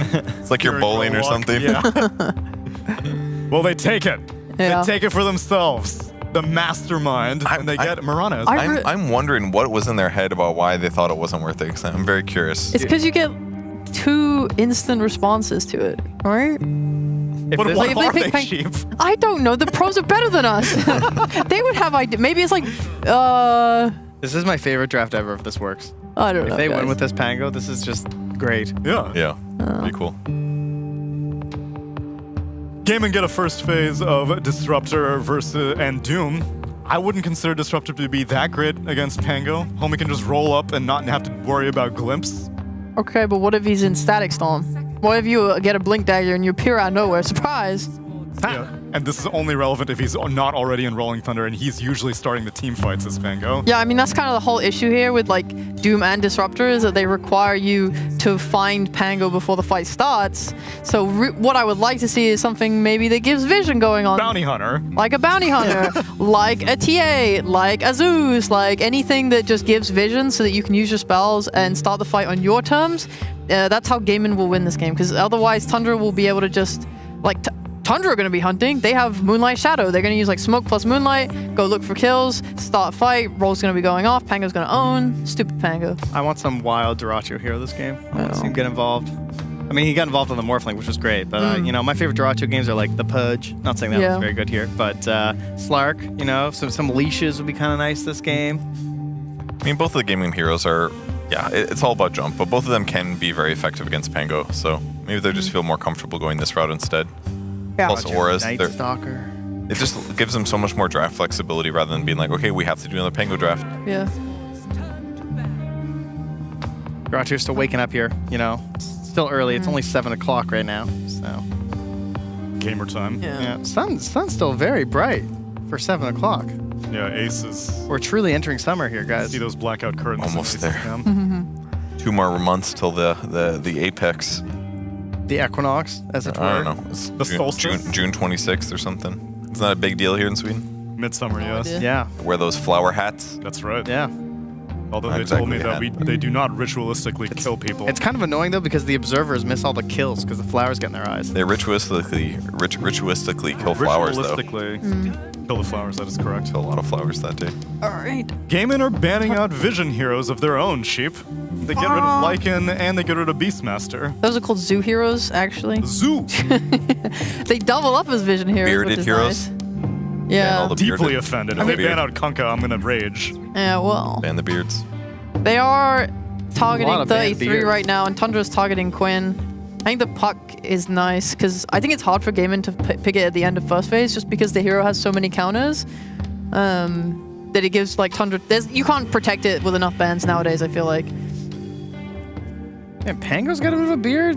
Storm has a bit of a beard. Lycan's got a bit of a beard. Beastmaster's got a beard. Ricky's got a bit of a beard. Disruptor's got a beard. A lot of beards. Wow. Actually, Pango's facial hair is called a Van Dyke. It's a mustache. Well, I mean, Ricky's is like a I don't little think he has a goatee because he's like a skater. Pango. But Pango I'm definitely calling has that a mustache. beard. Does he? But Yeah, he has like a little... the hair is like a little bit light cream. That's weird. You want to like get close to the monitor? You want to go Real like, quick, really get get down on all fours, Purge. That was great. Do a Pango roll down there. I know. Like that's a little after hours. It's gotta be a filler time. It's The gotta be host is charades allowed or to some ask shit. a panelist to do that, by the way. You are allowed to ask. I'm just very able to say He's no. allowed to deny. All right, there's the inch. It's coming out Beard once on more here. Enchantress. It was. Wait, what? It says Gaimin have Hard first to pick, see. but they Very don't. light. No, they do. Oh, they picked Ench. Sorry, they picked it so fast I didn't see. Dun, dun, dun. Dun, dun, dun. Yeah, I was saying last game during that Snake King doesn't quite have the same impact on the inch as I did feel that expect way. of like Celery. 'Cause, Yeah. I mean, Celery even heard you say these are like his favorite heroes. Not no shade to any 5 who's playing it in comparison, but like the micro-minded people tend to do a lot better, and I don't know, you see more creep interactions. I agree with you, but maybe Aramis is playing it this game. Yes, that is definitely possible with the Snake King Mirana being A in the pool. Yes, a Siggy. One Siggy hero. Quinn Ember coming out here though, so. Like it's a decent. I wouldn't call it a Pango solution, but it has tools against it, and you can usually escape pretty well. You know, for one Fire Remnant, usually he's not going to be able to catch up to that, and then you can slight chains him to like potentially set up for a glimpse play. They also just Or ignore each other a lot as well, I think. Like in team fights, they're just doing their own thing. You know, it's hard for Pango. I mean, until the Basher comes out, and then I feel like Ember is a little more concerned. Yeah. There's that bounty. This is just like the Skywrath Mage, where they picked Skywrath Mage game 1, and we're like, oh, that's kind of funny. They picked Skywrath Mage, and then game 2, they just pick it again, even though like maybe it's not necessarily the best. But I mean, I'm down for it. If you're looking for a support that gives vision, this one is very ace. Not the player. That's true. Yeah, that was I very meant it- confusing. Sorry, no, I didn't. That wasn't meant to be a thing. I just was looking for a way to say good. It wasn't good. Ace.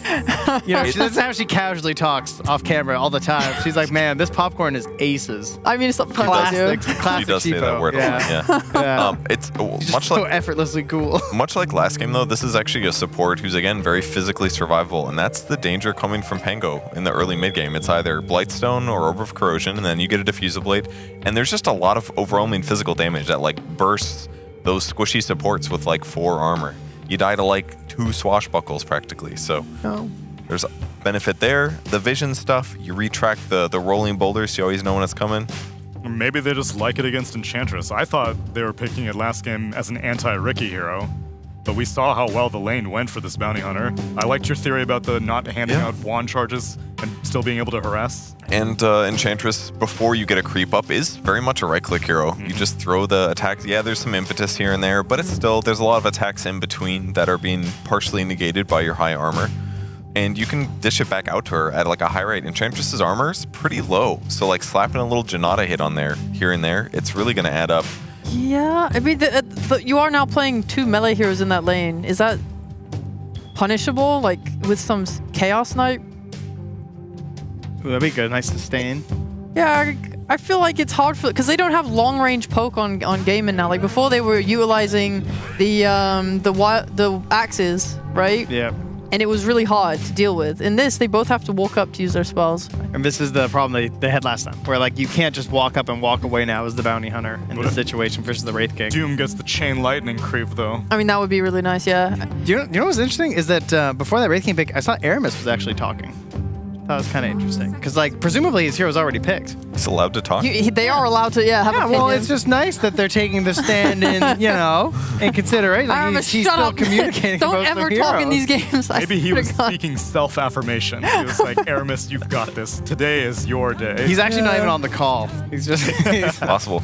I mean, Wraith King Mirana dual lane, kind of cool. Can do stun into stun setup. Wraith King against Doom, obviously very good. You don't have to worry about getting doomed, really. It's not a huge deal for you. Glimpse play, stuff like that. He's got a lot more area to work with, and he can split push lanes pretty well. I'm leaning more in the way of Tundra. In general, I just think Pango is so annoyingly strong. And your Wraith King is now quite hard to kill. Because it's like you're gonna want to burst, or like you're gonna use your ults, your Doom, you're gonna use your Disruptor ult, and these things, after they're gone, I would say these heroes aren't like insane at killing Wraith King, or at least the rest of Tundra is gonna be able to react and punish afterwards. So there's still TV as well, which I guess is probably the other ban from Tundra. I'm sure GG probably just leave in Tide because I'm sure Tundra don't want to play Tide into Disruptor Doom. And the other 3/3 heroes that are left. Darkseer is still in, obviously just played that. Doesn't look that great. I mean, it depends on what the one is for GG. You know, if it is TB, then maybe they'll do it. They actually still banned the Tide. Wow. I did not think that was necessary. That's a lot of Tide respect.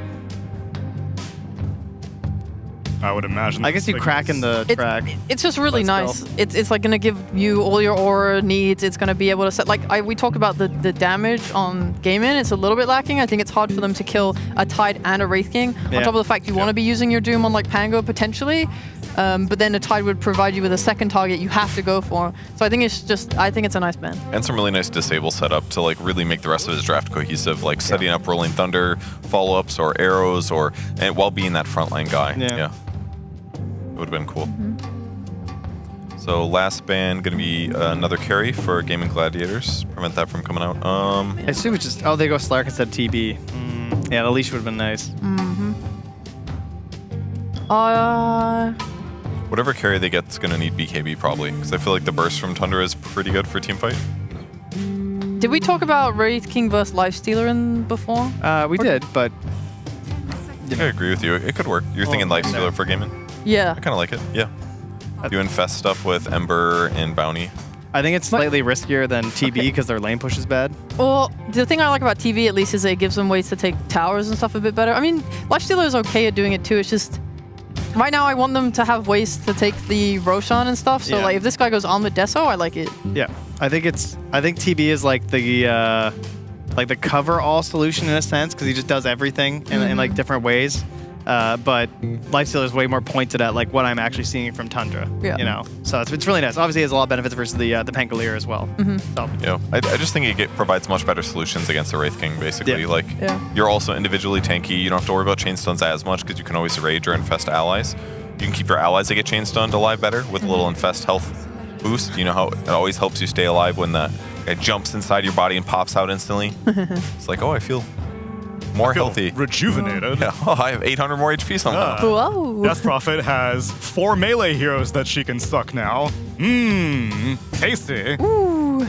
I can't believe DP got to final phase. That's so good. The silence is so good against all these heroes as well. That's true. My god, yeah, they have such like tanky and annoying heroes to try and kill in these fights. I actually have no idea. Gives another tower hitter too. Yeah. Yeah. With the body of the Ench creep in front as well in this game too, and a Wraith King and a Pango rolling around. And it There's doesn't a lot matter of space. that much if you get doomed as long as you press some of your buttons first. Yep. So, cool point. And Grief's Carrier. But they have a pretty nice snowballing potential as well. Obviously, they have the double supports once again that play really well from ahead with the Disruptor and the Bounty Hunter, and then Lifestealer as well, who can get involved with the Infest Bombs. So, you know, Quinn pops off. Quinn definitely has to enable a lot of this as well in this game because he is like the one who's like going to be controlling a lot of the space in the game, especially if the Doom does anything slightly greedy. But I think we're assuming he's not going to be that greedy on the Doom this game. They'll probably be pretty involved as well. It's not really Ace's thing to be greedy, I feel Yeah. like. He's always like mildly greedy is the way I would describe him. Like, he does just enough greediness, but he never Is that like medium salsa? He's not like hot and he's not mild. Which country medium? Medium. America medium? Yeah, Or- yeah, just like Yeah, think America, of like very America white medium. county North America. Yeah, if this was European, it'd be hot. Gotcha. Yeah. Salsa here. Yeah. Because they can't handle it. No, true. Well, right now, I think that Gaming Gladiators are breaking the Scoville scale because they have been looking hot, at least in the past few games. But overall, these two teams have a 50-50% win rate ever since they've been playing together. Time to break the balance, perhaps, and let's listen to our PogChat pandas.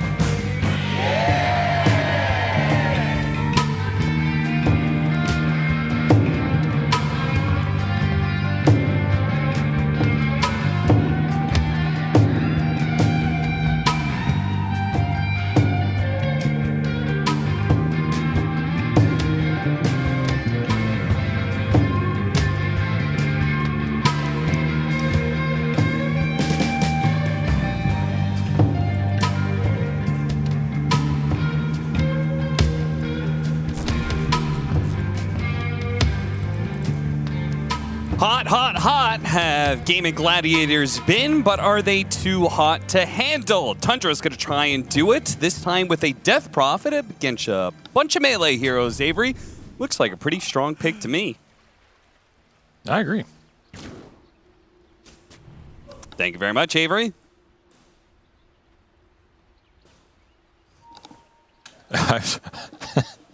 You said you were going to do a slurp sound effect. No, I said maybe. Oh, well, I was waiting for it. No. I had to wait for the right time. Tsunami had this whole hot thing that was going on, you know? It felt like that was a better deal to play off of. But don't worry, I'll make a good slurping sound at some point. I mean, 33 is definitely going to get some siphons off this game. Yeah. There's no doubt about it. He is versus a melee-oriented lineup. Disruptor's going to glimpse him back into all the melee heroes. It's just a question of do you get the Doom on him first? Do you get some track poke on him first? But otherwise, 33 is in a decent position to be very obnoxious this game. Going to have a very good lane versus Lifestealer as well. Especially with a range support on top of it. That's a lot of harass going into these side lanes.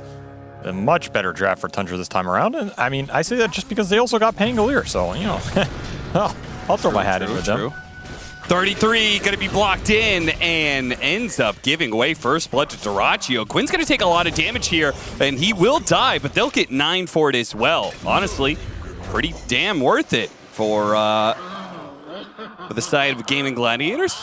His boot's already coming out for the Lifestealer, so you talked about the fact that, you know, he's up against double ranged heroes. Needs a little something to deal with that. Well, now they maybe have a little bit of offensive power. Actually, I think that was good for Tundra.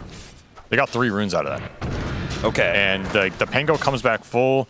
Quinn died first, so he didn't get as much XP out of that, I believe. And the first blood, the Didn't they both Lifestealer... get 1 kill? Yeah, but by the time Quinn dies, there's less heroes there. You know, so slightly less, I think, in theory. Either way, overall, the gold, I think Tundra are happy with that. just because they get to go in these lanes off 3 runes, and I think that's better than some extra gold for Lifestealer, who's going to have to play into double range heroes anyway. So yeah, you get a fast boots, but they're tri-laning regardless. So 33, he was going to have too good of a game here. You got to shut him down. Yeah, I mean, that's actually the way I view this matchup, was 33 versus Quinn in some ways. I feel like 33 is put into a position to be able to maybe carry this game. And Quinn, well, he's playing his Ember Spirit, and he's been playing pretty hot lately. And we'll just see which one of these star players for their organization ends up coming out on top.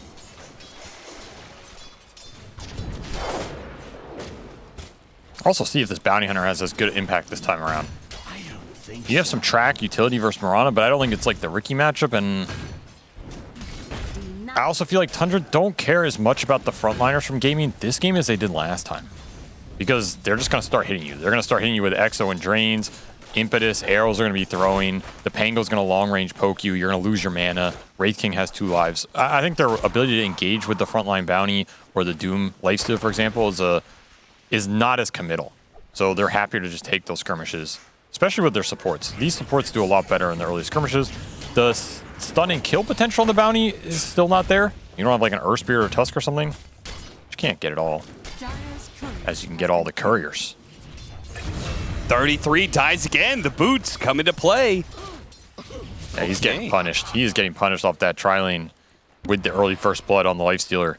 And Tofu's doing some good punishing too. Gets a second courier kill on top of keeping Snaking out of lane for a decent amount of time. It's just very strong lane mechanics from gaming. Setting themselves up once again for a good early game. 3 out of 3 on top of the CS board. Who is going to stop this team, Cap? Well, it's not looking like Tundra the way this game's going. And Liquid already took their shot at him and missed. We're still early in this laning phase. I'm not going to write him off like that, you Debbie Downer. Okay. Wraithfire Blast. No arrow, though.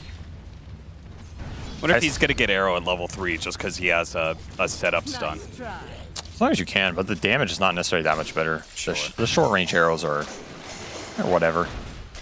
I still expect these lanes to get better for Tundra over time. I think DP Ench are going to scale pretty well in the 3 to 5.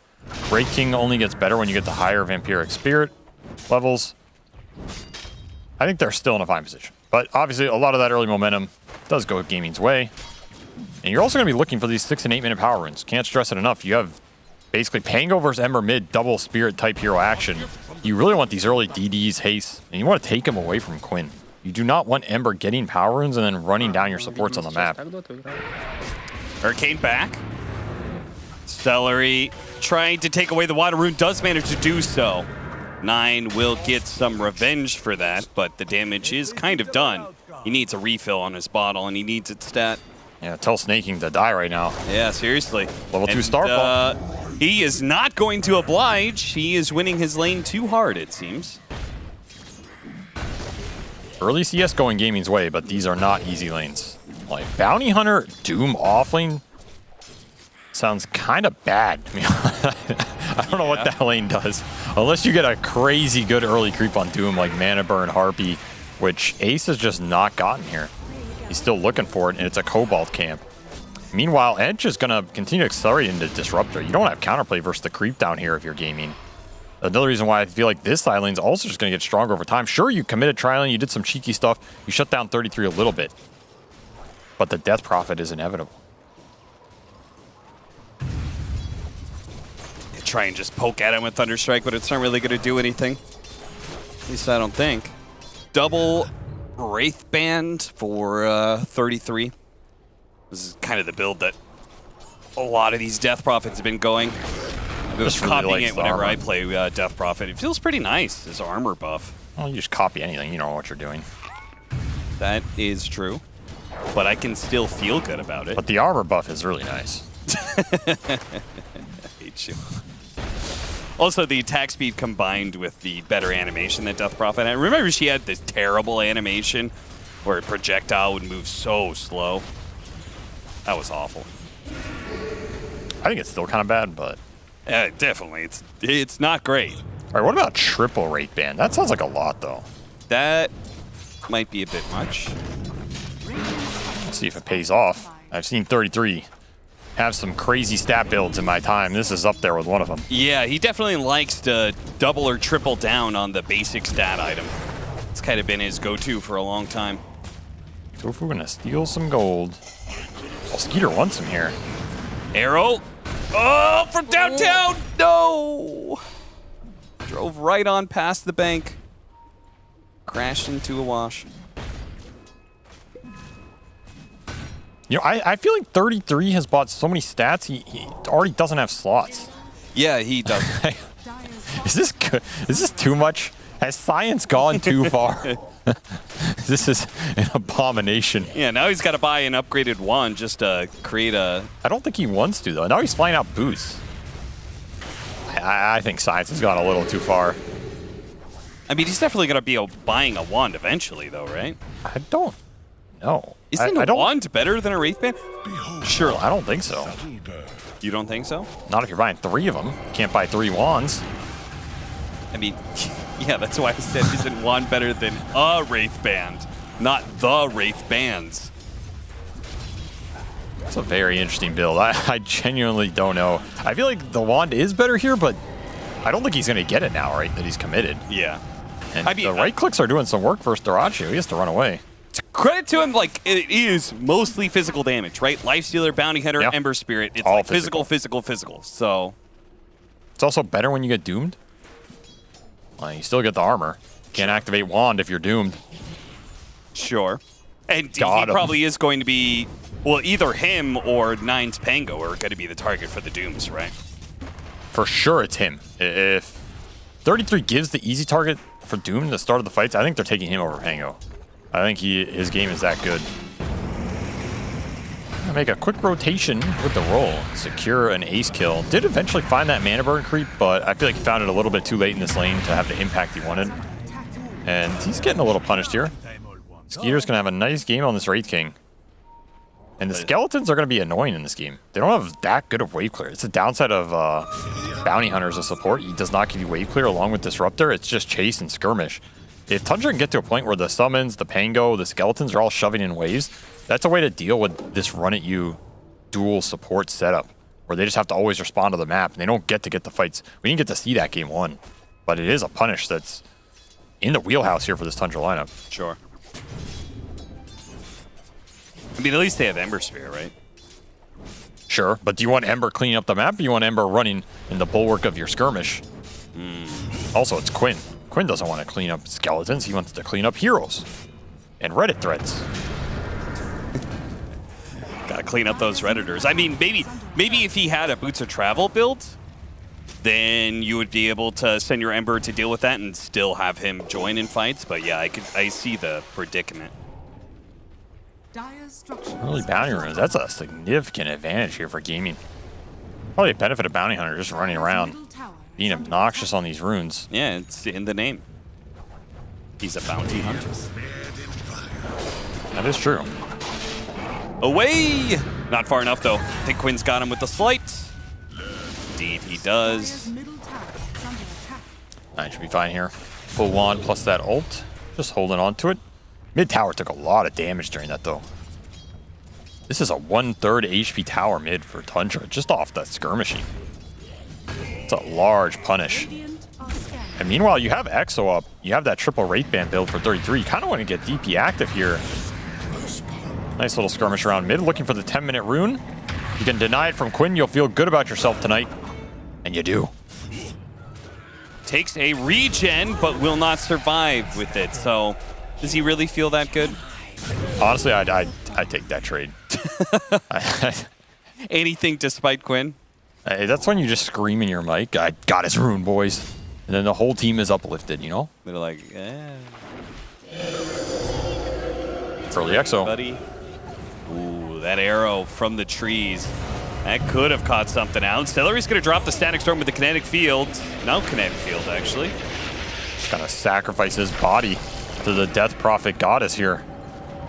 And she's going to run one more victim down. Double kill for 33. So the Death Prophet pace is beginning to pick up. It does mean that this first Exorcism is not going to do hardly any tower damage. I say that, but 33 is just barreling into the tower for the last couple of seconds here. I feel as though that is an early glimpse of what this game could look like for 33 in terms of, unless you're dooming this Death Prophet, I don't think you can kill him. You have no other lockdown. Yeah. What stops him just turning, siphoning, and killing you? I feel if you're gaming, unless you're bringing ace to those fights, you need to dodge this Death Prophet right now. Just play out the other parts of the map. You got a tier 1 mid during that, off the 10-minute catapult.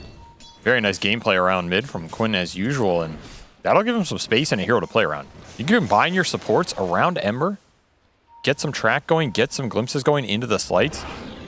That could prove problematic for Tundra's supports. At the same time, they're hunting you. Tundra feeling a lot more comfortable in this game, even if they are a little bit behind in the net worth. Another kill here, snaking. No leap charges, so he's stuck. Now up 2K for Gaming Gladiators, but again, they do have that tower advantage, so it could be evened out with the next Exorcism. The one concern here for Tundra is probably 9 has been set back again by a pretty decent margin here in the early game. Yeah, I mean, 9's Pango is legendary, but he's not getting a whole lot of runway for him to build up momentum.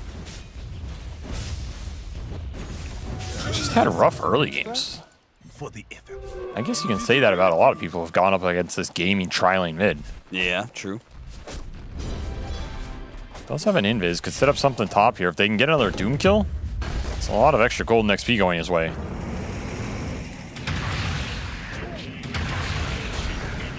Nice kill. And they can immediately turn that into pressure on the tower with all of these skeletons. Now Quinn is cutting over. Smoking.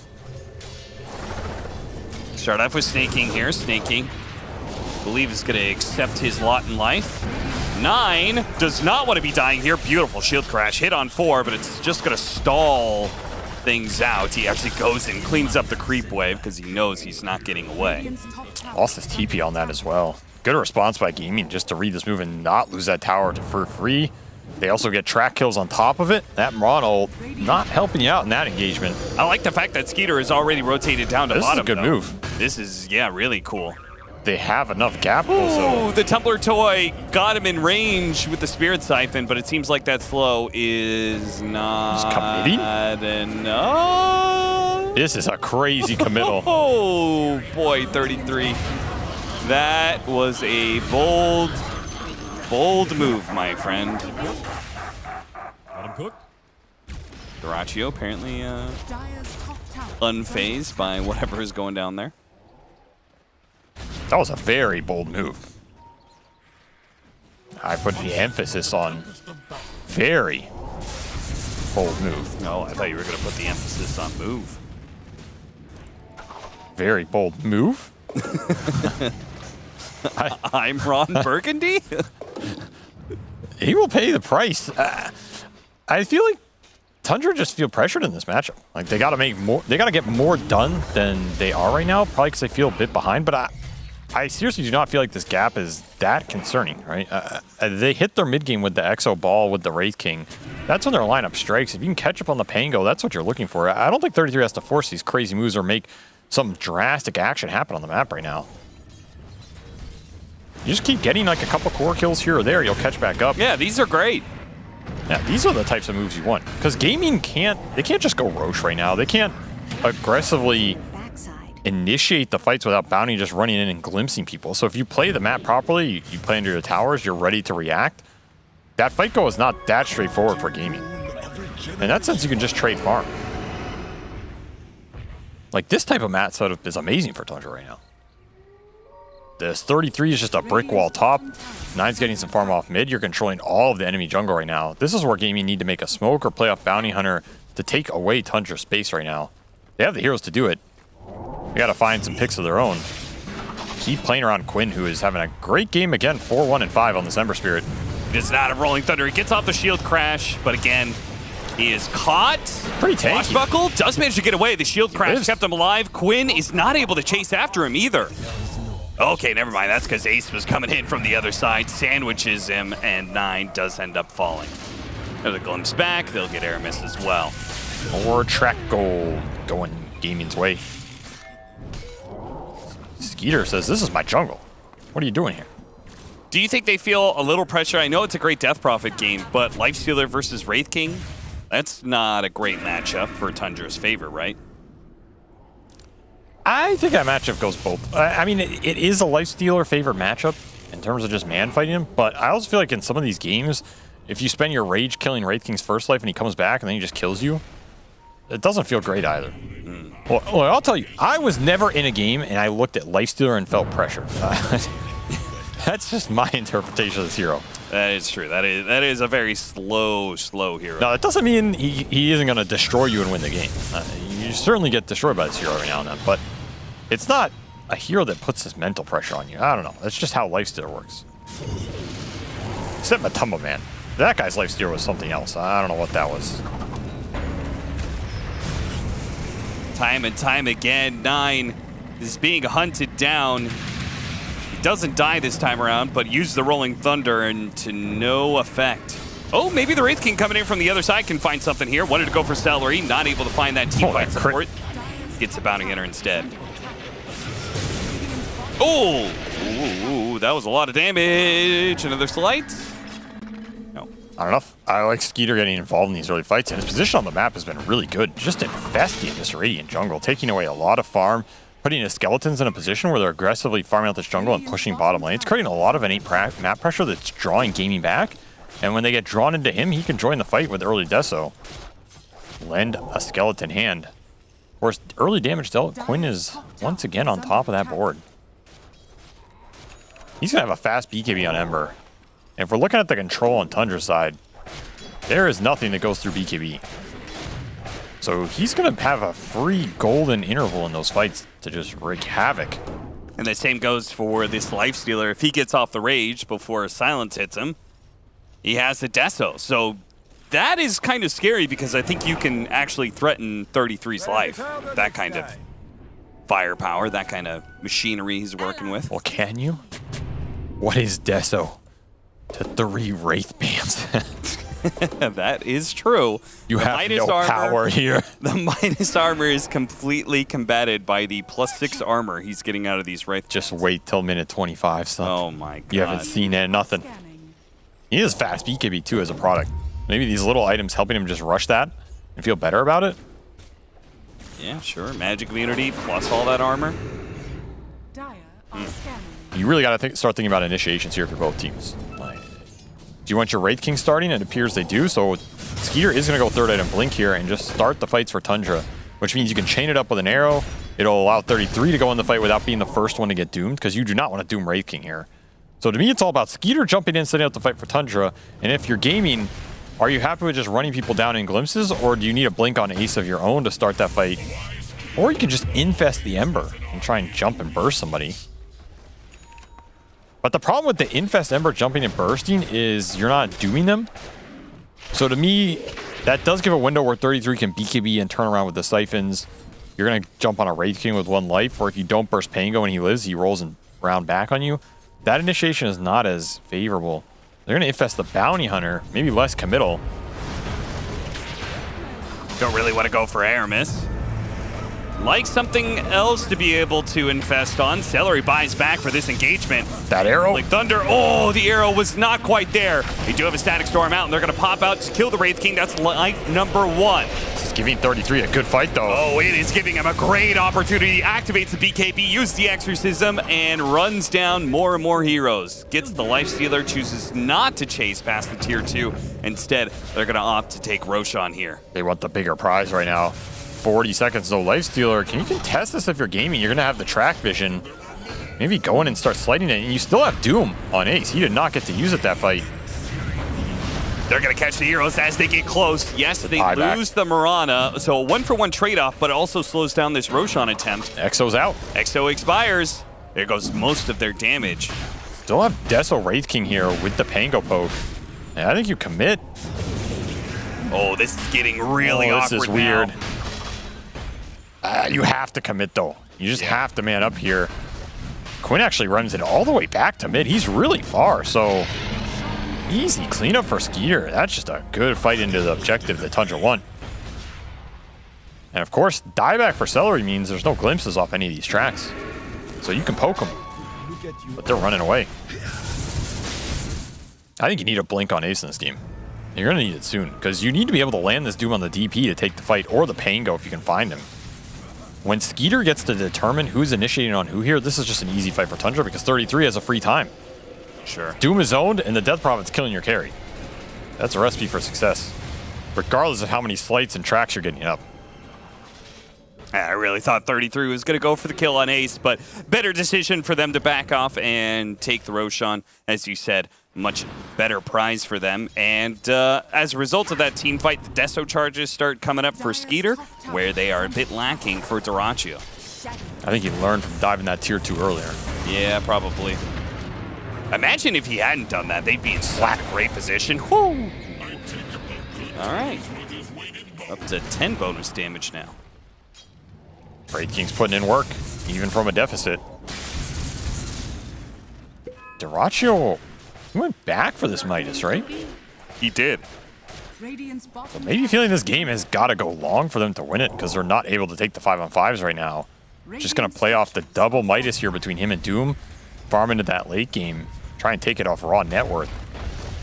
This is a scary tri-core to go late, though. Pango, Death Prophet, Wraith King? A lot of scale. All these heroes can use 6 slots well. They got the skeleton synergy here. The rally from the neutral skeletons plus the Wraith King skeletons. Oh, so much damage. And again, there isn't that big AoE wave clear, although you can kill your own tower. Snake King gonna try and take the outpost, but Gaming Gladiators are here to fight, but so is 9. Instantly burst down Celery. He's going to try and chase down Quinn, who is trying to get away from the Ray Fire Blast, but it follows him all the way. Remnant, second, he's slowed down. Forced to use his BKB. Dyrachyo is going to come in, though, quickly take out 9. Skeeter's first life is gone. 33. They have to worry about him, though. They're going to choose to disengage off of Infesting inside the neutral creep. Pops out again. Kills the Wraith King a second time here. 33 dropping low, but the Spirit Siphons. Oh, the BKB, but no, the Slight gets him in the end. Such a close call. Aramis pulling a little ring around the rosy, but there are too many of Gaming Gladiators heroes not going to be able to get out. Damn, that mana by Quinn. What a call. I was not sure that was going to work out, but he has just enough resources in the tank to take that fight. 7,500 damage from this Ember. Brutalizing them. The backside of an overextension into that double chains. Yeah, you have 3 lives on Wraith King, but I don't think he got much out of any of them. No, he really didn't. Just beautiful kiting the team fight from Gaming and abusing their EHP to the max. And 9 putting himself in a position like this where he kind of needs to be playing the poke game. He's got, after all, this Death Prophet and Wraith King. 9's had a hero frontliners. He's had a rough series, honestly. Yeah, he has. He's just not syncing it up with the team in these engagements, and they're losing a lot of damage. The BKB comes out a little late from 33 off those stuns, and just he's out of siphons here. Nothing left to contribute. Really good read from Quinn to just man up. Of course, Grease from Ace also gives him mana on the backside. Yeah, that's true. There's a literal like he goes right back to serious business pretty quickly, though. I mean, he's here to get the job done. That's Bounty Hunter's motto. And Dyrachyo's getting a different job done. Demolition Man takes down the tier 2. Do you know the name of Bounty Hunter's clan? Do you know the name of Bounty Hunter's clan? I don't think you do. I'm asking you. No, I don't. Pangolin. That is a lie. That's true. It's lying. It's the Pangolin clan. No, it's not. It is. Why do you not believe me? Because I know that you don't care that much about the lore. Oh, Snaking's gone. The physical burst. Oh, he got the Doom off too. He can't right roll before anywhere. the roll up. Or he got the roll up, but not the rolling thunder that he was trying to get off. And he tries to deny himself to neutrals, but the tick comes through. Pangolin clan is claiming the Pangolin's life. 3 freebies for Gaming. Out of nowhere. And now they found Skeeter. Doesn't have BKB. Yeah, he's probably going to have to use his BKB on his second life to get out. And And even then, I feel like it might be a little bit of a close call. He does manage to get the blink away. They layered that with the Static Storm, hoping to get the damage tick in, but... You need another round of items here if you're Tundra. And you are not getting the space to get them, and the fights have not been going your way recently. 33 just in this valley. He can't get to anything else. He's had triple Wraith Band BKB forever. He was looking at Shivas, now he's looking at Hex. He's trying to decide what to spend all this gold on. There's just so much effective net worth missing from Tundra right now. Whereas Gaming just continue to build up the small items. We saw the Vlad's done for Gondor. BKB coming out for Ace. Why Hex, though? Like, isn't the whole Death Prophet matchup supposed to be about survivability? I think they just want to go in and Hex the Ember or the Lifestealer and start the fight that way. It's They not just a bad don't idea. think they can take the drawn-out fight, so they're trying to get the burst. Yeah, I think he's worried about the physical damage coming out from the slights, the Deso hit on him. I don't feel like it's that bad, but I would trust his read on the situation here. I mean, after all, he's itemized for it and then still losing to the physical damage of Lifestealer plus Ember. I mean, let's say you go in and you get that Hex on Ember and you burst him, though. That has to be a one fight. For sure. So in that sense, it lines up for me. The downside is if you get jumped while you have this Hex and instead of a Shiva's, Aeon, this type of deal, that fight looks awful. Yeah, useless item at that point. I think the race to Assault Kuros is also pretty big here for both teams. You really want AC on Skeeter to help out his cores from getting slighted and also just give him that Deso AC burst. At the same time, if Dyrachyo gets there first, which he's on pace to do, that's going to open up this next Roshan fight on top of just accelerating those slights into you that you're trying to protect from. Yeah. So both teams trying to get the armor up to deal with the Sleight of Fist. And Dyrachyo is on pace to get there first, though. Did he change up his build? Is he just going to keep the Hyperstone and go Basher? No, he's finishing it. Okay. He has it all flying out except for that plate mail. 600 off. Oh, that's why. He's showing top, so Tundra know he can't be here. Yeah, but can they catch anything here? It would have to be the Wraith King. I can use Moonlight Shadow. Off They're gonna go for it. They got hit a him with the chain Blink stun. Dagger. Great Fire Blast plus the follow-up. The arrow comes through as well. The chain stun is Force all out. staff. The Force Not Staff enough. is not good enough. An attempted save from Celery there, but really well played by Tundra. But they're going up and doing a high ground. Stunned up already. Death Prophet spotted. Managed to get off the BKB, but he's being chased down by Dyrachyo. Kite him. Can't actually get to him. He's going to be able to get away here. They're going to kite out Gaming Gladiators. Uh-oh. Tundra gonna go back in. Bad. Skeeter's still in there, still has a second life. You gotta get the hell out if you're gaming. Yep. They're going to lose Ace for sure. On the back lines, they also find the Bounty Hunter. I can't even believe that. Nice little bash. Dyrachyo, he is Basher. Oh! I cannot believe that Dyrachyo thought about going back into that like he did. That was insane. I don't think they saw that 9 had Basher delivered right at the start of that fight. And 9 was debating BKB here, and I was about to say, I do not like the BKB because I think Basher's just so damn good this game. Versus all the melee heroes versus the Lifestealer. That was a value Basher pickup. Also, somebody messed up on the detection. They could have gotten the Doom. Hurt them a lot. He hit him on the War Stomp, and it was supposed to be a follow-up Doom, but they lost sight of 33, so he gets off the BKB, and all of a sudden he's free and clear. This is why you need dust on core sometimes. Again, 33. Going in. What about the bashes, though? He has a BKB, of course. But there's going to be a lot of resources being used up here. I mean, there's still Exo in this fight. Now you're stuck on a ramp. On him. Roll up. Static Storm trying to help him get out of here. Gets off the BKB. Does manage to sniff away here. 33 is going to get popped. Too much physical damage between the two of them. Not respecting it enough. And Skater TPing barely makes it out. Ooh, that was a close call. Meanwhile, the Aegis got burned away. And 9, roll up. Oh, he doesn't have it. Cool down. Somehow, Dyrachyo just barreling in, baits Tundra into a bad fight. Had that AC first, uses it to great effect here.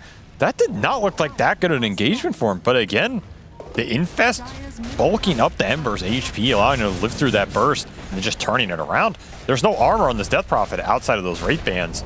Once that AC and Deso go in, the physical burst is significant. Didn't even have Doom for that fight.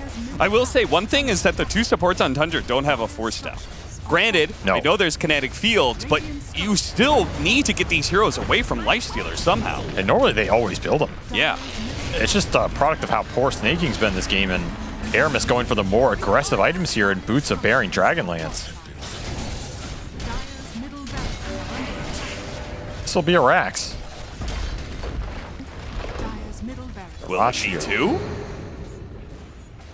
I mean, why not, right? You're missing Exo on Tundra's side.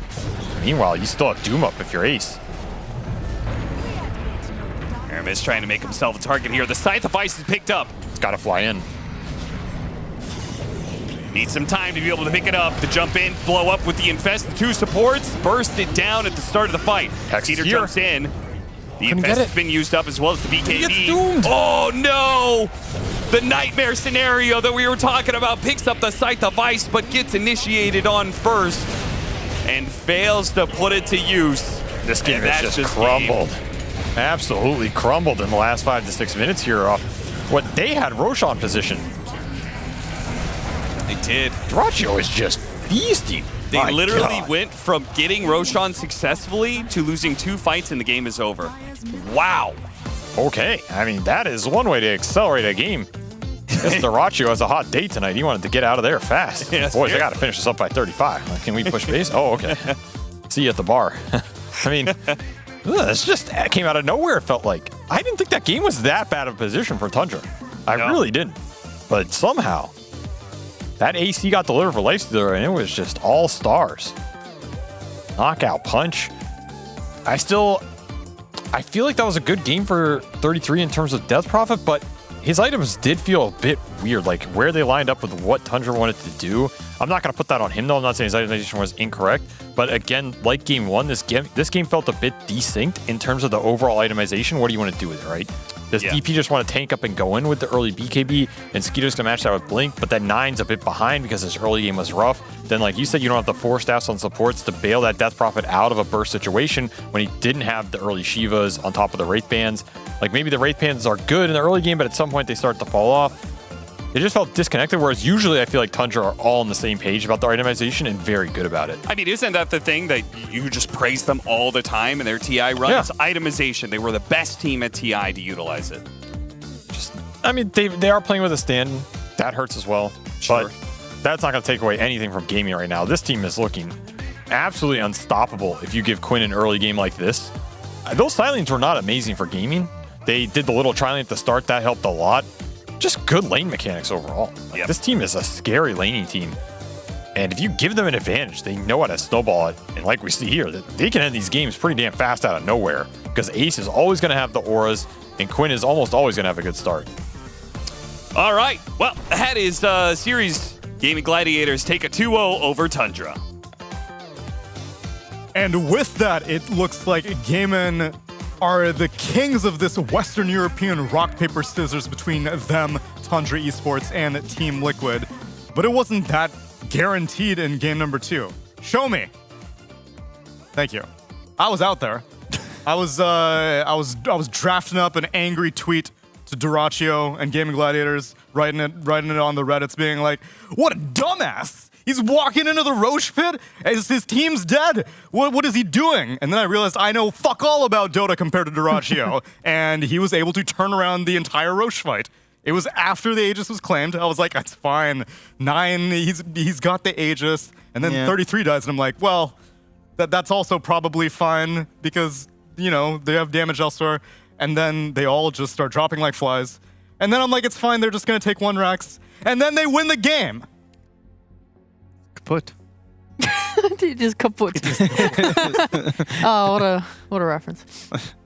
They were winning for a while. Like the game flipped at some point where I was expecting it not to, because they were just behind on a bunch of things. It wasn't looking as effective. The bounty was like, he had a good early game, but Ace was really far behind. It was the weakest net worth on Ace I'd seen in a long time. Mm-hmm. And in my mind, I was just like, man, Pango's broken. He just like gets 6. He goes to some side lane. He dumpsters some offlane hero like once or twice that doesn't want to be dumpstered.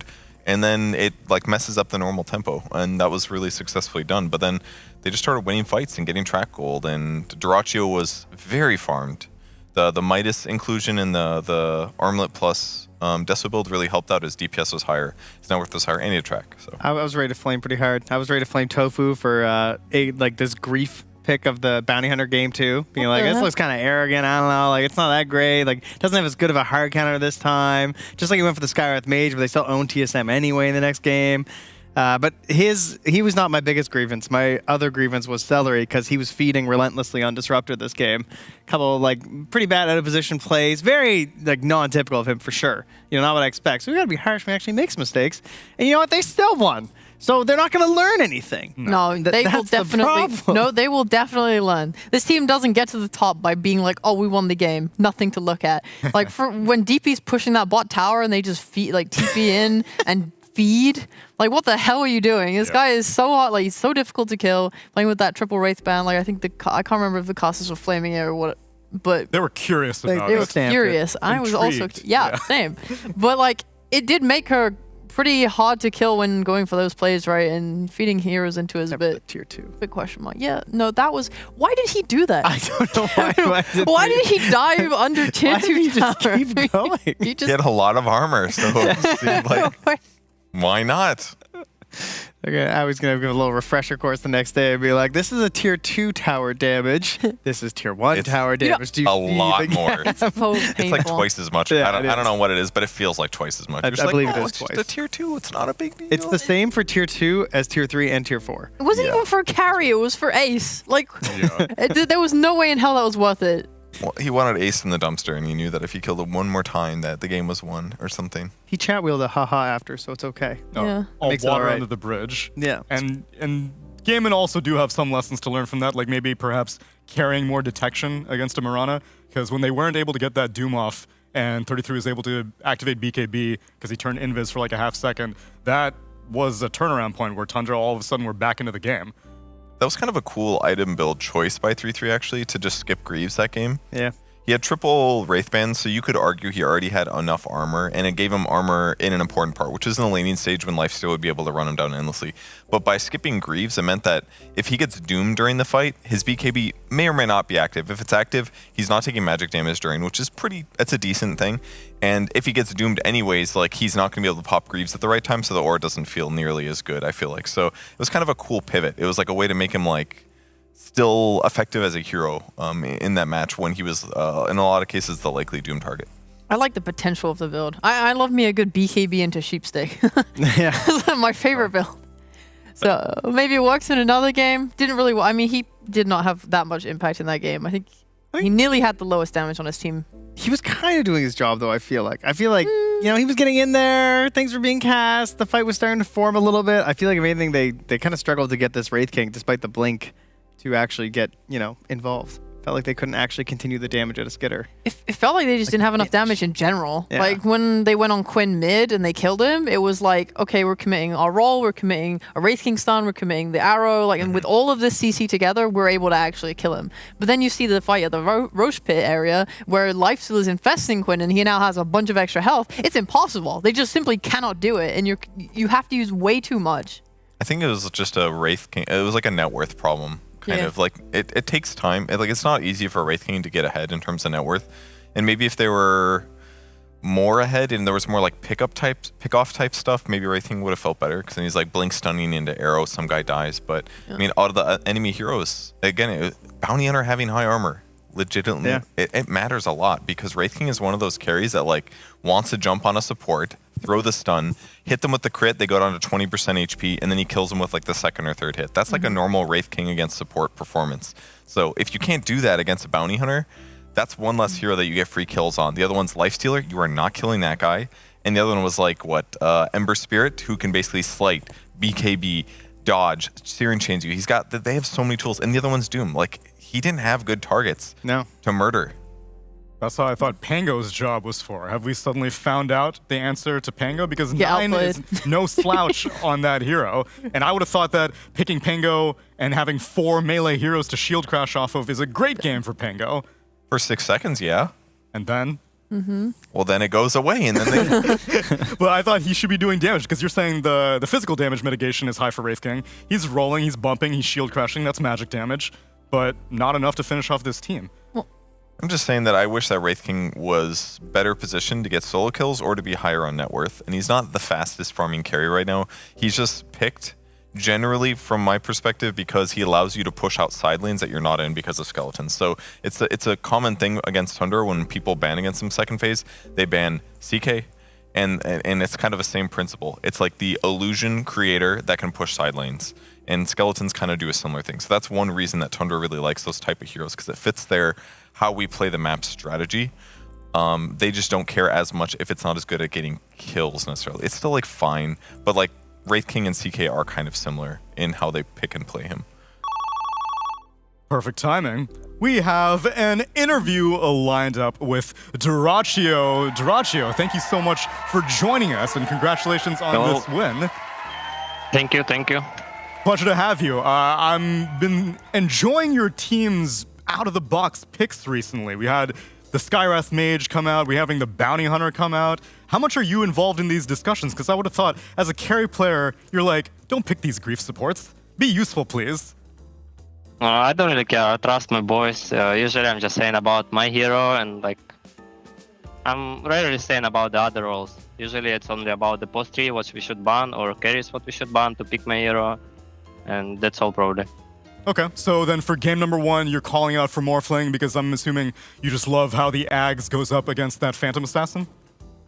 I have the idea, yes. They first pick, not first pick, they counter pick Panga with Riki, but I have the idea with the Spike build that Riki is gonna be useless in the game if I'm gonna rush it, and Morph is kinda good versus PA, because I just buy Pike, if he jump on me I can Pike out, Riki is useless versus the Spike, and I can buy Scepter after, and for example, if I'm gonna morph into him, he has 1000 HP, he's just gonna jump in, we roar him, and he's dead. So yeah. Also, I have high armor, so he cannot kill me. That's exactly how it played out. Okay, then how about game number 2? This Lifestealer itemization that you went for. How guaranteed is the Midas in these builds? Was it just because in this game the lane was going well, or you just thought attack speed is gonna be great this game? Usually I'm not buying the Midas on this hero because I love to stun people with the face boost Harmony Desert build. But in this game I have a really good lane. I have 6000 net worth or something around it at minute 10. And I'm just chilling. And I can delay this border for a long time. I'm just sitting here for 11 or 12 minutes. I have Midas. And I also know that Doom is going Midas as well. So we have 2 Midases and Devour. We're gonna outfarm them 100%. So it's just good in this game and because I have a free lane. Okay, life was good. Dyrachyo, thank you very much. Kevin, do you have any questions for Dyrachyo? We have someone else go first? Is that Sure. okay? I may have stolen all of your questions, Kevin. That was great input. Sheep, I got it. What questions you got? All right. Having played Dream League so far, are there any teams you think have underperformed and overperformed so far? I'm not really watching the other teams. Probably, You're I playing look at them. some games. Yeah, we are just winning. We fucked up with drafting versus Shopify, but it's okay. Sometimes happens. I get forced into the Switch Doctor carry, and I said that okay, I can do this. Don't worry, and we just lose. We stomp it 2-0, but it's not gonna happen again. I hope. I don't know. I think some SA teams. I feel like they should play better, but they are not really, and that's probably all. Okay. Wait, you said forced into playing Witch Doctor carry. Whose idea was it then? I don't remember. We are saying something about it's a good TB for them, like TB game. And Ace or somebody else is saying, we have last pick, we can Darkseer them, so it's fine. And I'm saying, okay, I can play carry Witch Doctor, I can tank it, don't worry. Yeah. Alright, so do you enjoy playing just normal, typical carry heroes then, as opposed to weird stuff like Witch Doctor? Yeah, probably. I enjoy to play in my heroes. TB, Lifestealer, Slark, and almost every hero that is good in the game. Not Witch Doctor. Okay. Kevin, I've bought you enough time. Oh, thank you so much. You're welcome. On that line of thinking, are there any non-traditional carry heroes that you wish were better that you could play in these games? Not really. On traditional, what is on traditional carries? Just something like semi-carry stage. Viper carry. Pudge. Viper carry, okay, that's a good one. I suppose. Yeah, what happened to your I don't know. Pudge? I think the other heroes is just better. That's why. But maybe we're gonna pull out it.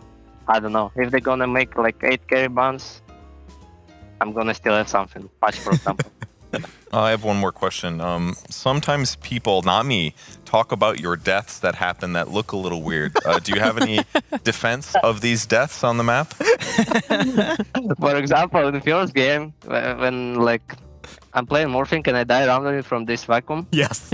I'm just thinking, I have like attribute shift in 2 points, so I wanna bait him. Why not? I just wanna try it, and like I'm going him, I'm pressing my attribute shift, but it's not enough. It's not that fast. So that. I'm just trying to push like limits always. So, I mean, if I die, I don't really care. It's what makes you a very fun player to watch, Dyrachyo, and you're getting wins regardless. Trent, any questions for Dyrachyo? Hey, Dyrachyo, I was wondering, do you play any other games outside of Dota? Do you fiend anything else? Yes. Last time I'm just playing Red Dead Redemption every day. Okay. All right. Nice. I'm just fishing, I'm hunting, and I'm robbing some trains. So, and also Apex sometimes. This is more funny than play Pops in this, like, I don't know, this time. Because it's no patch, so why should I play this? Also, I'm just keep losing every game. I cannot do anything. So it's not funny to lose. Okay. Smart man. Wait, I have another question then. Do you, I mean, you're a big friggin' streamer, right? Do you only play Dota or do you play other variety games? On stream, I've only streamed Dota. Because, like, people love watching it. They always, like, saying some stupid jokes when I'm dying, because on my stream always I'm usually losing, like without stream, I'm just losing in pops. That's all. And I'm just saying some random shit. I'm just like doing some funny stuff. Shadowfiend 5, for example. Then I'm just buying boots to clarities and running around the map and owning people. And after my teammates are just destroying items. He's a showman. I'm just doing this type of stuff. So are you gonna go full-time streamer then, like when Pro Dota maybe falls off? We'll see how it goes. Maybe. Nice. This guy's got a few more years before he needs He's to got start. the great personality, dude. He absolutely does. So then, my last question is, if you're not watching the other Dota and you're, I'm assuming, doing less draft prep than your teammates, then what's a day in the life of Dyrachyo? You wake up, what do you do? I mean, yesterday, for example, I wake up at like 11 or something like this. Mm-hmm. I need to go shower. I need to order food. And right now, I have to decide what I'm gonna do. So I'm just going to play Apex with friends. We're losing some games. I'm tilted. I'm going to Red Dead Redemption. I'm playing it like 6 hours in a row. And okay, we have official now. I want to sleep a little. I just go chill for 20 minutes. And we have game. I'm going to play game. It takes like 40 minutes overall. And I'm going to play Red Dead Redemption again. My friend, you are living the dream. That's ideal. And I'm glad you're getting all the losses out of your system off the officials and then only wins for officials. Dyrachyo, congratulations on this victory versus Tundra, and we'll speak to you again Thank soon. you so much. Thank you, Dyrachyo. Thank you. Bye. Bye. Yes, that man has a fruitful career as an entertainer in his future. Dude, he's great. That was a great interview. I feel like we don't get many interviews with him in general. Clearly He's we pretty need reserved. more. The first time I was even got to know him as a personality was the Stockholm Major, because my perception of him, just based off of DPC interviews, is that he's very quiet and reserved, but he's a clown. And that seems to be the case for the majority of Dota players. I don't know why they seem to enjoy hiding their personalities, because we have a distinct lack of them in this game. I just want the hunting and fishing stream now. Right? That Like, come on RDR, now. ASMR. Yeah, He's got to be good at it. He's like, oh, I just robbed trains for 6 hours. Like that. He's got to be really efficient at this point, dude. There's something about it that he likes. It's got to be fun. Hunt animals. Like, there's so much good commentary you can make out of that too. I should have asked what his Apex legend of choice was. What does he look like to you, Sheep? Based off his Octane. carry pool. What? Octane. Octane? Yeah. High risk, high reward. Run into the backlines and then die. Oh, that sounds pretty good. Exactly. Fits his style quite well. And it's also rare that we have Dota players who do stuff other than Dota. Yes. Perhaps it is because it is near the end of this patch and motivation has been kind of dwindling to just pub it up constantly. And a single player game, right? True. Yeah. Not very common for many Dota players. They like the competitive atmosphere. I thought he was going to say CS for sure. Yeah, me too. Yeah, that's what I was expecting. But I guess he gets his shooter fix from Apex, but it's been a common thing for many other Dota players. And can I have this thing pop up? Because the number is slightly modified. Look at that. Hey, modified number. That's really soon. That's only like That's 31 minutes away. Correct. Yeah. We have had the technology to move the final series. You admins, thank you.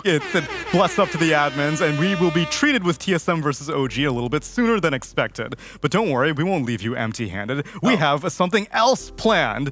Sheep, you've been robbed of being able to do fun games here on DreamLeague. That's true. I feel like I haven't gotten to do much at all. I got to debate Purge once. Was it a debate or was it a one-sided destruction? Behind the camera, everyone keeps coming up to me and saying, "You were robbed, Sheep." I've got a lot of flack. All right, I need you to tell me who that was because I need to argue with them too. Dude, that's what I'm saying. It was really not Of close. course, you would defend it, Trent. You were the one that gave the biased Apparently, verdict. everyone's like, "Wow, she really won that." This was like it was not close. This was literally like 6 days ago, and you guys are still bitter about it. Okay, I'm not bitter. I just I can't believe it. Okay. Would say that. Well, then you will get a chance to do some more, not debating, but some more law-oriented things. I don't know if you got to see it earlier, but we were running Overwatch cases, Sheep, but not in the form of in the Dota client. It's more of in the court of law. There are two parties. Dun, dun, dun, dun, dun, dun, Could I get some crime music? Some crime music. Give me some crime music. The music you hear when someone's doing crime. When they're robbing trains. Yeah, there we go. This is some noir stuff. So there I was. Yeah. I was watching the stream earlier and I saw that they had a podium set up. Can we get the podium set up for our defendant of the Overwatch cases? Because it seems that many of you are guilty of committing crimes. Come on, guys. Bye-bye. Crimes against Dota humanity. This way. Stop. You better not just be leaving. You better be getting That's a way better idea. Can I go as well? I'm gonna flee Fine, go for it. Go help them all out. flee from any prosecution. We don't need you. Go back. It was a cold. What are you getting? We should just not go back. Watch, she's helping so much. I'm helping. Nice. Oh my God, there's a hand on it. All right, where do you want it? Put it right there. We put Right it like here. That's great. Good job, guys. And we need a. Okay. Is this? Do I have the cases? I'm not sure. I have a fat stack of cards here. We have no. tape. Goody. We taped it to the front last time. No. No. No one's talking in my ear, so I'm suspecting the person in charge of giving me these is sprinting down. But I'll tell you Kangaroo the with a concept, broken basically. leg. Oh, got some over there. oh, Sheep. Yeah. You know where they are? No, Mimi knows. Yeah, where yeah, they are. There right we there. go. Okay. I have some cases for you guys. Oh, we Don't have look an at 'em. envelope. I'm not looking. I'm closing my Is it eyes. an envelope? Okay, so this is how it Appears to be works. sealed. In this sealed envelope, unsealed envelope, I have a variety of crimes that Dota players have been known to commit. Okay. One of you will stand up there, and you will have to defend against a crime that you don't know you've committed. Sure. Okay. Based I do that all the off time. of the accusations that us, the prosecution, make, you need to determine what was your crime. All right. Which of you would like to be the first criminal? I'll do it. No guys. volunteers for. Okay, there we go, Sheep. Thank you very much. I'll All tank it for the team. What do we got? Don't look at all of them. Just look at one. Well, Yeah. There are only 3, so I imagine that I All right, get Sheep, to be. close your eyes. Closing my eyes. Last time we turned all the program monitors so she can't look at them because that way they Oh would yes, we will have be to do in that. front of her. Okay, I don't think that this card is a crime, Oh, so I'm not okay. entirely sure why this one. Close was your in eyes, the Sheep. mix. Don't look. I'm not looking. My eyes. Double close them. Closed. They're closed. So we're not going to use that one, Nope, but it would that be is very not- funny to see if that was a crime indeed. We'll skip that one. How could you do that? How Sheep? could you do that? Can I open my eyes? No, not yet. I still need Okay. to figure out which one it is. You're doing great so far. Okay, so I have 2. You're gonna choose which one. Oh, Don't look I at it, think- Trent. Yeah, I think this I one didn't fits see her. it. Okay. Okay. I've got Sheep's crime. Can I open now? No. No. not yet. Okay. No. Oh, that's a good one. That's a good one, That's right? real fucked okay. up, Sheep. All right. I think it fits her. I could actually see her doing this. I think she has done this. Do we have it locked in, production? It's a lot of text I'm being told. That's an excuse. I don't want excuses. I want answers. Guys, stop I want He's solutions. got tape. He can just tape it to the front of our That podium. is true. We can do that as well. Tape it to the front of the podium. Keep your eyes closed. May I have some tape? No peeking. I would never peek. Through the Yeah. magic of tape, we have production value. Tape of vision. Boom. Incredible. All right, you can open your eyes. Can I actually? Yeah. Gum. Yep. You're gonna burn for this one. I'd like to see you try. All right then. Gentlemen. Yes. We are in the presence of a criminal who has done something truly heinous. Allegedly. Allegedly. What are you the lawyer now? Well, I mean, it's defamation, I believe, to say that without allegedly. Allegedly's your get out of jail, except for hers. Free card. Do we have the ticker, or do I actually need to reread it because I did not commit it to memory? Wow, really? Sheep, how could you do this? How could you do this? It wasn't me. Who did it then? It was the Pudge mid. I don't think Pudge has the capability Pudge doesn't have the capability to do this. of doing this. He would have any way to do it. That seems guilty that you would accuse somebody else. I mean, unless, he bought one of those. But he doesn't usually buy one of those. No, he doesn't Yet usually buy one of those. everything about you allows you to do it. That's right. I don't buy Here's items. the thing. I played Dota You don't for... need items to do this. I played Dota for years and years. Probably there's probably a good 7-year stretch of me playing Dota where I never saw this happen, and then suddenly became a problem. That's really vague. And now, I just can't believe you would do that. Well, I'm just a support player. I wouldn't. No, you're not. I hope you weren't playing this as a support. You picked this hero support? That would sicken me even more than the current state of affairs. Who do you think you are, Moo? Maybe I am. Okay. Well, am I an anti-mage picker? Let me tell you, you're playing the role that God dealt you, and you've been playing it. All right, what do you have to say? What do you have to say about the person that you hurt? I hurt someone. You hurt somebody bad. Someone very dear to you. You got them killed, basically. Yeah, they're not here today because of you. But. Do you know what? But when I committed this act, surely they had a chance to survive, right? No, that's the problem. Not They for four, didn't. not for 4 seconds. You kind of took them by surprise, I think. I think Yeah. they were trying to do you a favor. They were trying to help you. They were trying to give you vision, and you just ruined it all for them. Can we just out who the victim was? I think it's a lot more. Who did I hurt? I mean, the victim. I wouldn't hurt my support like that. No. My because- mid like that? No. Possibly. You're... I don't know. How many roles are left? My off lane? You're the off lane. I'm the off lane? Yeah, that's what he said. But why would you hurt your... 4? Oh, jeez. Guys, one help me more. out. One more. Last roll. I said carry? Yes. Hey! Okay. They had all that net worth. They had a BKB, and you prevented them from pressing it for 4 seconds. them. Yeah, they had a Battle Fury, and they just couldn't do anything. Yeah, they were ready to initiate the team fight, giving you vision, and you just swooped in and fucked it up. 4 seconds. 4 seconds. Why do you think that I would know? I wouldn't call it so much as swoop. Was it did I cast a spell wrong or what? Yes. Oh, yeah. A really bad spell? You just Was it- noticed? But it wasn't my ultimate, right? Like, It could have been. In fact, you have 3 different spells that could have made this happen. Jesus Christ. Yeah. And you really don't know, do you? No, I'm not gonna. Negligence, ladies and gentlemen of the jury. Well, I was. Did you do it on purpose? Let me tell you. Yeah. We said that Pudge couldn't do it. He would have to buy an item to do this thing.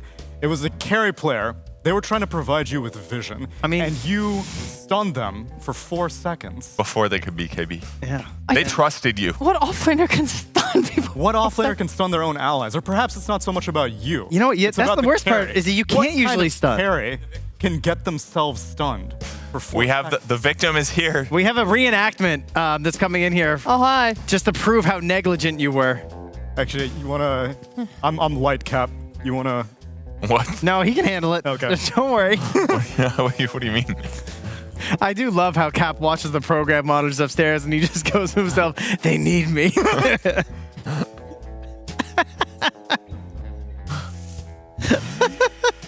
Oh my God!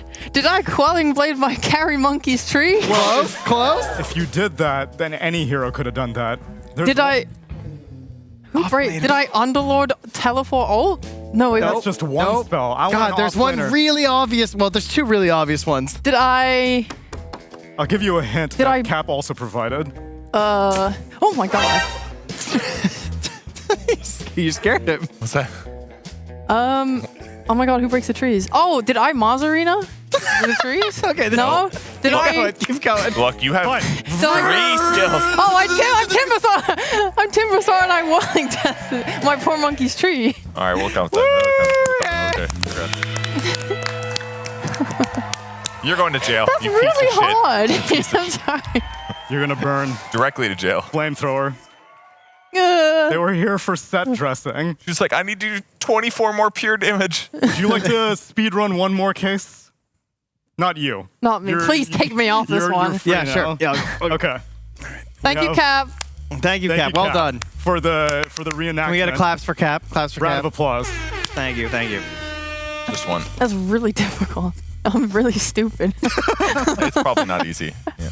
Well, we'll let Trent verify. Ladies and gentlemen of the jury, this is our second case. Wait, do I have to? I don't have to close my eyes, do I? Yes. Don't look at the program Okay. right now. Oh my fucking god! Look, it was an How accident. could you do that? That's messed up for real. For real. God. All right. Trent. What's up? All that net worth, and you squander it. Is All right. Dota about cosmetics for you? You just care about what it looks like at the final score screen? Some cosmetics. Why?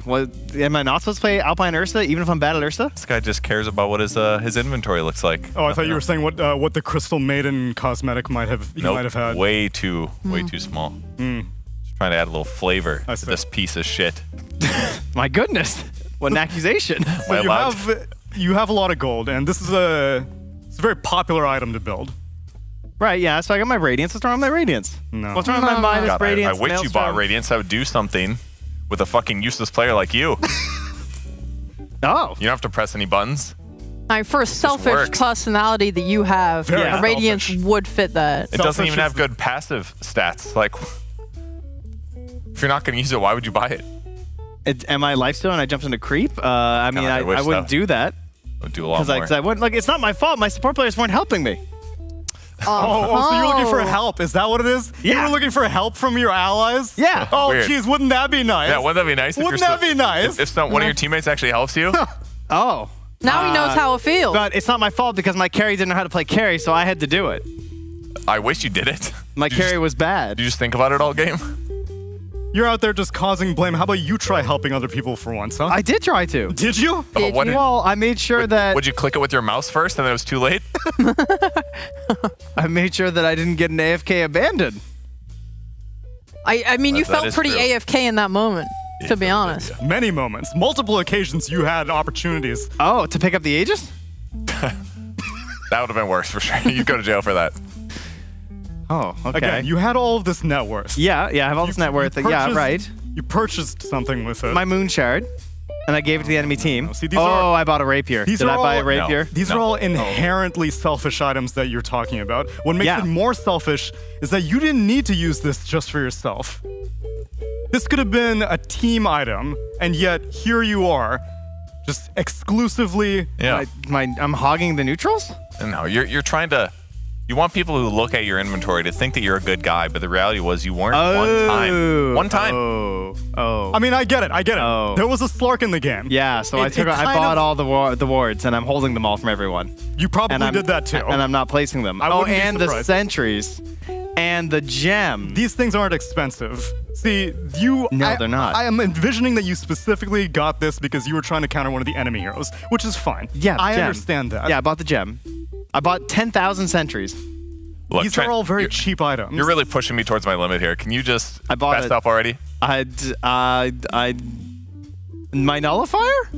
That's a useful item, though. Look, it was good against the Slark that was in the game. It was good against the... My spirit Ricky. my spirit It was Ricky. great against the There was a Ricky in the game I mean, also. I saw you buy that hat, and I was like, okay, great. He's gonna do the right thing here. You keep bringing... Oh, I see what you're doing, Kevin. Okay. The mushroom hat? No, the fluffy hat.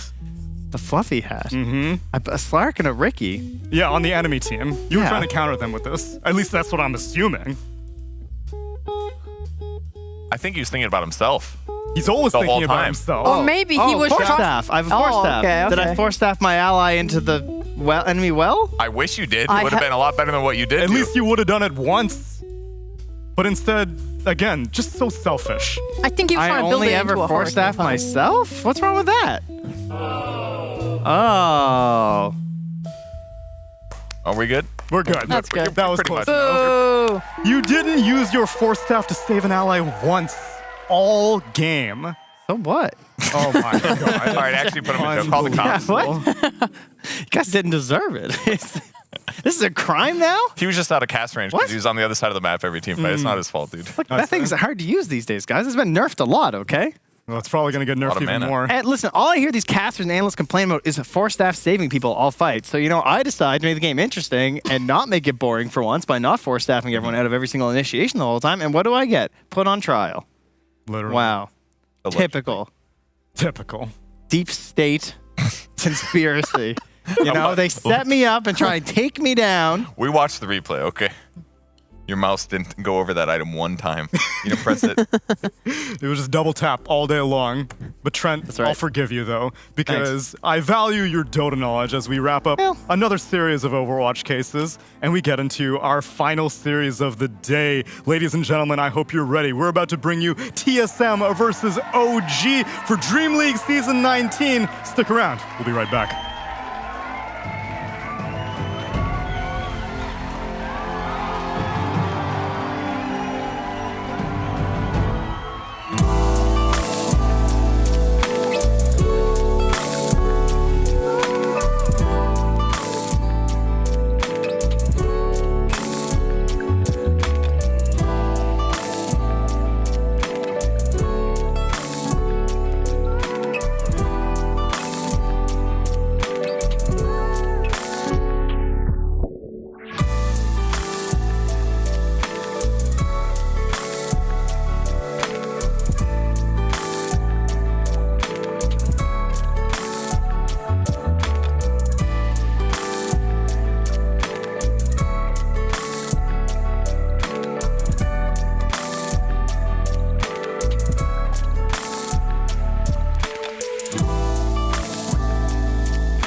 begins.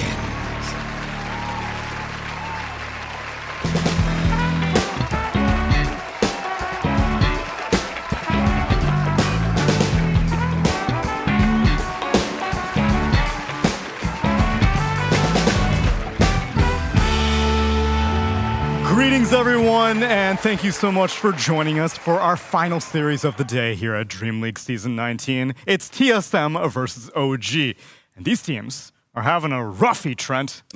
Bottom of the group right now. Yeah. But one of them will be able to get a victory because they are tied. Sandpaper. Smooth things over, you know? How Feel a much little grit bit better. we talking here? Oh, which is better, more grit or You less want more grit? grit for a smoother finish. That's right.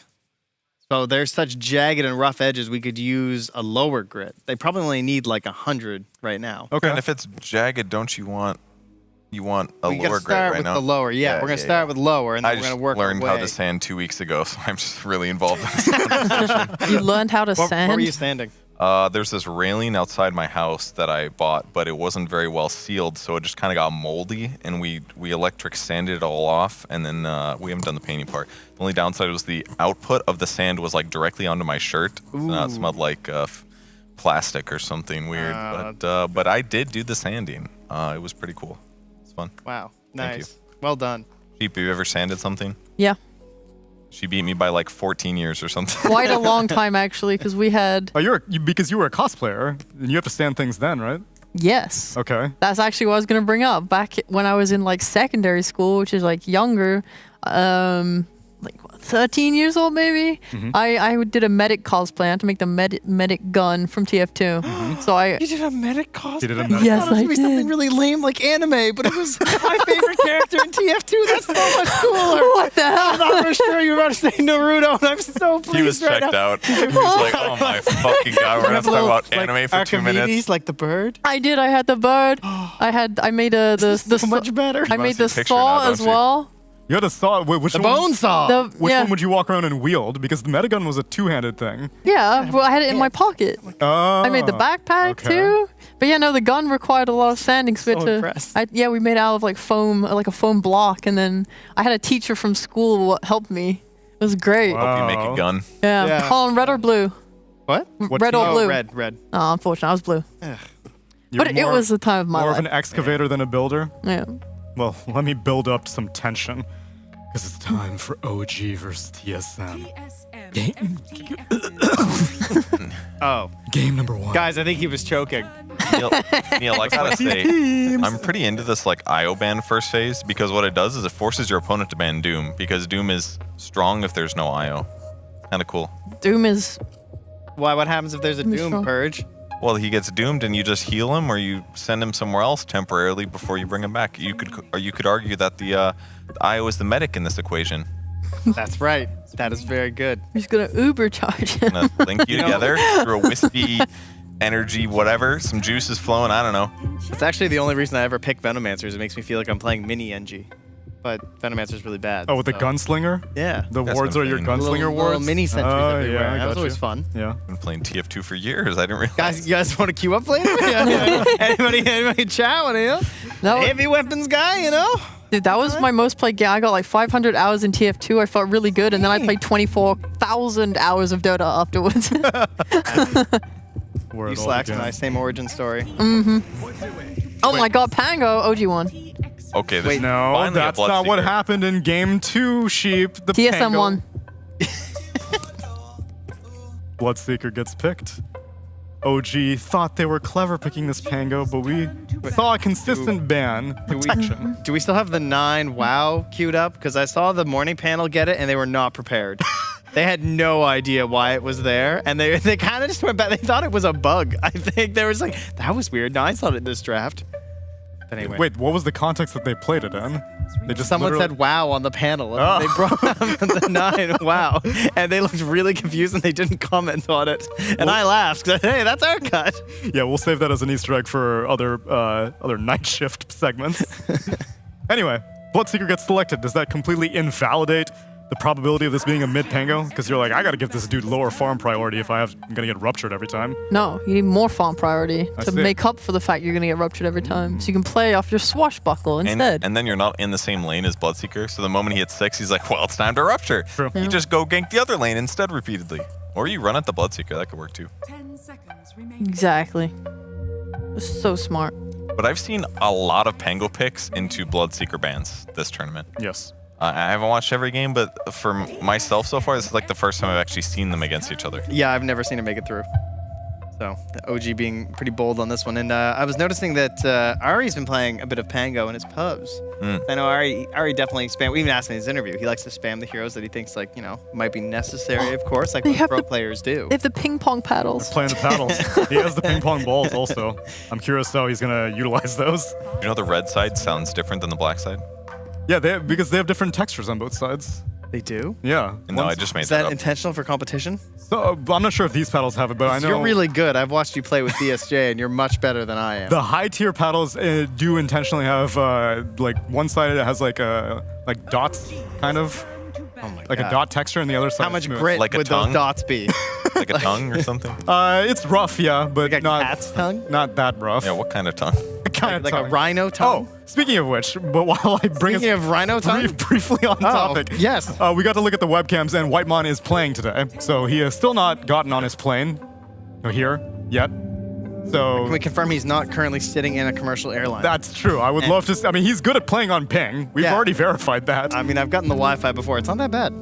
So, maybe he could... Have you ever tested the latency on? Yeah, oh yeah, I plane? queued up, With a The ranked game was over whenever I finally got in. What's wrong with 2 million milliseconds of ping? I'm sorry, how much is it?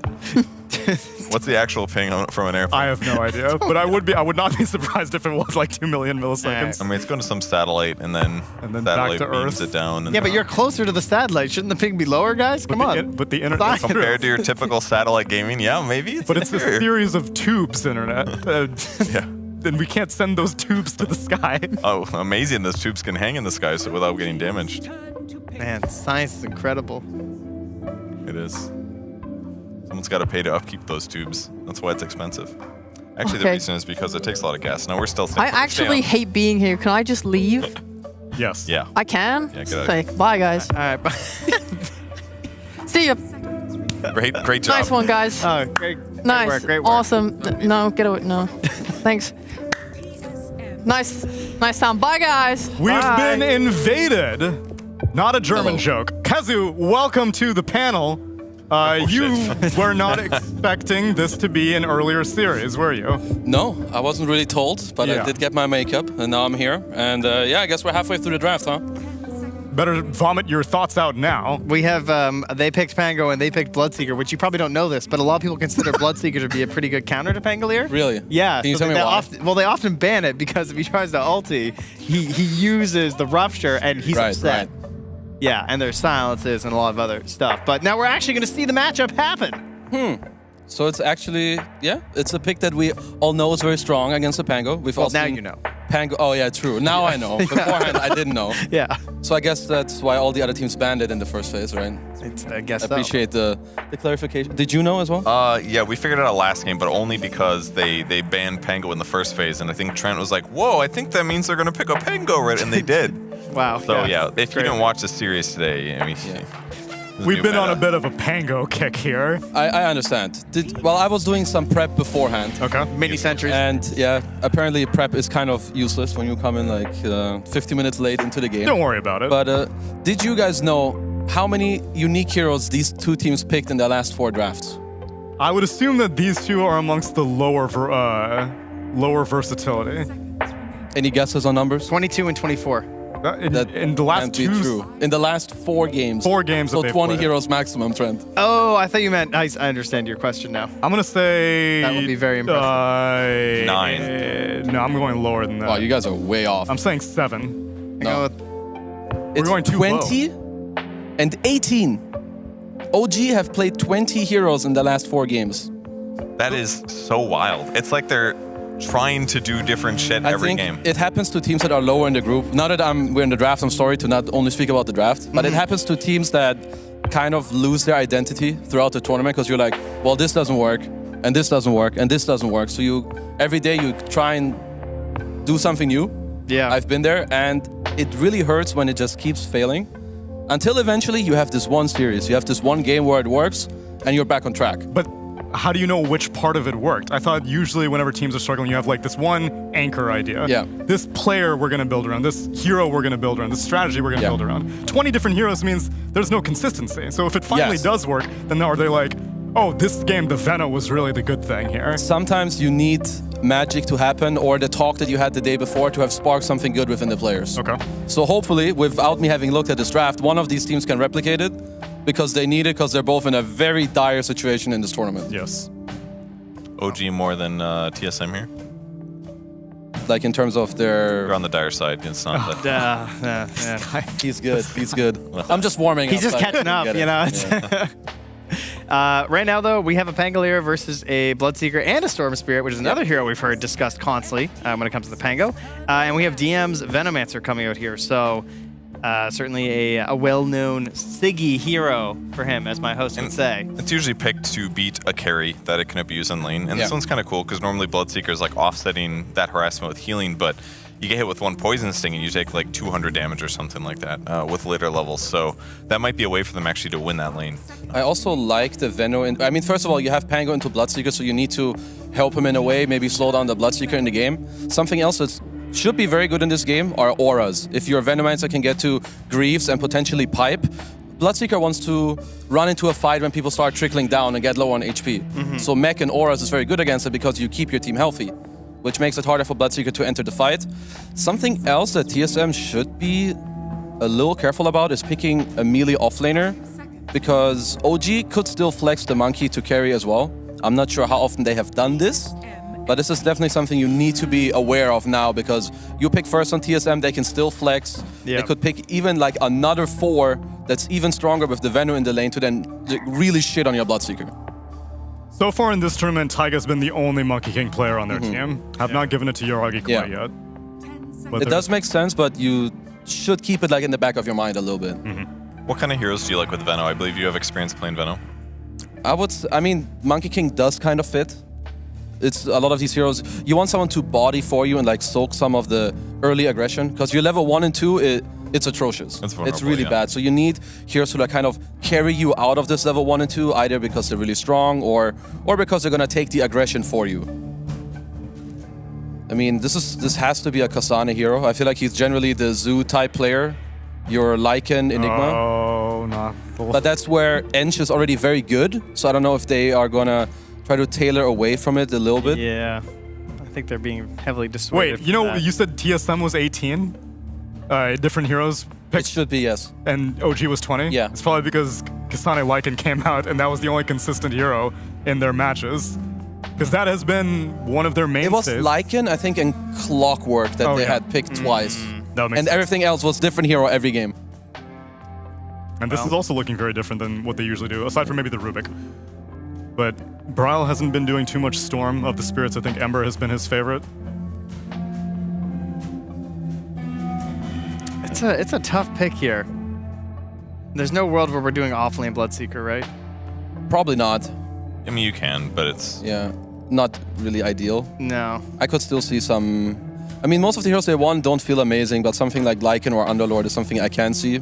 Simply because it's Kasane, and I feel like his hero pool isn't... Underlord is banned out.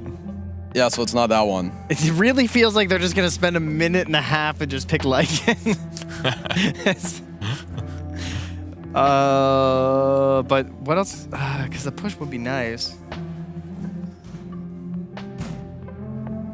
No, there's no... Man, everything is gone. What about some like Centaur thing, like run away from them if they get killed, run away from Pango Roll? Will be all right. There it is, Centaur. Yeah, there it is. You want to push? Looking. You got push. It's okay in the lane. I would still say, so most of Kasane's hero pool is just really bad against Ench. No matter which Zookeeper you take, he's gonna snack one from you in the lane. So OG shouldn't be too discouraged from this pick. It does give you a lot of this early tempo, which TSM were looking for. And for OG, I do feel like they have free choice. If you wanted to run Monkey Carry in this game, you can with the Ench. As what else is left in the pool? Most carries are still in. All our like ranged ones we usually see banned are all still in the pool, but they go for the Wraith King. So we're gonna get another Wraith King game here. Kind of a stand your ground style hero versus the Bloodseeker. They did kind of need an initiator anyways, outside of just BZM or Monkey King. So kind of accomplishes that, gives him some split push, which isn't too bad. Decently mobile. Doesn't care if he gets ruptured too badly. So it makes sense. Well, I came into this draft halfway through, so my brain is like trying to overcompensate for all this new information. I would say that I like OG's draft slightly more, simply because of mainly the lane matchups. You have Ancient to the Nature's Prophet, you have Venomancer with a Monkey King against the Bloodseeker. I feel like we've seen Pangos, he's just going to be okay against the Brow Storm. For TSM, if they want to do well, it's definitely early tempo. Try to have Kasane in the early game, try to TP around, open up the map a little bit with your Bloodseeker and go from there. If that doesn't happen, I'm vibing with the OG draft. Yeah, Taiga's set up to do Taiga things where he jumps around, scouts out, and then like she's gonna be following him with the creeps, and then like BZM's just constantly looking with Pango, right, to hop in and do his roll around. So if Brow makes like one mistake on the zip in, that's gonna lose a lot of your momentum. Yeah, definitely. But I do like TSM's ability to like split push the map though. It's not going to be as easy for OG to deal with it. And if TSM is ahead, them jumping on OG should go pretty well because it'll be things like rupture initiations and storm jumps, and Prophet's going to be able to show up as well. And yeah, Ari's also going to be able to offset a lot of the pushing once he steals Plague Wards too. So it should make it easier for TSM to control the map as well. I think Pango needs to lose again. I'm into it. I'm getting sick of it. The fake of Dota in general. It's too hard. The hero's too good. I'm sorry. Yeah, I think TSM needs to win this one for us. I cannot handle 2 more days of Pango winning games. Did you? I just can't. Did you talk to? Oh, you must have seen how Fogged was just furious at the state of Pango yesterday, and it's just been picked more and more ever since. It's really good. He did 4 games of Pango. He was seething at the moment. Yeah, it just feels like it does everything. It can kill. It can gank side lanes. Its ultimate is so effective. It's just BKB, you roll in, do tons of damage. It's okay. We only need to tolerate it for a whopping... I can keep going, Neil. Do you want me to keep No, I'd rather you I can too. What I want to keep going right now is for one last time tonight, ladies and gentlemen, the PogChamp Pandas.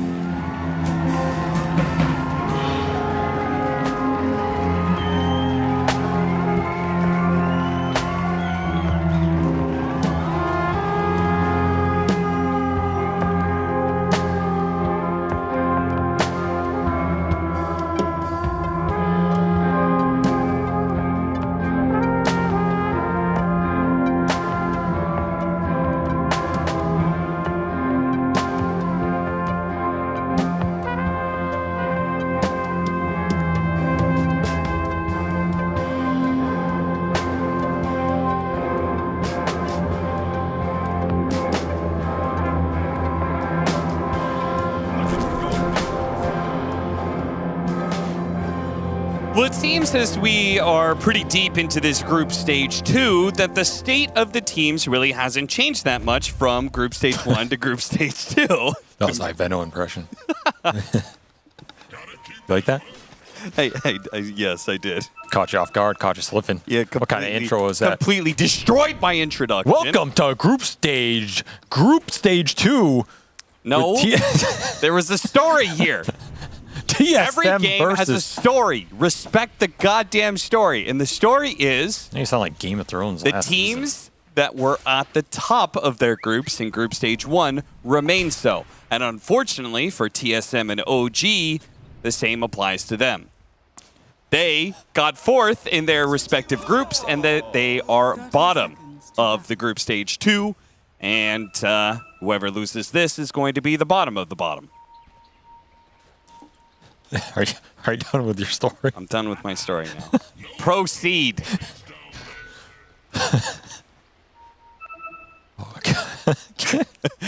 Big man wanted to interrupt my introduction, but now can't say anything, huh?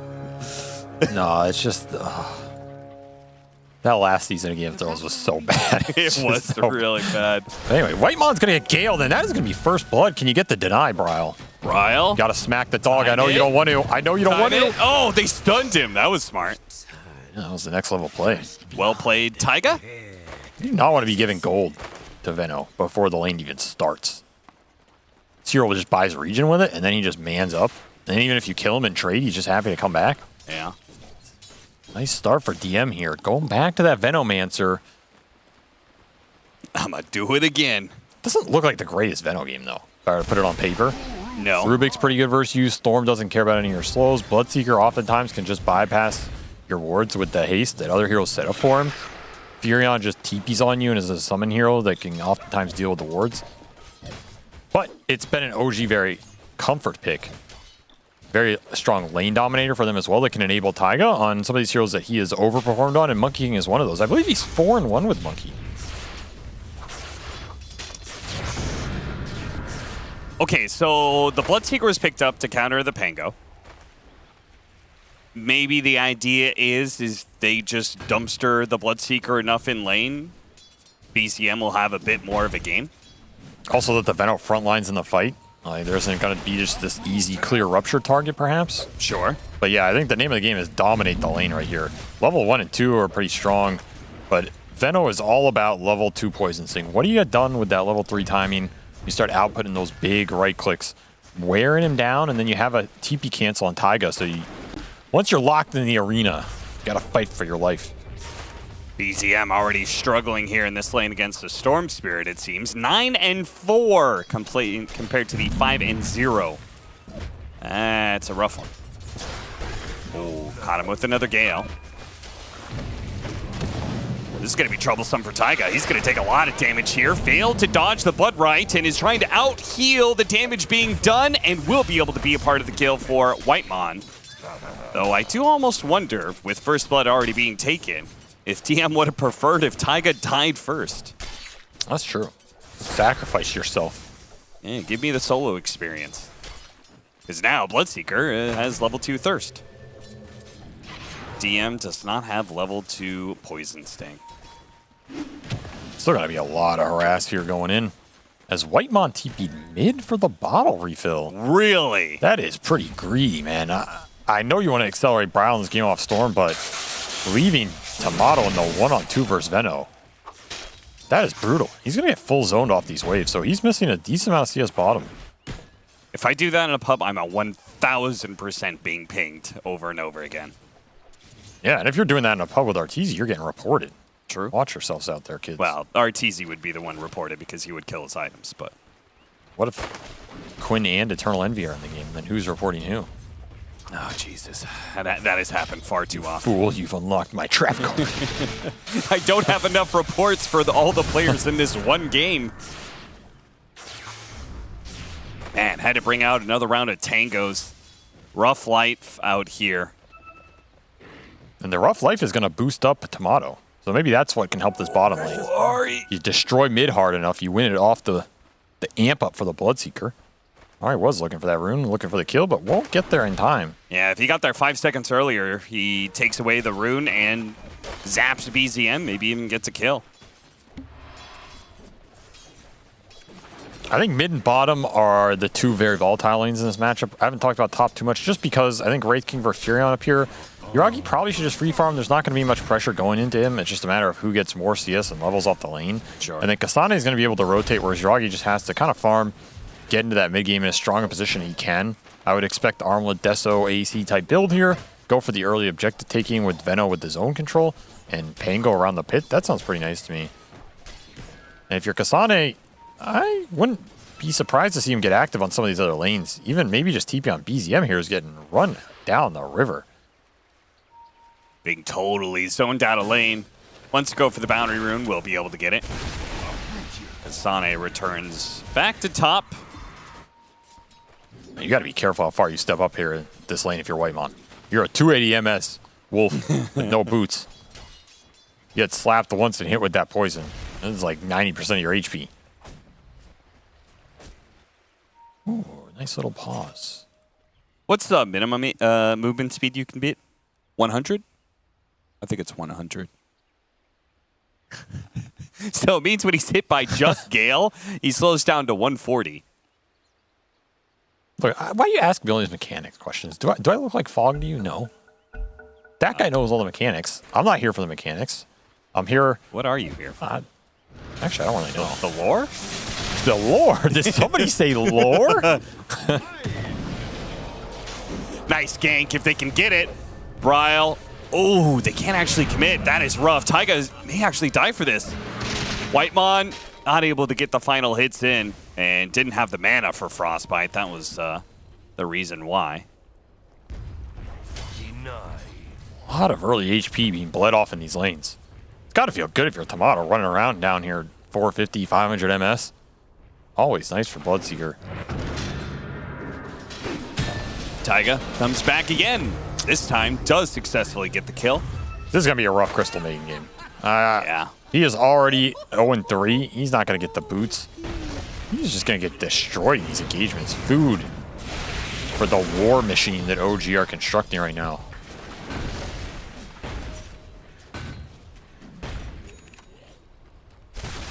Who's what in the war machine? I guess you got your siege wagon. That would be the Venomancer. We are all just cogs in a greater siege mechanics world. I see. I understand. I was, of course, talking about the war machine of human despair, Cap, not an actual war. Don't have Pango. Throw him away? That was weird. I think they were expecting more people to be there. Yeah. I was like, wait a minute. It's just level 5 Pango. I have Arcane Room. Okay.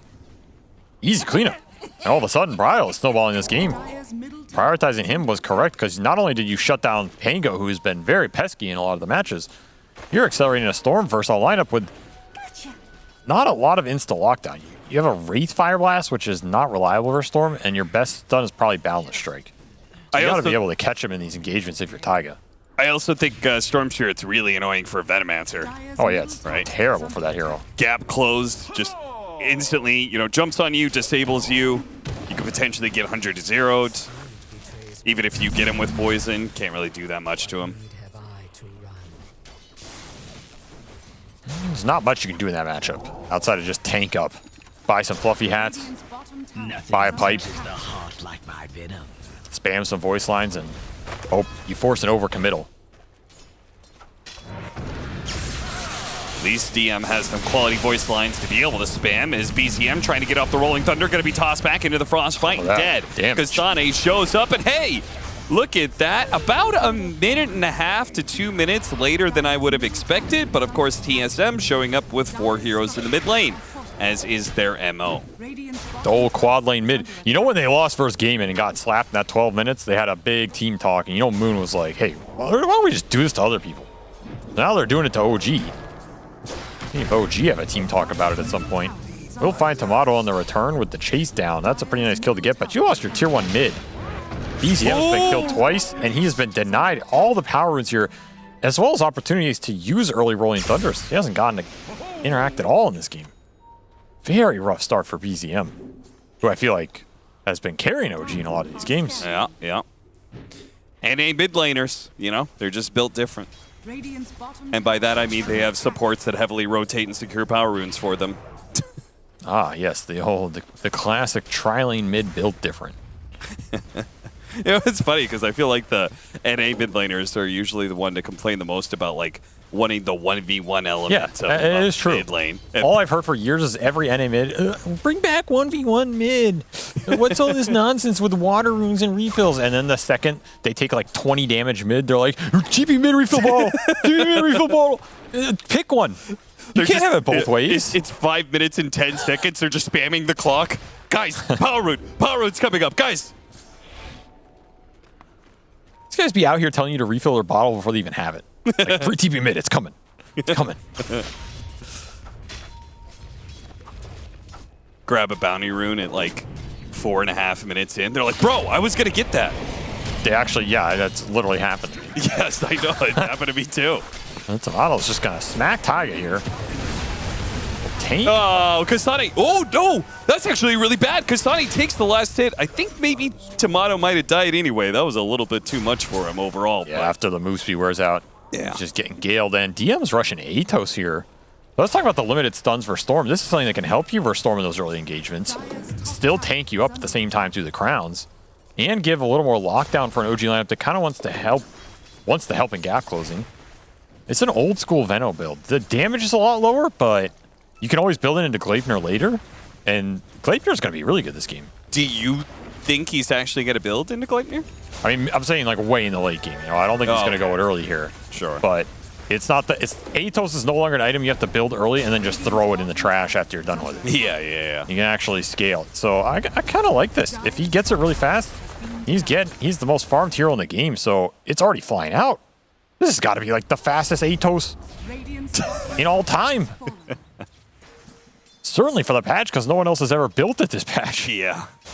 Gleipnir has kind of been put in the trash after TEI. We're watching a Veno Atos global speedrun. And it arrives at 10:46. Damn, that's pretty good. Survey says 1 minute and 51 seconds faster. That's pretty fast. Now you want to use it. Now you want to get involved in those fights. Maybe push this mid tower, get a skirmish going around there with some wards. Try and punish Bryle before he can get to any Dispel, because he's going Witchblade after Falcon Blade on Storm. So the defensive items are going to be a long time coming for Bryle. If you can get a couple Atos punishes in there, you're going to feel really good about this pickup. Oh, tried to swashbuckle away, got pulled back in before it completed. No chance in Rolling Thunder. Once again, TSM with this just overwhelming amount of damage when they jump on this Pango, thanks to, in part, Kasane's Wrath of Nature. Yeah, the collapse has been really good on this mid lane for TSM. Taiga? Making those ults work. That's going to show. Oh, there's that Atos. Get Atos, son. Didn't expect that one. He tossed him into the trash.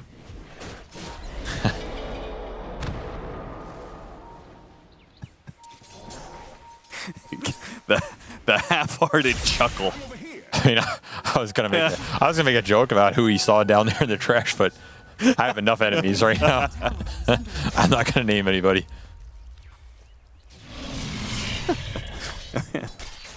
Might take a look in there again, Avery. Might find your career.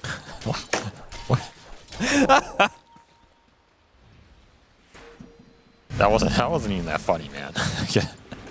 It was not even funny. I found it funny. It's like one dude in Twitch chat was like, ha! That Cap guy's hilarious. That's my guy right there. Yeah, your dad? Thanks, Dad. No, my dad's not supportive enough. Oh, that's the hard truth. That's not even true. Do you need some help, Cap? Is this a therapy session right now? Did you choke on your water? All right, Yuragi's going Radiance here. You distracted us enough. Oh, this time he gets off the Rolling Thunder. Oh, that was so close to him dying. The Centaur stop. Third time. The RKO came out of the pit. Oh, Ari. He gets a swashbuckle away, countered by another swashbuckle from BZM. Gets out the shield crash, but boy, does he die fast. Whitemon tried to get a freezing kill inside of the pit. A big boy clap from Roshan. Hits 3. Damn, the creep's coming out in force today. I don't think BZM is too happy about how this game is going. Maybe the one upside is that Tomato's having a worse game.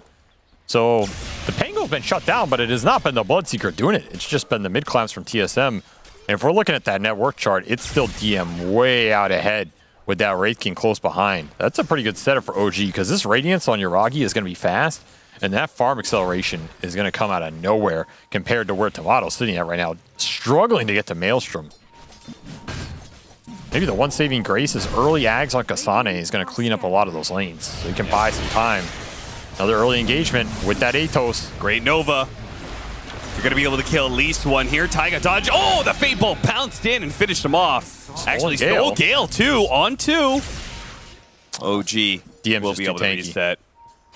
DM's having a great game. He needs to keep asserting himself on this map right now. Buy time for Wraith King to get the item. Diffusal done for BZM, so even though he struggled, this is that early damage power spike Pangolier can use to swing all these games around. OG really want this mid-clash. They probably want to sync it up with Yuragi Radiance, bring everybody to that fight, and just steamroll through TSM. If that happens, they're going to be in a decent position. If you're TSM, you got to be ready for when that fight comes. You cannot get caught off guard right now because you're going to lose a lot of map. Skeletons pushing in some lanes, Ench creeps being able to push this tier 1 mid the second you're off. Where's Tomato at? I mean, he's in the orange slot. He is. The difference between his net worth and Wraith King's, and this is before the Radiance is even completed. Once the Radiance is there, then he's just going to start doubling up on that net worth lead that he already has over Tomato. Bye-bye, Ryle Kasane tag team. Yeah, seriously. They've been throwing BZM off the top rope, giving him the old tombstone. Like my wrestling references? Pretty good, yeah. I didn't really watch wrestling. Are you American? I actually didn't have TV. Show me your birth certificate.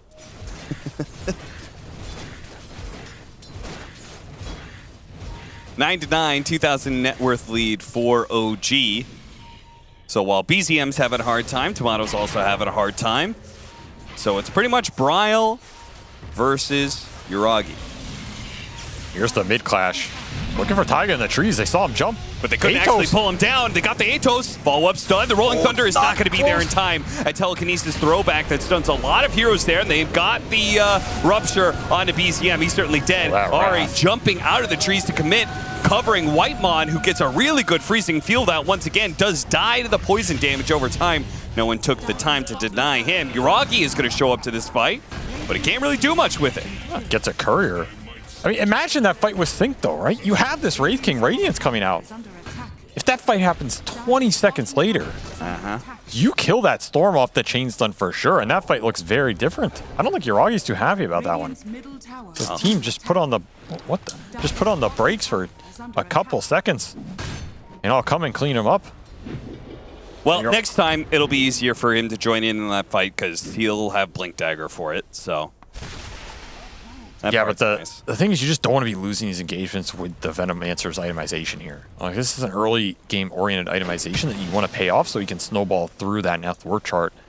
Because at some point, Furion and Storm are going to be able to gap close them. It's inevitable. And they're going to have the sustained items to be able to tank that man fight a bit better. So DM is just going to run it back mid. TSM try and farm out the map. Put their Ags and Maelstrom to use. And that's a 6th death for BZM as well, tanking the Rupture. He's in a rough spot. He's gonna get found again. He is indeed. Locked down by the Wrath of Nature. God. It's like Kazani's just holding it until BZM shows on the map somewhere. I will say, he has gotten some good RNG hits on Mango every time. True. Those are brutal amounts of damage. I guess the really rough part is I always found that the Pango versus Bloodseeker matchup, I always felt like it wasn't the most terrible thing in the world if I was pretty high up there on the network chart. If I, especially nowadays, because you have Shard, so you get Ruptured, you Shard, use the roll up to either stop your roll or to be able to dodge the Bloodright hit. You could play a lot more around Swashbuckle, especially if you get Basher.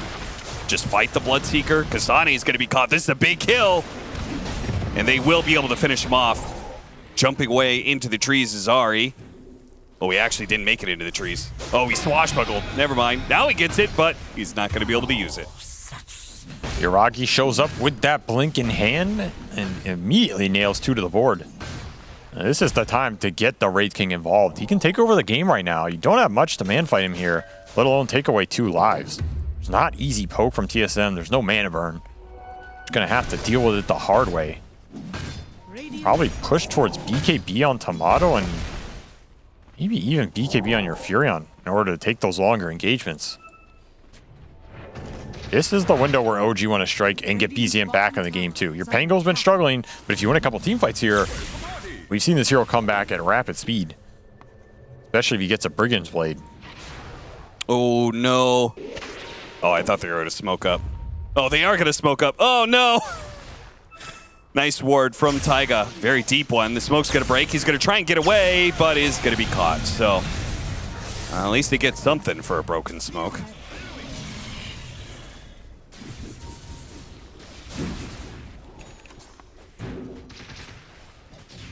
Radiant's bottom tower is under attack. See what Ari finds as he makes his way through the trees. Spotted by a ward, but it jumps down. BCM does get caught. And he can get close enough, I think, for the telekinesis chain stun. The swashbuckle, a little bit more damage. He gets off the Rolling Thunder, but the physical damage finishes him off still. DM does commit the Nova. And Bryle cannot TP out. So it's going to be a little close, but I think the Poison Sting is going to wear out just in time. He dodges a little bit, but it's not enough. The last like 1 or 2 ticks got him. Toxicity. Are you a Venomancer player? I love this hero.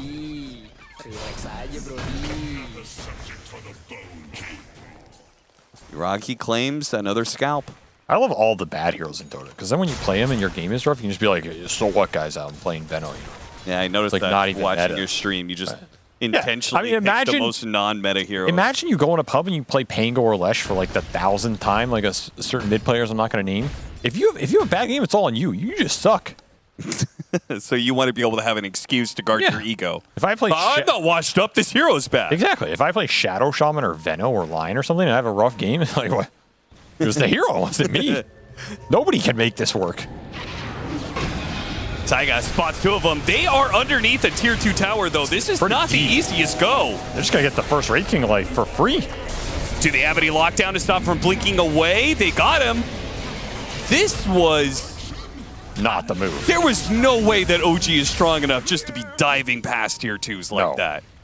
Absolutely no way, unless you're getting some 5-man Boundless Strike or something. It was a decent setup, but you have to remember that these Wraths of Nature have been destroying you in these engagements. And if your Veno's not there, your Veno's all your utility. He's your pipe.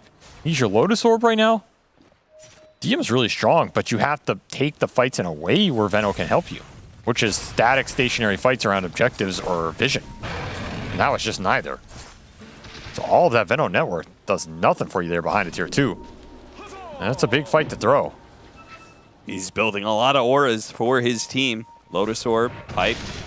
Chu going to be spotted from the high ground Ahri. That Glimmer. Neither getting off there in a single pull burst. BZM got to be careful with jumping out so far.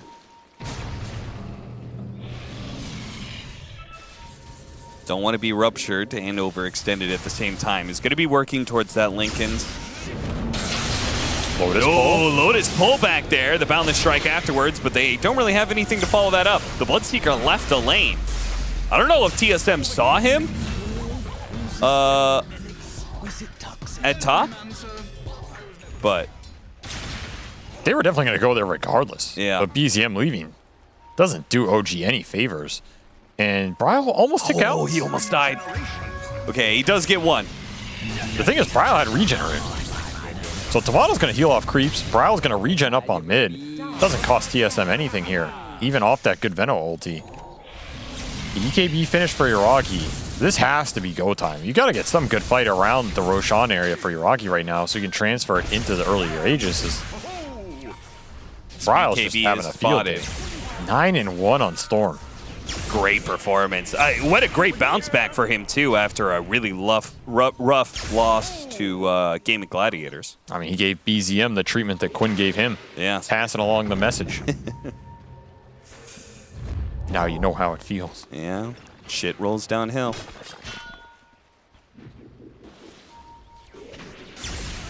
And this is the BKB Wraith King smoke. Oh, that was not the Boundless Strike. That is the Boundless Strike from Taiga, though. It's a really nice one. Wrath of Danger with the Blood right on top of it. That could combo really nicely. 4 heroes silenced. Thankfully, the Wukong's command kind of helps cover them. Kasane, he does have BKB, so OG can't really commit for that kill. That looked pretty. It looked a pretty picture indeed. That's all it was. You have Linken's up on BZM now, too. So if you're TSM, you got to think about popping this. If you don't just hit it with a random spell in the engagement, so you can open up that Rupture. This is that big Wraith King jump that OG have been looking for. They don't get a core off this play, but they're at least able to sustain through this turnaround, which is a good sign for them. If you're looking for these 5-on-5s.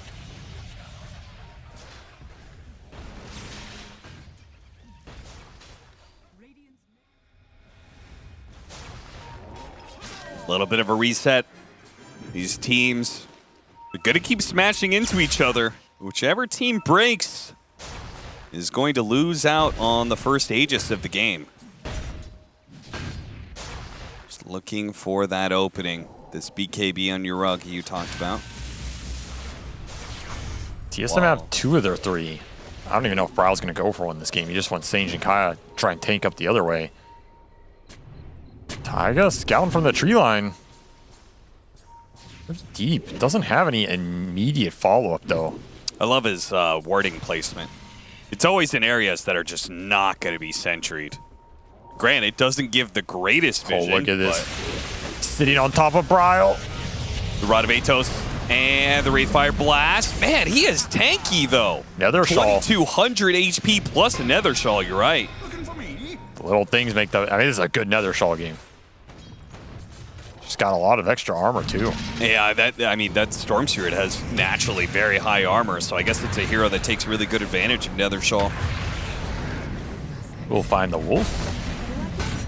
By the tier 2. Is this enough to open up Roche? That's the big question here for OG. They're getting these support pickoffs, but they haven't been able to get the bigger objective that this timing really wants to play for when you can force that fight into Veno around the pit. That's where this hero thrives. Yeah, there's a decent amount of poke, though. I mean, Storm Spirit can zip through. He can steal it, too. Bloodright gives good vision inside of the pit with the Wrath of Nature following it up.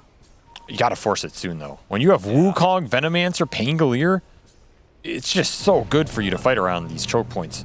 Bloodright checks inside the pit. Doesn't see anybody from OG, really. And they back away from mid as a result. So that was actually a pretty important bit of information. Head right back to it. But while they're stalled out, Kasane is really owning the map. Both the side lanes are really pushed in. Tremendous amount of pressure on the sides of the map. OG have to go contend with that, and it's TSM who used this opportunity to push out. I think their call was that this bottom tier 2 for OG is getting pushed so hard, someone's going to show there, and they're making a quick smoke off of that vision read. And it's your Ragi showing bottom. This is not the hero you want out of the fight if you're OG. They're all going to try and take advantage. So confident to take this fight. Find Chu. Taiga responds here. Getting the Wukong command out. They do have a Rolling Thunder. Tomato countering PCM. PCM stuck in this awkward position. Tries to go for the kill on the Rubik. Not quite good enough. A really good Nova, though. That's going to hit several heroes, but can they push through it? He's a heal. Manta gets off the slow. Tomato runs down the Venomancer pretty easily. Ari tries to get away from Uragi. Not able to get there. BKB blink out. Uragi keeps his second life intact for now. Yeah, I don't think they would have died for this one. A little bit too low after the Nova hit them. That's a very close fight. It was. I almost think Uragi could have maybe gone back in there at the end. They are really low on TSM's side. That Veno doing work.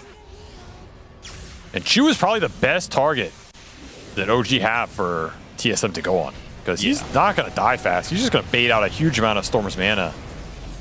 Do you get the ult on the Pangolier? It's going to slow things down a lot. And the BKB's timings here for TSM really strong. Allowing him to commit through so much of this magic damage. Frostbite. Taiga stuck up on the high ground. Bryle will gladly join him there. He dodged that swashbuckle, so keeps his regen rune active. Pretty important here. Yeah, very important if you want to be able to get this Roche on. This is not a Roche you want to give up if you're OG. He just picked up an AC on Uragi. That is a really big item. He can jump into this fight and be very tough to bring down in that first life, especially with that BKB, but they're just not going to get to the pit in time. Just outplaying OG on the map right now. That'll be an Aegis for Bryle. That's huge. There's not a lot to stop this Storm outputting his damage on you in the fight, even going for the early shard just for more overload procs. Now you got to do it twice. And you just play so aggressive.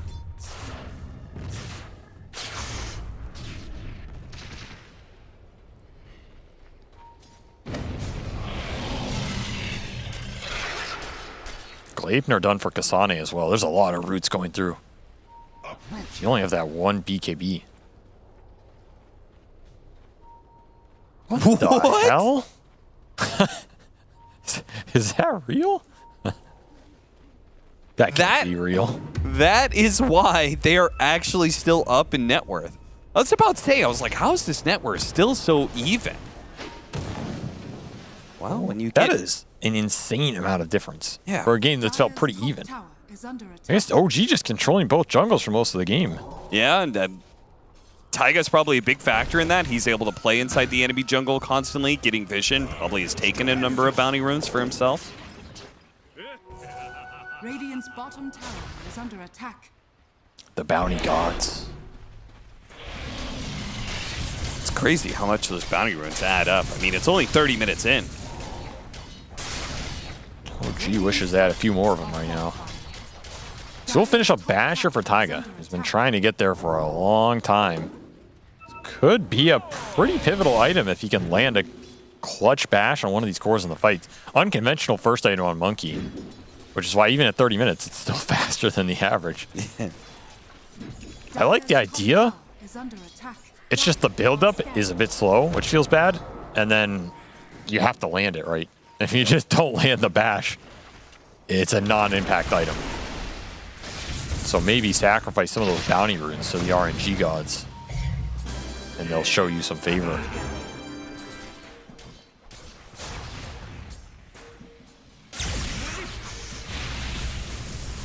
Dire's top tower is under attack. Outpost open for OG. Do they want to defend their tier 2?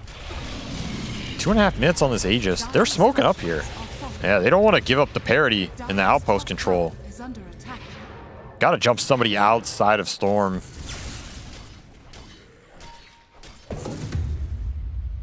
Tomato would be a really good catch if they could just chain disable him. We're so close to finding him here. That would allow BZM to have a lot more free of a team fight.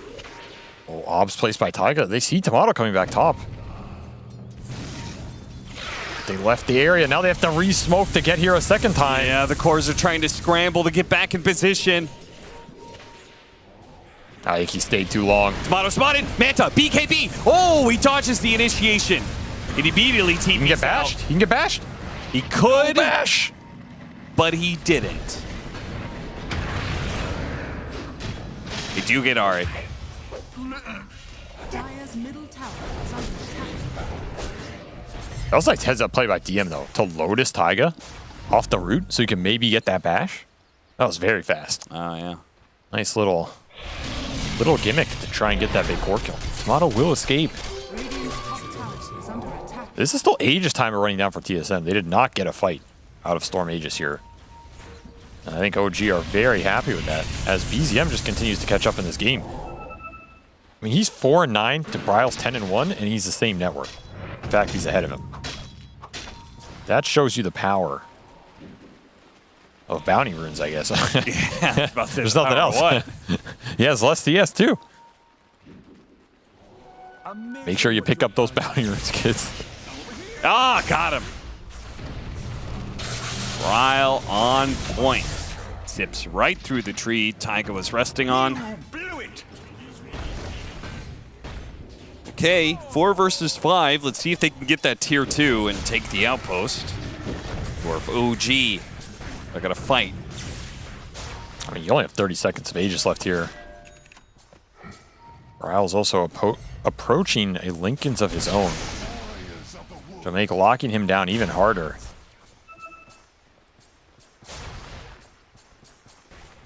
Where are you going?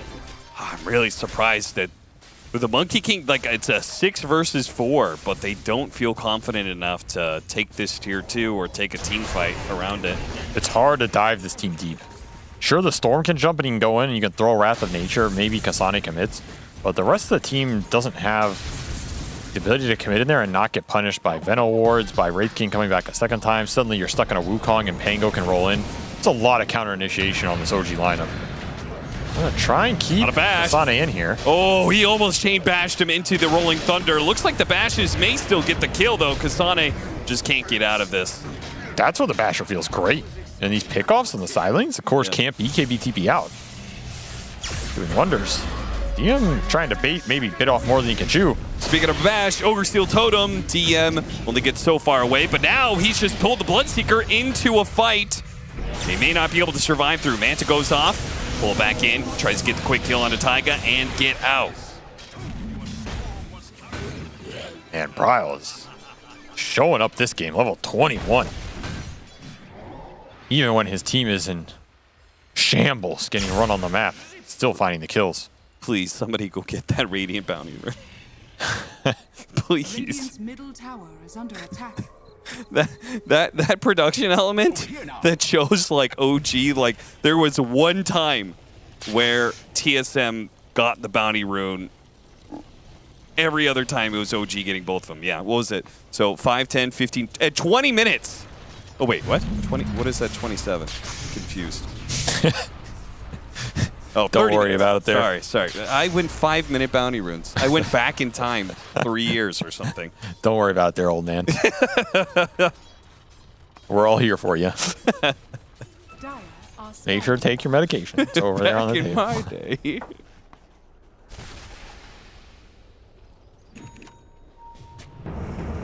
Ari, what is Ari doing? Playing some wards. Getting some vision, setting up on a side lane. Remember, Fearon can TP in for these kills. Does a lot of damage. Find a random support. It's just an insta-free kill. Okay.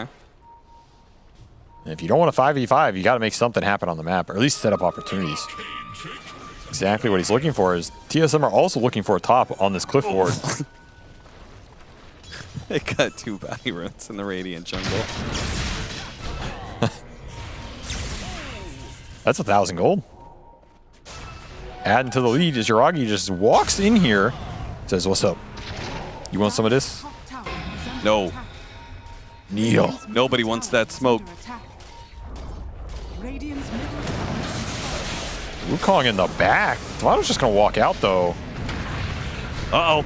He's going to get comboed. Rolling Thunder hits him again. 4 staff, but he couldn't get the zip off.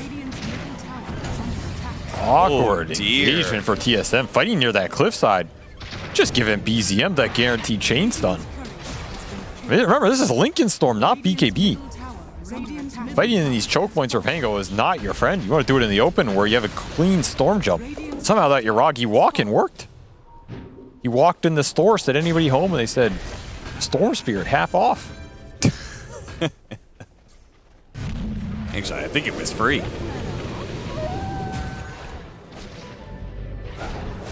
DM will not be in time to Atos.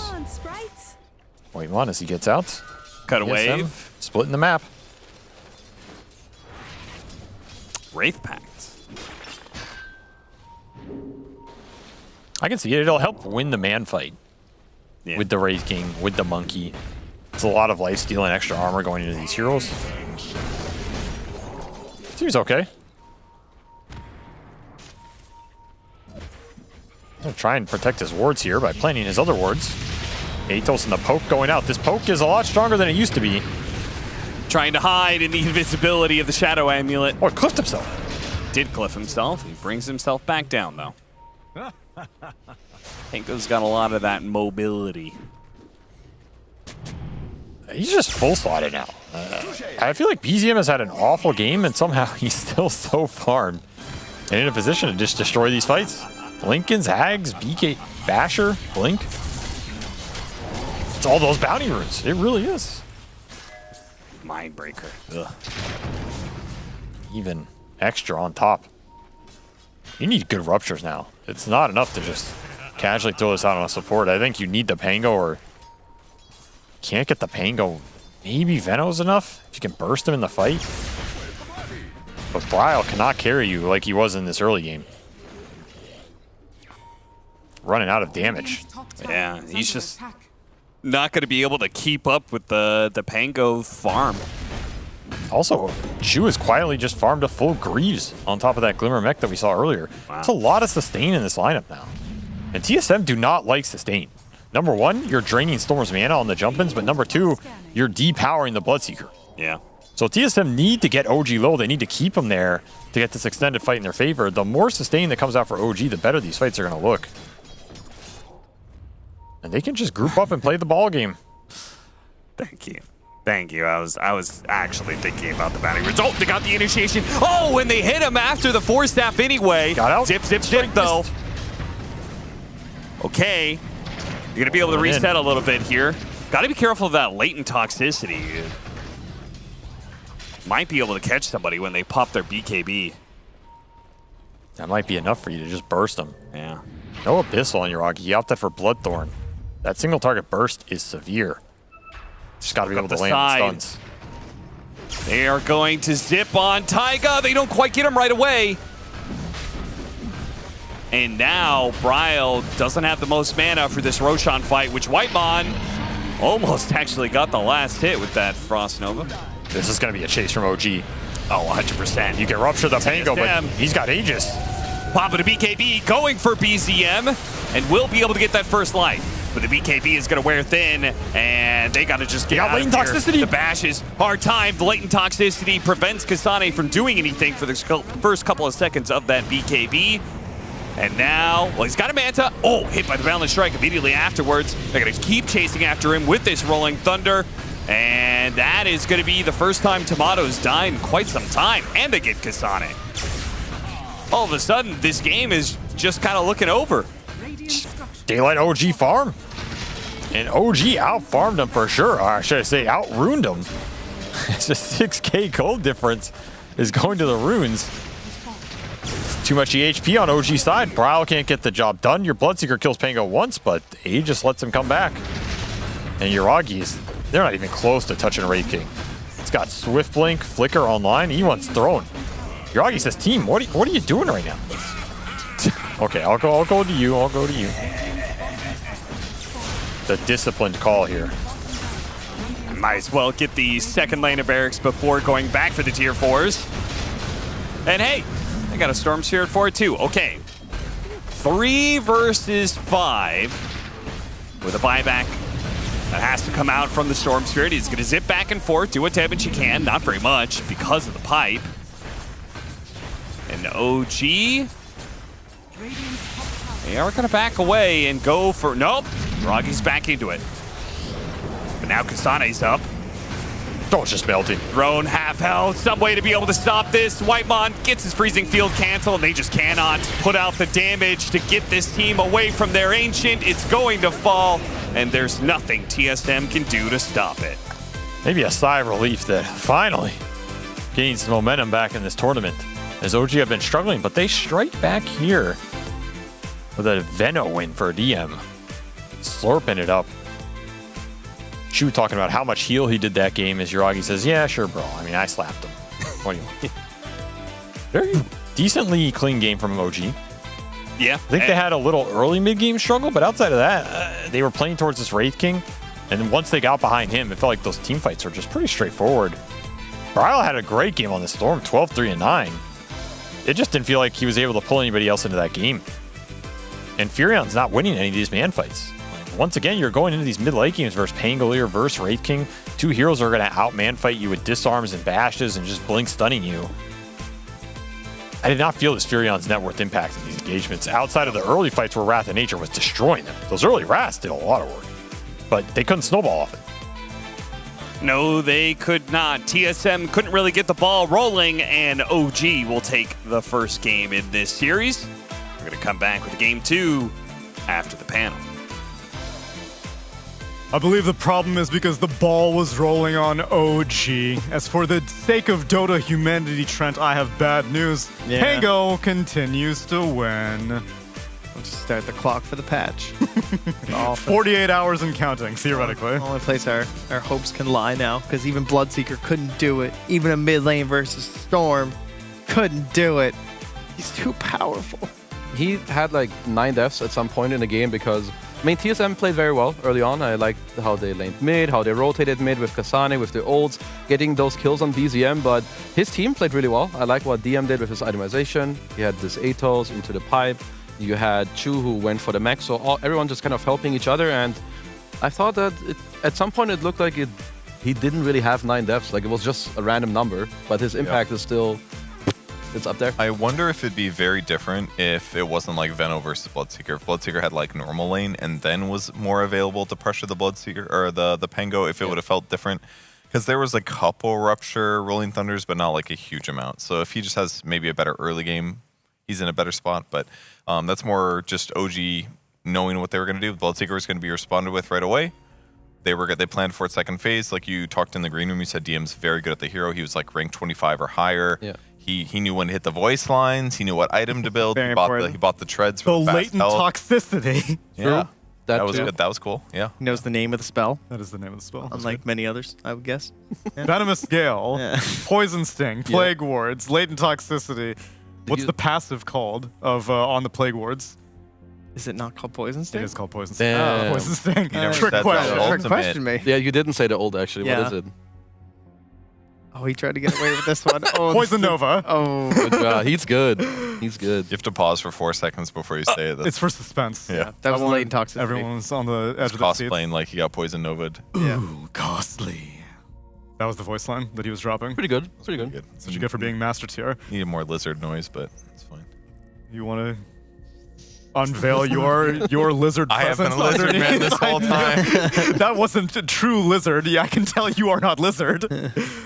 DM knows what he's doing on the hero, though. And yet again, we're seeing it's the closing days of the patch. We are halfway through the tournament, and we're seeing a lot of new heroes come out. Bounty Hunter and Skywrath are getting whipped out by Gaming Gladiators. Chen came out from Beastcoast, and now Venomancer, even though still more popular than the others, not necessarily a top-tier offlaner by any means. What's cool about the way OG runs it, too, is that they pick it before they see the enemy carry, which is very unusual compared to most other people who play Venomancer. Like, typically, the Venomancer comes out because, like, there is an Ursa, and they did not ban Venomancer. And your offlaner goes, hey, I know this one. Pick me Veno. But they might not be a Veno specialist, but it still works because it's, like, such a bad matchup. But DM, as you mentioned, expert, knows his thing. Got the Atos, really helped out. They were lacking control. 2 thumbs way up.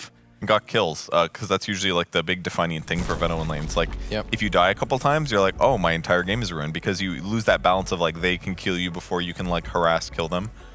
So being ahead, Veno, amazing. Like puts you in a really And good spot. secured first blood by galing a Crystal Maiden, which meant she had 0 movement speed. And one other thing, or maybe there's 7. So much caster talk about the bounty runes for good reason.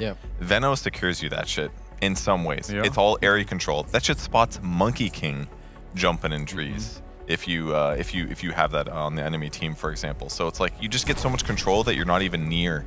It's like you don't lose many resources. Like you were there 45 seconds ago, there's a Plague Ward scouting. And I wonder if that limited TSM from feeling comfortable to do their normal Dota stuff. Walk somewhere, check for bounty runes, that kind of thing. Because that was so one-sided for bounty. I'm sure it did. Same with the skeletons from Wraith King, which are like pushing in waves or they're showing you some creep camp.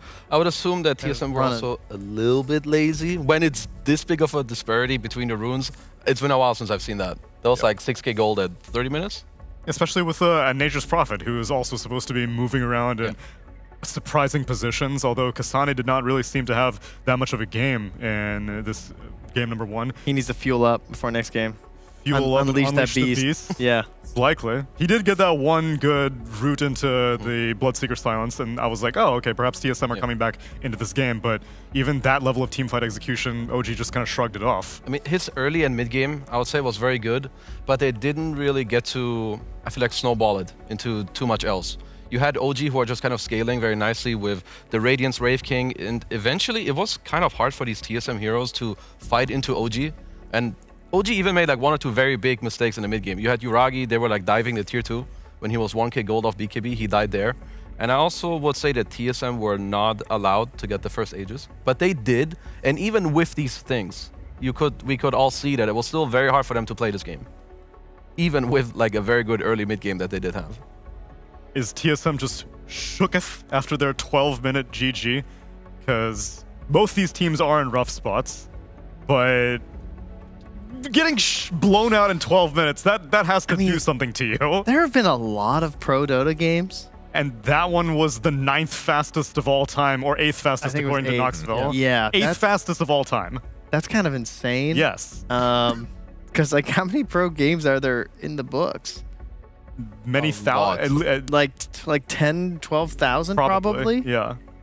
And then you're in the single digits. So like, you're on the leaderboards. Yeah, that's not the Rushmore you want to be on, you know? I was looking through the early stages of this game, and I feel like games should never snowball out of control that hard. Like, let's say at minute 7 or 8, you're really far behind.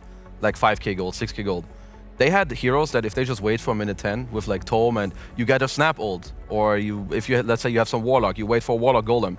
If you're down like 5, 6, 7k gold, ults are so important in the early game that if you can just wait, instead of, I'm gonna go back mid and feed, I'm gonna go back mid and feed, I'm gonna go to the side lane and feed, you just chill for a few minutes and then you can try a proper fight back. Instead it looked like, I go here, I die, I go here, I die, I go here, I die. So they looked very defeated in a way. There was some tilt happening, but I hope that, you know, after that game, Moon Meander took out his whip and told them, was he playing that game? He was not. He was it not was playing game one that he played in. It was in game one. That was also a pretty rough game, though. But it was better than the second one, but yeah. Second one. Hopefully there was a good talk after. And before we go to the break purge, quickly, tell me as Brewmaster rolls in, Basher on Monkey King, viable yet again?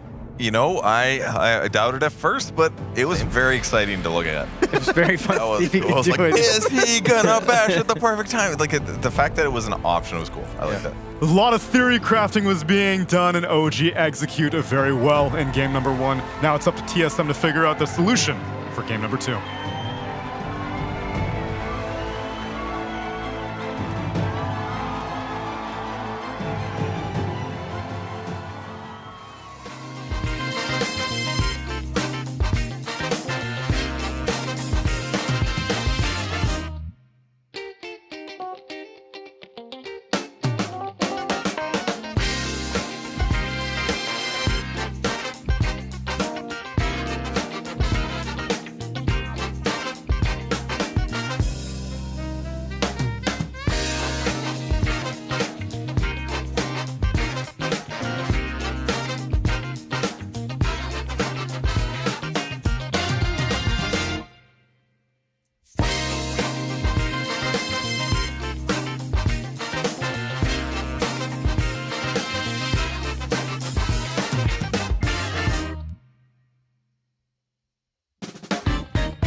passion. Share your passion. Wherever, whenever. Gaming is a lifestyle. Get your merch at shop.eslgaming.com.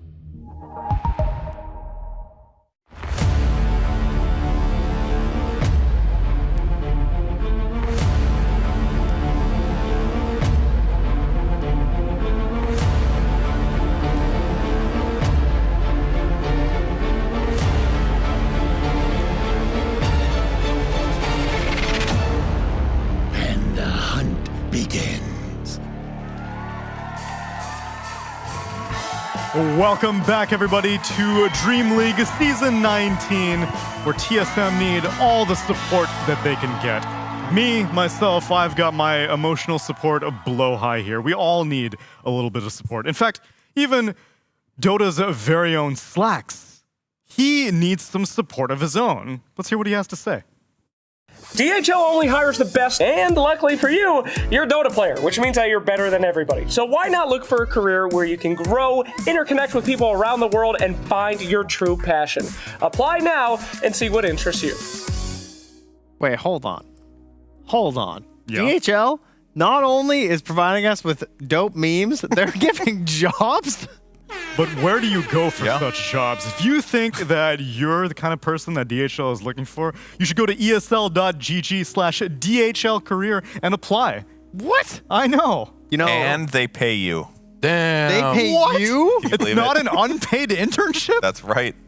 That's crazy. So I can go to DHL and help ship kangaroos safely? Correct. That is crazy. esl.gg/DHL career, and you yourself could be shipping things all across the world. Wow. Slacks. You know, I might apply. I have a degree with, transportation logistics as part of my degree. So, DHL, I was in their the place where they film that stuff. The sorting facility, it's fucking cool. Slacks that's like the 7th one I've been in, whatever now. But me for the first time, I thought it was very interesting. Yeah, it's very cool. The scariest thing though, so maybe if you're afraid of heights, this is a worry. This is not for me. So like when you walk over grates on the sidewalk where you can see all the way down, you're like, oh, that's spooky. The second floor, the entire floor was that. So I'm like walking up there, like looking down the whole time. Like if I drop my ring, it's gonna fall through the floor kind of thing. That was the only spooky part, but it was really cool. Like all the different chutes and stuff like that. Everything's sweet. I don't know. It was very, very well organized and it was fun to be there. Are you allowed to get on the conveyor belt? Or would you get fired for that? Yeah, there were some limits. We had, it was technically airport side. So we had like people that followed us the whole time because, if it's like airport side, then there's a lot more security requirements, obviously. All right. And naturally, Benton attempted to bend those all the time, but they were always like, hey, don't do that. Quit messing around. Come back 4 feet this way, It was like everyone had to wear hard-toed shoes and stuff like that. Oh. Tight So security. it's safe. Very safe. Well, better be here. As safe as a first phase Pangolier, it seems. Ah! You can pick that whenever you want. And since it's not banned out, Scare me like that. so I mean, I'm just saying brace yourself for it. Yeah, Instead- The run back. but we're gonna take the Pango, and you're gonna get the Bloodseeker, and we'll see what happens. Maybe. I wouldn't be surprised. I mean, I'm just surprised that TSM, perhaps this time it's a little different because they're second pick, that it's harder to ban the Ench in the first phase, but they also didn't do it last game, and now, because OG, they should feel pretty comfortable. We've talked about it before, like Kasani's hero pool, it's not like it's unplayable, but they all struggle against Ench, at least to some degree. But they'll go with their Beastmaster anyway. Rubik, solid +4. It's one of their comfortable openings. So then how about 8th pick Pango for OG, and then ban out the Bloodseeker second phase? There's many teams that would take it here, just because you're not going to last pick mid anyway. Probably not going to get a chance to counterpick. Hero's good. And ladies and gentlemen. Wow. More Pangolier. Wow. Can't wait to watch this. And they do ban out the Bloodseeker as well. There's only one good response I've seen so far, and it was from, the one I've liked the most, it was Shopify. 12-minute GG. Yeah, that one, I really like that response. You mean when they pick Pango, you just leave? Tomato's like, guys, Moon! We'll give it a shot, but, Yes, it was Shopify. They picked Puck and Earth Spirit. Okay. Either way, I think Puck is a good response to it, but you need more. You need like either damage into the coil or an element of breaking it, which Rubik isn't the best. Sure, you have lived into potentially breaking it, but I'll say it's not the easiest. But you need to address this hero, like in the early game, or having a range carry that can later stand its ground. Because perhaps they think, okay, we're gonna have Roar in the mid game, but now we need Drow, SF, TA. We roar this clown and we kill him. And if we fail, we know the game's over. But at least try to do something to this hero. Because this hero is just getting out of control every game, and if we feel this way, they must too, because they see it. They ban out a Shadow Fiend, would have been a ranged damage core, and they ban out the Puck. I think it's ban. Well, all in on the Beastmaster Roar, baby. I need a range carry. I need Drow Ranger. Sniper. Buy all the damage item or Sniper, and mid-game, you better shout at this guy and kill him. Get him off the goddamn screen. Okay. All right. I like it. Otherwise, 20-0 Pango game. Incoming. Coming your way. 5 seconds remaining. Which was honestly not far off from Quinn's actual numbers. Yeah. Thankfully, he did die eventually. Oh, he did? He broke his streak? Yes, he did die in that last Ember game. Oh, that's right. Yeah. Okay. What a shame. Actually, I won't steal Sheep's thunder, but she got some intel on which players have the most zero-death games in this tournament. And tune in next time, because the answer will surprise you. Ooh. Ooh, spicy. But it's not Quinn. It's not Quinn. Moonmeander immediately shot up the worst The place. worst KDA, yeah. The quick one and done. Yeah. But his turnip XP is sky high. He definitely has the least losses, though. That would be accurate, yes. He only lost one game. Only lost one game. That's a good stat. There we go. You're welcome, Moon. I got you, bud. He's also the only one with a 100% loss rate. Yeah. No, don't talk about like Percentages that. I'm sorry about are it. they're deceiving. Yeah, stats don't lie, guys. TSM themselves actually ban out a fairly capable ranged carry that could deal damage against a shouted Pango. They'd ban out the Terrorblade, and now they're really agonizing over this last Phase 2 ban. I mean, I feel that at this point, they need to think about what they want. So you're banning for either the mid hero you're taking in your next phase, or for your carry. So they're just gonna take Ember because it's an okay matchup into the Pango.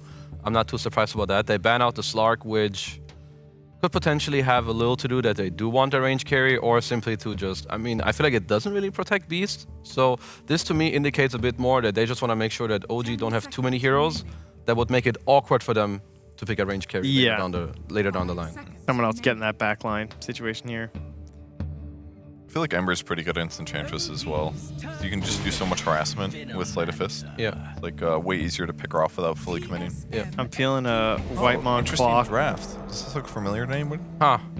This is when I arrived last time around. Yeah. Equally confused. This time we'll kick you off and get Sheep on. Yeah. Well, do the swapperoo. Cool to see him go Venom again. Yeah. Maybe they do... Jeez, what do they do here? I was thinking the Clockwork for a ranged carry, but now I don't know. With these heroes, Clockwork is a little... Yeah. Do you pick a ranged carry to lane better against Venom? You get stung less, at least? Yeah, but maybe a melee support also gets punished kind of hard too, though. Because there's either going to be a monkey here and Ench in your lane, which is also not fun. I mean, I would definitely want to... I would want to play a range carry in this game, for sure. JK. Ooh, okay, well, you know, range carries, sort of, you have illusions. I am not Tomato, that's very true. I mean, you dispel the Gale. In a lot of cases, you can dispel the Poison Sting too. Didn't we see this hero get bodied by Venomancer when we were talking about... Oh, wait, was that Bat Rider? I was Phoenix. That's the one that I'm thinking of. Or Clock. That may have been Naga Clock. Naga's been having rough matchups across the board, it seems. I remember we talked about getting her for the Dispel, and then she got absolutely crushed. And I think it was versus Veno. Maybe I'm wrong. Either way. Either way. Illusion carry that they've been... Third Naga still heals you though, right? This one we did see, though, as Neil was saying, though. We did see the Phoenix versus Naga, and that was not great. But they don't even want to see Phoenix and Naga together. Does the Naga shard still heal? Right? Yes. So you can use it to offset Veno a little bit. It's very good. Naga into Veno is good for like most stages of the game. Maybe the lane is a bit iffy depending on... But I would say it comes more down to the two supports. But like the mid game is very good. You don't care about Veno wards. Your illusions are going to clear it. You have good map clear. And as you said, you can always song to chill and run away, or song to give everyone the HP. So overall, it is a good Naga game. I would say that Pango is still in a pretty good spot. And Pango is very good against Naga throughout the, especially mid and late game. You can gank her early on. There's no song into TP out. You have illusion clear, you have near infinite damage throughout the game as you scale with your items.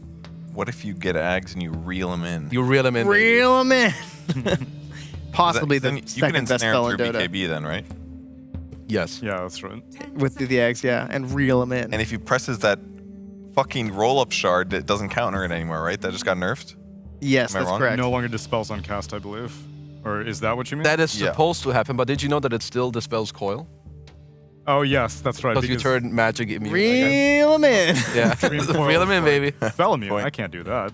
Okay, but hypothetically that could work. Get some like Ags as like a third, fourth-ish item, and you're not Bloodseeker in him, but you're. But between the shard and the scepter, you're describing things that a utility Naga would build. At what point does she get one utility item in there somewhere? Okay, I Usually, guess. get your Manta Heart, and then they start buying the utility item. Ooh. All right, maybe you're not. You buy utility only. Why damage? It's an offlane Naga. 5 Naga, baby. Get that shard.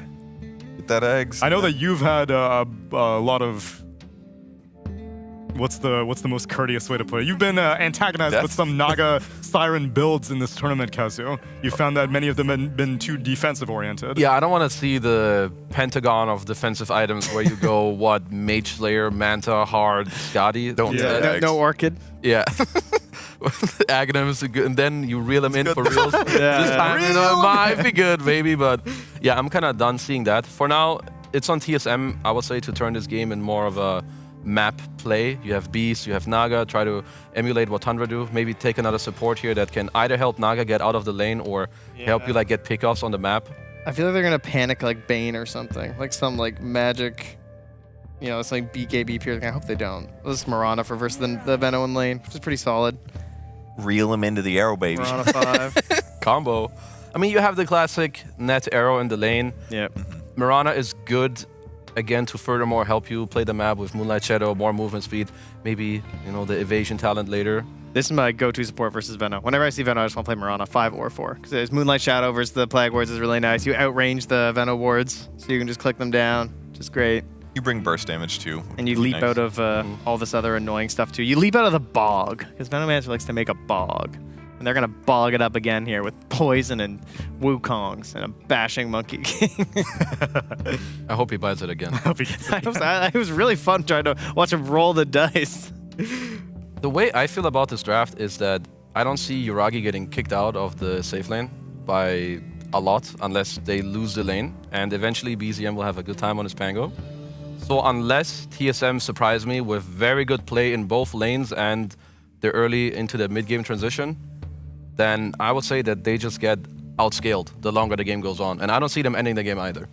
All right, here's what's going to happen. Kasane is going to have like a 6x stack of Ancients. Then he rushes Drums of Slum. Yeah. And then Naga reels them in. Reels them in. And they win. If they can get Kasane nice and fat, and we just play Beastmaster Dota, we can remember that before Pango was annoying as hell, Beastmaster was annoying as hell.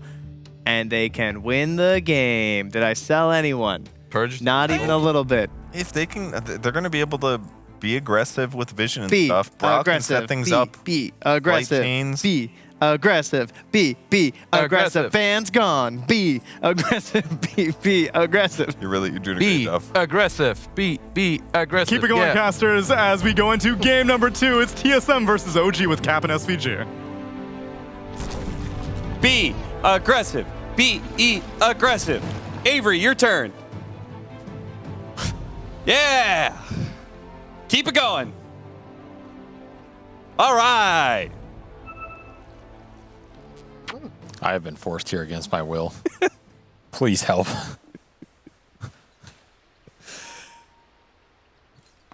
Why do people like having fun? What is wrong with these people? Because just do your analysis and send it over. My God, I'm not going to do your dumb chants. That's what Beastmaster is for. I hope we get to see some Drums of Slum this game. Why? I don't know. Just for the lulz. I was theory crafting this item. Uh-huh. They were telling me it's like mini epicenter. Yeah. So if you cast it and then you blink in on somebody and roar them, they're just getting beat on the whole time. That sounds pretty ham. The battle begins. Yeah, I guess. I don't know. Every single time I've seen Drums of Slum, it has looked totally ineffective. Be aggressive. Also, dressing it up as mini Epicenter, it sounds so garbage. Epicenter is already a mini Epicenter. All right. You take Epicenter. Uh-huh. You make it purchasable. Uh-huh. You give it 40-second cooldown. Uh-huh. And it heals you. Are you sold yet? No. No, I'm not. That's why nobody buys this. Describing it as Epicenter will never sell anybody ever. You know what? Epicenter is like Drums of Slum. That's how I should have phrased it. That's true. I messed up. Well, that sounds interesting. A Drums of Slum you don't have to spend 4,200 gold for? You had my curiosity. Oh. But now you have my attention. All right, OG, once again, are going to go to the Venomancer, and they got counterpicked with a Naga Siren that they already had to do this once before, and they won. In the EG matchup that I believe we casted, it was the same thing. The very last pick, Naga Siren, and they still managed, if I remember correctly, they still managed to win the lane. Yes, TM destroyed the Naga with his Venom on that lane. So I'm looking for something different here if you're TSM, or at least TSM, or I don't know what I'm saying. I'm not biased at all.